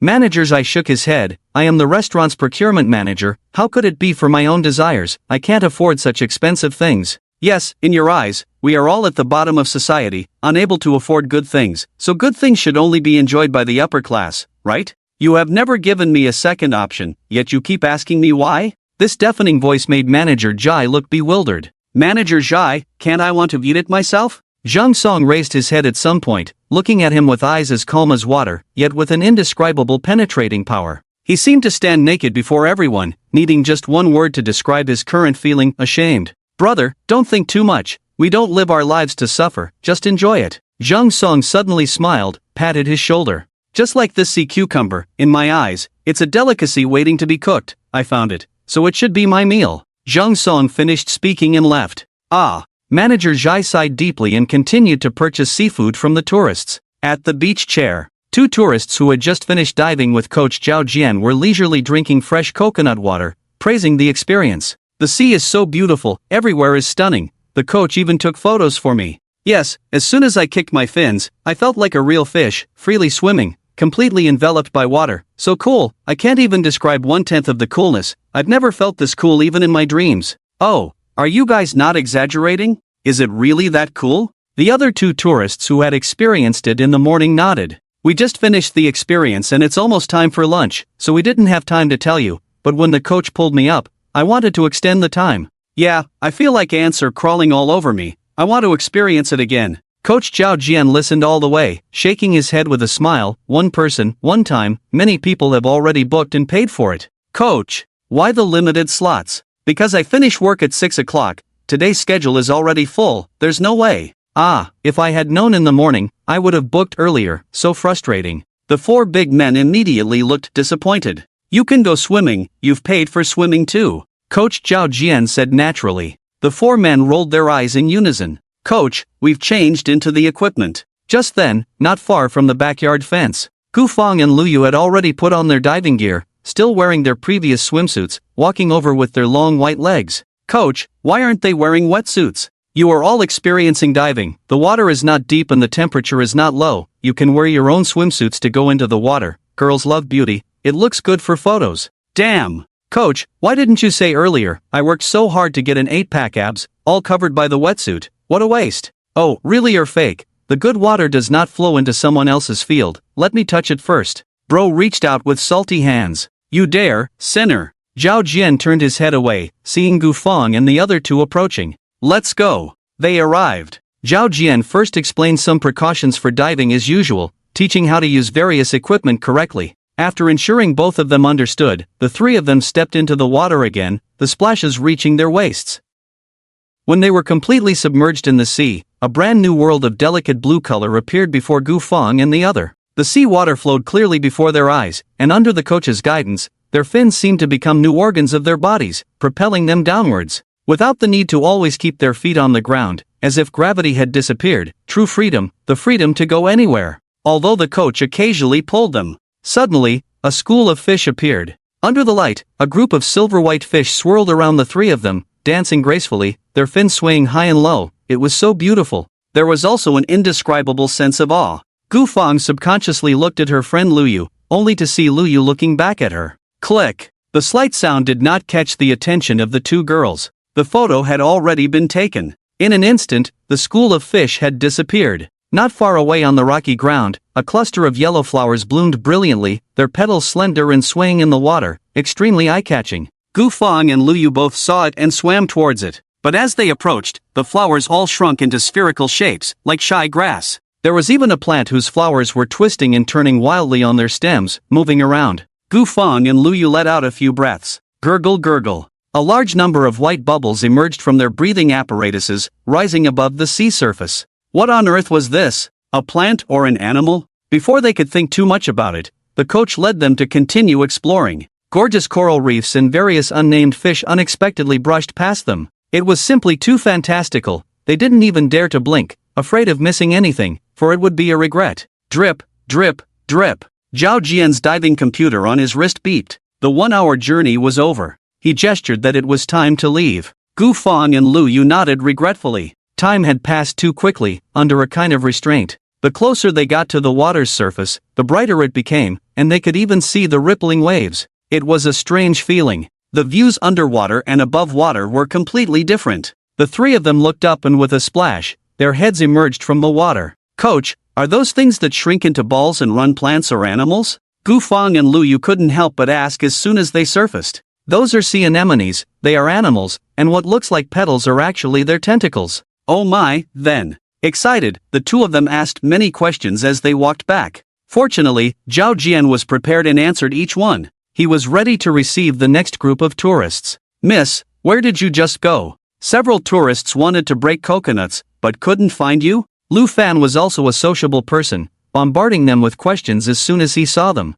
Gu Fong was taken aback. We went diving. Are you still doing the coconut business? Yes. She nodded without hesitation, jokingly saying, if you have money, you should make it. Diving is now half price at 150, but the original price was 300. She even planned to book another session for the next day. Alright, that's fine, I really don't know how to open coconuts. Before Gu Fong left, she suddenly stopped. Fong, don't worry about me, I won't go swimming either. The coach sent me our photos, I'll just edit them, you can find me after you're done. Lu Yu didn't even look up, focused on her phone, waving her hand dismissively. Okay, I'll count on you then. My photo editing skills will meet your satisfaction. The two parted ways. At 16:01, the young man stepped out right on time, bumping into his mother, Yin Zhang, who was waiting for him outside. Yaoer, someone wants to buy the Emperor Ling flower. Mom, have you memorized my sleeping and waking times so well now that you set an alarm just to wait for me? The young man propped his forehead with his fingers, shaking his head helplessly.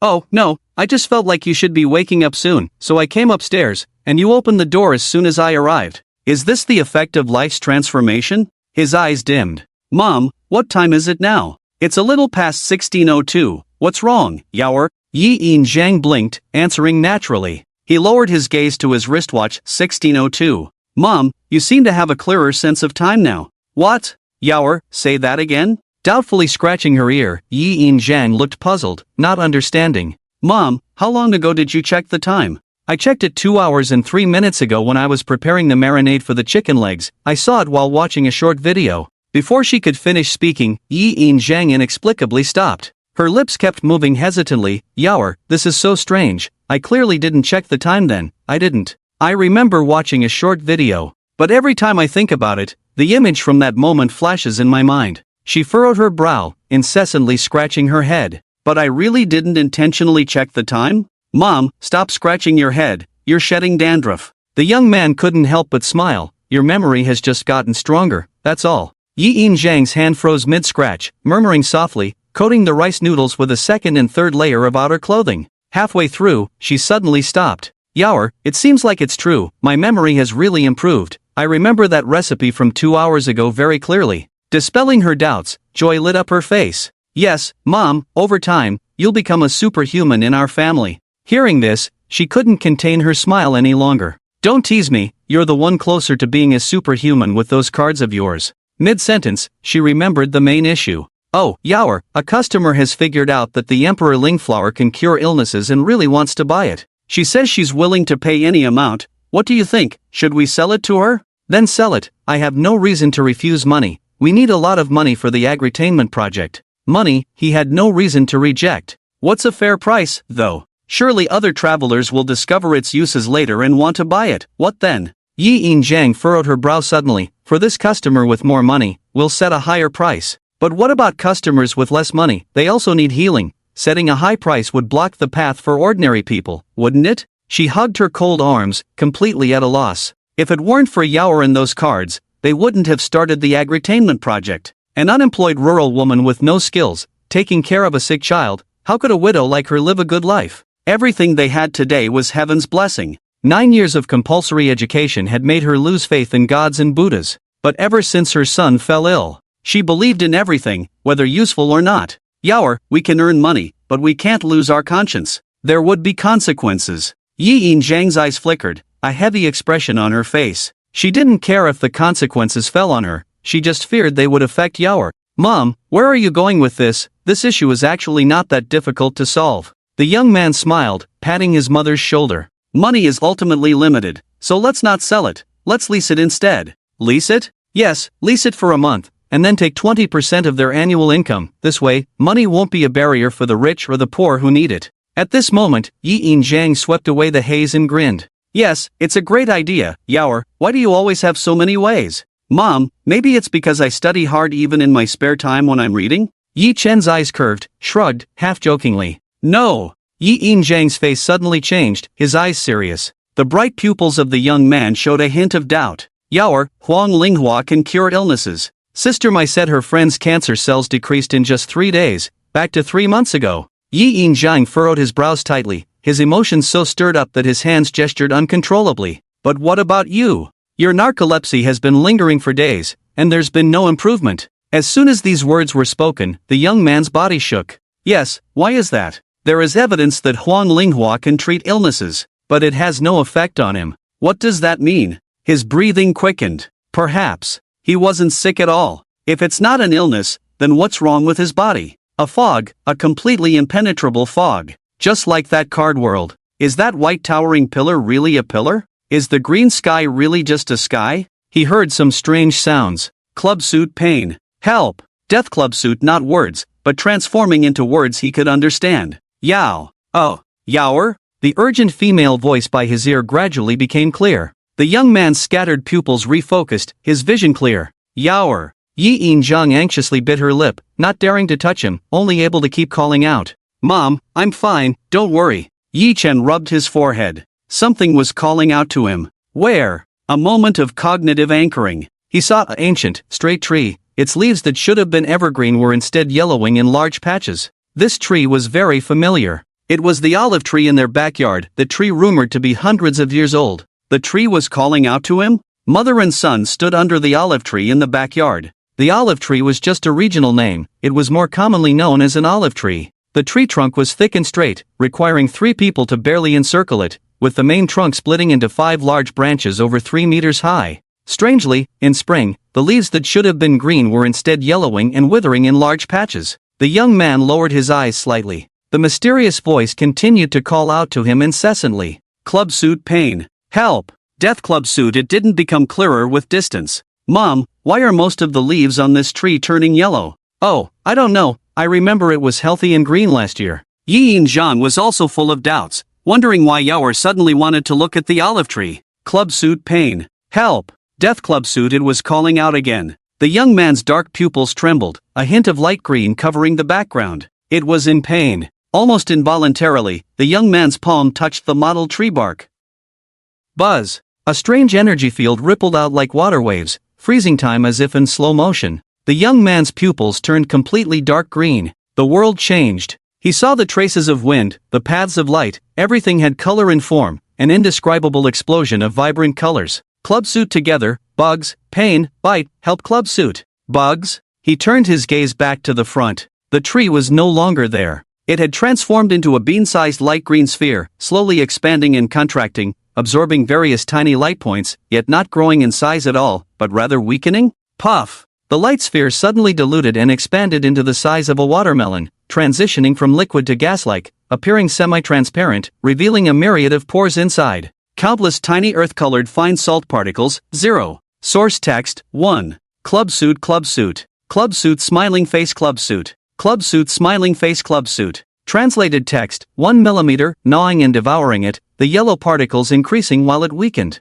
Club suit pain. Club suit. The tree was wailing, in pain, in despair. The young boy's palm unconsciously felt the rough tree bark, as if soothing it gently. No, he was actually feeling empathy towards a tree. Small, yet undeniable. He wanted to alleviate its pain. Was it because he grew up eating green fruits since childhood, developing an attachment? Or, the young boy withdrew his hand, breaking the empathic connection. The aura faded, and the world returned to its original form. Mom, this green fruit tree is being eaten by insects. Young one, how do you know? It may sound unbelievable, but I can hear it wailing, seeking help. Yi Chen's eyelashes fluttered, his eyes under the shadow no longer calm, but filled with a deep sense of complexity. Ah, this isn't superpower. Sensing the inappropriate timing, Yi Yinjiang held back from speaking, signaling with her eyes and whispered, Young one, someone's here. It's okay, Mom, is there anyone in the village who can cure the tree? Ah, definitely not in our village, they are all farmers, who would know about this.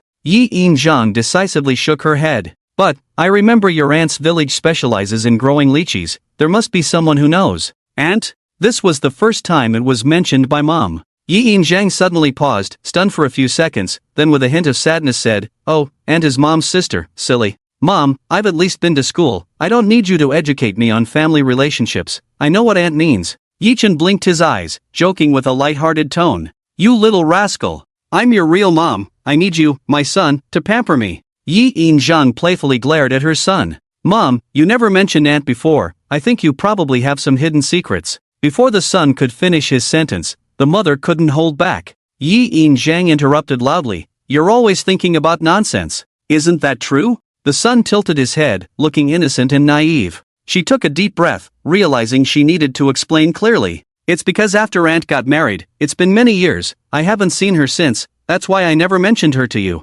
Okay, Mom, I understand. Enough of that, you said the tree is infested, it needs treatment, I'll take care of it. She nodded casually. In a blink of an eye, she swiftly ran out of Yi-chan's sight. How did Mom live before he was born? The young boy reached out his hand. Swish! In the tiles of the second floor of the small building, a faint green light emerged, transitioning from illusion to reality in an instant. The card returned to his palm. A pale golden gas slowly overflowed from the card, disappearing upon contact with the tree. This was a new function he developed after mastering the card guiding royal energy towards a designated target. This royal energy, obedient except for being unable to be absorbed by him. A strange sound, once again. Clubsuit smiling face Clubsuit, is this happiness? His hand covered the tree bark again. Empathic connection established. The bean green light sphere reappeared, still resembling a transparent mist of a watermelon. However, the only difference was a faint golden gas inside its pockmarked belly, like tendrils wrapping around many earth-yellow particles. Crack! The particles were entangled, shattered, and exploded into powder. The light sphere swept away the oppression, internally forming numerous gas clusters, seizing the opportunity to engulf the powder. Countless particles were devoured. The pockmarked interior was slowly repairing itself. The tree's vitality was reviving. It was joyful, quite miraculous. Clubsuit smiling face Clubsuit. Suddenly, the gas clusters violently contracted, reverting to the previous liquid pear shape. Crack! It evenly split into two halves from the center, wriggling and reuniting into two small apple-sized independent entities. How did it split? Next second, one of the clusters unexpectedly rushed towards him. Swish swish cloud. Lively sound, the transparent cluster collided with the young man's body. In the moment of penetration, his pupils shrank to dots. He lowered his head to examine himself. Empty. Why was he empty? Even the cluster that had drilled into his body was gone. Although invisible, he was inexplicably certain that the energy cluster was inside him. If that was the case, why was he empty? He turned his gaze to the shore. Everyone had their own white energy clusters, about the size of ordinary blueberries. At that moment, Yi In-jung returned with a joyful expression. Yaoer, Lady Hohat said that the agricultural society in town sells insecticide. She patted the young man's shoulder at the same time. Hearing the familiar voice, Yi-chan looked up. In his line of sight, his mother's energy cluster was white with a hint of pale gold, larger than a blueberry. Why? Only he was empty. If you're in a hurry, I'll drive to buy it now. Yi In-jung spoke again. The young man withdrew his empathetic hand. This time, the world did not return to normal, still bizarre and surreal. Could it be? The next second, the world returned to normal. With a thought, he switched back to the energy perspective. Indeed, he could activate this strange perspective without touching the tree. Yi In-jung had already turned around, but she didn't receive a response for a long time, and she turned back in suspicion. Yaoer, why are you silent? Suddenly frozen in place, in her eyes, the young man was motionless, with empty and lifeless eyes. Yi In-jung trembled as she tentatively reached out with her hand. Why was his breathing so faint? She was pale with fear, her voice trembling as she murmured, could it be that the narcolepsy has worsened again? The next second, she shouted, Phew, you pessimist. Definitely not. There's Emperor Manhwa. Sensing something amiss, the young man quickly returned to his normal perspective. In his eyes was his mother's pale face. Mom, I'm fine, it's my fault, something happened to me again, I just got distracted. Yaoer, don't do this next time. Mom is afraid. Mom only has you as family. Yi In-jung trembled her lips, her voice as faint as a mosquito. Mom, have you forgotten, when my narcolepsy acts up, I just collapse, I can still stand properly. A card flashed. The young man took out a tissue and handed it to her. That's when you ignore me, like a wooden doll. Why don't I overthink? Yi In-jung's expression softened a lot. She took the tissue and wiped her face casually, muttering under her breath. Wooden doll, a puppet? So he could have such changes. Switching states once again. Mom, what about now? Yi Yinjiang hesitated for a moment. Wait, your eyes were blind before. How come now it seems like nothing's wrong? She leaned in closer, still not finding anything strange. Really strange. Indeed. As long as he wished, he could directly interfere with cognition at any time. Yi Chen's eyes darkened, understanding dawned on him. He smiled in an instant. Mom, didn't we agree to rest half a day today? Let's go fishing. Fishing? I don't know how to fish. Come on, I've never fished before either. I see so many tourists enjoying fishing. Let's give it a try? In the end, Yi Yinjiang couldn't resist her son's insistence. They went fishing together. They spent money to rent a fishing rod from a fisherman. The fisherman was very enthusiastic in explaining how to use the fishing rod and some fishing tips. Well, that's about it. The kind-hearted fisherman finished his explanation and stepped back. Yi Chen put on the live broadcasting equipment. He started the second perspective of the farmhouse live broadcast. Wow, I'm first. 6. The streamer actually started another personal broadcast.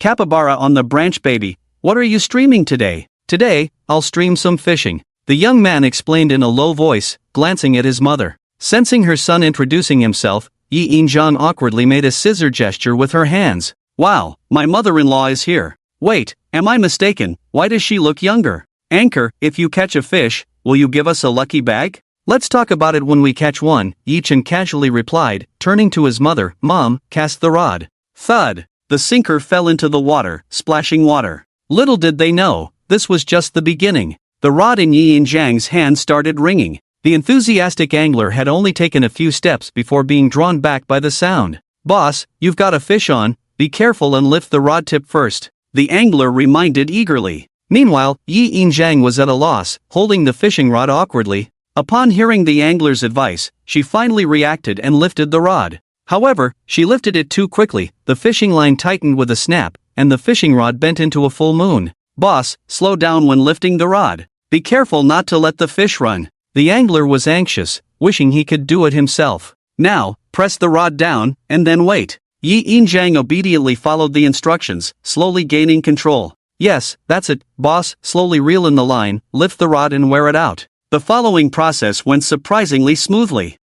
At this rate, it should take about 10 more minutes to bring it up. The angler was confident. However, the young man's lips tightened, his eyes darkened, he couldn't wait any longer. At the same time, the fish that had been struggling fiercely suddenly seemed to lose its will to fight. The taut and roaring fishing line suddenly slackened, giving in to the pull. Seeing this, the angler sighed.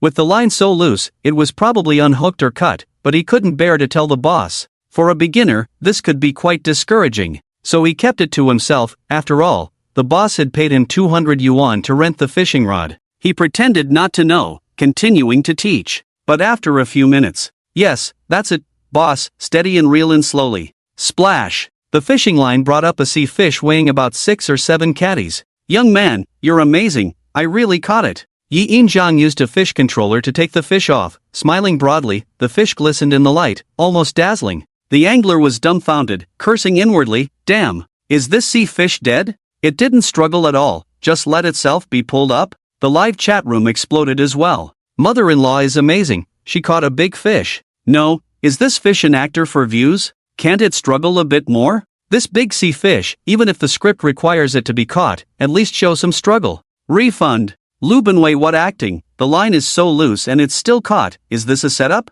What setup? What does that mean? I don't understand. Can someone explain? Honestly, these comments were more entertaining than fishing. Yi Chen stroked his chin, feeling amused. Anchor, is your mother using a guaranteed hook plus fish stamina reduction? Ha ha. He couldn't help but laugh, a smile playing on his lips as he chuckled softly. Well, probably. Nonsense, in reality, fishing doesn't come with a guaranteed catch, don't joke around, Anchor. I think it's more like a blind cat catching a dead mouse. Yi Chen's smile grew wider. It's hard to tell the truth these days, really. Son, did you see that? I really caught a fish, and it's quite big. Yi Yinjiang, oblivious, was ecstatic, showing off the fish with delight. I saw it, Mom, you're amazing. A beginner can catch fish, but look at me, I haven't caught a single one yet. The young boy immediately went up to flatter her. Yi Yinjiang laughed heartily. No worries, I've got the hang of it, I'll teach you. She loosened the fishing reel, and the fish fell into the fish guard. You've got it too, she urged as she saw the boy hesitating to lower his rod. Unable to resist, the boy reluctantly lowered his rod. The sinker splashed into the sea. In his line of sight, numerous different-sized clusters of light converged towards his fishing hook. Even those about to bite other hooks changed direction. A nimble cluster of light was about to bite the hook first, but in the next moment, a cluster twice its size collided with it. The nimble cluster was sent flying far away, motionless, clearly unable to fight back. The larger cluster triumphantly moved to bite the hook. Suddenly, countless small and large light points swarmed in, initiating a group battle. The boy watched in astonishment. Were they fighting over who gets hooked? Just fishing, catching any fish would do. Getting into a fight and getting hurt wouldn't be good. But with a thought, ring ring ring, the bell on his rod rang crisply. The clusters dispersed. Good job, here's a reward for you all. With a smile, he didn't reel in, whispering in almost a murmuring tone. Wisps of pale golden aura, hidden by the sunlight, dove into the seabed, and the clusters began competing again, but more harmoniously, no longer fighting over each other. Ring ring ring. The hooked fish continued to tug vigorously, trying to make the bell ring louder. The continuous ringing caused another commotion in the live stream. Damn, just casting the rod catches a fish, this is incredible. I've fished before, even with bait, it never had this effect. Dude, the streamer just admitted it. If you don't believe it, that's on you. I don't care, I haven't experienced it, it's just sour grapes. No, streamer, you should reel in. The bell ringing makes me want to jump through the screen. My phone is shattered, you owe me. Not just in the live stream, but in reality as well. Young boss, you've got a fish, reel it in quickly, or it'll run away. The enthusiastic angler couldn't help but put down his fishing rod to guide again. Okay. The sunlight delicately outlined the boy's profile, his fingertips lightly tapping the rod, emitting a faint sound. I was careless, it's already gone. As soon as he spoke, the fishing rod, previously bent like a full moon, straightened. The eager angler was dumbfounded. Wasn't the fish just pulling so vigorously? How could it suddenly stop, and why did it run away so calmly? He had a feeling that the young boss was intentionally avoiding catching the fish. Impossible, absolutely impossible. In less than a second, he shook his head decisively, denying himself. He couldn't believe that someone would refuse to catch a fish. Yet, the atmosphere in the livestream was quite the opposite. The streamer is such a jinx, the fish that was caught just slipped away, hilarious. As the saying goes, failure is the mother of success. Streamer, your failure is not meaningless, at least you can be a mom painlessly. I can't continue, huh? Next, please. Damn, failure is the mother of success. Is the streamer becoming his own grandma? This is turning the world upside down, damn, laughing so hard my stomach hurts, damn. You guys are too much. It's just a fish running away, most likely, don't make fun of the streamer. From a different perspective, isn't this a reverse law of causality weapon? Turning the tables on those barely surviving days with a tsunami, isn't that great karma? Still watching, I'm just teasing you, don't daydream, a crow's mouth is always only useful to itself. I can't help but laugh, ha ha ha. You upstairs, you rebellious kid. Well, let's bury the hatchet. Tragic endings often leave a lasting impression, stay tuned. The internet is truly a wonderful thing. Reality is far less interesting, full of talented individuals. Yi Chen was thoroughly amused, thoroughly enjoying himself. He decided to give these drama queens a little shock in return. The few talented individuals who were posting witty remarks suddenly fell silent. Confidently standing with hands on hips, Yi Chen said, "Host, you're still young after all, you've made me shut down." They were feeling quite pleased with themselves. Well, the sea is mine, the fish are mine, the result doesn't matter, it's really not funny. As soon as these words were spoken, forget about the talented individuals. Most people felt a twinge in their knees, as if struck by an arrow. This arrow was called Money is King, specializing in targeting ordinary people. The group of people who were previously laughing hysterically behind their screens, now couldn't even muster a chuckle. They stared at the screen with a resentful expression, drawing circles. From then on, they were completely defeated. 20 minutes later, Yi Yinjing successfully reeled in a fish weighing around 10 kilograms. Wow! Youngster, I caught another fish, I'm so happy today. Fishing is so much fun, no wonder we have so many tourists coming to our farmhouse to fish every day. As Yi Yinjang expressed his joy, he skillfully used the fish control device to unhook the fish. The young boy timely added emotional value. The mother and son were all laughter and joy. But human emotions don't always align. The enthusiastic and helpful fisherman Lei Feng. At this moment, his eyes were empty, questioning life. Why? With 10 years of fishing experience, why did he spend most of the day only catching one fish, while a beginner he casually caught 5 fish in 20 minutes? Oh my god. Mother Goddess, even if you want to recruit new believers, this is not how you protect beginners. My faith and heart are shattered. Yi Yinjiang focused on fishing again. The young boy's smile faded, looking at Lei Feng, who was now alone with his thoughts. A lonely energy entity. In an instant, his pupils returned to their normal color. It was truly pitiful to catch only one fish. Sincere people should be given some rewards. The next moment. Ring ring ring. Lei Feng woke up as if from a dream, taking his fishing rod off the rack. Blessed Mother Goddess, you are truly miraculous. He kept muttering, his face glowing, no trace of despair left. With these hands holding the rod, the immense pulling force made the water surface boil instantly. This rod was extraordinary. His eyes lit up, his breathing heavier. Swish! The fishing line tightened and tangled with the wind, making a sound like a giant snake hissing. The sudden increase in force from the enemy caused the fishing rod to slide forward significantly, even pulling one hand off the rod. Hiss! His hand stung from the friction, his mind blank, not reacting, but as if guided by a divine force, the hand that slipped off reflexively grabbed the rod again.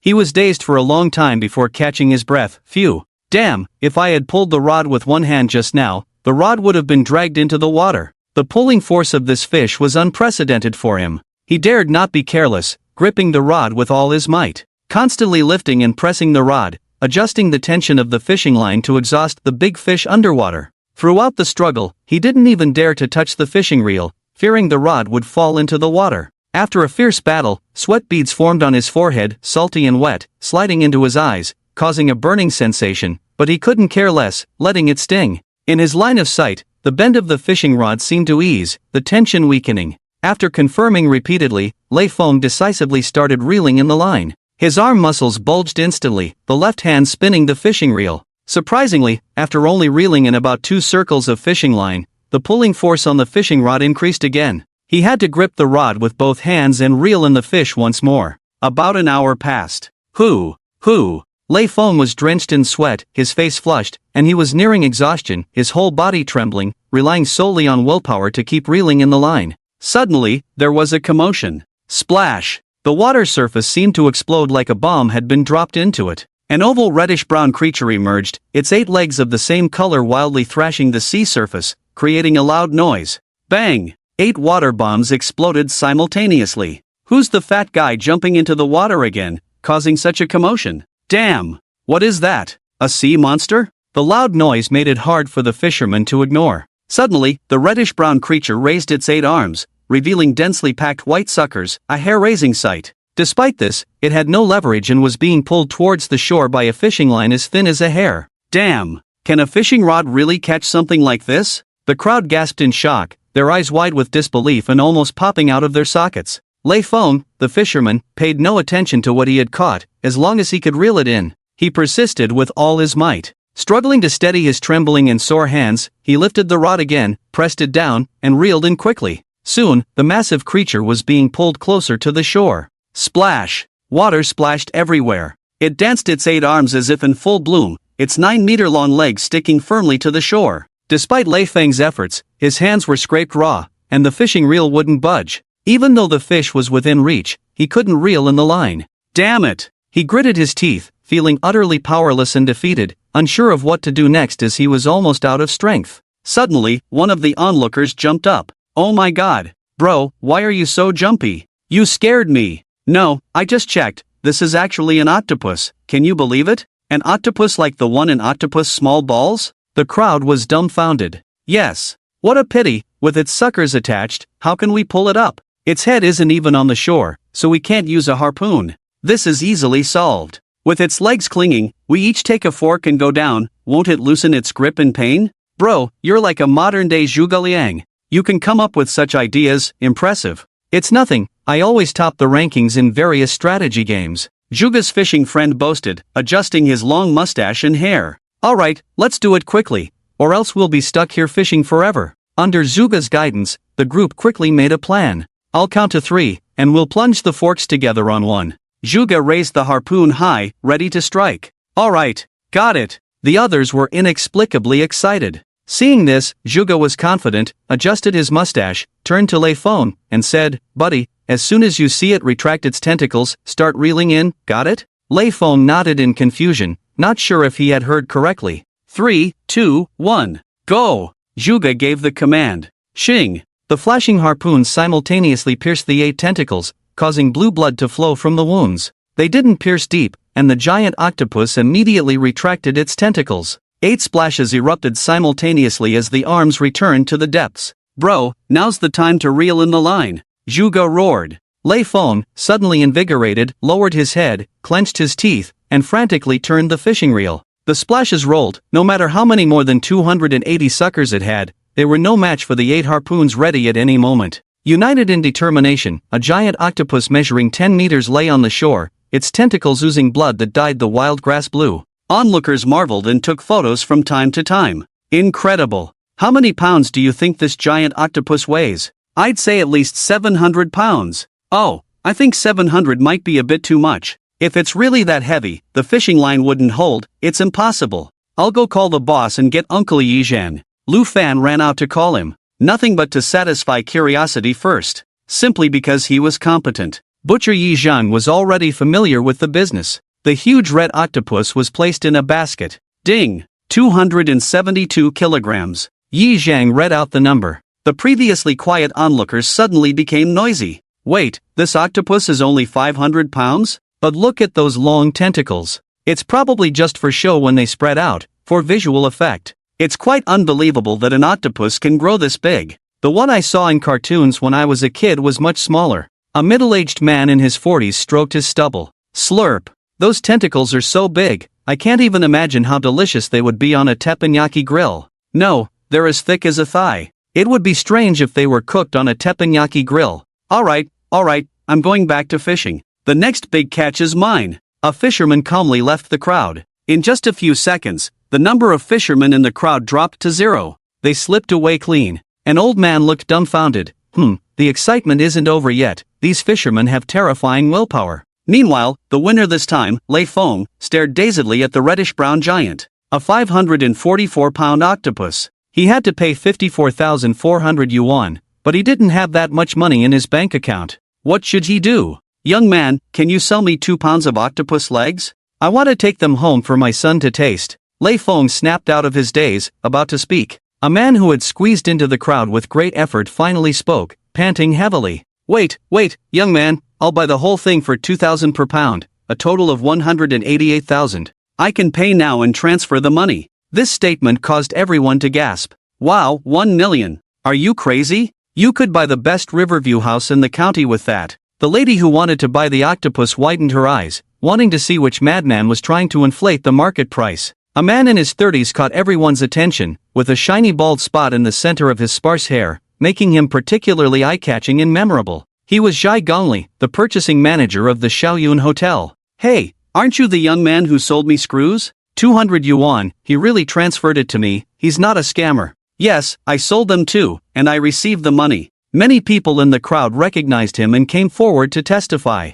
However, even so, 1 million was indeed too much. Lei Feng remained serious, feeling anxious. Brother, are you really not joking with me? Don't worry, young man, here's my business card. Our hotel information is available online. As long as you inform the receptionist that you're reselling the fish to me, I can make the payment first. Zhai Gongli showed a confident smile and handed over his business card at the right moment. Trembling, Lei Feng took the card and checked the hotel's information. Finally, he confirmed that the man was not a scammer. From then on, everything became much simpler. The two explained their intentions to Lu Fan and resold the octopus. Alright, I've registered it. Mr. Zhai, you can transfer the money now. Lu Fan smiled and nodded. He had received guests from the Mediterranean countless times. Okay. The transaction completed, Zhai Gongli left immediately. Only Lei Feng stood foolishly in place, constantly refreshing the bank card information. The information still showed, balance, 1,075,613.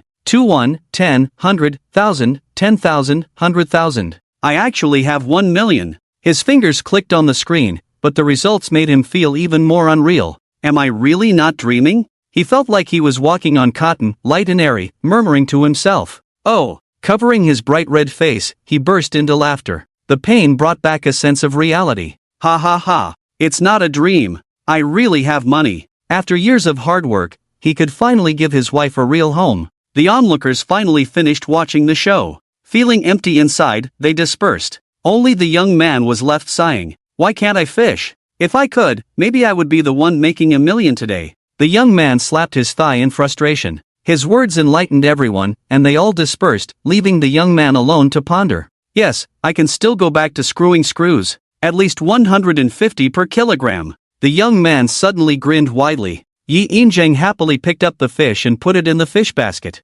Son, this fish seems to weigh around 500 kilograms today. Do you think there are even heavier fish in our sea? The young man smiled and replied, Mom, how would I know? If you want to find out, you can go see for yourself. This confused Yi Injang. Are you telling me to go see by myself? But that's the sea, I can't swim, how can I see? Are you trying to kill your own mother? Oh, Mom, is our diving instructor fake? He can ensure your safety. Yi Chen sighed helplessly. But diving also requires swimming. Diving involves oxygen tanks and buoyancy control devices. As long as there's an instructor with you, even if you can't swim, you can still experience it. Yi Chen calmly explained the encyclopedia content one by one. His mother visibly calmed down. Should I give it a try? Swallowing nervously, Yi Injang hesitated, eager to try. Not now, he can only take 2 customers into the sea per hour, and the schedule is probably full. I see. Yi Injang couldn't help but show a hint of disappointment. Let's wait until tomorrow, it's too late now and the light in the sea isn't good for beginners.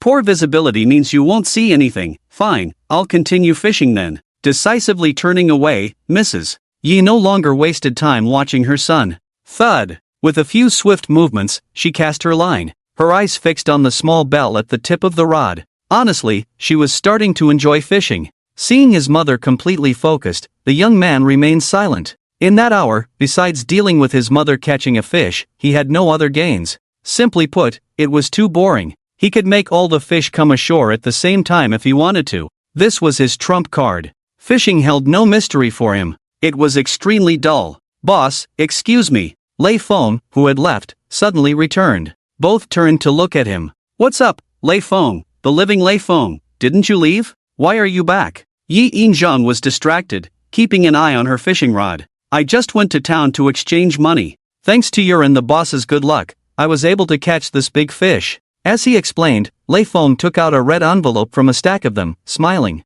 Seeing this, Yi Chen promptly ended the live broadcast. This is a lucky red envelope, a token of appreciation. I hope you and the boss accept it. The red envelope with "Congratulations and Prosperity" printed on it was stuffed into her hand by Lei Feng. Yi Injang was momentarily stunned, then immediately reacted, this won't do. You paid for fishing at our farm stay, we can't accept red envelopes. She couldn't care less about fishing, frowning as she waved her hands repeatedly. One person giving, the other refusing. Like a scene from the new year, it unexpectedly reappeared. After a long time of back and forth between the two, there was still no resolution. The young man, who had no intention of getting involved, reluctantly stood up, his indifferent gaze turning to Lei Feng. Is the amount in the red envelope over 100? Lei Feng shook his head. In that case, Mom, you should accept it, share the joy, otherwise, if you two continue like this, you won't even catch any fish. With this sudden interruption, Yi Injang hesitated. Seeing the enemy relax, Lei Feng swiftly continued his move.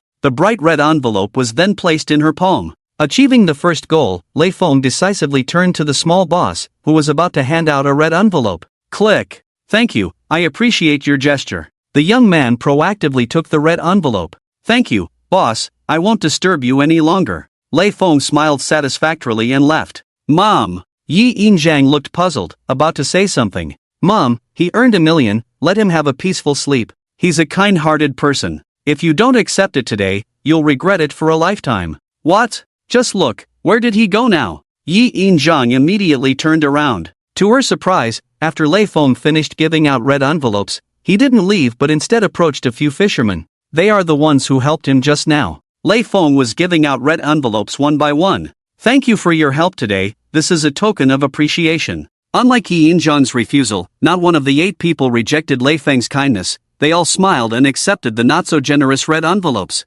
Goal achieved. Thinking no one was paying attention, Lei Feng finally felt relieved and let out a sigh. Little did he know, this scene was witnessed by the mother and son. There really are living Lei Fengs in this world. Yi Injang's emotions were complex, unable to help but sigh. Don't talk nonsense, I'm not like that. As long as I'm not doing anything wrong, it's fine. Yi Injang solemnly retorted, but her hands were busy opening the red envelopes. She pulled out a large red envelope. Didn't you say it shouldn't exceed 100? This one is exactly 100, this kid is really generous. But he didn't lie, it indeed didn't exceed 100. Yi Chen, do you always have to contradict me? I know I was wrong. Here, this is for you, Mom. Yi Chen lowered his head, admitting his mistake and handing over the red envelope. Being a real mother, she didn't hold back, taking it with a smile. Well, I'll keep this for you to use when you get married. Under the sunlight, the mother and son were both smiling. The scene was heartwarming. Suddenly, a figure intruded.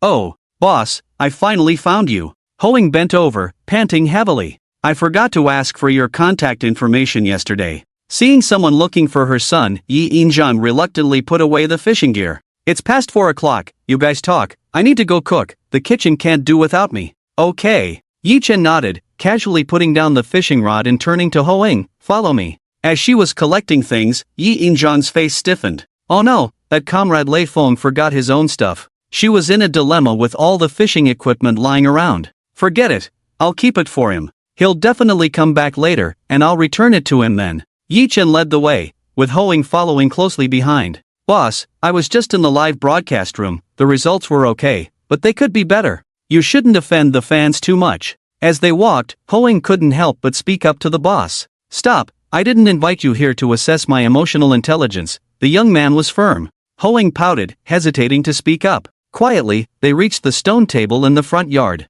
No one was around. Have a seat. Boss, it's not appropriate, I'm an employee. Hoing habitually declined with a smile. After all, with the boss, it's just a formality. If you really treat him as an equal, there will be rumors. I'll say this in advance, I dislike it when people waste my time. The young man frowned slightly. At the farm stay, do your job well, and towards me, you just need to show basic respect. Hoing was stunned, unconsciously clenching his hands under the stone table. He wasn't a newcomer. When he had just graduated, his first boss praised him for doing a good job and let him leave early. He honestly left early. Who knew that he would permanently leave before the end of the internship? Isn't it ridiculous? Boss, could you explain that a bit more clearly? He hesitated, smiling awkwardly. Let me be blunt, either sit down, or pay now and leave, the young man said. With that, Hoing sat down smoothly. Boss, could you tell me more about my job responsibilities? You'll edit and publish live content, manage the account. I hope the account will reach 3 million followers by the end of the month, Yi Chen said calmly.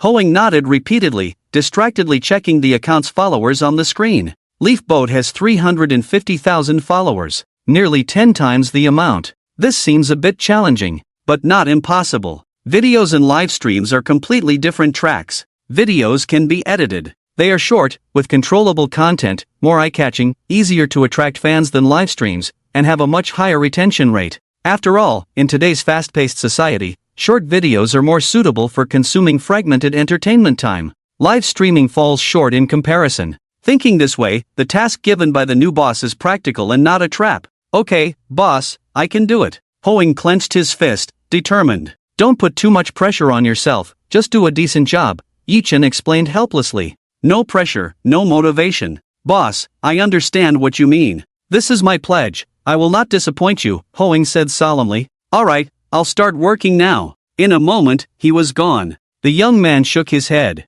Does he have a screw loose in his head? He always comes up with so many messy things. I wonder if hiring him was a mistake. Young boss, I need your decision on something. Lu Fan appeared again. Is it about the clam digging? Lu Fan was slightly surprised and nodded. Yes, young boss, they've started fighting. Fighting? Weren't they fine when he was fishing with his mom just now? Yes, the sightseers and the clam diggers are fighting. Honestly, this was beyond his expectations. He thought it was just about clam poaching. Some customers have money to spare and just want to enjoy the beach scenery, take photos, feel the sea breeze, drink coconut water, but, you know, those clam diggers are going crazy, digging everywhere. While the tourists are taking photos, the next moment they fall into a pit, get sand in their mouths. No one can tolerate that, right? There was an even more miserable case, where a person was lying on a beach chair, happily drinking coconut water, covered in coconut juice and sand. Not only that, their head was hit hard, swelling up like a drum, Lu Fan described vividly and in great detail. That's really unbearable, Yi Chen nodded, able to imagine the gruesome scene. So, boss, what should we do? I mean, I'm trying to suggest appropriate ways to handle the situation, just to make both parties calm down a bit. You really need to come up with a solution, or else. Lu Fan trembled his lips, his face filled with anxiety. What can we do? Divide the area, have a section for fishing and another for sightseeing on the beach. This was the simplest and most fundamental solution. Procrastination was not an option. That does seem feasible, but I'm afraid the injured tourists won't agree. Despite having a plan, Lu Fan's face still looked quite unpleasant. And those who dig for sea goods, they would love to turn our beach upside down, they won't agree either. Contrasting Lu Fan's anxious state, Yi Chen remained calm as usual. Lu Fan, remember one thing, the sea is my private property. I have the right to make any decision without needing their approval. Right, boss, why didn't I think of that? I was overthinking it. Suddenly, Lu Fan had a breakthrough, smiling with joy. I'll go take care of it, boss. With the problem solved, Lu Fan also left. With less than 3 hours of free time, he had to attend to his own matters. The young man's pupils once again took on a light green hue. He obtained a light cluster from his own green fruit tree. Did this mean that other plants could also do the same? With a sigh, his finger slipped off the tree bark, and the young man's eyes couldn't hide his disappointment. No, why doesn't anything work? Flowers, grass, trees. He had touched no less than 100 plants, but nothing unexpected happened. A familiar call came from the jungle in front of him. It was Big Baby. It was waving at him again. A bear and a person, one in front of the other, swiftly moved through the dense jungle. The grass and leaves rustled loudly as they passed. Finally, the black and white cute creature paused at a mountain stream. The sound of water by its ears was soothing. It pointed to a large patch of brown mushrooms growing on a dead tree. Ah, what was I expecting? Yi Chen's eyes dimmed. Even the smartest panda couldn't read minds. It reached out a paw, click. Big Baby plucked a small mushroom and presented it to the young man as if offering a treasure. Its damp eyes carried a hint of flattery. Thank you, I'll have my mom cook it for dinner tonight, good boy. The young man smiled after all, bending down to take the mushroom and casually patting the furry head. His sense of loss somehow eased. Bah! The big cute creature tilted its head slightly, obediently rubbing its head against the young man's small hand. Yi Chen was taken aback, finding it unusually obedient. Well, he had more than enough imperial aura to spare. Oh well, I'll reward you a bit too. A pale golden gas slowly emanated from the young man's fingertips. Immediately, Big Baby, who had been lightly rubbing, stopped its movements, its moist nostrils twitching as a strand of imperial aura entered. Giggle, one of the bear's paws showed a satisfied human-like expression, continuously purring. It instantly changed its state. Big Baby turned into a light cluster of light green. No, all humans and sea creatures he had seen so far were white light clusters, just differing in color and size. He had thought that green was a special color only for plants. But how could a giant panda be green? Could it be? He turned around. Gray, gray, gray. All the plants were gray. Blue. That faint hint of blue mixed in with the gray was so striking. Moving closer to the light, it turned out to be a seed. He repeatedly switched states in disbelief. It was indeed that seed. This seed happened to grow on the dark brown, roughly 1 meter wide dead tree, mixed among the mushrooms. It was small, with just 5 tender leaves sprouting. Taking out a small shovel out of thin air, he carefully dug out the seed along with the dead tree. Placing it in his hand, he switched perspectives. A blue light the size of a grain of rice lay in the palm of his hand. Satisfied, he stored the seed in the card space. As he was about to discard the card, the image of the Empyrean ice flower suddenly flipped over. Plant card: unnamed peach tree, blue, rare, a fruit tree with exceptional taste, blooms in 500 years, bears fruit in 500 years. Consuming the ripe fruit can slightly increase the lifespan in small amounts, limited by biological ranks, results may vary. Image: a seedling with 5 tender leaves sprouting. Isn't this the pan peach from Journey to the West? Yi Chen looked at it with envy. But to wait 500 years to bloom and another 500 to bear fruit, who could afford to wait 1,000 years? Wait a minute. Blue? The young man's finger happened to pause on the blue word on the card. Without hesitation, he directly entered the card space. Switching status, clusters of light purple surrounded a plum-sized dark lilac light sphere. Indeed, it was a rank. Color wasn't a classification but a rank of life. Humans were white rank. Most plants were gray. So, from lowest to highest, what was below gray? White, humans, followed. Green, young fruit trees, big babies, was third. Blue, pan peach, was fourth. Purple, Empyrean ice flower, was fifth? These were just personal speculations. After all, there was no data to support it. But another problem arose. He had no color. What did that make him? Things were getting more and more mysterious. But wasn't that interesting? In this brief 4-hour life, it had to be high frequency to be interesting. Since he was already here, he couldn't miss the mushrooms growing in the large circle on the dead tree. Plucking them one by one, tossing them aside, they vanished into thin air. They would always appear in the most suitable position in the card space. Let's go, heading home.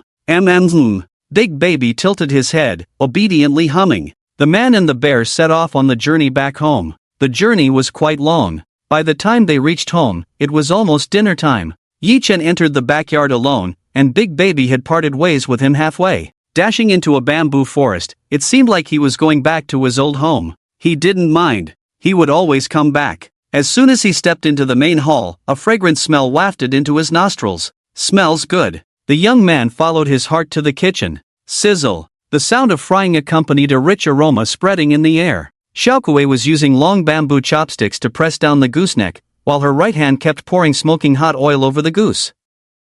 Sizzle, sizzle. The fragrance intensified. Yaoer, this is fried goose in hot oil. Being a mother, Yi Injan was the first to notice the young man observing in secret. It smells good, must be delicious. Yi-chen smiled faintly and walked in. Yes, the process is quite complex, marinating with various spices, smoking with pine and cypress. It took 4 to 5 hours. Yi Injang proudly pointed to the golden brown goose hanging on the rack, as if she had made it herself. We're just about to fry it. It's going to taste amazing. Are you managing all this alone? Do you need any help? I'm not underestimating you, Yaoer. You've never been in the kitchen. How can you help? Yi Injang suppressed her smile and decisively waved her hand. Then let me help with the fire. I should do something. Without waiting for his mother's response, the young man had already sat on the wooden stool in front of the stove. Alright, then you watch the innermost small stove. I'll fry something. He picked up the fire tongs and poked the pile of firewood in the pothole. With sufficient oxygen, the orange flames instantly rose high. 140 degrees, it's ready. Watching the thermometer in the pot reach the temperature, Yi Injang took out the 6 large chicken legs that had been marinated in advance, coated them with flour one by one, and placed them in the oil pan. Sizzle! After 5 minutes, he took them out. The 6 legs were mixed with rice flour and cornstarch, then poured with beer and vodka, stirred evenly, coated with a thin batter. 175 degrees now. Refry for another 5 minutes. Take them out, mix the same batter with a little baking powder, coat them with a final layer of flour. 200 degrees. Sizzle! The chicken legs wrapped in batter were gradually swelling. Under the kiss of the oil, they gradually covered with a brilliant golden color. The fragrance also wafted out. Not bad. Calculating the time, 3 minutes had passed. Yi Injang quickly took out the chicken legs and placed them on a plate. While still hot, she used a small brush to carefully brush a layer of orange sauce on the chicken legs. This sauce was also prepared in advance by her. She covered the porcelain plate containing 3 large chicken legs with her hands, excitedly walked out. Yaoer, come out and talk about something. Coming. Getting up, Yi-chen lightly patted the sawdust off his body. It was unclear whether everyone was really busy or simply not paying attention. Anyway, the two of them smoothly left the kitchen. Yaoer, I'll be waiting for you in your room. With that, only her voice was heard, but she was nowhere to be seen. Yi-chen had to go back upstairs again. As soon as he entered the room, he was dumbfounded. His computer desk was piled with all kinds of food. The crispy and fragrant round and plump crispy chicken legs, the lamb belly fungus stewed chicken with a faint golden color and a smoky aroma, the lean and crispy best roasted lamb chops. The meat was obviously tender and fragrant,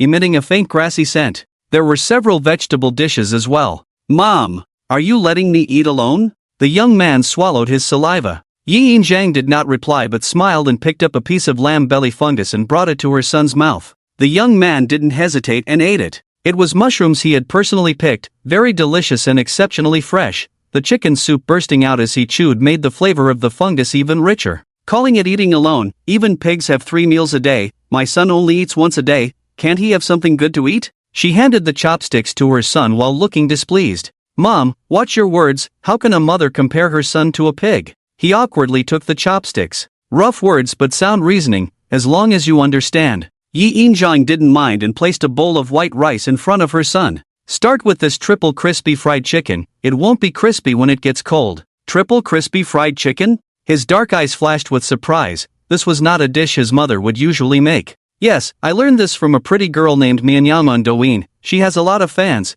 She said this chicken leg is really delicious. Yi Injang shared the origin of the chicken legs with joy. Try it, quickly. The young man nodded and picked up a large chicken leg. Crunch, super crispy. It was hard to imagine that the skin of the chicken leg could be so crispy, tough yet easy to chew. The crispy shell paired with the slightly sweet sauce, enveloping the tender and smooth chicken meat inside, carrying the fragrant and slightly spicy flavors of juniper and thyme.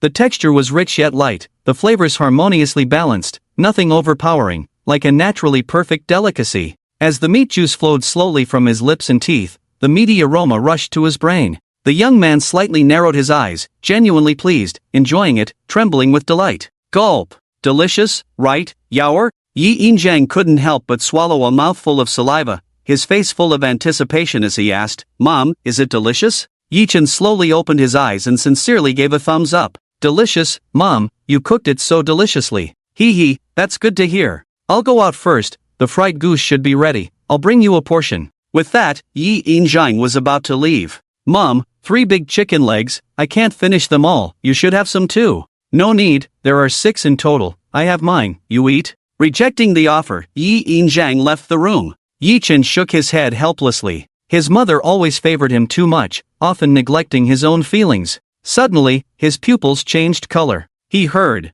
"Yaoer looks very satisfied, maybe this is a way to make up for his childhood regrets." Yi Injiang muttered distractedly as he walked downstairs. As they say in the animation, childhood regrets are the hardest to make up for. "Mom, my life has always been smooth, I have no regrets." The young man's eyes looked at the 2 remaining plump golden chicken legs in the plate, his lips slowly curling up, a touch of happiness overflowing from his exquisite features. Even with the stewed chicken with morel mushrooms and the roasted whole lamb at lunch, the travelers still praised the fried goose for dinner. "So delicious, oh, today's 2 meals are the most enjoyable for me." A young man in his 20s ate with tears in his eyes. "Yeah, only 140 for 2 meals, so cheap and affordable. The day before yesterday, I watched an animation and got hungry, ordered a 2-pound grilled fish, spent 155, and it tasted muddy. Most importantly, the fish meat was powdery, it was a dead fish. I almost threw up. Ordering takeout, isn't it better to cook yourself?" A middle-aged lady sitting next to them picked up a piece of goose meat and put it in her mouth, commenting, "Auntie, it's late at night, besides, I'm a grown man, I wouldn't cook grilled fish." "That's true." The auntie nodded. Before swallowing the goose meat in her mouth, she discreetly added several pieces of goose meat to the bowl of rice. 2 young men looked at the dwindling fried goose on the table, stunned, their hearts sinking. They quickly added a few pieces to their bowls. They ate at the fastest speed possible, finally finishing the food in their bowls. They looked up. It was unbelievable. The plate, bigger than a frying pan, didn't have a single piece of goose meat left. What the heck? They suspiciously scanned the large round table, but there weren't many goose bones on it, and the floor was clean. The farmhouse didn't have a dog. They both turned their attention to the strange bowl of towering white rice in front of the elderly couple. They looked at each other, immediately understanding what was going on, their teeth clattering. The chopsticks they were holding fell with a clatter. Damn, no respect for the elderly. They thought that by sitting at this table, they could eat more since the older people had bad teeth. Who would have thought that 2 young people couldn't outsmart the disconnected thinking of the middle-aged and elderly?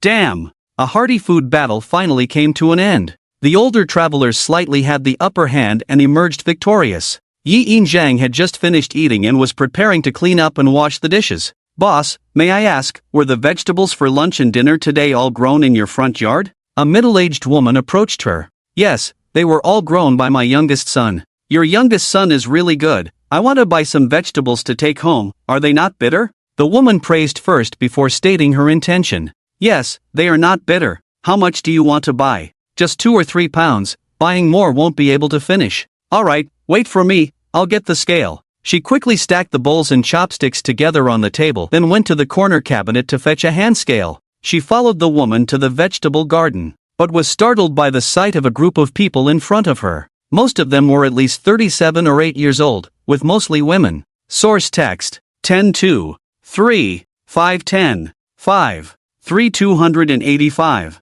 9, 4, 7, 200. Jian Lame was puzzled, scratching her head incessantly, unable to understand why the 3 of them were teasing her. "Jiang Lame, we're going to strike it rich," Wang Hohat shouted with a smile on her face once again. "Strike it rich?" Before she could make sense of the situation, Jian Lame became even more confused. The others were unfazed. They had seen this kind of thing too many times, but Jian Lame was not slow-witted. On the contrary, she was the most efficient worker among the 4. She was just too focused on herself, with a different thought process from others, which occasionally caused her to lag behind. "Sister-in-law, if you want to eat something tomorrow morning, I'll make it." Xiaokui slowly approached Wang Hohat, leaning against the fence. No need, I can do it myself. You don't have to worry about me. Sister-in-law. Xiaokui's delicate face showed a hint of hesitation. Just say what you want to say, I hate people beating around the bush with me. Under the setting sun, Wang Hohat's profile revealed a hint of impatience. It's almost Dad's 60th birthday in a few days, why don't you ask your big brother to come back? Xiaokui gathered her courage, her small hands tightly gripping her long skirt. Xiaokui, I know you're trying to butter me up. Wang Hohat's expression changed instantly. But with others present, she lowered her voice. Get things straight, it's only because we get along well that I involve you in everything. Don't mess with my man's affairs and bring me trouble. Sister-in-law, I didn't want to, it's, Ahua begged me for a long time. With a bitter face, Xiaokui hesitated and muttered. It's okay, just blame it on me, sure Hua knows my nature. Wang Hohat waved her hand. Okay, I got it, sister-in-law. Xiaokui nodded obediently. Xiaokui, let me make it clear, if you want our relationship to last, don't bring these kinds of problems to me in the future. Xiaokui nodded repeatedly. Suddenly, Wang Hohat's expression became more serious. And take care of your husband, he's a confused fellow, we've finally started to see some hope in our lives, don't let him mess things up. The wind was slightly chilly, and night was falling.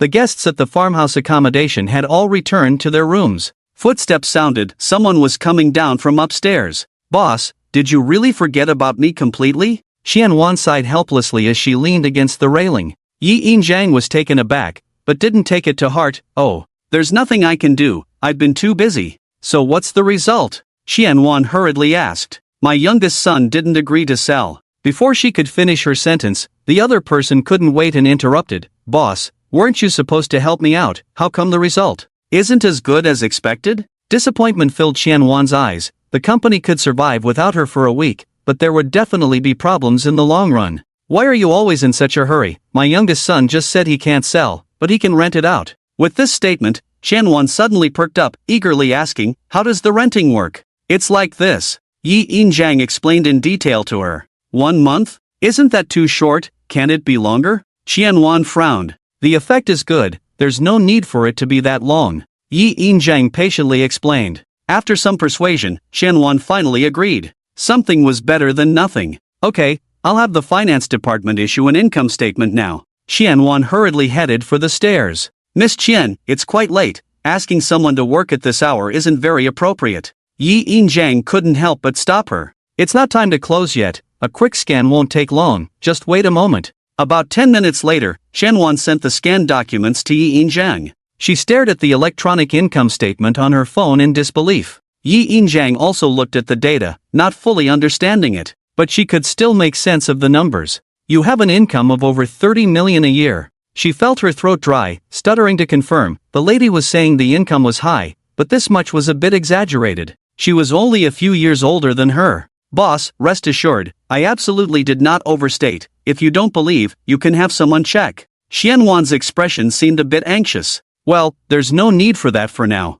That 20% of the income was 708,0205. 8. Over 7 million, the rent for a flower pot for a month. Seeing the dazed look on Xianwan's face, Yi Yinjiang's heart skipped a beat. Was she not satisfied with the price? But it was the boss who suggested it, still not trusting the income she provided. Boss, if you think the price is not enough, I can increase it. Can 50% work? I will provide formal income proof as soon as possible. It can't be faked. No, I'm not a fraud. I'm not raising the price out of nowhere. Yi Yinjiang shook her head frantically, waving her hand. In the end, Yi Yinjiang settled the deal. Signed an electronic contract. Xianwan didn't hesitate to make the payment. Boss, the finance has initiated the transfer, but for payments over $1 million, it takes 24 hours to receive the transfer. Can I leave after you confirm the payment tomorrow? Is that okay? Sure. She felt lightheaded, mechanically nodding. Xianwan also breathed a sigh of relief. Finally, there was a resolution.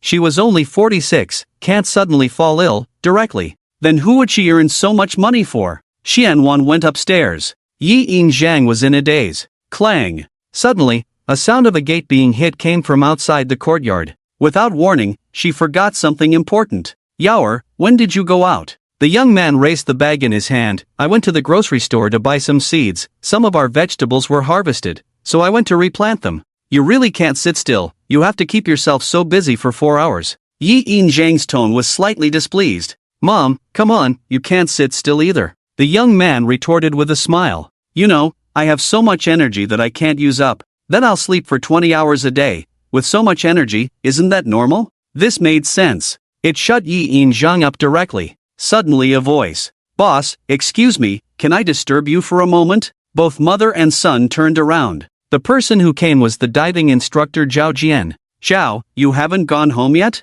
It's already after work hours. Yi In-jang asked first. After hesitating, Zhao Jian explained the reason with a sheepish face. I want to do some personal diving. It's so late, can you see anything in the water? Don't worry, boss, the diving equipment has a flashlight, it can illuminate the sea clearly, and I can pay for it. Pay? Can it be done like this? Paying employees, then making money from them? Yi In-jang glanced at her son, seeing no sign of refusal, she remained silent. In a few seconds. You are a rural diving instructor, with 24 hours of employee diving time per week, no need to pay. The young man lowered his eyes slightly, speaking calmly and logically. Zhao Jian's face showed a hint of surprise. No need to pay. He originally thought he would be rejected, or the boss would charge some money. Is this real? He could meet such a boss. His lips trembled uncontrollably. Can I use it now, boss? Feel free. Thank you, boss. Zhao Jian was so happy, his fist clenched, his eyes shining. Then I'll use it for 4 hours today. Mind if I join you? Zhao Jianzheng was about to turn around when he unexpectedly heard the voice of a young man behind him. Boss, are you sure? It's your first dive, and you're a beginner. Zhao Jian, I know my limits. Yi Chen raised his eyes slightly. If you're not willing, you can save a spot for me for a diving experience tomorrow at 4 o'clock. Their eyes met, and Zhao Jian felt as if he was back outside the swimming pool, completely led by the nose. No, I'm willing. He hesitated for a moment. Then let's go. The young man ended up walking ahead. The sky was already getting dim. Without the sunlight on the pink sandy beach, the colors turned into a grayish-pink hue. The sea was also a dark gray, and as the sea breeze blew, it stirred up a continuous wave, making it impossible to see anything under the sea, exuding a mysterious chill. Boss, honestly, my previous experience was all accumulated in diving clubs and simulated ocean bases. Zhao Jian's gaze fell on the sea, filled with awe. Today is truly my first day of real sea diving. So, are you scared? This question caught Zhao Jian off guard, wondering how this boss managed to ask all his thoughts. Of course, I'm not scared. I love diving. Since that's the case, then teach me how to use this equipment. Zhao Jian followed the young man's gaze and was dumbfounded. How come he didn't remember there being equipment here? He seemed to have some impression. The confusion in his eyes slowly faded. Alright, I'll teach you, it's like this. Soon enough, Yi Chen indicated that he had mastered everything. Boss, your reaction speed is really fast, and your memory is good. Zhao Jian praised sincerely. From then on, except for the beginning, there was no need for Zhao Jian to introduce anything. Yi Chen took the lead in asking questions, and Zhao Jian answered. His comprehension speed was astonishing. Despite his cognitive interference, Zhao Jian still didn't realize that something was amiss. Shall we try diving for real? Unexpectedly. I have limited time, so I won't go down, you take care of it yourself. Zhao Jian was completely confused, not understanding what was going on. But the boss had the final say. Besides, he felt a bit awkward leading someone. Diving should be about free exploration. His excitement grew even more. Splash! Water splashed, and the figure by the shore disappeared. As the young man walked, he removed his gear and put it back. Upon entering the backyard, he ran into his mother rushing towards him. Yaoer, I was looking for you, it's almost 8 o'clock. I thought you had no sense of propriety. Mom, I just want to learn how to use this equipment. The young man casually tossed aside his mask. The mask disappeared into thin air. Yaoer, you're too daring like this. Yi In-jang was startled. What if your uncle Shanquan sees it on the surveillance tomorrow? Mom, Yi Chen lowered his eyes, hesitating to speak. No, I'm going to delete the surveillance footage right now. She was about to run off in a hurry, but a hand stopped her in her tracks. Mom, did Lu Fan and Uncle Shanquan say anything about the beach we visited yesterday? Yi In-jang's foot froze in midair, her head turning slowly like a puppet.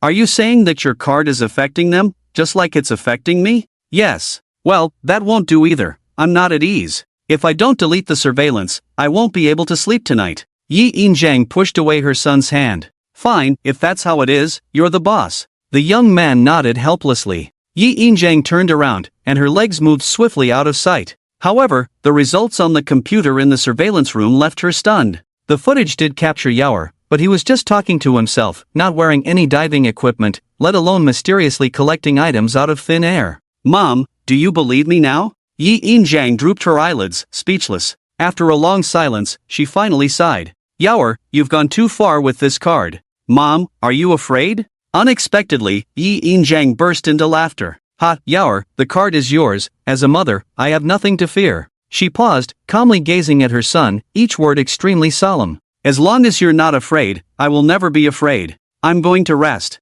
Go ahead, but don't fall down the stairs later and smash your head on your bag. Yi Injan waved her hand repeatedly. Yichen closed his eyes as usual. 2000 hours the world plunged into darkness, falling into a deep sleep. 2100 hours the bustling beach in broad daylight, deserted. Only the black waves playfully lapping the shore, making a rustling sound. 100 meters below the sea, vast and quiet. A pitch-black body of water, with Zhao Jian's diving headlight above, casting a faint yellow-white halo, barely illuminating about 2 meters around. Further away, it gradually blurs, completely dark and unclear, full of unknown dangers yet strangely fascinating. Behind his mask, his face showed complex emotions. A pause, just a few seconds. He kicked his fins and swam deeper, the sound of water splashing particularly clear. As he descended, he could clearly feel his whole body being compressed, skin, flesh, and bones tightly pressed together. Raising his hand, kicking his legs became noticeably more difficult. Whew! He gasped heavily, taking a long time to adjust his own state, slowly raising his left hand.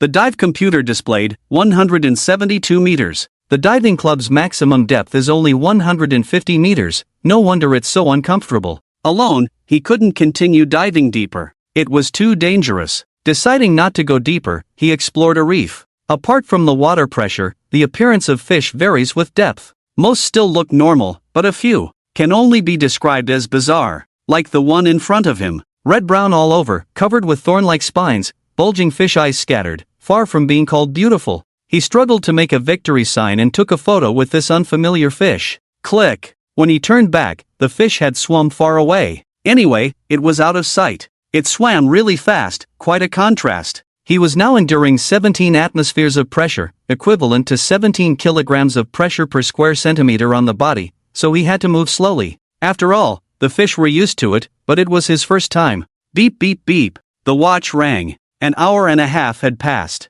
Suppressing his desire, he slowly kicked his legs upstream, moving very slowly to avoid rapid decompression issues. It was nice to admire the scenery along the way. As soon as he reached the shore, he eagerly removed most of the equipment. It was too heavy. Hoo-hoo, breathing in the fresh air in big gulps, feeling reborn. It was so interesting. After resting for a while, he took out his phone from his backpack. Ding! He synchronized the photos he took on his social media. Just waiting for tomorrow. A meaningful smile appeared on Zhao Jian's lips. On the vast, slightly shimmering black land, a tiny figure appeared out of thin air. Under the tightly closed eyelids of the young man, his eyes suddenly moved rapidly. The next second, his eyelashes fluttered. The world reflected in his deep black pupils. Green. A sky covered in green that blocked out the sun. He quickly turned over and stood up. A white beam of light. Pink beach, coconut trees. Exactly the same. He had returned to this strange world again. It seemed to be a bit earlier than last time. The sea water hadn't even been printed out yet.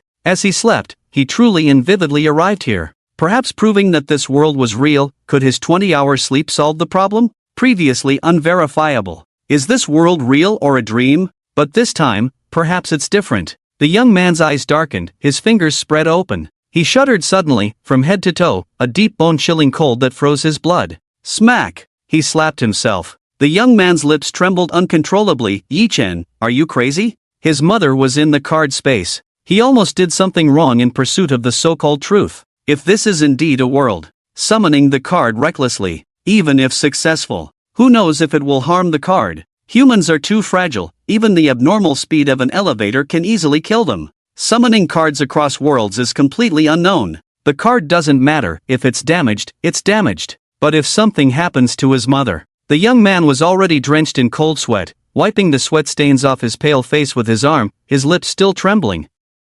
Before him, the azure sea slowly printed out in fine sand. Yet he couldn't muster any interest to observe further. The next day, within the card space, among the cluster of golden emperor ling flowers, there was now a 1-5 bed. Ah! Yi Yin Zhang, who had woken up early, stretched lazily. So comfortable, Thank you, Emperor Linghua. She pointed at a golden petal bigger than her face, and then she left. Smoke rose from the chimney. Pig feed was cooked, poured into the trough. The piglet immediately stood up, snorting and eating heartily with its pink snout. It seemed the pig had grown bigger. She satisfactorily emptied the remaining pig feed into the trough with a pat on the bucket. Thud! Ding! What was that sound? She followed the sound. 3 to 4 meters to the left outside the backyard fence. Several people were clanging and banging on things, some mixing cement. What are you guys doing? She got anxious and jumped high. By the time she realized it, she had already leaped over the fence. Her heart was pounding, staring stiffly at her own over 2-meter-high fence.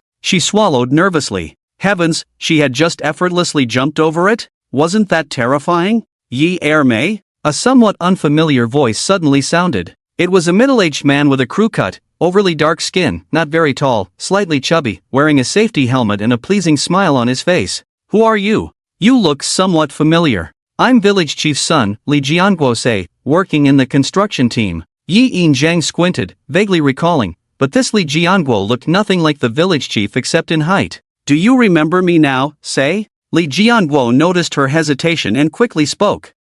So what are you guys doing? Building a chicken coop and a public toilet. Li Jianguo explained carefully. A few days ago, I was short-handed, so I only started Miss Gao's project. Now that we've hired more people, we need to start your project as soon as possible. It seemed so. Yaoer had said that a public toilet must be built. There were long queues at the toilets in the rural tourism spots now. Many tourists were very dissatisfied and had complained to her many times. This was indeed a big issue. As for the chicken coop, that was her own idea. The chicken coop can wait, but how long will it take to complete the toilet? She asked seriously. Well, Miss Gao emphasized that you needed it urgently, so I contacted a prefabricated toilet company, gave them the dimensions, and they've been in urgent production for the past 2 days. What? She didn't quite understand. In simple terms, the factory directly produces a complete set, including the walls, doors, windows, roof of the public toilet, as well as the small path toilet, wash basin, partitions, etc. It will be ready in about 10 days.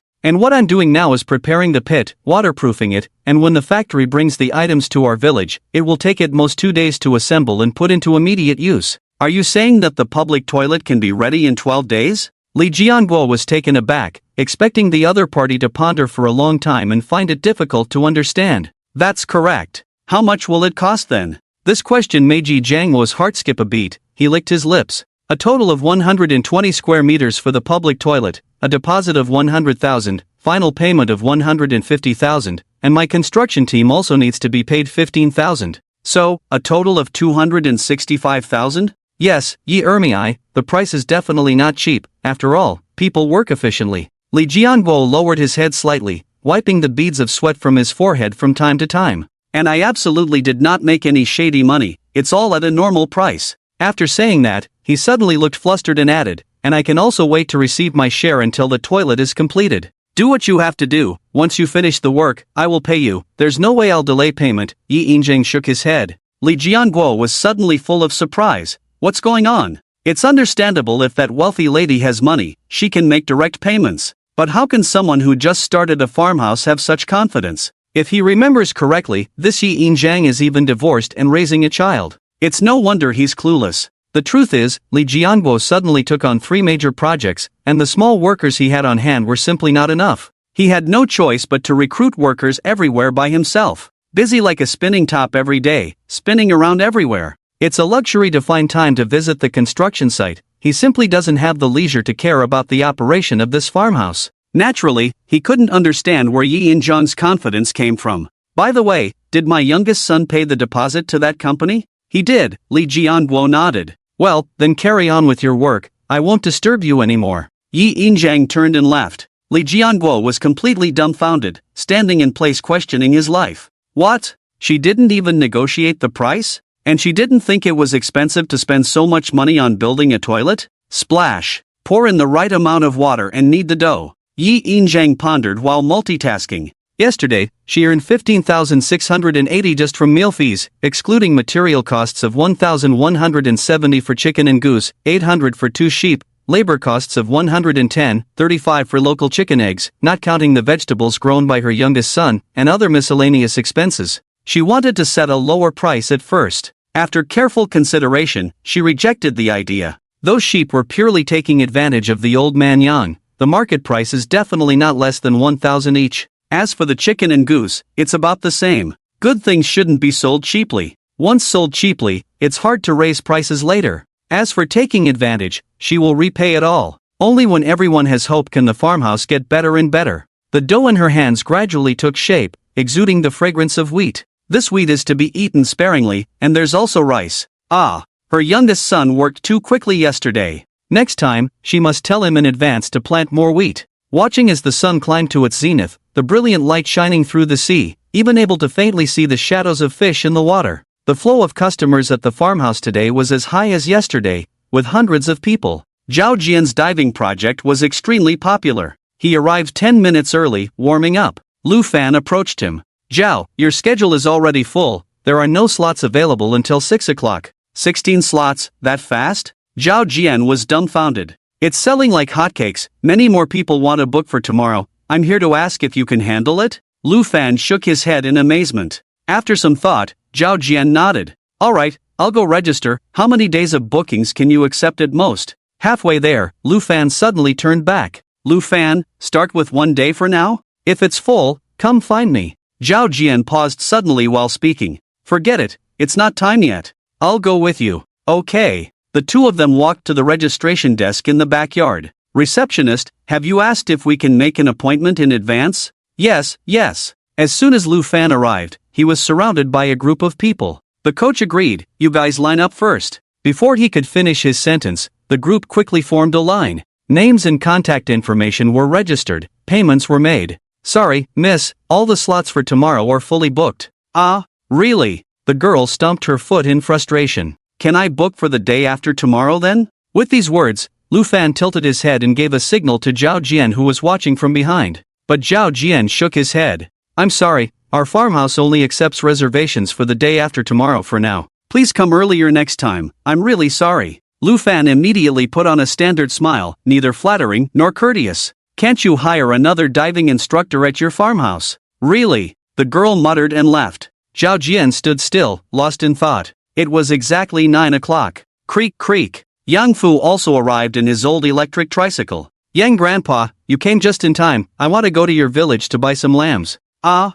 Yang Fu was puzzled. Don't you still have 3 lambs? Why do you want to buy more? I'm not buying them to eat, I'm buying them in advance to raise them, didn't I tell you yesterday? The old man nodded, a look of realization on his face. Oh, right, that's fine. The two of them rode the electric tricycle towards Yangping village. They arrived at their destination in about 40 minutes. Compared to Yejia village with its rugged mountains, Yangping village was flat with abundant vegetation. As they entered the village, the sound of bleating sheep surrounded them. The houses of the farmers were clustered together, with decent roads but no traffic lights, making the traffic flow casual. In our village, everyone raises lambs. But not every family feeds their lambs fresh grass like I do. At most they feed them some corn they grow themselves. The two of them rode slowly on the electric tricycle. Yang Fu took the opportunity to introduce the village to the new boss. Most people in the village not only let the sheep graze on grass every day but also feed them some fodder. After all, this way the lambs grow faster and stronger. Yang Grandpa, don't feed them fodder, the meat won't be as good. Yi Yinjiang whispered. I know, girl, come with me, I know all about the sheep in the village. And so, the two of them rode from the front of the village to the back. Finally, they arrived at a quaint courtyard. Yang Grandpa hunched over and knocked on the courtyard door with his dry hands. Fatty, open the door for the guests. In less than a minute, the courtyard door opened. It was a young man with a chubby face, looking no more than 30 years old. Grandpa Yang, why did you come to see me today? The young man, Panyu, had clear, bright eyes under his thick eyebrows. I didn't come to see you, I brought the boss here to buy lambs. Yang Grandpa touched the black towel on his head and explained with a smile. Really? Will you introduce me to business too? Panyu opened the door wide with a smile. Come in, let's sit and talk. The three of them sat on low stools in the courtyard. Cluck cluck. Chickens pecked around the courtyard. Would you like some tea? I'll go brew some. Panyu suddenly got up. No need, not thirsty. Yi Yinjiang interrupted Panyu, shaking her head politely. Yeah, Fatty, my boss is very busy. She has to leave after we finish talking. Boss, let me tell you up front, the cost of raising sheep is higher for me, more expensive than in the village. Panyu turned to Yi Yinjiang, his green eyes full of seriousness. No problem. "Boss, how many lambs do you want to buy? How many do you have at home?" Pan Yu was taken aback. It was the first time someone had asked him how many he raised, strange. But he was an honest man and answered all questions. "I have a total of around 200 sheep at home. Most of them are ready for market." Quite a lot. It could relieve the pressure on meat consumption for rural tourism for a while. "Do you have any lambs?" Pan Yu looked puzzled and scratched his head. "Boss, what do you mean? Just say it." "Well," she briefly explained her intentions. "So, you mean you want to buy the lambs from my home to raise them yourself?" "Yes." "Yang Grandpa, you raise sheep yourself." Pan Yu's lips twitched, his face showing difficulty as he turned to Yang Fu. "You should know that our ewes are different from those raised in pens. They only give birth once a year." "Fatty, didn't your ewes give birth before March?" "Sell half to the boss." Yang Fu patted Pan Yu's sturdy shoulder. "Yang Grandpa," Pan Yu exclaimed incredulously. Yang Fu straightened up, ignoring him, and turned to Yi Yin Zhang with a smile. "Sister, you go outside first, I'll talk to him." Yi Yin Zhang was not someone who couldn't read the situation. "Okay, Grandpa Yang, I'll wait outside for you. Call me when you're done." She quickly left and closed the courtyard door behind her. With no outsiders in the courtyard, the tension ignited. "Yang Grandpa, what do you mean?" Pan Yu asked, his eyes red. "Are you also bringing outsiders to take advantage of my family?" "Fatty, don't jump to conclusions. The lambs are sold to the boss, but I'm the one raising them. If anyone's taking advantage, it's this old man here." The more Yang explained, the more confused Pan Yu became, his anger dissipating halfway, as he wiped the snot from his mouth. "I don't quite understand what you mean. If she's buying, how does it become you raising them?" Yang Grandpa's beard trembled as he patted Pan Yu's shoulder, then he smiled and explained carefully. "The boss said, when they grow up, they have to pay to buy them, and then I'll split half with you." Pan Yu finally understood completely, his face turning even uglier. "Yang Grandpa, you're being scammed. That woman outside is a fraud. Who buys sheep with money, hires you to raise them, and then asks for more money when they grow up? There's no such thing as a free lunch." Pan Yu's chubby face was full of resentment. This woman seemed friendly, but it turns out it was all an act. Meanwhile, outside, Yi Yin Zhang was pacing back and forth. "It's been 6 minutes, why haven't they finished talking yet?" She needed to finish quickly and return to the rural tourism place. Who knows what could go wrong? "Grandpa Yang, have you finished talking? Can I come in?" She was about to knock on the door when it creaked open. "You fraud!" Pan Yu frowned, deliberately making his face look more fierce. "You may have fooled Grandpa Yang, but not me. If you don't leave now, I'll call the police." "What's going on?" In just 5 minutes, how did she become a fraud? Yi Yin Zhang widened her eyes, looking bewildered. "Fatty, you've really misunderstood." Yang Grandpa, who was firmly blocked by Pan Yu, explained anxiously. "Yang Grandpa, you've been brainwashed by her." "Don't worry, I'll report it now." Pan Yu gritted his teeth. Without hesitation, he took out his phone to make the call. With a clatter, a shadow suddenly flashed before his eyes. "Where's my phone?" He stared in astonishment at his empty hand that had been holding the phone just moments ago. "Young man, I'm not a fraud." Yi Yin Zhang smiled and raised her phone, showing she had no ill intentions. This action, however, completely changed in Pan Yu's eyes. This fraud was still deceiving people, showing off the stolen phone. The anger surged up in an instant, reddening his face. "Yes, you're not a scammer, but a robber. Give me back my phone." He gritted his teeth in anger, demanding it back with indignation. Why was this person so stubborn? The phone couldn't be returned.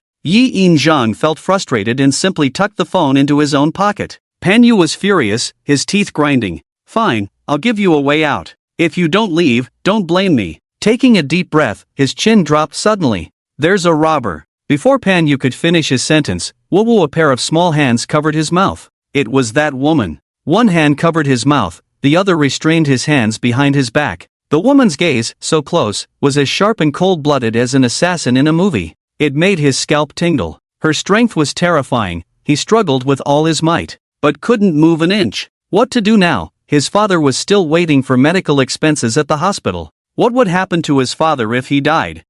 Pan Yu was scared out of his wits, tears streaming down his face. Was this kid crying? Yi Yin Zhang was also at a loss, warm and sticky snot running down her hand. She quickly sought help from Yang Fu. "Uncle Yang, please help explain." In the end, the situation was resolved. After a round of comforting from Uncle Yang, Pan Yu nodded repeatedly, seemingly believing the two's words. "Do you really believe it?" The previous weird incidents were vivid in Yi Yin Zhang's mind. She couldn't completely trust it and had to confirm repeatedly.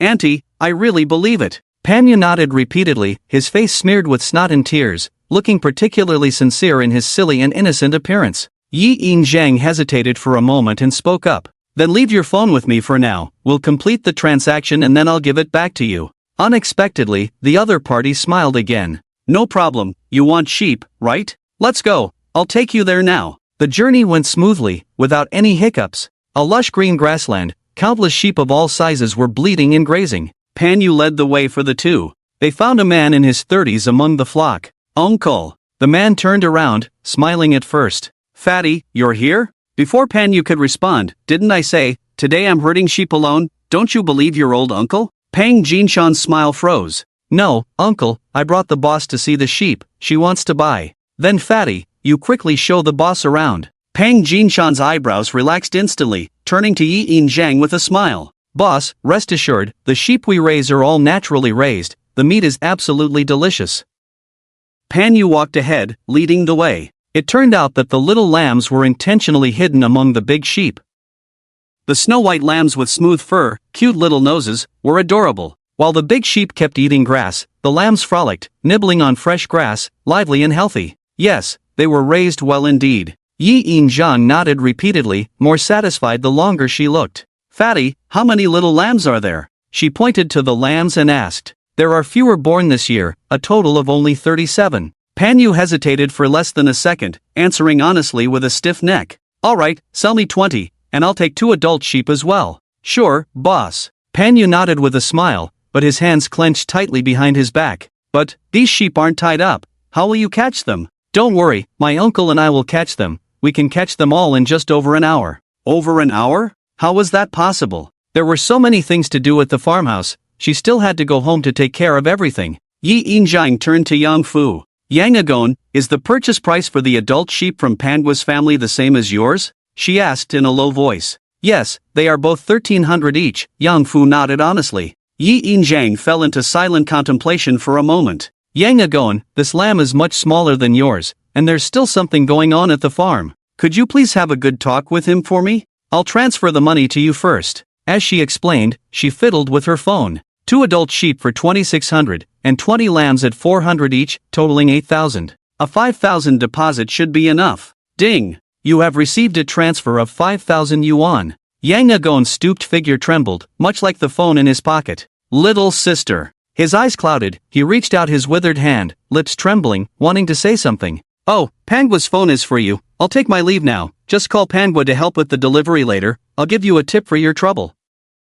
Yi Yinjiang finished speaking and hurriedly ran off. She climbed onto her own electric tricycle and started the vehicle. In no time, she and the tricycle disappeared into the mountain hollow. Finally, the killer was gone. Pan Yu's smiling chubby face fell, and he rushed to Yang Fu. Grandpa Yang, you are really confused. She's just a scammer. He scolded with a disgruntled expression. The old man was feeling touched, but this sudden scolding instantly turned his mood sour. You got scammed yourself, that's one thing. But you also brought the thief to my house. You old fool. Pan Yu still puffed up his chubby face, incessantly scolding. Pan Yu, you. Spew nonsense. Yang Agon was so angry his beard bristled, and he went straight for Pan Yu. The old man and the chubby man started fighting. Pan Yu, being a young man, couldn't bring himself to hit the frail old man and could only endure the beating. Completely at a disadvantage, he was being manhandled by the old man. Damn it, Grandpa Yang, don't go too far, fighting is one thing. But don't pull down my pants.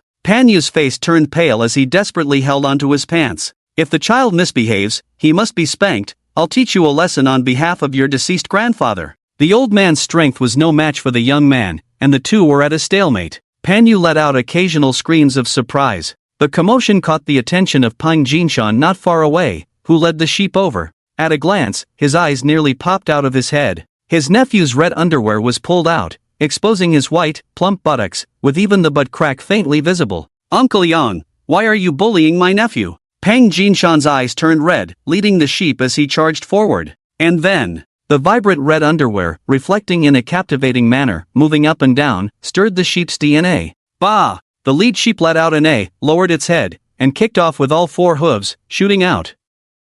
The thick, spiraling horns hit right in the middle of the buttocks crack, hitting the mark perfectly. Ouch! A horrendous scream echoed through the village of Yangpeng. Watching his nephew running around clutching his buttocks, Pang Jinshan swallowed hard, his anus tightening. He Didn't mean it, would Manhwa believe him? Yang Fu propped himself up from the grass, surprised at Manhwa's sudden burst of strength that pushed him away. He was utterly bewildered at the moment. Looking over, Manhwa was still hopping around holding his buttocks. Then he saw Pang Jinshan holding the sheep's rope, looking constipated. The old man who raised sheep instantly understood what had happened. Oh my god. The screams took a long time to stop. Nephew, are you sincere or not? Eldest nephew, I was just trying to help when I saw you being bullied. Pang Jinshan awkwardly smiled, his eyes avoiding contact. Enough. I don't want to hear your explanation, explain it to my mother yourself. Please, eldest nephew, this is a matter between two grown men, let's not involve women in this. Pang Jinshan's eyelid twitched, this is bad, I have to strangle him.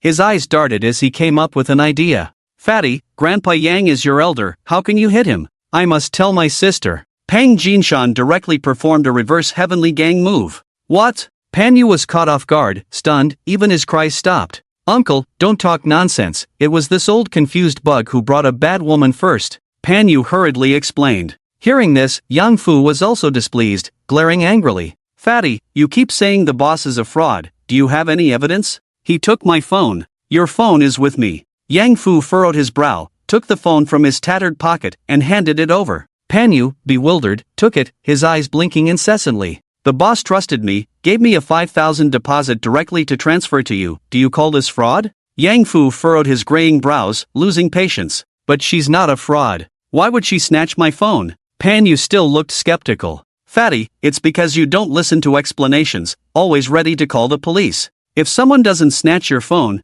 what do? Call the police. If you don't want to sell sheep, I won't bother you. I'll leave now and buy from the village head. It's not like your family is the only one with good lambs. Yang Fu sighed, shaking his head. He picked up the black towel that had fallen on the ground, patted it and put it back on his head. He decisively walked towards the car. Panyu was still standing there, dazed. It was Pang Jinshan who stopped the old man in his tracks. Uncle Yang, don't be angry. Fatty is just naive, ignorant, doesn't understand the relationship between you and my dad, misunderstood. He smiled apologetically. I'll make the decision, we'll sell. Pang Jinshan was tactful, stirring up some memories with just a few words, gradually calming the anger. Jinshan, you can drive your brother-in-law's car, right? Of course, I can. Good, come with me. Deliver the lambs to the boss, it's only a 40-minute drive, the boss will pay you for your trouble. The old man seemed to be talking to Pang Jinshan, but his gaze swept over Panyu. No problem, I'll deliver the goods and mark the door.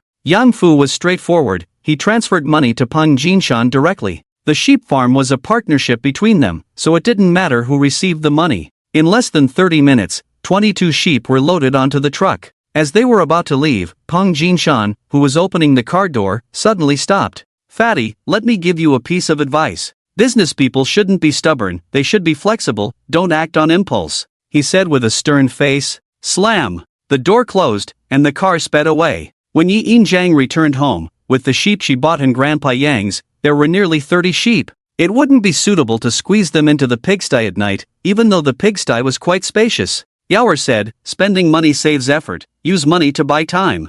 Her eyes lit up, she had an idea. She approached Li Jianguo and explained her intentions. Brotherly, I want to build a simple sheep shed on the hillside that can accommodate 30 sheep, I need it tonight, can you do it? Are you planning to use this shed for a long time or just temporarily? Temporarily, it doesn't have to be fancy. Li Jianguo understood, there was no need to paint the wooden pillars. No problem, boss, I can get it done before dark, he assured her. He had plenty of workers now, a few wooden stakes, a piece of waterproof cloth, and a simple shed could be built as long as the money was there. How much will it cost? Li Jianguo hesitated, this task could be completed by 4 or 5 people at most, he quickly calculated the cost. 850. Yi Yinjiang promptly paid the money and left. Li Jianguo saw someone walking away and immediately shouted, Lao Shang, come here. Coming, boss, what's up? A small, slender man in his 40s ran over. Take my car to town and hire 4 hours of temporary work. Still hiring?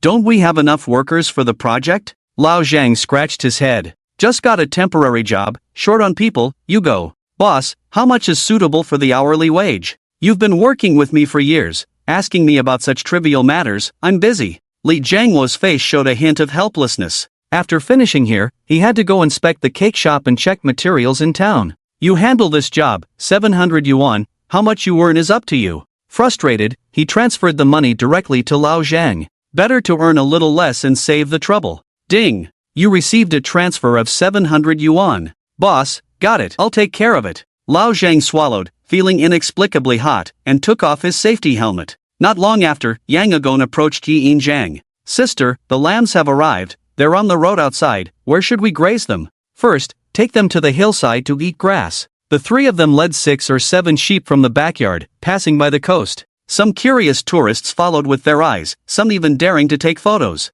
Pang Jinshan was also puzzled. Before coming in, Uncle Yang specifically told him that the agritainment business was doing well, with many tourists. He didn't believe it at all. How could a remote mountain village have so many tourists? But he never expected it to be true to such an extent. Swimmers, fishermen. Damn, the fishing line broke again. This fishing line feels fake. An angler angrily threw his fishing rod, his nostrils flaring. Could it be that I bought fake goods on Baidu Duo? He muttered quietly. Pang Jinshan was completely captivated, unable to control himself, glancing sideways frequently. Splash! A beautiful woman in a refreshing bikini emerged like a lotus, her fair fingers lifting her hair, revealing a slender swan-like neck, gently swaying all over. Tiny water droplets slid down her neck into a snowy white expanse, the mountain swaying, the water droplets clinging to her skin, mesmerizing, impossible to look away. He had never seen such a scene before. Suddenly feeling a warmth on his nose, something hot seemed to flow out. Touching it,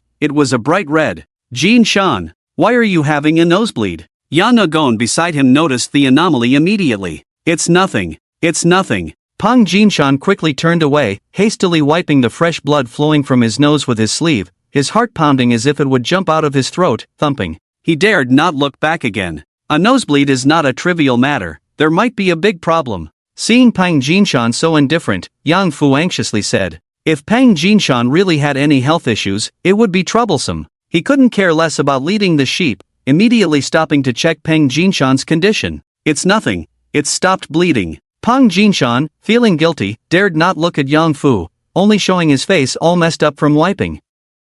Yang Fu carefully approached to observe, confirming that Pang Jinshan had indeed stopped bleeding. He finally breathed a sigh of relief. Phew! Feeling much lighter, he let out a heavy breath. Let's hurry up, the boss is almost gone. Pang Jinshan urged, the blush on his face still present. Got it. Yang Fu responded. The two quickened their pace to catch up. Sanjiang Town, a certain residential area, 11:30 a.m. As a housewife, Chuiyu turned off her phone and put on an apron. She took out the cauliflower soaked early from the basin and washed it again with tap water. Bang! The kitchen knife chopped the short vegetable roots. Skillfully using a small knife to split the cauliflower stems one by one, cut them off, and put them in a plate for later use. Scoop 2 large spoonfuls of self-fried lard. Sizzle, sizzle. Green smoke rose from the pot for a while. Sizzle. Poured in the chopped garlic, ginger, and chili pieces, and quickly stir-fried with a spatula. Stir-fried the garlic fragrance and spiciness. She quickly added the cauliflower and continued to stir-fry.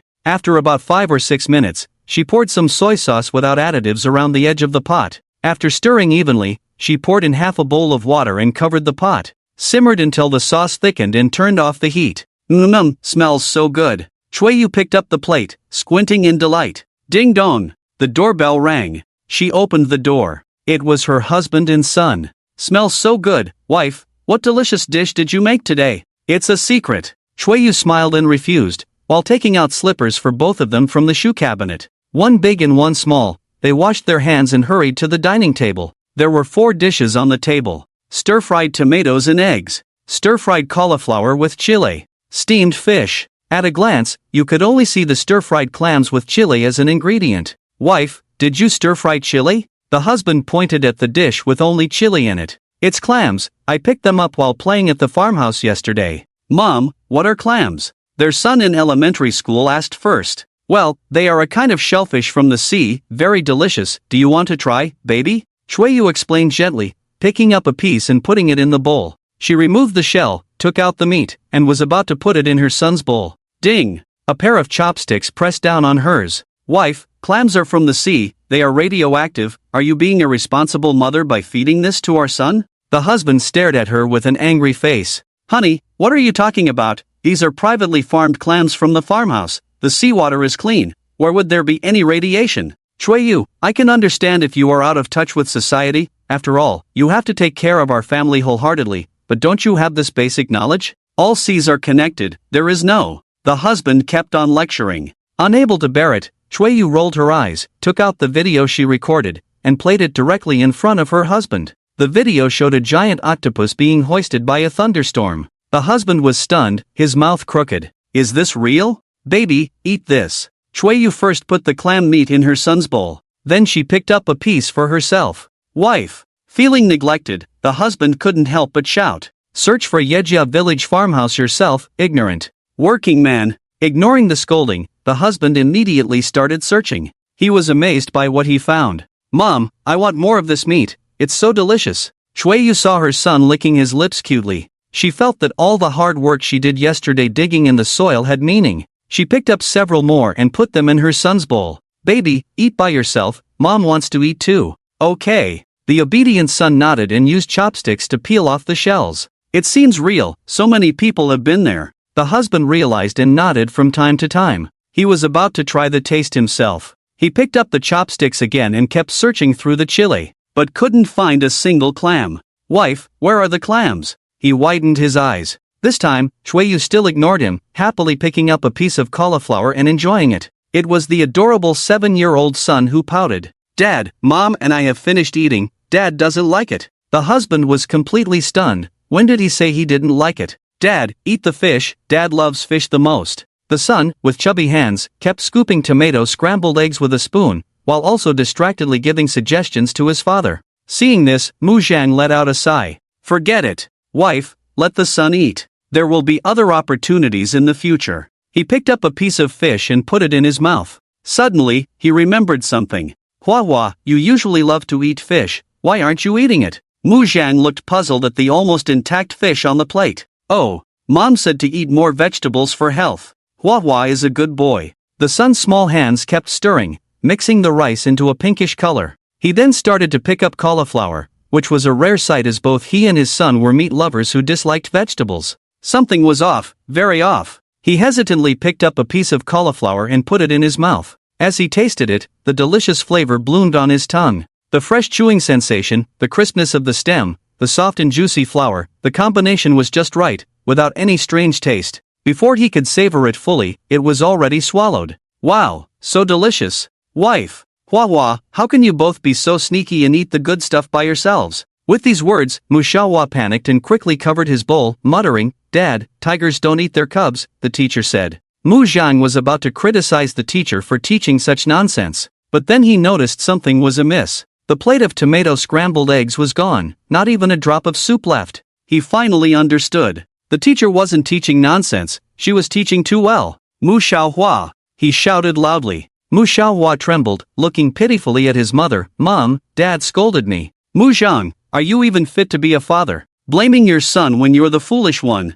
With these words, Mu Zhang's face stiffened. It's tit for tat, his wife really held grudges. Meanwhile, Chueyu was feeling ecstatic. The food at Yejia village's farmhouse was indeed top-notch, and the prices were reasonable. This time, they bought too little, it wasn't enough. They would have to buy more next time. In short, all the visitors who bought vegetables home gave unanimous praise. Even those who bought 10 kilograms regretted not buying more. At 12:20, after lunch, Zhao Jian leisurely walked to the backyard, pulled out a beach chair, and lay down comfortably. Enjoying the sea breeze and digesting his meal, he was slowly dozing off. Ring ring ring. His phone suddenly vibrated, startling him awake. He groggily answered the call. On the other end, a man's voice sounded as if thunderstruck. Zhao, what's wrong with you?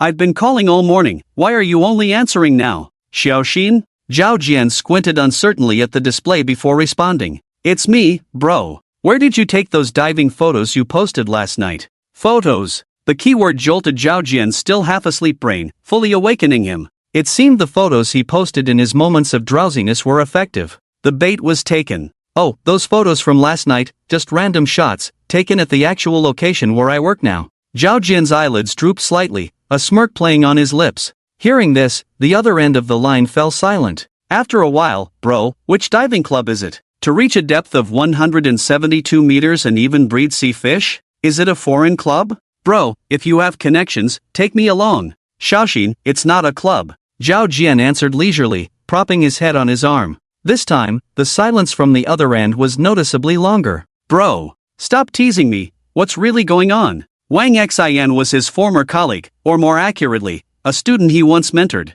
2 years younger than him, their relationship was very good during their time at work. Even after being reported, Wang Xin always firmly believed in him, helped him, and thus offended the club's leaders. After being dismissed himself, he also resigned at the same time. He actually felt guilty towards Wang Xin, unable to determine if his current job was going well, so he never dared to contact him recklessly. Now, everything was going smoothly as planned. Zhao Ge, say something, don't tell me you're still brooding over the past. I've said it, it was my own impulsive decision, it has nothing to do with you. On the phone, Wang Xian's voice noticeably quickened. It was almost 12 o'clock, there wasn't enough time to explain. Zhao Jian raised his watch to check. It's okay, Xiaoxin, can you trust me? Ha? What do you mean? Ge? I have to go to work now, I'll send you the location, can you come over these days when you're free, you'll understand when you come? Goo. Beep beep beep, he hung up the phone without hesitation. Unlocked the phone. 35 missed calls. All from Wang Xin. And one. A name he had never expected. Yin Kanglin. Why would she call him? Probably a mistake. 4 p.m. The young man woke up again. Turned on his phone. Ding ding dong, a series of transfer sounds rang in his ears, he was already used to it. You have received a transfer of 7 million. This message made his pupils dilate. Where did this money come from? Without hesitation, he opened the door. Sure enough, his biological mother was already waiting in the corridor, her expression also extremely abnormal at the moment. Mom, I received a transfer of over 7 million, did you rent out the flowers? Yi Chun preemptively spoke. How do you always know so clearly every time? I wanted to surprise you. Yi Yinjiang pouted, slightly resentful. Mom, the most I earn from a single transfer is from selling fish, not renting flowers, I can't have sold 70,000 caddies of fish, right? Yi Yinjiang helplessly rolled her eyes, unable to argue. By the way, Mom, don't stay in the card space at night anymore. Ah, I'm fine staying there, what's wrong? The young man didn't hide anything and revealed everything. Sensing his mother's reluctance, he continued to gently explain. Mom, don't worry, I just won't let you in at night. You, what are you talking about? I care about that. Yi Yinjiang's expression didn't change much. I can do anything to cure your illness, Mom, she said lightly with a smile, but there was a deep emotion hidden in her eyes. She patted her son's shoulder at the same time. Suddenly, she spoke again. By the way, Coach Zhao Jian seems to have something to tell you. Got it. I'll go see. Walking from the backyard to the beach. Soon, he found Zhao Jian's figure, after all, his attire was unique. He was chatting with a young man. Given his enthusiasm for work, this was very unusual. Xiaoxin, I've told you about my experience, what about you? Zhao Ge, don't mention it, my former boss was too unreasonable, making me work as if I were 3 people, can you believe it? I fired him last month. Wang Xian's face was full of resentment, gritting his teeth, each word bursting out like an angry bird in reality. And now, just like that. Zhao Ge, your work environment is too good, is this an artificial sea? Wang Xian rubbed his hands, awkwardly smiled, turned his face away, his gaze suddenly captivated. No, according to the locals, this has been here for hundreds of years, it's my boss's private sea. Zhao Jian shook his head. Wang Xian widened his eyes, slowly turning his stiff neck back. Bro, don't joke with me, real or fake. Stop messing around, I'm serious. I even took a 10-minute break specially for you, stop with all this nonsense. Zhao Jian twisted his thick eyebrows, disdainfully covered Wang Xian's mouth directly. Oops, sorry. Wang Xian couldn't help but glance at the pink beach. Seriously, the number of customers at this agritainment where you work is really high, much better than the diving club I worked at before. Xiao Xian, I didn't expect you to come here so quickly. Zhao Jian glanced meaningfully at Wang Xian. Bro, you know, like you, I'm a fan of deep-sea diving. When I saw your post on Moments this morning, I couldn't wait to experience it myself. Wang Xian suddenly turned around, his eyes burning with indescribable eagerness. Bro, give me a job to make a living. Like a world away. Wang Xian repeated the same words he said to Zhao Jian after graduating from diving school. He was stunned. Indeed, they need people on the diving side of the agritainment. Bro, you're like a real brother to me. Love you. Wang Xian excitedly hopped in place, reaching out to grab Zhao Jian, pouting as if about to give him a kiss. Seeing Wang Xian's pouting lips getting closer. Wang Xian, don't gross me out, your job is up to the boss. Zhao Jian pushed him away with disgust. The boss? Wang Xin tilted his head in confusion, stopping his absurd behavior. This title is too strange. Does he have any special quirks, like? Zhao Jian's face suddenly changed, looking terrified, quickly covering Wang Xin's foul mouth. Oh bro, what are you doing? Despite having his mouth covered, Wang Xin continued to struggle restlessly, even trying to stick out his tongue to push away Zhao Jian's hand. The boss. Well, my brother is a rough person, doesn't speak much, don't mind him. Zhao Jian's mouth twitched uncontrollably, embarrassed to the point of wanting to dig a hole and hide. The boss? Wang Xin, with his mouth covered, suddenly went weak in the knees and hands, completely collapsing. It was as if the sky darkened, the sun and moon lost their light, and he lost his soul. What the hell was he doing? Talking bad about his boss in front of the almost new boss? Could it get any more embarrassing? I'm not slacking off or taking unauthorized leave. I always inform the guests in advance and make up for it. Zhao Jian added another explanation. Yeah, I know, you're not too busy with work right now, are you? The young man had no expression, his words calm, but exuding a mysterious sense of danger. Zhao Jian frowned slightly and fell silent. He really couldn't handle the workload, that was a fact. But past experiences told him that suggesting more help when overwhelmed would not only be rejected by the boss but might also anger him, accusing you of being lazy. If you admit you can't handle it, the boss will think you just want to spend his money and do less work. Isn't that being lazy? Originally, he planned to find an opportunity to subtly gauge the boss's thoughts and then consider making suggestions. Who knew this kid Wang Xin would show up so quickly? Plans disrupted. Logically, he should have denied it immediately. But the completely different working environment, treatment, and respect since he started working made him hesitate. Yes, he hesitated. The boss continued to look him in the eye, his deep black eyes reflecting him clearly, waiting for his response. Unlike those capitalists who look down on others, the boss was different. Why not give it another try? Yes, boss, I tentatively let Lu Fan open up tomorrow's diving reservations, but all the slots were booked in a moment. My job responsibilities include leading diving activities, ensuring the safety of guests during diving experiences, and also serving as a swimming safety officer. However, my schedule is too packed, making it difficult for me to accommodate swimming guests properly. I can only have them wear life jackets and use swimming rings. It's hard to speak up, but once he started, Zhao Jian's words flowed out uncontrollably. Although the guests are understanding, some of them have suggestions, hoping that our rural resort can hire more professional staff. I also believe that our rural resort needs improvement in managing diving and swimming personnel. At the very least, we should hire another swimming safety officer. After saying all this, Zhao Jian's expression changed. He had said what he should and shouldn't have said, leaving nothing unsaid. But now, all he could do was wait for judgment. That's great. I'll take your suggestion. Boss, I don't agree. I mean, Zhao Jian instinctively organized his words. Wah! Wang Xin in his arms started squirming. It was then that Zhao Jian realized the boss had agreed to him. With this realization, Wang Xin, who had been restrained, immediately wriggled out like a worm. Boss, I'm Wang Xin. I volunteer to join the rural resort family, sharing wheel and woe from now on. I am your dog. If you tell me to go east, I will never go west. You're quite interesting. Without asking about salary or benefits, you dare to be my dog?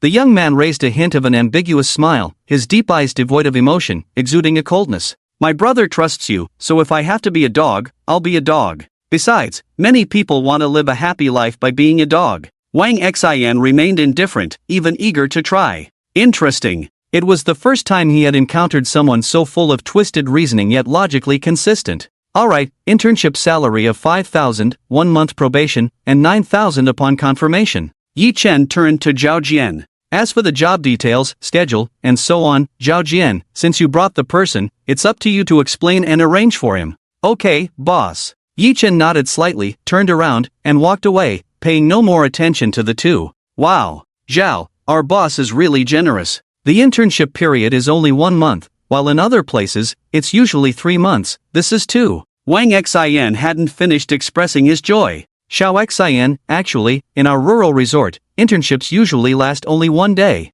Zhao Jian explained with a slightly embarrassed tone. Sooner or later, he had to know. It's better to be embarrassed in front of family than in front of others. What, brother? Wang Xin was speechless, his face full of question marks. Xiao Xin, don't feel bad, after all, offending. Before he could finish explaining, Wang Xin started pounding his chest and stomping his feet. Damn, I miscalculated. I should have just rolled in front of the boss, barked a couple of times, maybe he would have overlooked it. Regret. Zhao Jian was dumbfounded, swallowed hard. Alright, he had forgotten how thick-skinned this brother of his could be. It was unnecessary to worry. Yichen put on his diving equipment and live streaming gear again. It was worth pondering. Including the laptop, the full set of equipment selected by Capybara was waterproof, marked with an IPX8 waterproof rating, theoretically supporting a water pressure of 30 meters. It was a thoughtful gesture. He then started the live stream. Hey, the second perspective is here again. Streamer, why did you suddenly end the stream yesterday without a word? What are we streaming today? It prompted me about the second perspective, so I clicked in. What is this? Today, I'll take you all to experience the underwater world. As he explained, he lowered his head to reveal the equipment on his body. Wow, are we going diving? Oh my, streamer, I think I saw faint abs under the clothes. This time, he didn't respond. With a splash, he jumped into the underwater world. Gurgling, the seawater murmured and surged. Many swimmers' feet were constantly kicking. There were no fish in sight. They simply alternated kicking their fins to dive quickly. The seawater was exceptionally clear, with sunlight shining through, almost perfectly reproducing the colors of the underwater world. The eyes were filled with golden sea anemones swaying with the waves, incredibly beautiful. Some small fish and shrimp were feeding among the flowers. A shrimp swam up to him. The shrimp had blue-purple patterns on its back and legs, almost transparent, quickly grabbing a small piece of sea anemone with its tiny pincers. Its small shrimp belly immediately showed the swallowed food. Wow, this is so beautiful. A transparent shrimp, this is too revealing. We can see its belly clearly, report the lewd anchor. Lewdness, where are you? If you say these things, I'll get excited. This shrimp looks clean, eating it won't cause indigestion. I'll buy some when I have money to taste it. Wow, can the underwater world have these colors? The shore doesn't have such. Color explosion. At this moment, he swam to a coral reef. Coral reefs are structures formed by animals of the order Scleractinia, created by the skeletons of thousands of coral polyps over hundreds to thousands of years of growth. Pink, orange, blue, purple. Like a color palette. Almost all colors you can think of, some even had a slight fluorescent glow. They blended together skillfully, extremely beautiful. This looks like coral, anchor, explain it. Are you crazy? This is in the sea, how can the anchor talk? Poor anchor, can't speak. After observing, he didn't linger and was about to leave. Near the coral reef, suddenly a pair of thick tentacles swayed and a big thing boldly emerged. It was a large lobster. Its carapace was covered with dense large spines, resembling a coral reef, deep red in color, with 5 pairs of walking legs, and a tail fan in yellow-orange. Its appearance was plain but its size was outrageously large, estimated to be at least over a meter long, with the widest head almost the size of a human head. Wow! What is this? Is it a shrimp with whiskers? This is too big. Slurp, slurp, anchor, send me this shrimp, even if you give me a 3-bedroom apartment, let me drive a Ferrari with one hand, I'd be willing. You're throwing abacus beads at my face, my husband's shrimp is only for me and my mother-in-law to eat, get lost. Open the lucky bag, open the lucky bag. Anchor, I hate you, anchor, check your phone. Can't speak, send a lucky bag, I want to win too. The appearance of the large lobster stirred up countless waves. The number of viewers in the live broadcast continued to rise. 75,991 cultivated small lobsters are delicious even when small. I can't even imagine how delicious this wild large lobster would be. A bunch of beggars, really eye-opening. I'm different, I'll pay, 100 per catty, I'll buy it. Marine biologist friend, stop joking, don't make a fool of yourself with random bids. This is a wild Australian red rock lobster, globally recognized as the best-tasting large lobster. Estimated to be at least 20 catties. The size and price of Aussie lobsters are directly linked. Prices for over 2 catties are between $1,000 to $1,200. Between 4 to 5 catties the prices range from $2,600 to $3,400. As for asking about prices for over 20 catties, sorry, I have no idea, it's priceless, understand? I've gone overboard. The anchor can easily sell a shrimp caught in their own sea for at least over $60,000, the salary I've worked hard for half a year as a cow or horse. Knock. Why can the anchor easily get rich? I'm jealous, no, I have to report this. Suddenly, a bunch of malicious bullet comments floated up. Are you black fans? Did you forget about the guy who made $1 million fishing at the farmhouse live stream yesterday? Who knows if it's true or not, probably an actor. +1 yesterday, his mom made him triple crispy fried chicken, so he should return the favor today. She was quite satisfied with the king crab before. This big lobster should taste good too. Without much thought, the young man smiled slightly, easily grabbing the lobster's antennae, which showed no sign of struggling. He casually threw it into the net he had prepared in advance. Let's look at something else. With a push of his fins, he turned his head and saw a joyous sight. The rocks on the side were covered with brownish-yellow fist-sized shellfish. The shells were oval-shaped, with circular scales protruding backward on the top, forming layers of ripple patterns. Oysters, right? I thought they were mussels. Marine biologist, you two are talking about the same thing. +1 click. Yi Chen easily removed a long mussel stuck to the rock and tossed it into the net. Surprisingly relaxing. Under his mask, the young man couldn't help but smile. With his fins swaying occasionally and the water flowing, the mussels kept entering the net. The sound of peeling, the sound of water, and the bubbling of bubbles. No, why does it feel so good? My ears are itching too. Extremely comfortable, finally watching the streamer gradually remove all these things. It's not as satisfying as popping pimples. I'm hooked. Headphone users benefit, I'm hooked. After peeling the last one and tossing it into the net, there were exactly 15. The young man raised his arm, swayed his fins, moved horizontally, and made a diving motion. The next second, a scene that would be unforgettable for everyone in the live stream appeared. Fish. Thousands of fish. At some point, they had surrounded the young man like a moon surrounded by stars. His eyelids twitched, his Adam's apple bobbed, and his rapid breathing caused his chest to heave rapidly. Bubbling. Countless transparent bubbles of various sizes rose rapidly from the bottom to the surface. He controlled his emotions, swayed his fins, and turned around upright. The myriad fish formed a 360-degree circular band around him, their fins moving extremely slowly, resembling a pilgrimage, devoutly. Countless fish eyes, without exception, reflected the tall figure of the young man.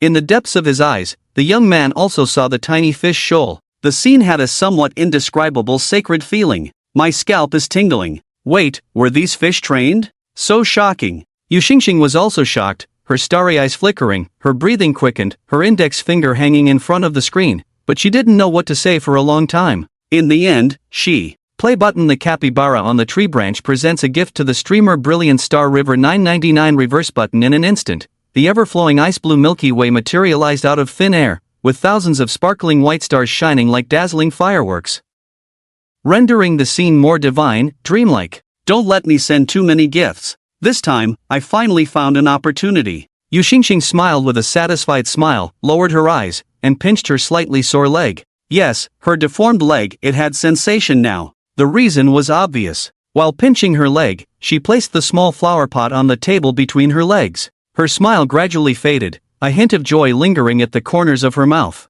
Zhang Ma. Creak. Miss, what's wrong? Has the doctor for my rehabilitation arrived? Yes, he's waiting for you in the medical room. Okay, please push me over there. Yu Xingxing nodded coldly, her face cold. She lifted her loose golden hair, her fingers weaving through it, tying it into a low ponytail, revealing her full skull. Miss, your leg has just started to improve, this flower pressing on your leg, let me hold it for you. Zhang Ma reached out. No need, I know my limits. She politely declined, one hand holding the flower pot, her eyes downcast. The flowers are bright and dripping, no problem. Rest assured, open the spare machine. No. 3 placed on the wheelchair, and she re-enters the live broadcast room with her trumpet. Miss Capybara's love for the anchor is simply true love. The dazzling galaxy of 10,000 says it's a gift, or 999. These people. Yu Xingxing's cold expression moved, concealing the frost, fingers tapping incessantly. Play button. Sloths are not lazy to send out lucky bags for the anchor 10,000 times. Reverse button. The fish are so beautiful. Does anyone know where this is?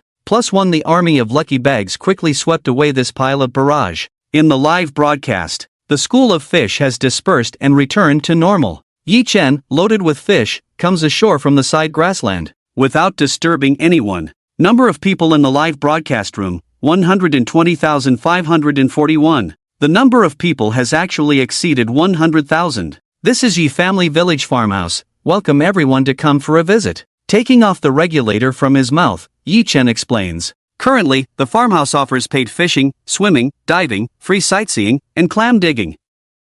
Isn't it excessive to advertise a bit? For their own farmhouse, with 3 million followers, they can't let Hoang handle it alone. Today's harvest is quite good, so let's give out a lucky bag. Play button. The anchor is giving out lucky bags. Come and grab them. Reverse button. A little attention. Send 5 caddies of seafood. If you win, please contact the assistant at Extraordinary. +1 + 1 5 caddies of seafood. How much money can I sell it for if I win? The fish caught by the anchor looks better than those caught by clam diggers. It must be more expensive. Anyway, if I win, I'll eat it myself, no matter how expensive it is. Let me squeeze in, I'll lower the chances of winning. I'm definitely going to win, I just burned incense for my ancestors, may they bless me. Damn, it's only been 10 seconds, and the number of participants has exceeded 100,000, with 20 spots available. You guys are all animals, so efficient. With so many people, I can't imagine how low the chances of winning are. Since we're all here, I'll join in. The odds of winning are 1 in 5,000, it's still free, I dare to buy a first prize lottery ticket with odds of 72 million to 1.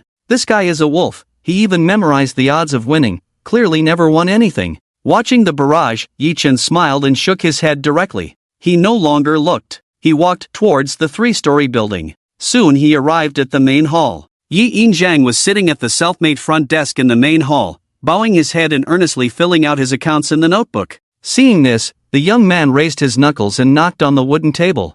Bang, bang, bang. Yi Zhang heard the noise and quickly stopped his actions. A super large reddish-brown shrimp with thick whiskers was being held by his son, swaying in front of her. Yower, what kind of shrimp is this? It's so big. Her eyelids twitched, unable to resist poking the shrimp's tentacles, which were only 20 centimeters long. Well, it's the Australian southern red rock lobster, commonly known as the Aussie dragon. Red rock lobster? But its claws aren't that big. Even small lobsters have claws that big. It's called a big lobster. Why doesn't it have claws? Yi Zhang couldn't help but poke the lobster's claws again, but the shrimp didn't move at all. Could they have fallen off? Occasionally, restaurants would serve small lobsters with missing claws, so it was quite normal. Yi-Chen suppressed his laughter, it was really too much. Put. Mom, do you know, small lobsters are not lobsters, they are crayfish. The characteristic of crayfish is that they have a pair of very large pincers. What? Her worldview was shattered. Yi Zhang's mouth opened wide, big enough to fit a large egg.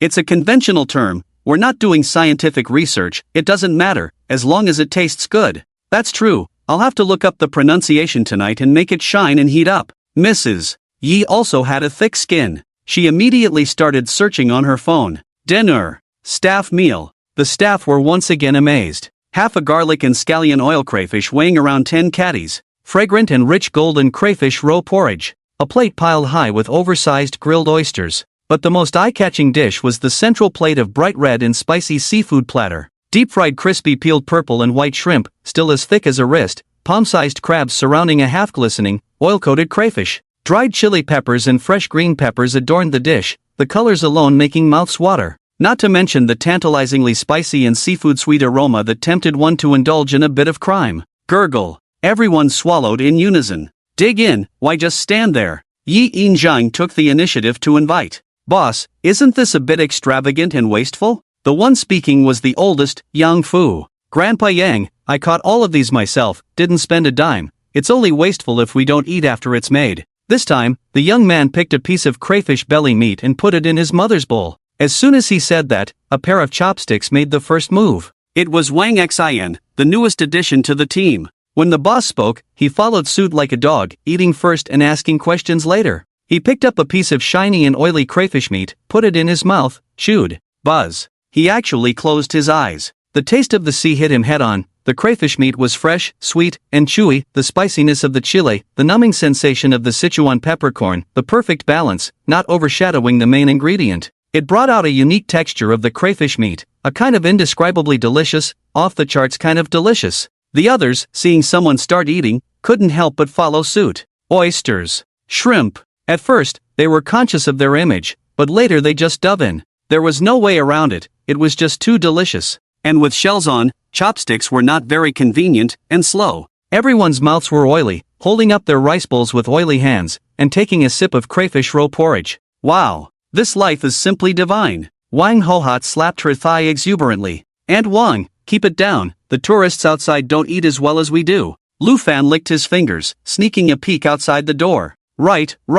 The meal didn't turn out as Lu Fan had feared. It turned out the tourists outside were also overwhelmed, all secretly wanting to eat more. When it was time to clock out, backyard beach shore, Zhao Jian and Wang Xian were packing up the equipment. Zhao, it's not like I'm actively seeking you out, but you're living the good life as the big brother, right? Zhao Jian didn't answer right away, instead picking up another swim ring and putting it on his arm. Brother! Seeing that the other person was still ignoring him and continuing to tidy up, Wang Xian caught up again. I don't know how you're doing now, maybe better than me. Nonsense, just look at the staff meals. It's not just better, it's unparalleled, how can I compare? Wang Xian suddenly stopped in his tracks, sighing. Ah, brother, there's something. This time, Zhao Jian stopped, turned around. Xiaoxin, you also have moments of hesitation? Wang Xian's eyes darted up and down, bit his lip, still hesitating. Spit it out, what's the matter? If you don't say, I'll finish up and mind my own business. Zhao Jian turned around again, continuing his work. It's Yin Jijia, Yin Kanglin, do you remember her? I was looking after the swimming customers this afternoon and got a call from her. Yin Kanglin. Zhao Jian, who had picked up the swim ring with his right hand, didn't put it on his arm, it fell off. Seeing Zhao's reaction, Wang Xian understood what was going on. Brother, she was looking for you, asked you some questions. Did you tell her? Zhao Jian's eyelids twitched, his tone noticeably heavier. No, I didn't ask for your opinion, I didn't dare to speak out of turn, I just said I wasn't sure either. Wang Xian shrugged and shook his head. There's nothing wrong with saying it. Zhao Jian lowered his head, his tone indifferent, devoid of any emotion. Brother, since you don't mind, I'll just say it straight if someone calls me again. Wang Xian's mouth twitched slightly, pursed his lips, a glint of light flashing in his eyes. Do as you please. With these words, Zhao Jian left without looking back towards the small building with his equipment. At night, before going to sleep, Yi Chen tied a chicken and placed it in the card space. As he predicted, nothing happened that night. For 2 consecutive days, he couldn't enter that green world. It wasn't until the 3rd night that he fell asleep. Beach, green sky, white giant pillars. It finally arrived. The young man calmed his mind, his eyes focused, his fingers spread out. A familiar light green flow called back from the void. This world is actually real. His fingers holding the card trembled lightly. His whole body shivered, his lips kept moving, his chest pulsating endlessly. Slowly tapping the card's surface, his fingers seemed to dissolve into the card. This is feasible. Without hesitation, he accelerated. Swish! The whole person disappeared on the spot. The familiar orchid fragrance lingered, a white world filled with faint golden gas. He immediately checked the bound chicken. It was intact. Clearly tied up, the chicken looked content, squinting its shiny black eyes, absorbing the aura. It seemed safe. So, on to the next step. He returned to the mirror, manipulating the card back to the real world. However, no matter how he controlled the card, the world outside the mirror remained green. No, it's achievable in the real world. Yi Chen furrowed his brows, sighing deeply. Forget it, one shouldn't be too greedy. He left the card space and shuttled back to the green world, trying to manipulate the card again. Whoosh! The card turned into a green light and disappeared before his eyes. Mom, you should be able to see this, right? In the real corridor. Yi Yinjiang had been dozing off while staring at the spot where the card disappeared. Whoosh! She immediately woke up at the sound. 1 minute, From disappearing to returning is 1 minute. She muttered, carefully noting it down. Only then did she take out the key. Click! She opened her son's room door. The pillow in the room had clear indentations, slowly bouncing back. But her son was nowhere to be seen. It's strange, my son was here just a few days ago. She touched the pillow, still warm, indicating he hadn't been gone long. So, what my son said about that world wasn't a dream, it's real. She bit her lip, fidgeting. Green world. After waiting for a long time, Yi Chen, who had nothing to do, simply took out the peach seed. He casually found a spot and planted it. Blooming every 500 years, bearing fruit every 500 years, he was sure he wouldn't live to see it, so he decided to conduct a control experiment. After an unknown period of time, he lost consciousness again. The young man woke up immediately. They immediately informed each other of the situation. The card disappeared at 6 a.m. Reappeared at 6:01, and your pillow. Yi Yinjiang propped her chin, nodding seriously. Excluding the time he wasted, the actual card shuttle must have been less than a minute. Son, since we've confirmed it's safe, the day after tomorrow, let me go to that world too. Seeing her son silent for a long time, Yi Yinjiang, full of anticipation, spoke again. No, Mom, let's do more experiments. The data is too scarce, it's not safe. Yi Chen decisively shook his head. From dawn to dusk, time passed. The report from the Yi Family Village Committee and Department Investigations. The plan to establish bus schedules had been approved. The roads were being renovated, making travel extremely difficult. Yet, there were still travelers braving all odds to come. Rural tourism business is still booming, with an average of 150 visitors per day. There hasn't been a significant increase or decrease in foot traffic. Public restrooms have been installed, so travelers no longer have to wait in line to use the facilities. The frames of the cake house, chicken coop, and sheep pen are gradually taking shape. After several confirmations, on the 29th night of the opening of the rural tourism business, Yi-chan could not resist his mother's desire, and the mother and son finally reached an agreement. At night, the teenager entered the card world once again. A faint scent of orchids filled the air. The golden lace flowers surrounded the bed, where a familiar figure lay. The card space was so quiet that he could even hear her breathing. As he approached the bed and sought his mother's face, Yi-chan's breathing quickened. "Mom!" He gently nudged her with his hand. She furrowed her brows, adjusted the blanket, and turned over with her eyes closed. Helpless, he decided to disturb his mother's peaceful sleep once again. Swish! The sheets moved. "Mrs. Ye's eyes widened. The mother and son stared at each other in surprise. "Yaoer, oh my, did I oversleep? Am I now in that green world you mentioned?" Embarrassed, Mrs. Yi clutched the blanket. "Yes, would you like to go out and take a look?" "Sure." Mrs. Yi readily agreed, as she had been curious about this world for a long time and was finally getting the chance to explore it. The two of them stepped out of the card space. "Oh my goodness, it's really a green sky. So vast. So wide." Mrs. Yi turned around, her eyes reflecting the green color, and she kept exclaiming in amazement. After wandering around for a while and the initial excitement wore off, she paused, turned back to her son, and asked, "Yaoer, where is the place where the seeds are printed?" "Well, it's right here." Yi-chan pointed to the golden black soil not far away. It was gradually transforming into ordinary black soil. "Ah, isn't it all just soil? It doesn't seem like there's any change in the seeds." Mrs. Yi scratched her head, completely puzzled. "There is a slight change, not easy to notice. This soil is the soil from our front yard." Mrs. Yi also didn't bother to investigate further and turned to admire the peach tree. The peach tree was only 1.5 meters tall, with dark gray bark and extremely lush branches and leaves. Despite its small size, it was already bearing fruit. The fruits were covered in very fine fuzz, smaller than blueberries. They densely hung from the branches, looking very strange. "Yaoer, are you sure this is the peach tree that blooms every 500 years and bears fruit every 500 years? How come it's bearing fruit now?" Mrs. Yi swallowed hard, her eyes wide open. This little thing had absolutely nothing to do with the peach from Journey to the West that she remembered. "Mom, something's not right with the soil in this world." Yi-chan's gaze towards the peach tree was equally deep and obscure. Why can't time pass faster here? With so many unscientific encounters and the increase in imperial aura, Mrs. Ye's imagination also expanded. "Mom, look at the chicken I tied up under the tree." At his words, Mrs. Yi was stunned. The chicken, with its legs and wings tied up, was full of energy, pecking at the millet. Next to it was a basin of lace flowers. "When did you catch this chicken?" "A long time ago," Yi-chan replied calmly. "It seems that there is indeed something wrong with this soil." Mrs. Yi suddenly stopped, her face lighting up. "Yaoer, let's take some of this soil outside and try it." "Mom, you want to try?" The young man raised an eyebrow and encouraged her. Mrs. Yi immediately bent down, squatted, and started digging with her hands. Ouch! She dug, but the soil was as hard as steel, completely immovable, and it even made her nails ache. "Mom, are you okay?" Yi-chan quickly bent down. To his surprise, Mrs. Ye's nail had split open, with only a small piece still attached to the flesh, and blood was oozing out. He was stunned for a moment. Clearly, the soil was easy to dig, but the soil that was dug open was inexplicably resilient and tough, elastic and tough, impossible to break or cut off.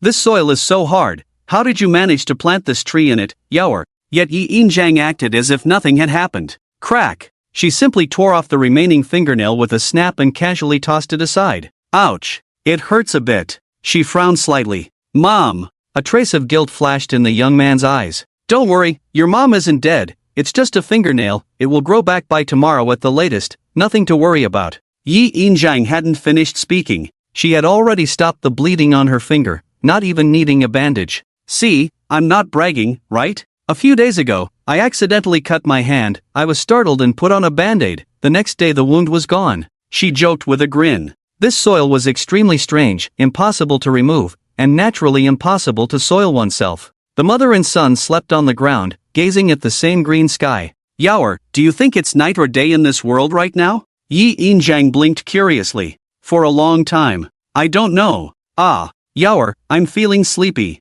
Yi Injang yawned widely. "Mom, you can go back to the card space, no need to stay here with me." "Nonsense, I'll sleep here, I have a good sense of time, just set an alarm, I'll leave before you wake up." Chickens had been living here for so long without any problems. Mom, stay if you want to stay. The young man hesitated for a second. Then he agreed. The morning sun spread over Yi family village, welcoming a new day. Cock-a-doodle-doo. A rooster, larger than a goose, with shiny feathers, proudly raised its comb and crowed loudly. Stop crowing, I let you out. It's pitiful to see you tied up all the time, bothering my yower to take care of your food and drink. Mrs. Yi dangerously narrowed her eyes, and with a slight movement, easily grabbed the rooster's large comb. Cluck. The rooster immediately tucked its neck, closed its beak, and stopped crowing. Seeing this, Yi In-jan was satisfied. That's more like it, at least it had absorbed some royal aura, showing some intelligence. It was a pity, not listening would result in being chopped and made into soup, but it would also make a good crispy fried chicken.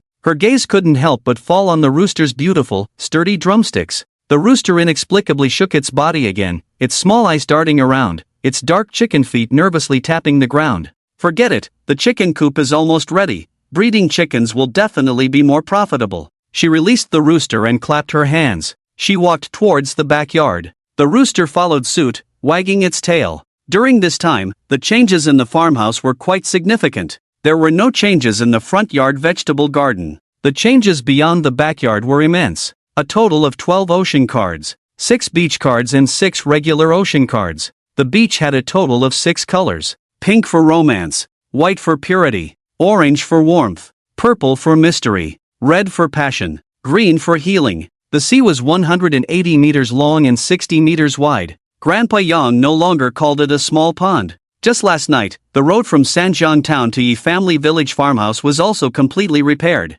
9 o'clock in the morning. Drip! The villagers of Yi Family Village and the residents of Sanjiang Town collectively received a message. Envelope, good news, a bus opening ceremony will be held at 9:30 a.m. Today, April 29th, at the camper station in Sanjiang Town. Free bus rides for 2 days from the 29th to the 30th. Route, Camper Station in Sanjiang Town, Yi Family Village Entrance Station, Yi Family Village Middle Station, Yi Family Village Farmhouse Station round trip. Everyone is welcome to participate in the bus opening ceremony and enjoy a free ride. Finally, everyone is reminded to pay attention to safety when traveling. This is great, we have a bus service in our village now. A man leaned on a hoe, looked at his phone, and his simple face immediately lit up with a smile. Happiness vanished. Most villagers in Yejia village were too busy with farm work to care about it. Who had time to experience the bus service? The residents of Sanjiang Town, however, were different. On weekends, many people gathered in the park. Oh, the opening ceremony, free bus rides, and the final stop is a farmhouse for leisure.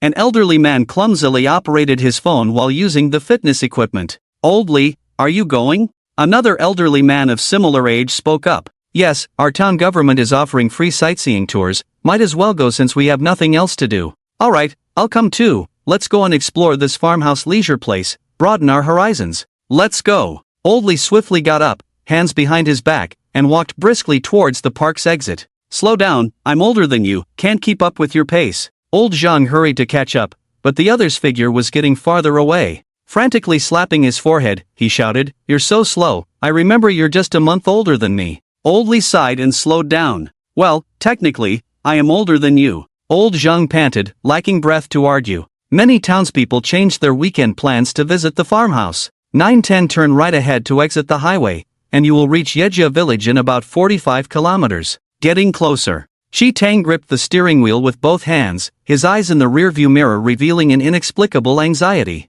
He never missed a live broadcast of the farmhouse. Whenever he had time, he watched. It had been exactly 30 days since the operation started, with a total of 6 huge constructions completed. The area of the sea kept expanding, diverging more and more from his memory. The only constant was that his photos always kept up with the changes. He doubted his memory. The problem was that all 4 of his companions were experiencing the same issue, which was worth pondering. Most importantly, their memories would glitch periodically. Regardless, this time, there will definitely be answers. Shi Tang bit his lip, tightening his grip on the steering wheel. 25 minutes later. 9:35 and 100 meters, turn left to enter Sanjiang Town, and you will reach Yejia village in about 35 kilometers. Shi Tang decisively turned the steering wheel, his brows still furrowed with anxiety in the rearview mirror. Thud, thud. As the car wheels rolled, they crossed 100 meters, officially entering the territory of Sanjiang Town. Getting closer, so looking forward to it, wonder if I can catch another huge construction this time.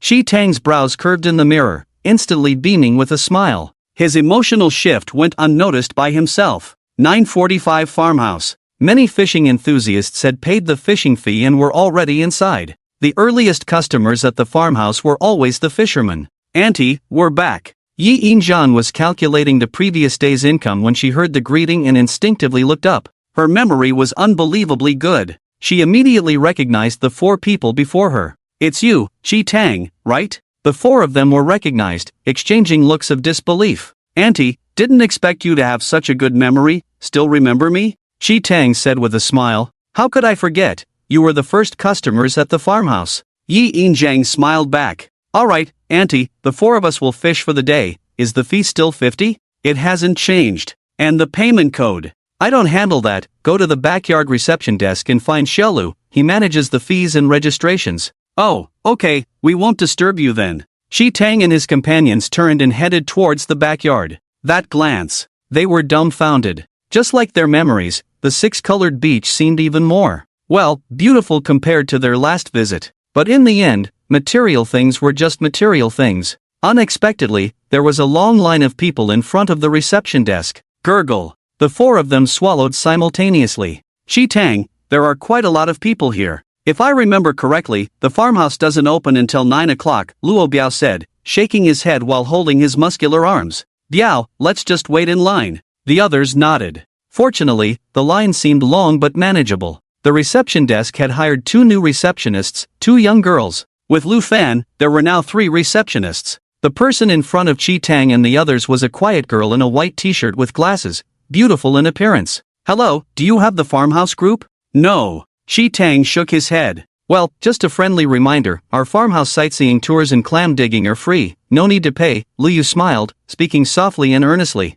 Today's clam digging areas are the pink, white, and orange beaches. If you're interested in clam digging, please do not dig in the other 3 colored sightseeing areas, as it may lead to expulsion. Liu smiled, her face serious, speaking gently. Oh, miss, I'm not here for clam digging, I want to fish. Shi Tang shook his head. Alright, sir, fishing is 50 yuan per person each time. Please scan the QR code here to make the payment. Liu smiled, extending her hand. The 4 of them quickly made the payment. Sir, for a better experience, we recommend joining the group chat. It will make ordering farmhouse lunches and dinners more convenient, and you'll receive all kinds of notifications faster, Liu said, pointing to the QR code on the sign next to her. Okay. The 4 of them quickly joined the group. Play button ding. You have joined the group chat. Reverse button Yeja Village Farmhouse Group 24500/5000 impressive. There are already 2 groups, and this one is almost full. Luo Biao and the others, carrying their equipment, couldn't help but marvel.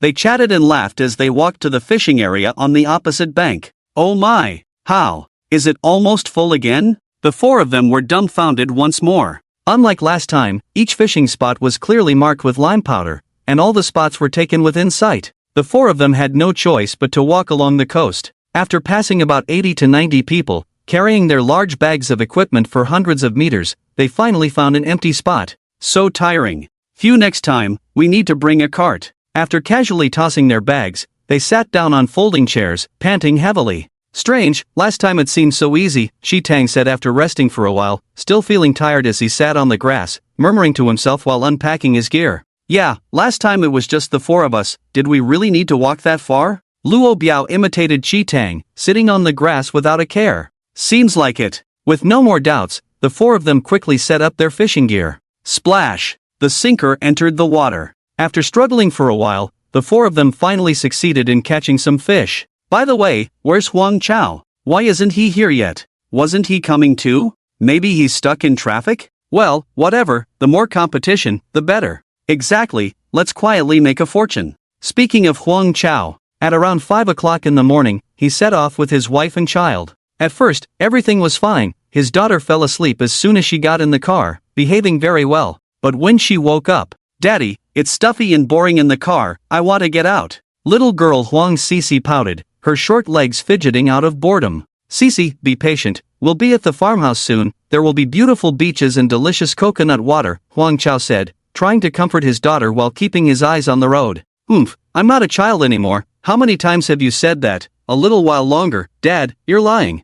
Huang Cici pouted with a swollen cheek. Huang Chao had a splitting headache and could only pretend not to hear, thinking that if he ignored his daughter, she would give up soon. Huang Sisi called out for a while, but her biological father pretended to be deaf and mute, ignoring her. The lively girl's eyes swiftly turned and landed on her mother, who was sound asleep. "Mom, Mom." She shuffled closer to her mother, grabbed Sun Xiaoman's arm, and shook it. "Ha? What's wrong, baby?" Sun Xiaoman, still half asleep, subconsciously patted her daughter's head. "Daddy bullies Sisi, ignores Sisi." Huang Sisi stopped moving, blinking her big eyes pitifully. "Ah, Huang Chao, why are you ignoring the baby?" Sun Xiaoman yawned, placing her hand in front of her mouth. "Wife, I'm not. I need to focus on driving. Sisi is bored and wants to get off the car." Huang Chao felt wronged. "Baby, Daddy is driving, don't disturb Daddy, it's not safe. Didn't your teacher teach you about traffic safety?" Sun Xiaoman turned and gently touched her daughter's face. "But I'm hungry."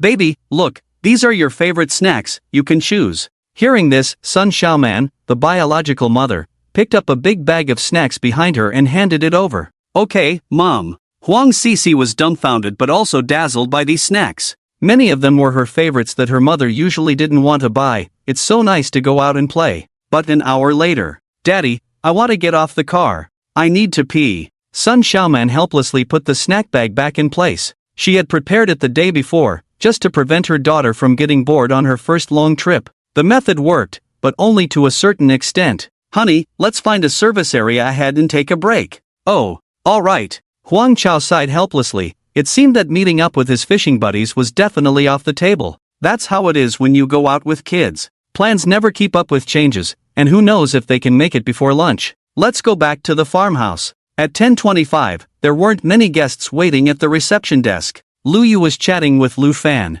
"Miss Receptionist, there are no fishing spots left." The man lifted his fishing card in front of his chest. "Ha? No spots left? That can't be, there are plenty of fishing spots, they've never been full before." A look of astonishment flashed across Lu Yu's beautiful face as she nervously pushed up her glasses. "They're all taken, I've been looking for a while, all the marked fishing spots are occupied." The man smiled bitterly. "Sir, please don't worry, let me check the registration list." Lu Yu's eyelids twitched, a bad feeling surged in her heart. 234. Why so many? It seems like it's really overbooked. "Please wait, I'll solve this for you as soon as possible." Lu Yu reassured him and quickly approached Lu Fan. "Lu Fan, we usually have at most 80 to 90 people fishing, but why are there 234 today?" 234? "But Jangwo uncle told me we only have 233 fishing spots." Lu Fan was equally confused, scratching his head. "Phew, if we have 233 fishing spots, then we're only overbooked by one, not too bad." Lu Yu breathed a sigh of relief, her tense eyelids relaxed under her glasses. "By the way, Lu Fan, why are there so many guests today? Even the sightseers have increased a lot." She had been too busy before to notice. As she raised her eyes and looked around, she saw people everywhere on the beach. Clearly, it was on a different scale from yesterday. "It seems that the bus route from the town to our farmhouse has opened. I received a text message this morning." "Oh, why didn't I get the message?" Lu Yu pursed her lips, looking puzzled. "I'm a resident of Sanjiang town, you're not, so it's normal that you didn't receive it." "I see. But even if the bus is running, the number of guests is still overwhelming." Lu Yu lowered her head and glanced at the computer registration form. She picked up the mouse, clicked on statistics. The numbers that appeared made her breath hitch. "Lu Fan, our visitor count has exceeded 400. "What? Yeah, you must be kidding." Lu Fan didn't believe it, but his hands swiftly clicked the mouse. The next moment, he too stood there dumbfounded. 478. Having worked for nearly a month, he was most familiar with the daily visitor count. The highest record was 173 people last Saturday. But today, before noon, it had surpassed 478. In the afternoon, breaking 500 would be a breeze based on the usual flow of visitors. "Ding! You have received a transfer of 70 yuan. Receptionist, I'll take 7 coconuts, payment done, give me the receipt." A woman's voice interrupted Lu Fan's thoughts. Likewise, it was Liu Yue's window. "Receptionist, I'll take 12 coconuts." She quickly operated the computer to print the receipt. Both of them handed the receipts to the customers. As the customers walked away, they began to talk again. "Lu Fan, usually customers go directly to Fongfong for receipts. Why are they all paying us today?" Liu Yue's eyes flashed, anticipating something. Their eyes met. "She's overwhelmed." In unison. "No, since there aren't many customers now, we don't need 2 receptionists. Lufan, I'll go help Fong Fong. Alright, then feel free to call me anytime. Okay. Lu Yue got up and left the reception room, unlocking the door. Bang! The door automatically locked. Meanwhile, Gu Fong was under the central beach umbrella, humming as she chopped coconuts. Sweat had soaked her clothes completely, sticking uncomfortably to her skin, but she didn't even have time to wipe it off. There were too many customers asking her to open coconuts for them, she couldn't keep up. She also had to handle the receipts for coconut purchases, which she couldn't manage at all. Luckily, she had a quick idea to use the reception desk to print receipts, sending away some customers directly. This allowed her to catch a breather. Not all customers who bought coconuts would open them on the spot, some would take them home. The coconut trees were short, even a petite girl could stand on a stool, give the coconut a slight twist, and easily pick it. Many customers enjoyed the experience of picking their own coconuts after payment. As for thieves, there were none. It was understood that tourists were civilized and paid for what they picked. In reality, at this moment, a 30-year-old man, after picking 4 coconuts, suddenly had a wicked idea. Although there were surveillance cameras in the agritainment, who would check when leaving? What if he took one more coconut, who would notice? Thinking this, he first looked around to make sure no one was watching him. Immediately, he reached for a large golden coconut and tried to twist it. Click, click. He kept twisting the coconut, but strangely, it wouldn't come off. A puzzled expression appeared on his face as he couldn't understand why the coconut, which usually fell off with a simple twist, was now stuck. Refusing to give up, he twisted it a few more times, clockwise and counterclockwise, but the coconut just wouldn't budge. Frustrated, he wished he could use his hands to knock the stubborn coconut down. Bro, are you acting here? Coconuts usually come off with a simple twist, right? A young man passing by couldn't help but mutter. No, I didn't pick it, I already did. He forced a smile, his strong mental defense not showing any weakness, and casually picked up the coconut from the sand before leaving in a few steps. Strange. The young man scratched his head, casually twisted the coconut. Thud! The golden coconut fell into the soft sand. 11:30 Huang Chao and his family were finally nearing their destination. The road had clearly widened significantly, but as they drove on,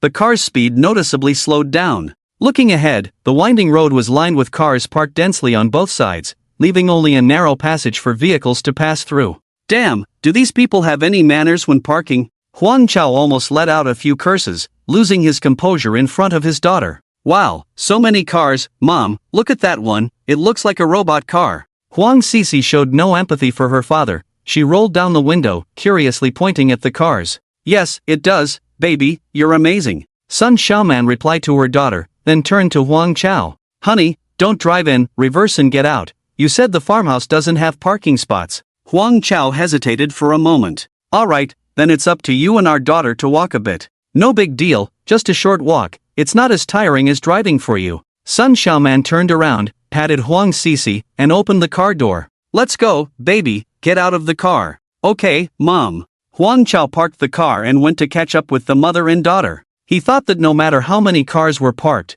they couldn't be too far away. But as he walked, after just 4 or 5 minutes, he could barely see the front gate of the farmhouse. Lao Huang, there are way too many cars here. Sun Xiaoman panted, holding her daughter's hand and carrying a heavy bag. Wife, let me carry that bag for you. Huang Chao reached out to grab his wife's bag. No need, it's not much further, your fishing gear is much heavier than my stuff. After settling his wife and daughter on beach chairs to rest, Huang Chao went alone to the reception area. Receptionist, I'm here to fish, give me a card. He took out his phone to pay. I'm sorry, sir, all the fishing spots are fully booked today. What? He thought he misheard. Sorry, sir, you can enjoy the sightseeing for free, like clam digging. Huang Chao walked back in a daze. Honey, weren't you supposed to go fishing? Ah, forget it, all spots are taken, I won't be able to fish today for sure. He sighed heavily, feeling out of sorts. Don't be down, we'll stay at the farmhouse tonight, and tomorrow morning, there will surely be a spot available. His wife's comforting words immediately cheered him up.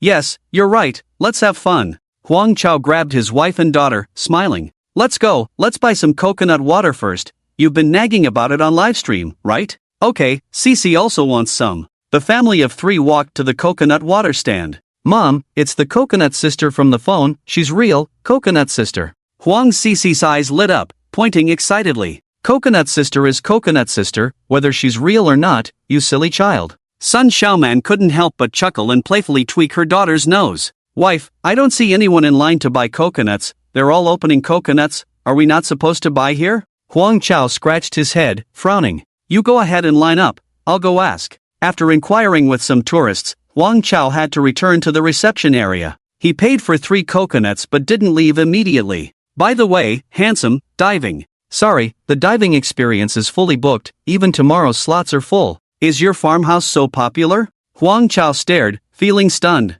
Then, is swimming not fully booked today at your farmhouse? He couldn't help but show some frustration. There's no full booking for swimming at the moment, sir, would you like to swim? Lu Fan replied with a smile. Yes, give me 3 slots. Alright, that's 150 in total. He paid and received the swimming cards. After a while, he found his wife and daughter in the queue. Wife, I got the coconuts, I'll line up, you and Cece go play on the beach. Okay. Swapping positions with his wife, he waited in line for a long time. Finally, it was his turn. Pass the coconut to her to open, and give me the money. The bespectacled girl pointed to the other girl who was catching her breath. Oh, okay. He quickly handed over a coconut. The girl in the pink dress immediately took the coconut and skillfully peeled off most of the outer skin in about 30 seconds. She tapped the table with chopsticks a few times. A sweet coconut fragrance wafted out. Huang Chao swallowed his saliva and quickly handed over another coconut. In no time, all 3 coconuts were opened.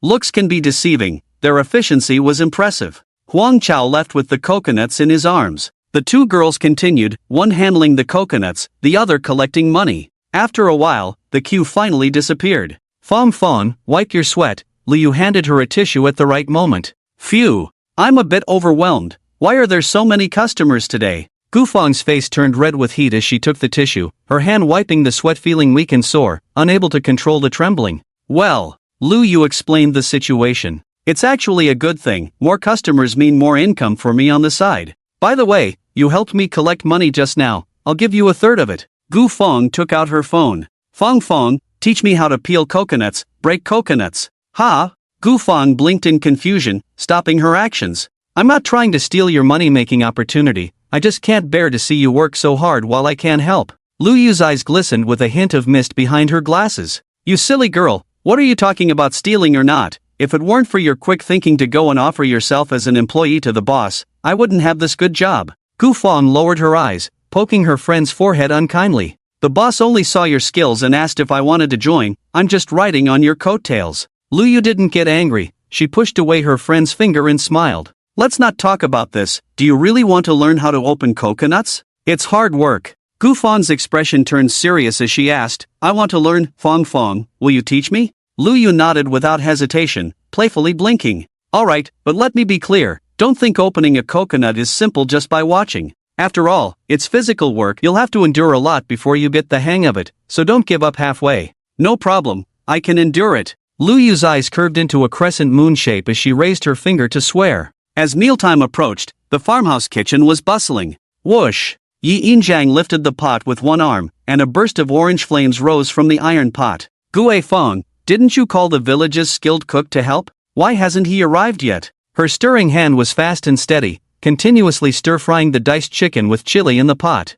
Sun Lan and the others are on their way, they should be here soon. Wang Guifang casually wiped the oily sweat from her forehead with the towel draped over her shoulder, continuing to prepare the ingredients. Okay, Ingchun, get the plates ready. Without looking back, her hands kept moving, continuing to stir-fry in the pot. After a high-temperature stir-fry for 2 minutes, the spicy and fragrant chicken, along with the aroma of the pot, was ready. The steaming hot diced chicken with chili was served. Ermiai, you're done. Fu Yingchun had already prepared a tray full of plates. She nodded, scooped a large spoonful of diced chicken with chili into the plates, quickly filling all the plates on the tray in just a few movements. Fu Yingchun carried the bowl out to serve. At that moment, the 6 people hired by Wang Guifang, including Sun Lan, arrived. They coincidentally met Fu Yingchun. Yingchun, Guifang asked me to come help with cooking, what do we need to do? Sun Lan stopped Fu Yingchun, who was about to return to the kitchen. Lan, the kitchen is divided into 2 parts now, one inside the house and the other outside with a stove.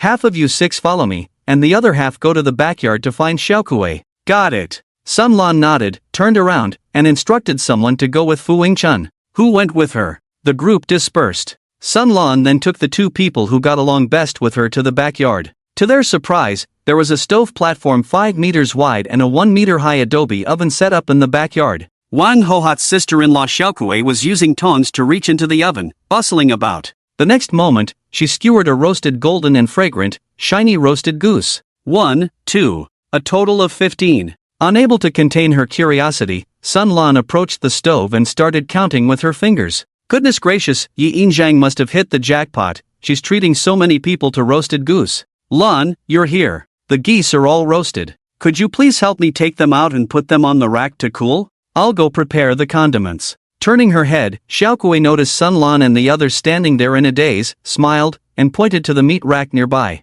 Sure. Sun Lan nodded, rolled up her sleeves, and got to work, sweeping away her scattered thoughts. Making money on someone else's turf, working efficiently, and getting paid promptly, she had no issues with money. Everything proceeded in an orderly manner. The three of them quickly finished hanging all the geese roasted in the oven. With some free time, Yi Zhu, the most agile-minded of the three, looked around the somewhat cramped backyard. In fact, a month ago, the backyard was 20 meters by 15 meters, very spacious. But now, with the addition of an outdoor kitchen and a custom-built portable room, with a reception window, the view had shrunk, hadn't it? Yi Zhu took a few steps, sneaking glances, then withdrew her gaze in suspicion. There were only about 40 to 50 guests, 5 tables at most. Did they really need so many people to help out? Xiaokui, are all those people outside the backyard guests? She scratched her head, leaning in next to Xiaokui. No, they're all guests of the farmhouse. Yi Zhu, could you please cut up the goose into mahjong-sized pieces? Xiaokui shook her head, using tongs to remove the fried and oil-blanched goose and placing it on a plate.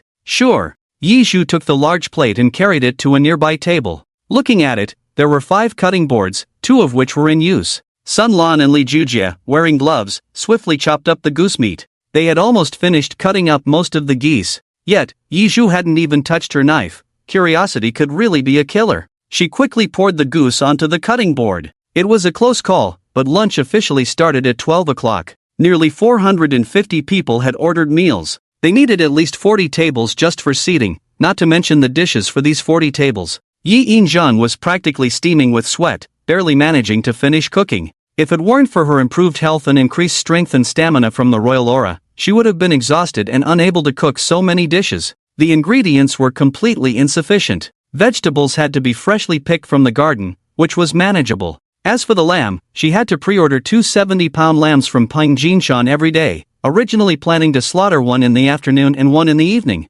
But today, the number of diners had skyrocketed from around 100 to 450. The little lamb meat was simply not enough. She had to ask Yang Agon to quickly contact Pingjinshan to send over 6 more lambs to barely meet the urgent demand, which fortunately went smoothly without any issues. Yi Yinjiang turned around to see everyone in the kitchen sweating profusely, either sitting exhausted on chairs or squatting on the ground by the firewood. She didn't have the heart to push them further. She poured oil and cooked a few dishes with the remaining ingredients. Come on, the dishes are ready. Let's go eat. She picked up 2 large plates and headed towards the dining hall. After spending a long time working in the Fanglingwa kitchen, Wang Hohat and the others had significantly improved their physical fitness and were feeling better. They all stood up, each carrying a dish to the table. Yi Zhang and Yi Shanquan, 2 men, worked together to set up a folding large round table in the main hall. The dishes were served, and everyone sat down to eat. Hey, why haven't Xiaokui and the others arrived? I'll go call them, said Wang Hohat, glancing around and then setting down her bowl.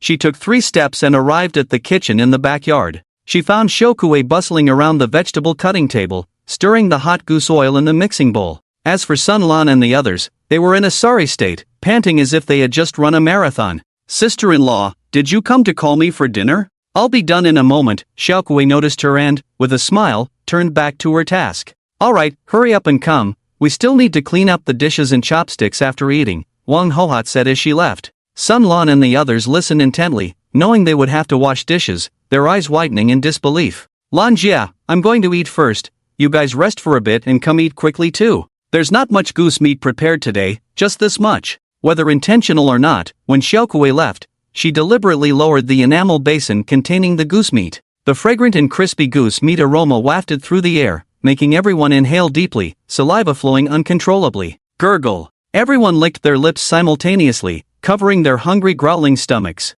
They got up and staggered towards the main hall. Around 1 o'clock, the guests had mostly dispersed from the banquet. The staff returned to their respective workstations. Take the dishes and chopsticks to the front yard. I prepared hot water for washing. Wang Hohat directed the cleaning of the dishes and tables. Hohat, you're so unkind. You didn't mention before that there would be so many guests.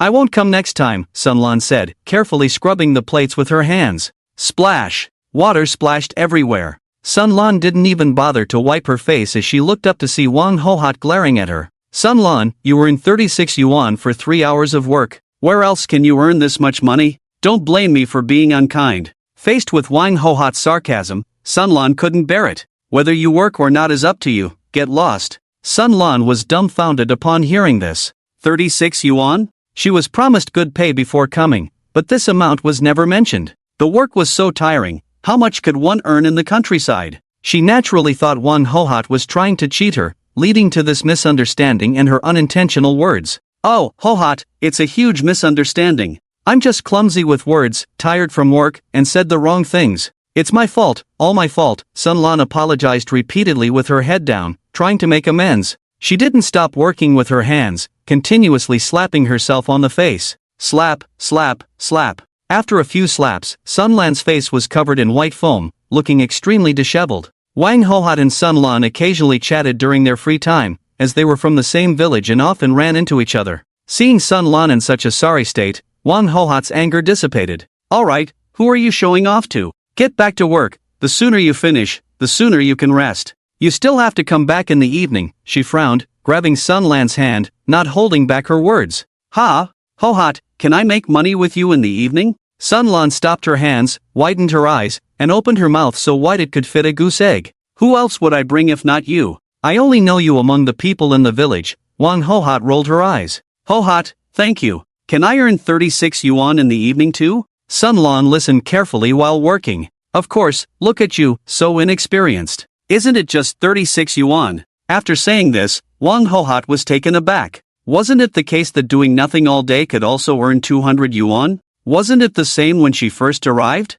Why did she look down on Sun Lan? She shook her head vigorously. Without Yi Ermiai's farmhouse, she, Wang Hohat, was nothing. Who would pay 50 yuan to stay in her rundown house? Right? Working diligently is the right way. Everyone can wash the dishes slowly, but they must be clean. Don't let the guests use dirty dishes at night and embarrass our farmhouse. Wang Hohat diligently washed the dishes again, reminding everyone. Got it. Without lifting their heads, everyone shouted in unison. Washing dishes didn't require full concentration, so the new and old employees chatted casually. Is it true, Sister Lame, 12 yuan per hour? Yes, that's right. Jiang Lame nodded slowly, but her dishwashing speed was very fast. Fast hands and clean dishes, incredible. The questioner, Yi Zhu, didn't mind either. After asking for 5 or 6 minutes, the other party replied, immersed in the joy of making money. In short, a simple exchange was enough for the newcomers to understand they were lucky. They had a long-term job.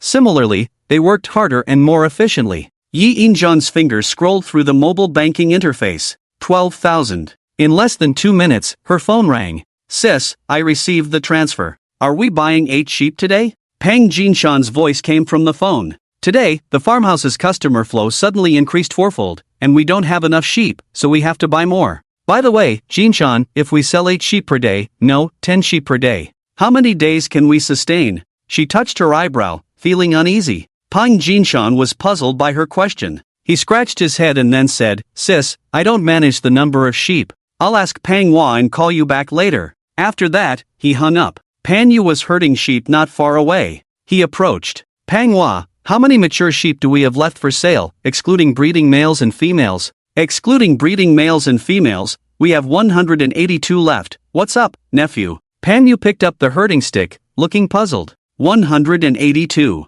If we sell 10 sheep a day, won't we run out in half a month? Instead of answering his nephew, Pang Jinshan muttered to himself. What? Nephew, what are you mumbling about? Pan Yu was even more confused and approached. Pang Hua, when my brother-in-law is discharged the day after tomorrow, let's expand the sheep flock instead of having my sister work as a cleaner in town.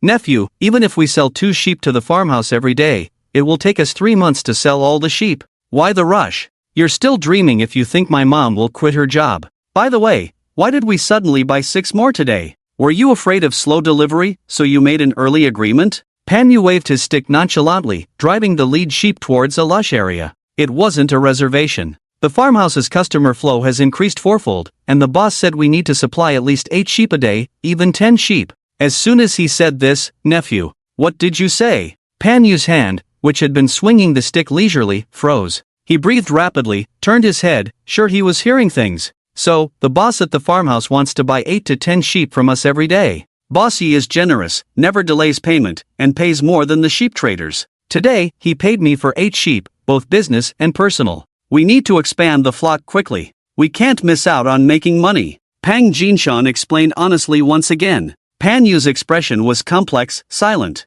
He clenched the stick tightly, the veins on the back of his hand pulsating. He had considered expanding the sheep flock before. Firstly, because they didn't need feed, the sheep grew slowly, and the capital turnover was too slow, lacking investment. Secondly, even the sheep traders could only handle so many, with no place to sell more. After all, the demand for grass-fed lamb in the market was limited, with a few restaurants using low-cost feed lamb. Most restaurants served pre-made dishes. Ultimately, pre-made dishes were essentially animal feed. Would factories use expensive grass-fed lamb for that? It was impossible, too costly. He had studied sheep farming professionally. Back when he graduated and returned home, after a year of trying, the sheep were indeed better cared for with his scientific breeding methods, less prone to illness, and faster to market. The family's annual income increased from 50,000 to 70,000, boosting his confidence. The following year, he boldly reformed the sheepfold and expanded the flock, aiming to surpass 100,000 in annual income so his mother wouldn't have to toil in the city.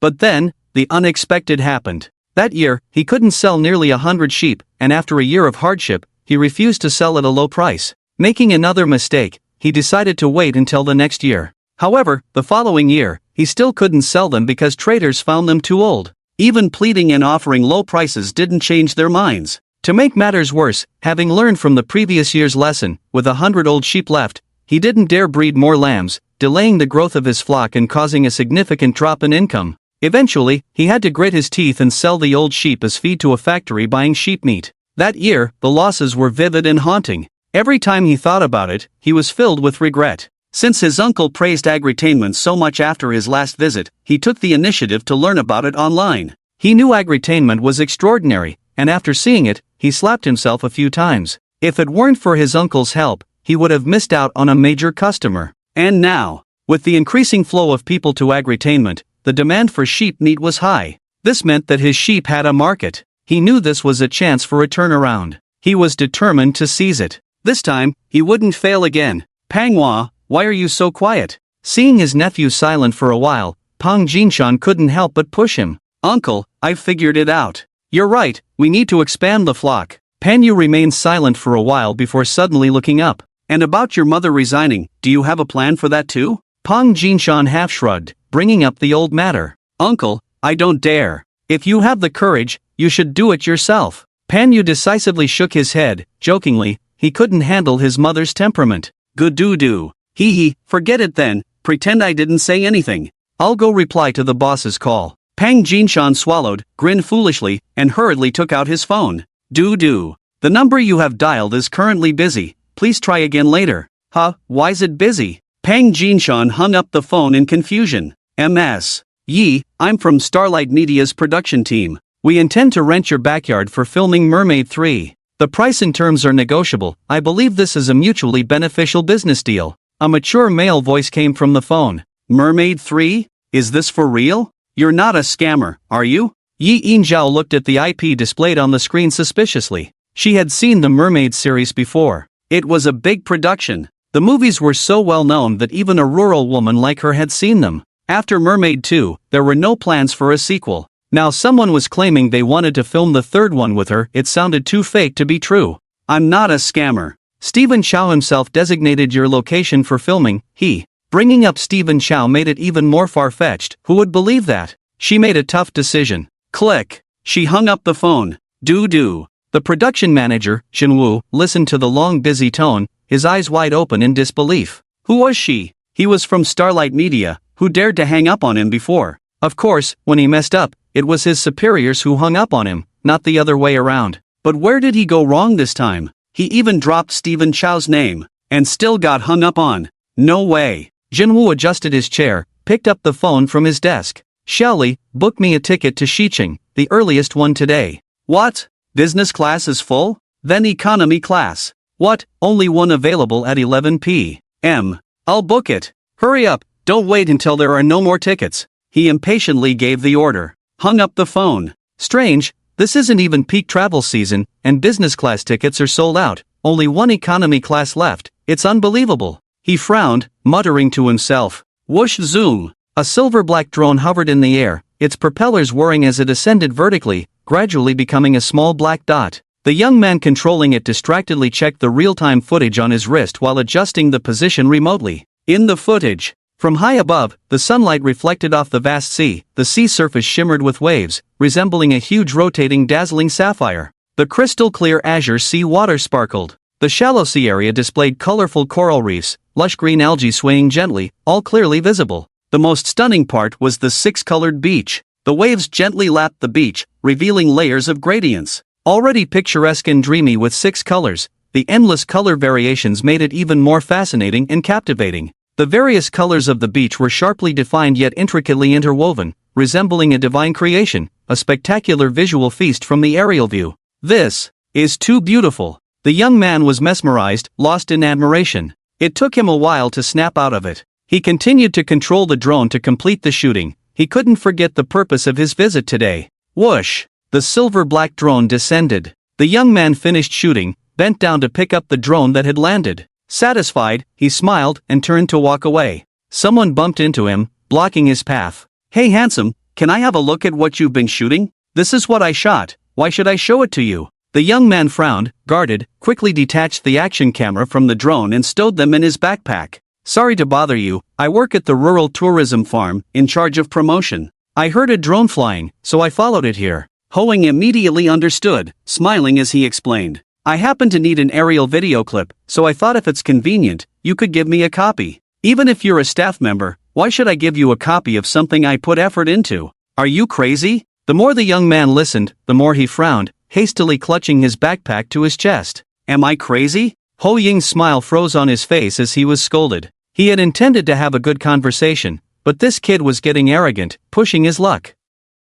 Step aside, I'm leaving. The young man pushed him and was about to walk away. Unexpectedly, a hand suddenly covered his eyes. Angered, he swatted it away. You! As he looked up, it was the so-called staff member with no sense, ready to retort. Are you legally blind? Hoang cut in. What? The young man was dumbfounded. You're clearly shooting with a purpose. Don't tell me it's just a personal hobby and not for commercial use, right? What do you mean? Whether I use my footage for commercial purposes or not, what's it to you? The young man stiffened his neck, full of anger. Hee, buddy, this isn't a free park. Do you have authorization? Are you just shooting randomly? Hoang crossed his arms, a sly smile on his face. Why? I'm leaving today. Are you going to detain me? Why would I stop you? Go ahead. Hoang shrugged. Suddenly, his eyes darkened, his voice becoming stern, but a friendly reminder, you can enjoy this video yourself, but you can't publish it on any platform. If we find out, we have the right to sue you.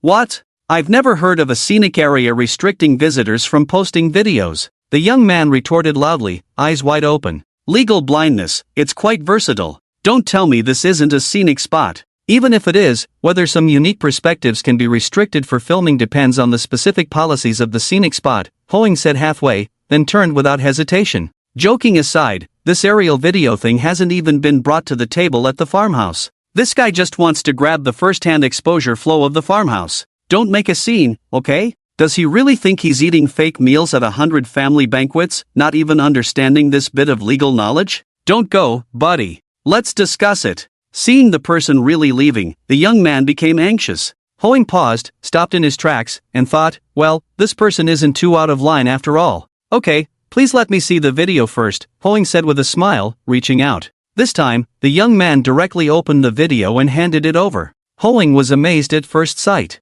Oh, this young man really has some skills, the filming is steady, and the angles are well chosen. He was very satisfied. Tell me, if it's convenient, can I ask what you're filming the video for? Hoang took the lead, watching the video and asking casually. Well, I'm preparing to participate in the Tomato platform's most beautiful water body short video contest. So, you intend to use this video for the competition? Yes, but I won't be posting the video online for a short time, but if I enter the competition, the production team will definitely release it. When does the competition start? It's in these 2 days.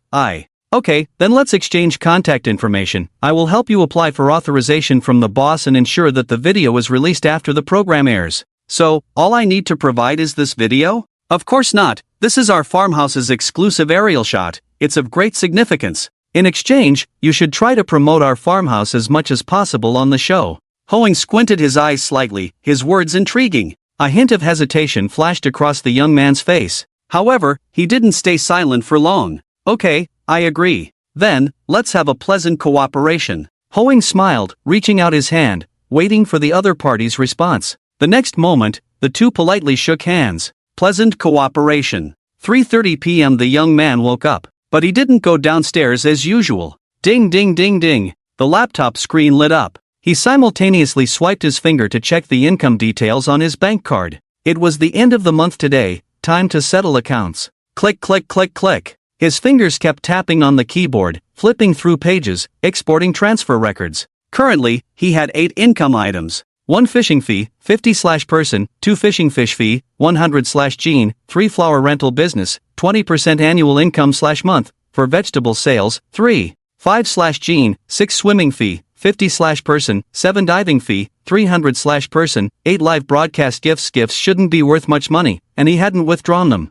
The live platform automatically deducts taxes, so there's no need to include it in the total income. Phew, done. Yi Chen stretched lazily, turned his head to glance at the time. 3:32 p.m. Only 2 minutes had passed. It seems his speed wasn't slow. He earned more money this month than he had imagined. Excluding the flower rental income, the highest output came from fishing, several times higher than the total income from other projects. But that was normal. After all, he offered quite a discount, turning fishing, a hobby, into a way to make money as long as your fishing skills were good. If luck and skill were combined, catching a big fish. Oh, that would be amazing, pulling in a fortune with one rod. Making big money directly, a turnaround for the salted fish. Wouldn't the fishing enthusiasts flock to it? The young man went downstairs. In the living room, there was no sign of his mother. Where is she? He tapped the table lightly with his backhand, filled with doubt. Knock knock knock. The sound of chopping vegetables came from the kitchen. He walked closer to take a look.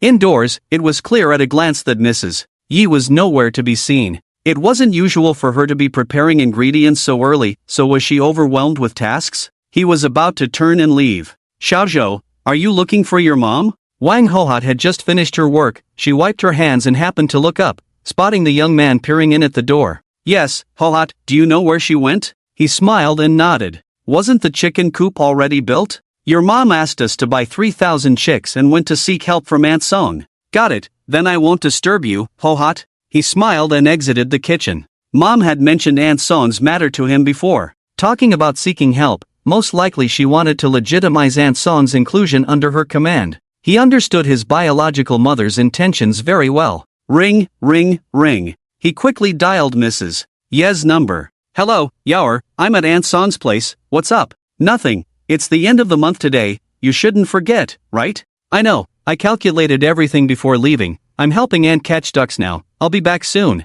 Okay. They ended the call. Indeed, not long after. Ring, ring, ring. The young man answered the phone. Yaoer, open the front gate, Aunt Song's eyes are not good, and I'm bringing ducks. He hurried to open the gate. Quack, quack, quack. As the gate opened, Yi Injiang rode his electric tricycle carrying Aunt Song and about a dozen gray-white ducks into the courtyard. Aunt Song, don't worry, I'll lead you down. Yi Injiang got off the car and saw the old lady trying to get down herself, so he hurried over. Unexpectedly, before she could move, Aunt Song had already stepped down with a stick in hand. It's okay, I'm used to it these years, I won't fall. Aunt Song turned her face slightly, smiling with her eyes. Seeing this, Yi Injiang was momentarily stunned before speaking. Let me take you to the chicken coop to familiarize yourself with the environment. Okay, let's go, you lead the way. Aunt Song nodded. This time, Yi Injiang held Aunt Song's hand again, and she didn't refuse this time. The two walked towards the main hall. Yi Chen followed behind. He had been busy with his own affairs and hadn't seen what the chicken coop or sheep pen looked like. Originally, there was only a gate at the back of the backyard fence, but now a large gate had been opened on the left side. Crossing the gate, they walked about 4 or 5 meters. In front of them was a large, neatly arranged area, with cement buildings covered in blue and white tiles, similar to a public restroom. He shook his head speechlessly. Well, Mrs. Yi really implemented prefabricated buildings to the fullest. Regardless of how much money was spent, efficiency was the most important, and she paid for it herself. It seemed that she had indeed made a lot of profit from dinner and supper, otherwise she wouldn't have been willing to invest such a large sum. Yi Chen crossed his legs and walked closer. "Anson, this is our farmhouse's chicken coop, occupying 1,000 square meters. It's said to be able to raise 8,000 large chickens." Yi Injiang led the way, walking and stopping, while carefully introducing. "But I have no experience in poultry farming, so I asked some villagers to help buy 3,000 chicks from nearby rural areas, and they are all here."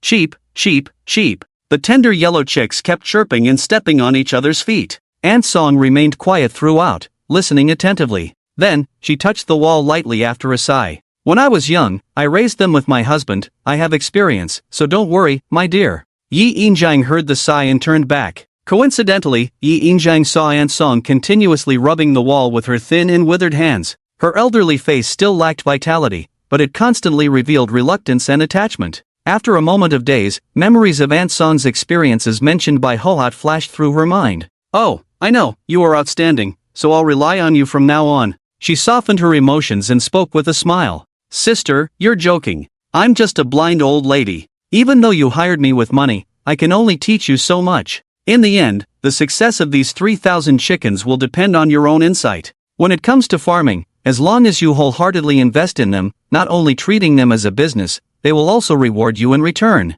Ansong always spoke with particular focus when it came to poultry farming, radiating her unique charm. "Auntie, I'll do my best." Yi Injiang awkwardly swayed her body from side to side, her gaze meeting her son's teasing eyes. "Mom, you can do it, I believe in you." Yi Injiang couldn't help but glare fiercely at her son. This kid was really good at causing trouble, clearly knowing that her request for Auntie to teach her chicken farming was just an excuse, yet he still had to taunt her. "Sister, was that your kid just now?" Ansong turned her head slightly, her earlobes trembling. "Yes, Auntie, don't mind him, let's continue." With a start, she quickly smiled and stepped forward to introduce again. Seeing the two leave, Yi Chen, who had finished watching the commotion, showed no intention of staying any longer. He turned and left. Arriving in front of the vegetable garden in the front yard, he stopped, casually threw something, and a faint green light streaked across. Next to the original vegetable garden, a new one appeared. "Let's plant rice and wheat." His biological mother had been nagging him about it for a long time, so he had to fulfill her wish. Taking out rice seeds and wheat seeds from the card space, the wheat seeds were from the previous batch, while the rice seeds were bought in advance from the village store. As usual, he picked up a hoe, ran to dig holes, scattered seeds, and filled the holes, all in one go. In an instant, 10,000 planting blocks turned deep green. The young man who turned back again stood dumbfounded in place. In this new land, he planted half wheat and half rice, with a narrow 30-meter ridge separating the two. The other three sides of the rice field were the same, forming a rectangular paddy field shape, enveloping the rice seeds. The clear water in the rice field shimmered under the sunlight. Don't misunderstand, he didn't build the ridge, nor did he pour the water into the field. Everything appeared suddenly. What a convenient way, I thought there would be a bug. Leaning on the hoe, he slowly bent down, his palm dipped into the water, immediately feeling its coolness. The water was real. He inexplicably thought of shrimp farming in the rice fields. Well, maybe he could raise some crayfish. That could wait for later. There were still many things to do today. Putting everything back into the card space, he cupped a handful of water, carefully washed his hands, and stood up. Last night, the 1,000-year-old peach tree he planted in the green world bore fruit early. Proving that the strange black gold soil could accelerate plant growth, he planned to buy more fruit tree seedlings in town for further testing. However, there was only one means of transportation at home. Mrs. Yi had been so busy lately, who knew if she might suddenly need it, and going to town would take quite some time. Without riding the electric tricycle, what should he do? Suddenly, everything in his line of sight seemed semi-illusory. Ding ding ding, passengers, the final stop of the Yi family village agritainment has arrived. Please alight before boarding. A blue and white bus imprinted in his light blue pupils. Well, let's take the bus, it's still free to ride today and tomorrow. The bus stopped by the roadside. Whoosh! Oh dear, please don't push, I've lost my reading glasses somewhere. The passengers scrambled out like dumplings, bumping into each other. Hey young man, could you tell me where Yejia village agritainment is? The man who popped up saw the teenager standing on the roadside grass at a glance. Just walk along the road for another 500 meters. The teenager pointed to the road covered by cars. Ha! The man was puzzled and didn't react. Yi Chun had already boarded the car. He casually found a window seat and sat down. The car started moving. "Young man, I've been driving all day today, and you're the first one returning." He turned around in surprise. It was the chatty driver uncle striking up a conversation with him. "Oh, I'm going to town for some errands." "So you're a villager from Yejia village?" "Yes. Do you know what's going on with that agritainment? Why are there so many cars parked haphazardly, blocking the bus stop signs?" The warm-hearted driver uncle didn't mind the teenager's indifference and continued chatting amiably. Yi Chun paused, pursed his lips slightly. No wonder he felt something was off while waiting for the car. Turns out the bus stop signs were being occupied. This is causing a lot of trouble. If you know the owner of the agritainment, please ask them to warn the customers not to park randomly.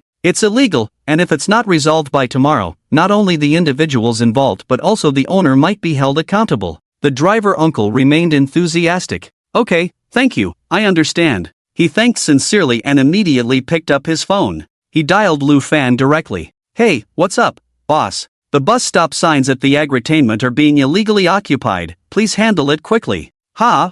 Lu Fan's voice on the phone sounded puzzled. At the same time, the driver uncle gasped in surprise. Did he mishear? Is this young man ordering someone to deal with the bus stop signs? Next second, a sound came from the teenager's phone again. "I got it. I'll handle it soon, boss." The driver uncle gripped the steering wheel tightly. No! How could such a young man be a boss? It's impossible. "Uncle, thank you." Yi Chen hung up the phone. The driver turned away from him, so he naturally didn't notice the other's strangeness. "So, you're the owner of the agritainment. If you hadn't said, I really couldn't tell." The driver uncle didn't give up and attacked again. He kept licking his dry lips at the moment. "Uncle, I'm just lucky, it's not obvious." Yi Chen politely smiled. "What a Versailles." His lips moved, and he glanced at the teenager's dazzling smile in the rearview mirror. The usually talkative driver uncle fell into complete silence. His hands holding the steering wheel were sweaty and sticky, so he had to switch hands to wipe the sweat. He had been reassigned to a rural bus route, thinking it would be easier. After all, there would be fewer disputes with fewer passengers, more trips, a more relaxed job, and a little extra pay. Who knew, on the first day, the passengers were like crazy, pushing and shoving. When they arrived at the station, no, there was no station, it was occupied. And then, a young man barely older than his son casually said he owned the agritainment. He really had no desire to speak anymore. Comparing oneself to others can really be infuriating. There were few stops on the way back, and no passengers boarded for the return trip. The driver uncle stopped briefly, then quickly started again. The car drove fast and soon reached the terminal. He bid farewell to the uncle. "Sanjiang Town Seedling Base. Hey young man, we have a total of 45 types of fruit tree seedlings at our base, ranging from 1 year to 8 years. Of course, the older the fruit tree, the higher the price." A man in work clothes was leading Yi Chen to inspect various fruit tree seedlings. Yi Chen switched perspectives and surveyed the seedlings of various sizes. Looking around, everything was grayish-white, with little energy but unable to hide the vitality. It seemed quite difficult to cultivate a plant of a special life tier. Considering our local climate, I recommend planting fruit trees like lychee and oranges. After all, adapting to local conditions is key. Since we don't have them here, I'll take you to have a look. The man saw the young man carefully examining the fruit trees and offered guiding words. "No need, I'm quite satisfied with the quality of the fruit trees in your base. I plan to wholesale 10 plants of each variety for a year. Help me calculate the price, and I'll pay." The man's raised foot hesitated in mid-air for a moment. "Are you serious? 10 of each variety? You want to buy a total of 450 plants?" He quickly retracted his foot, adjusted his emotions, turned back, but still couldn't hide his doubt on his face. "Well, you calculate the money first, I'll transfer it later, and then help me pack them." With that said, "Okay, follow me." The man instantly smiled. Although the trees were young and the cultivation cost was low, the quantity was large, and there was profit to be made. "Young man, out of the 45 varieties you're buying, 10 plants are rare varieties from our base, with a high cultivation difficulty, so the price will be higher. The total is 6,870 yuan. Okay." Yi Chen nodded, realizing that the average price per tree was only 13 yuan. The cost was much cheaper than he had imagined. After paying, the man arranged for someone to pack the seedlings for him.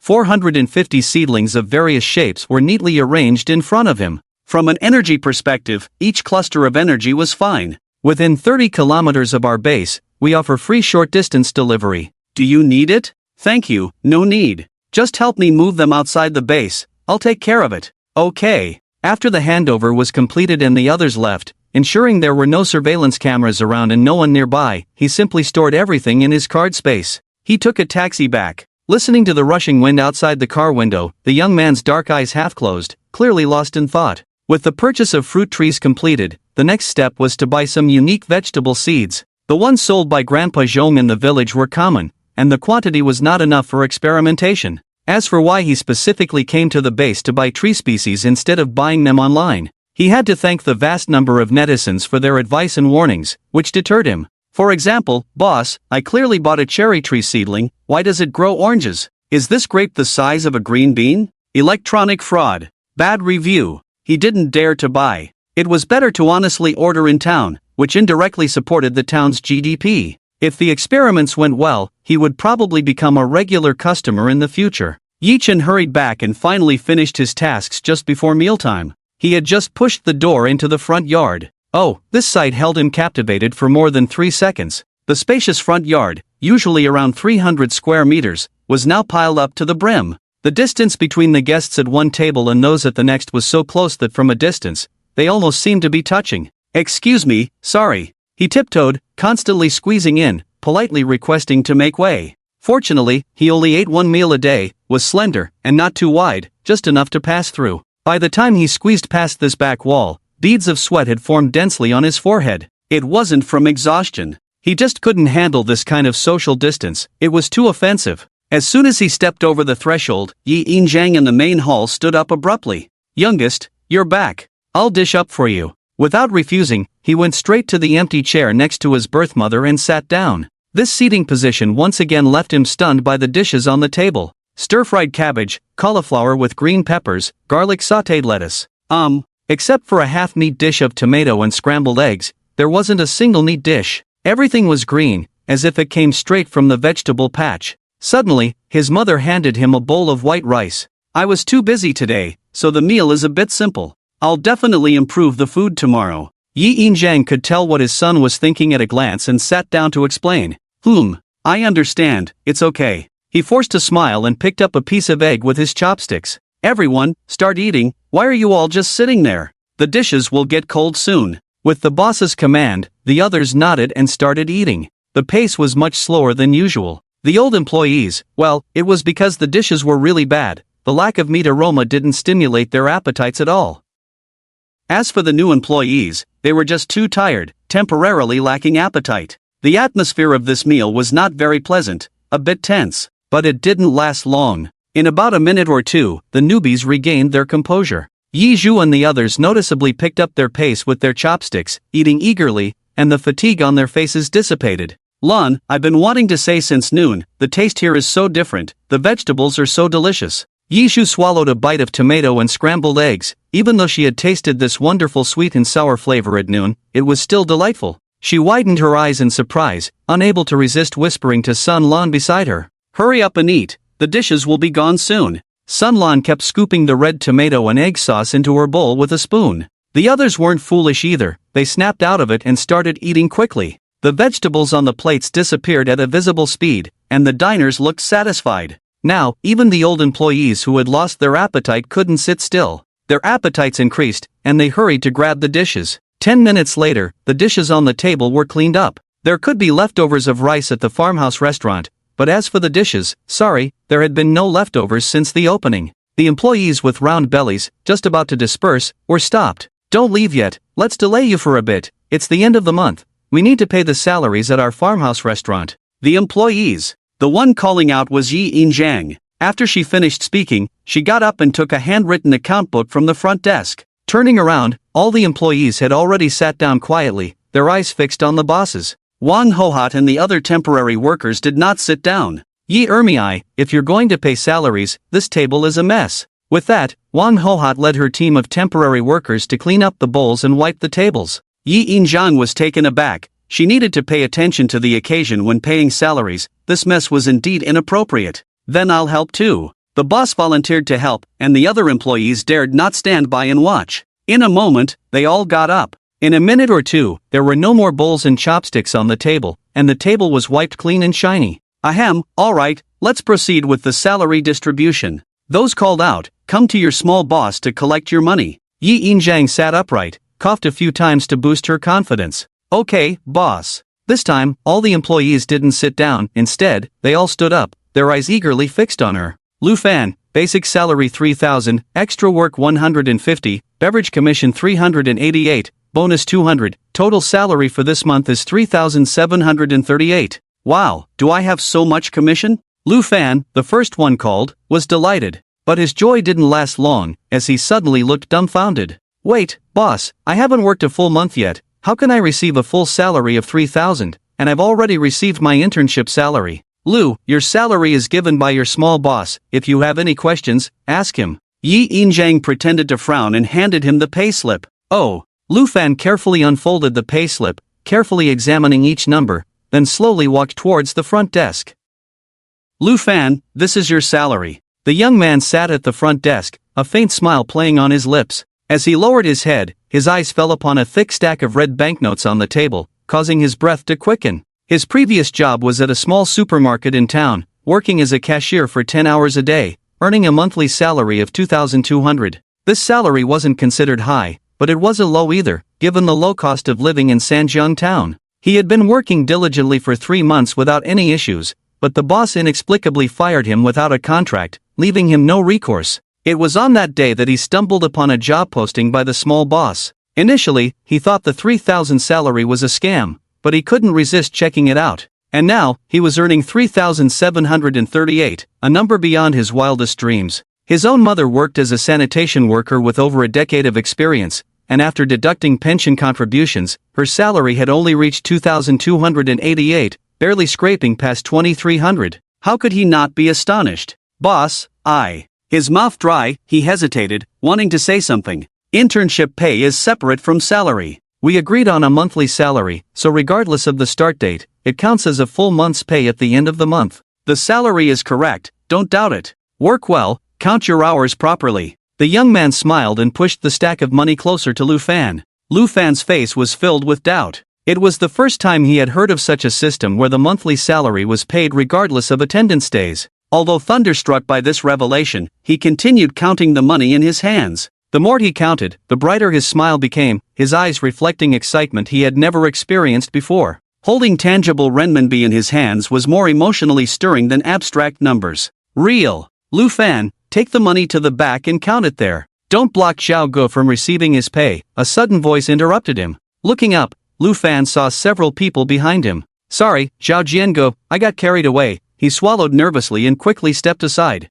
It's okay, Zhao Jian smiled and nodded, moving forward to collect his pay. As the number of official employees at the farmhouse was limited, the salary distribution process was swift. In no time, everyone had received their pay. A lively money counting session began. If someone unaware walked in, they might have misunderstood the situation. Yuer, how did you come up with the idea of distributing money like this? Yi Injiang glanced at the excited employees and lightly nudged the young man with her arm. These are all experiences gained from standing on the shoulders of giants. But Yuer, where did we get so much cash from? Mom, I specifically went to town today to withdraw money. Why else would I be back so late? Oh, my dear Yuer, you've worked hard. Tomorrow, I'll make you a delicious meal. Yi Injiang assured with a smile. Mom, as far as I know, Auntie Song's savings have been depleted by you, leaving only a dozen ducks, and the sheep situation isn't great either. If necessary, I can support you with some fish and shrimp. The young man's lips twitched, indifferent to the situation.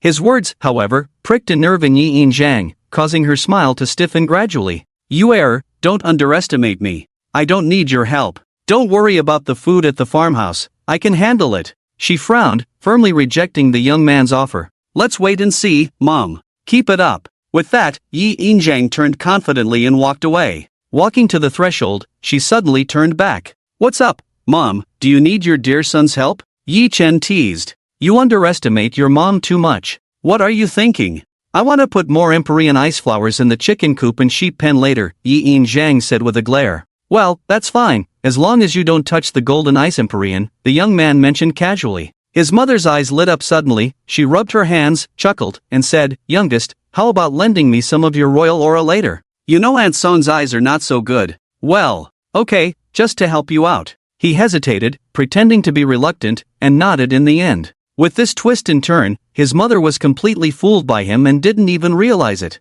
You agreed, Great. I'll go busy myself then. Yi Yinjiang immediately beamed with a smile and hurriedly stepped over the threshold and left. In the front yard. Oh, my clever little brain, I actually thought of using the royal aura to help Auntie with her illness. She was full of joy, muttering to herself with light and brisk steps. The young man listening to his mother's muttering also showed a satisfied smile. His mother's confidence was completely established. If something unexpected really happened to him in the future, he should be able to handle it well. Even though such a thing would not happen, it's always good to be prepared. With a sense of relief, he also headed upstairs. The main hall was left with the staff. Even if they got along well with the boss, there were some things that the employees felt were not suitable to be discussed openly. So, as soon as the two bosses left, the people who were originally counting money scattered. Two of them acted surprisingly in unison. One glanced outside the door, and the other ran to the corridor. No one in the courtyard. The young boss has also gone upstairs.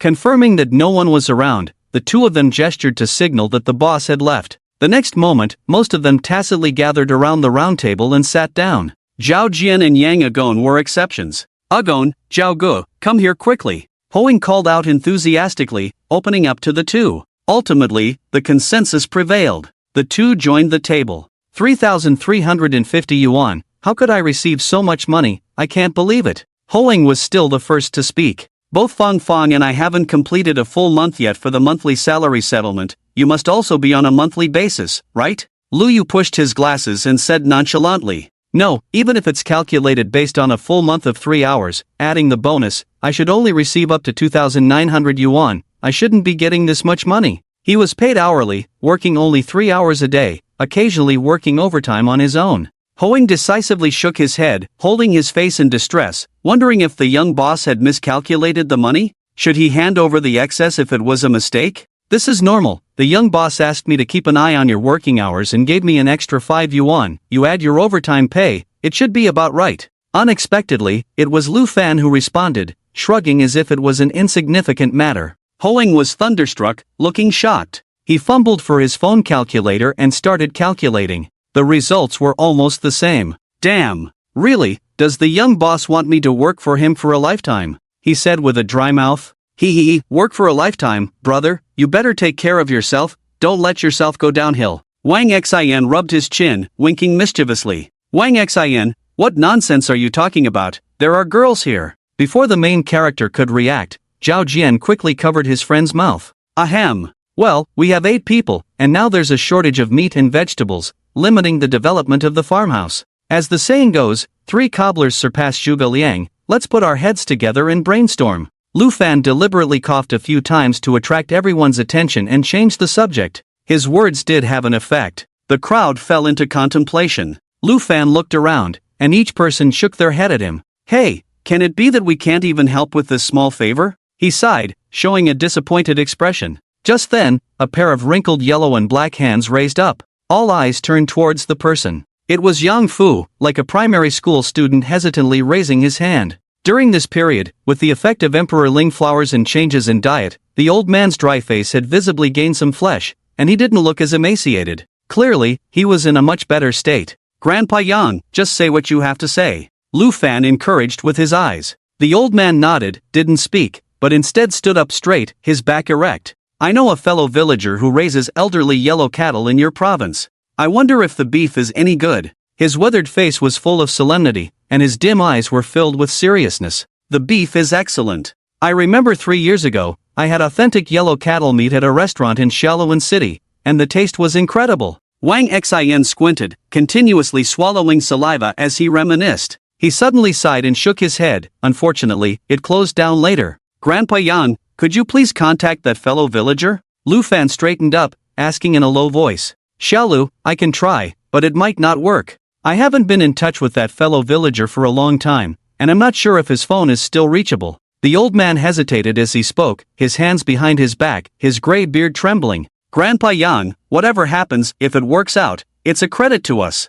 If it doesn't, it's just bad luck. It's better than having no ideas at all, right? Lu Fan smiled encouragingly. The others also smiled and looked at the old man. For the first time since he was old, Yang Fu felt so needed. The corners of his wrinkled eyes inexplicably felt a pang of sourness, and a hint of redness appeared. Xiaotao had stopped bothering him with tasks since she entered junior high, but these kids were even older than his granddaughter, yet they trusted him so much. Alright, I'll do my best. Yang Fu straightened his back, each word resolute. Not long after, the staff meeting ended, and the official employees dispersed. Wang Hohat and others who were washing dishes in the kitchen finally emerged from the kitchen. They walked out in groups, discussing something animatedly. Ahem, everyone quiet down, let me speak. From now on, I will be in charge of paying your salaries. Wang Hohat cleared her throat first, then spread her hands, imitating the leadership style she had seen on TV dramas, furrowing her brows and pretending to be profound. The spectators were familiar with Wang Hohat and knew her well.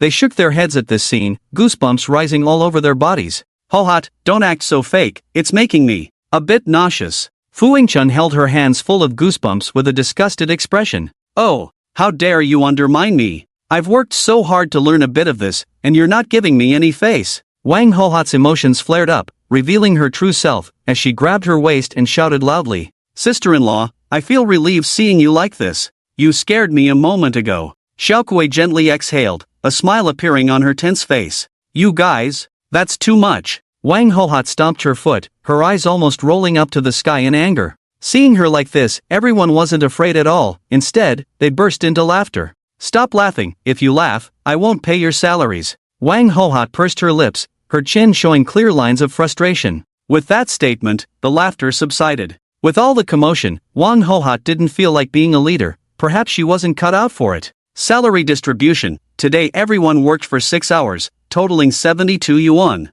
Those called out, come and collect your money. She looked calm, but there was a touch of leadership in her demeanor. Fu Yingchun, here. Fu Yingchun immediately ran up, extending her hand expectantly. I didn't bring any cash with me. Boss Qian transferred the money directly to me. Open your phone, and I'll transfer it to you. She raised her eyebrows impatiently. Oh. Fu Yingchun looked a bit disappointed and took out her phone. After all, after finishing their work, they all secretly watched the staff meeting. Being close, she could see stacks of banknotes being distributed to the formal employees. No need to count the cash, the transfer amount was the same. Wang Hohat quickly distributed the wages. Alright, that's it for today. Be at the highway sharp at 9:50 tomorrow morning to catch the bus. It will be the same as today, with Lame driving to pick you up. The newbie who was happily checking the app with his head down was stunned by this news, his smile frozen on his face.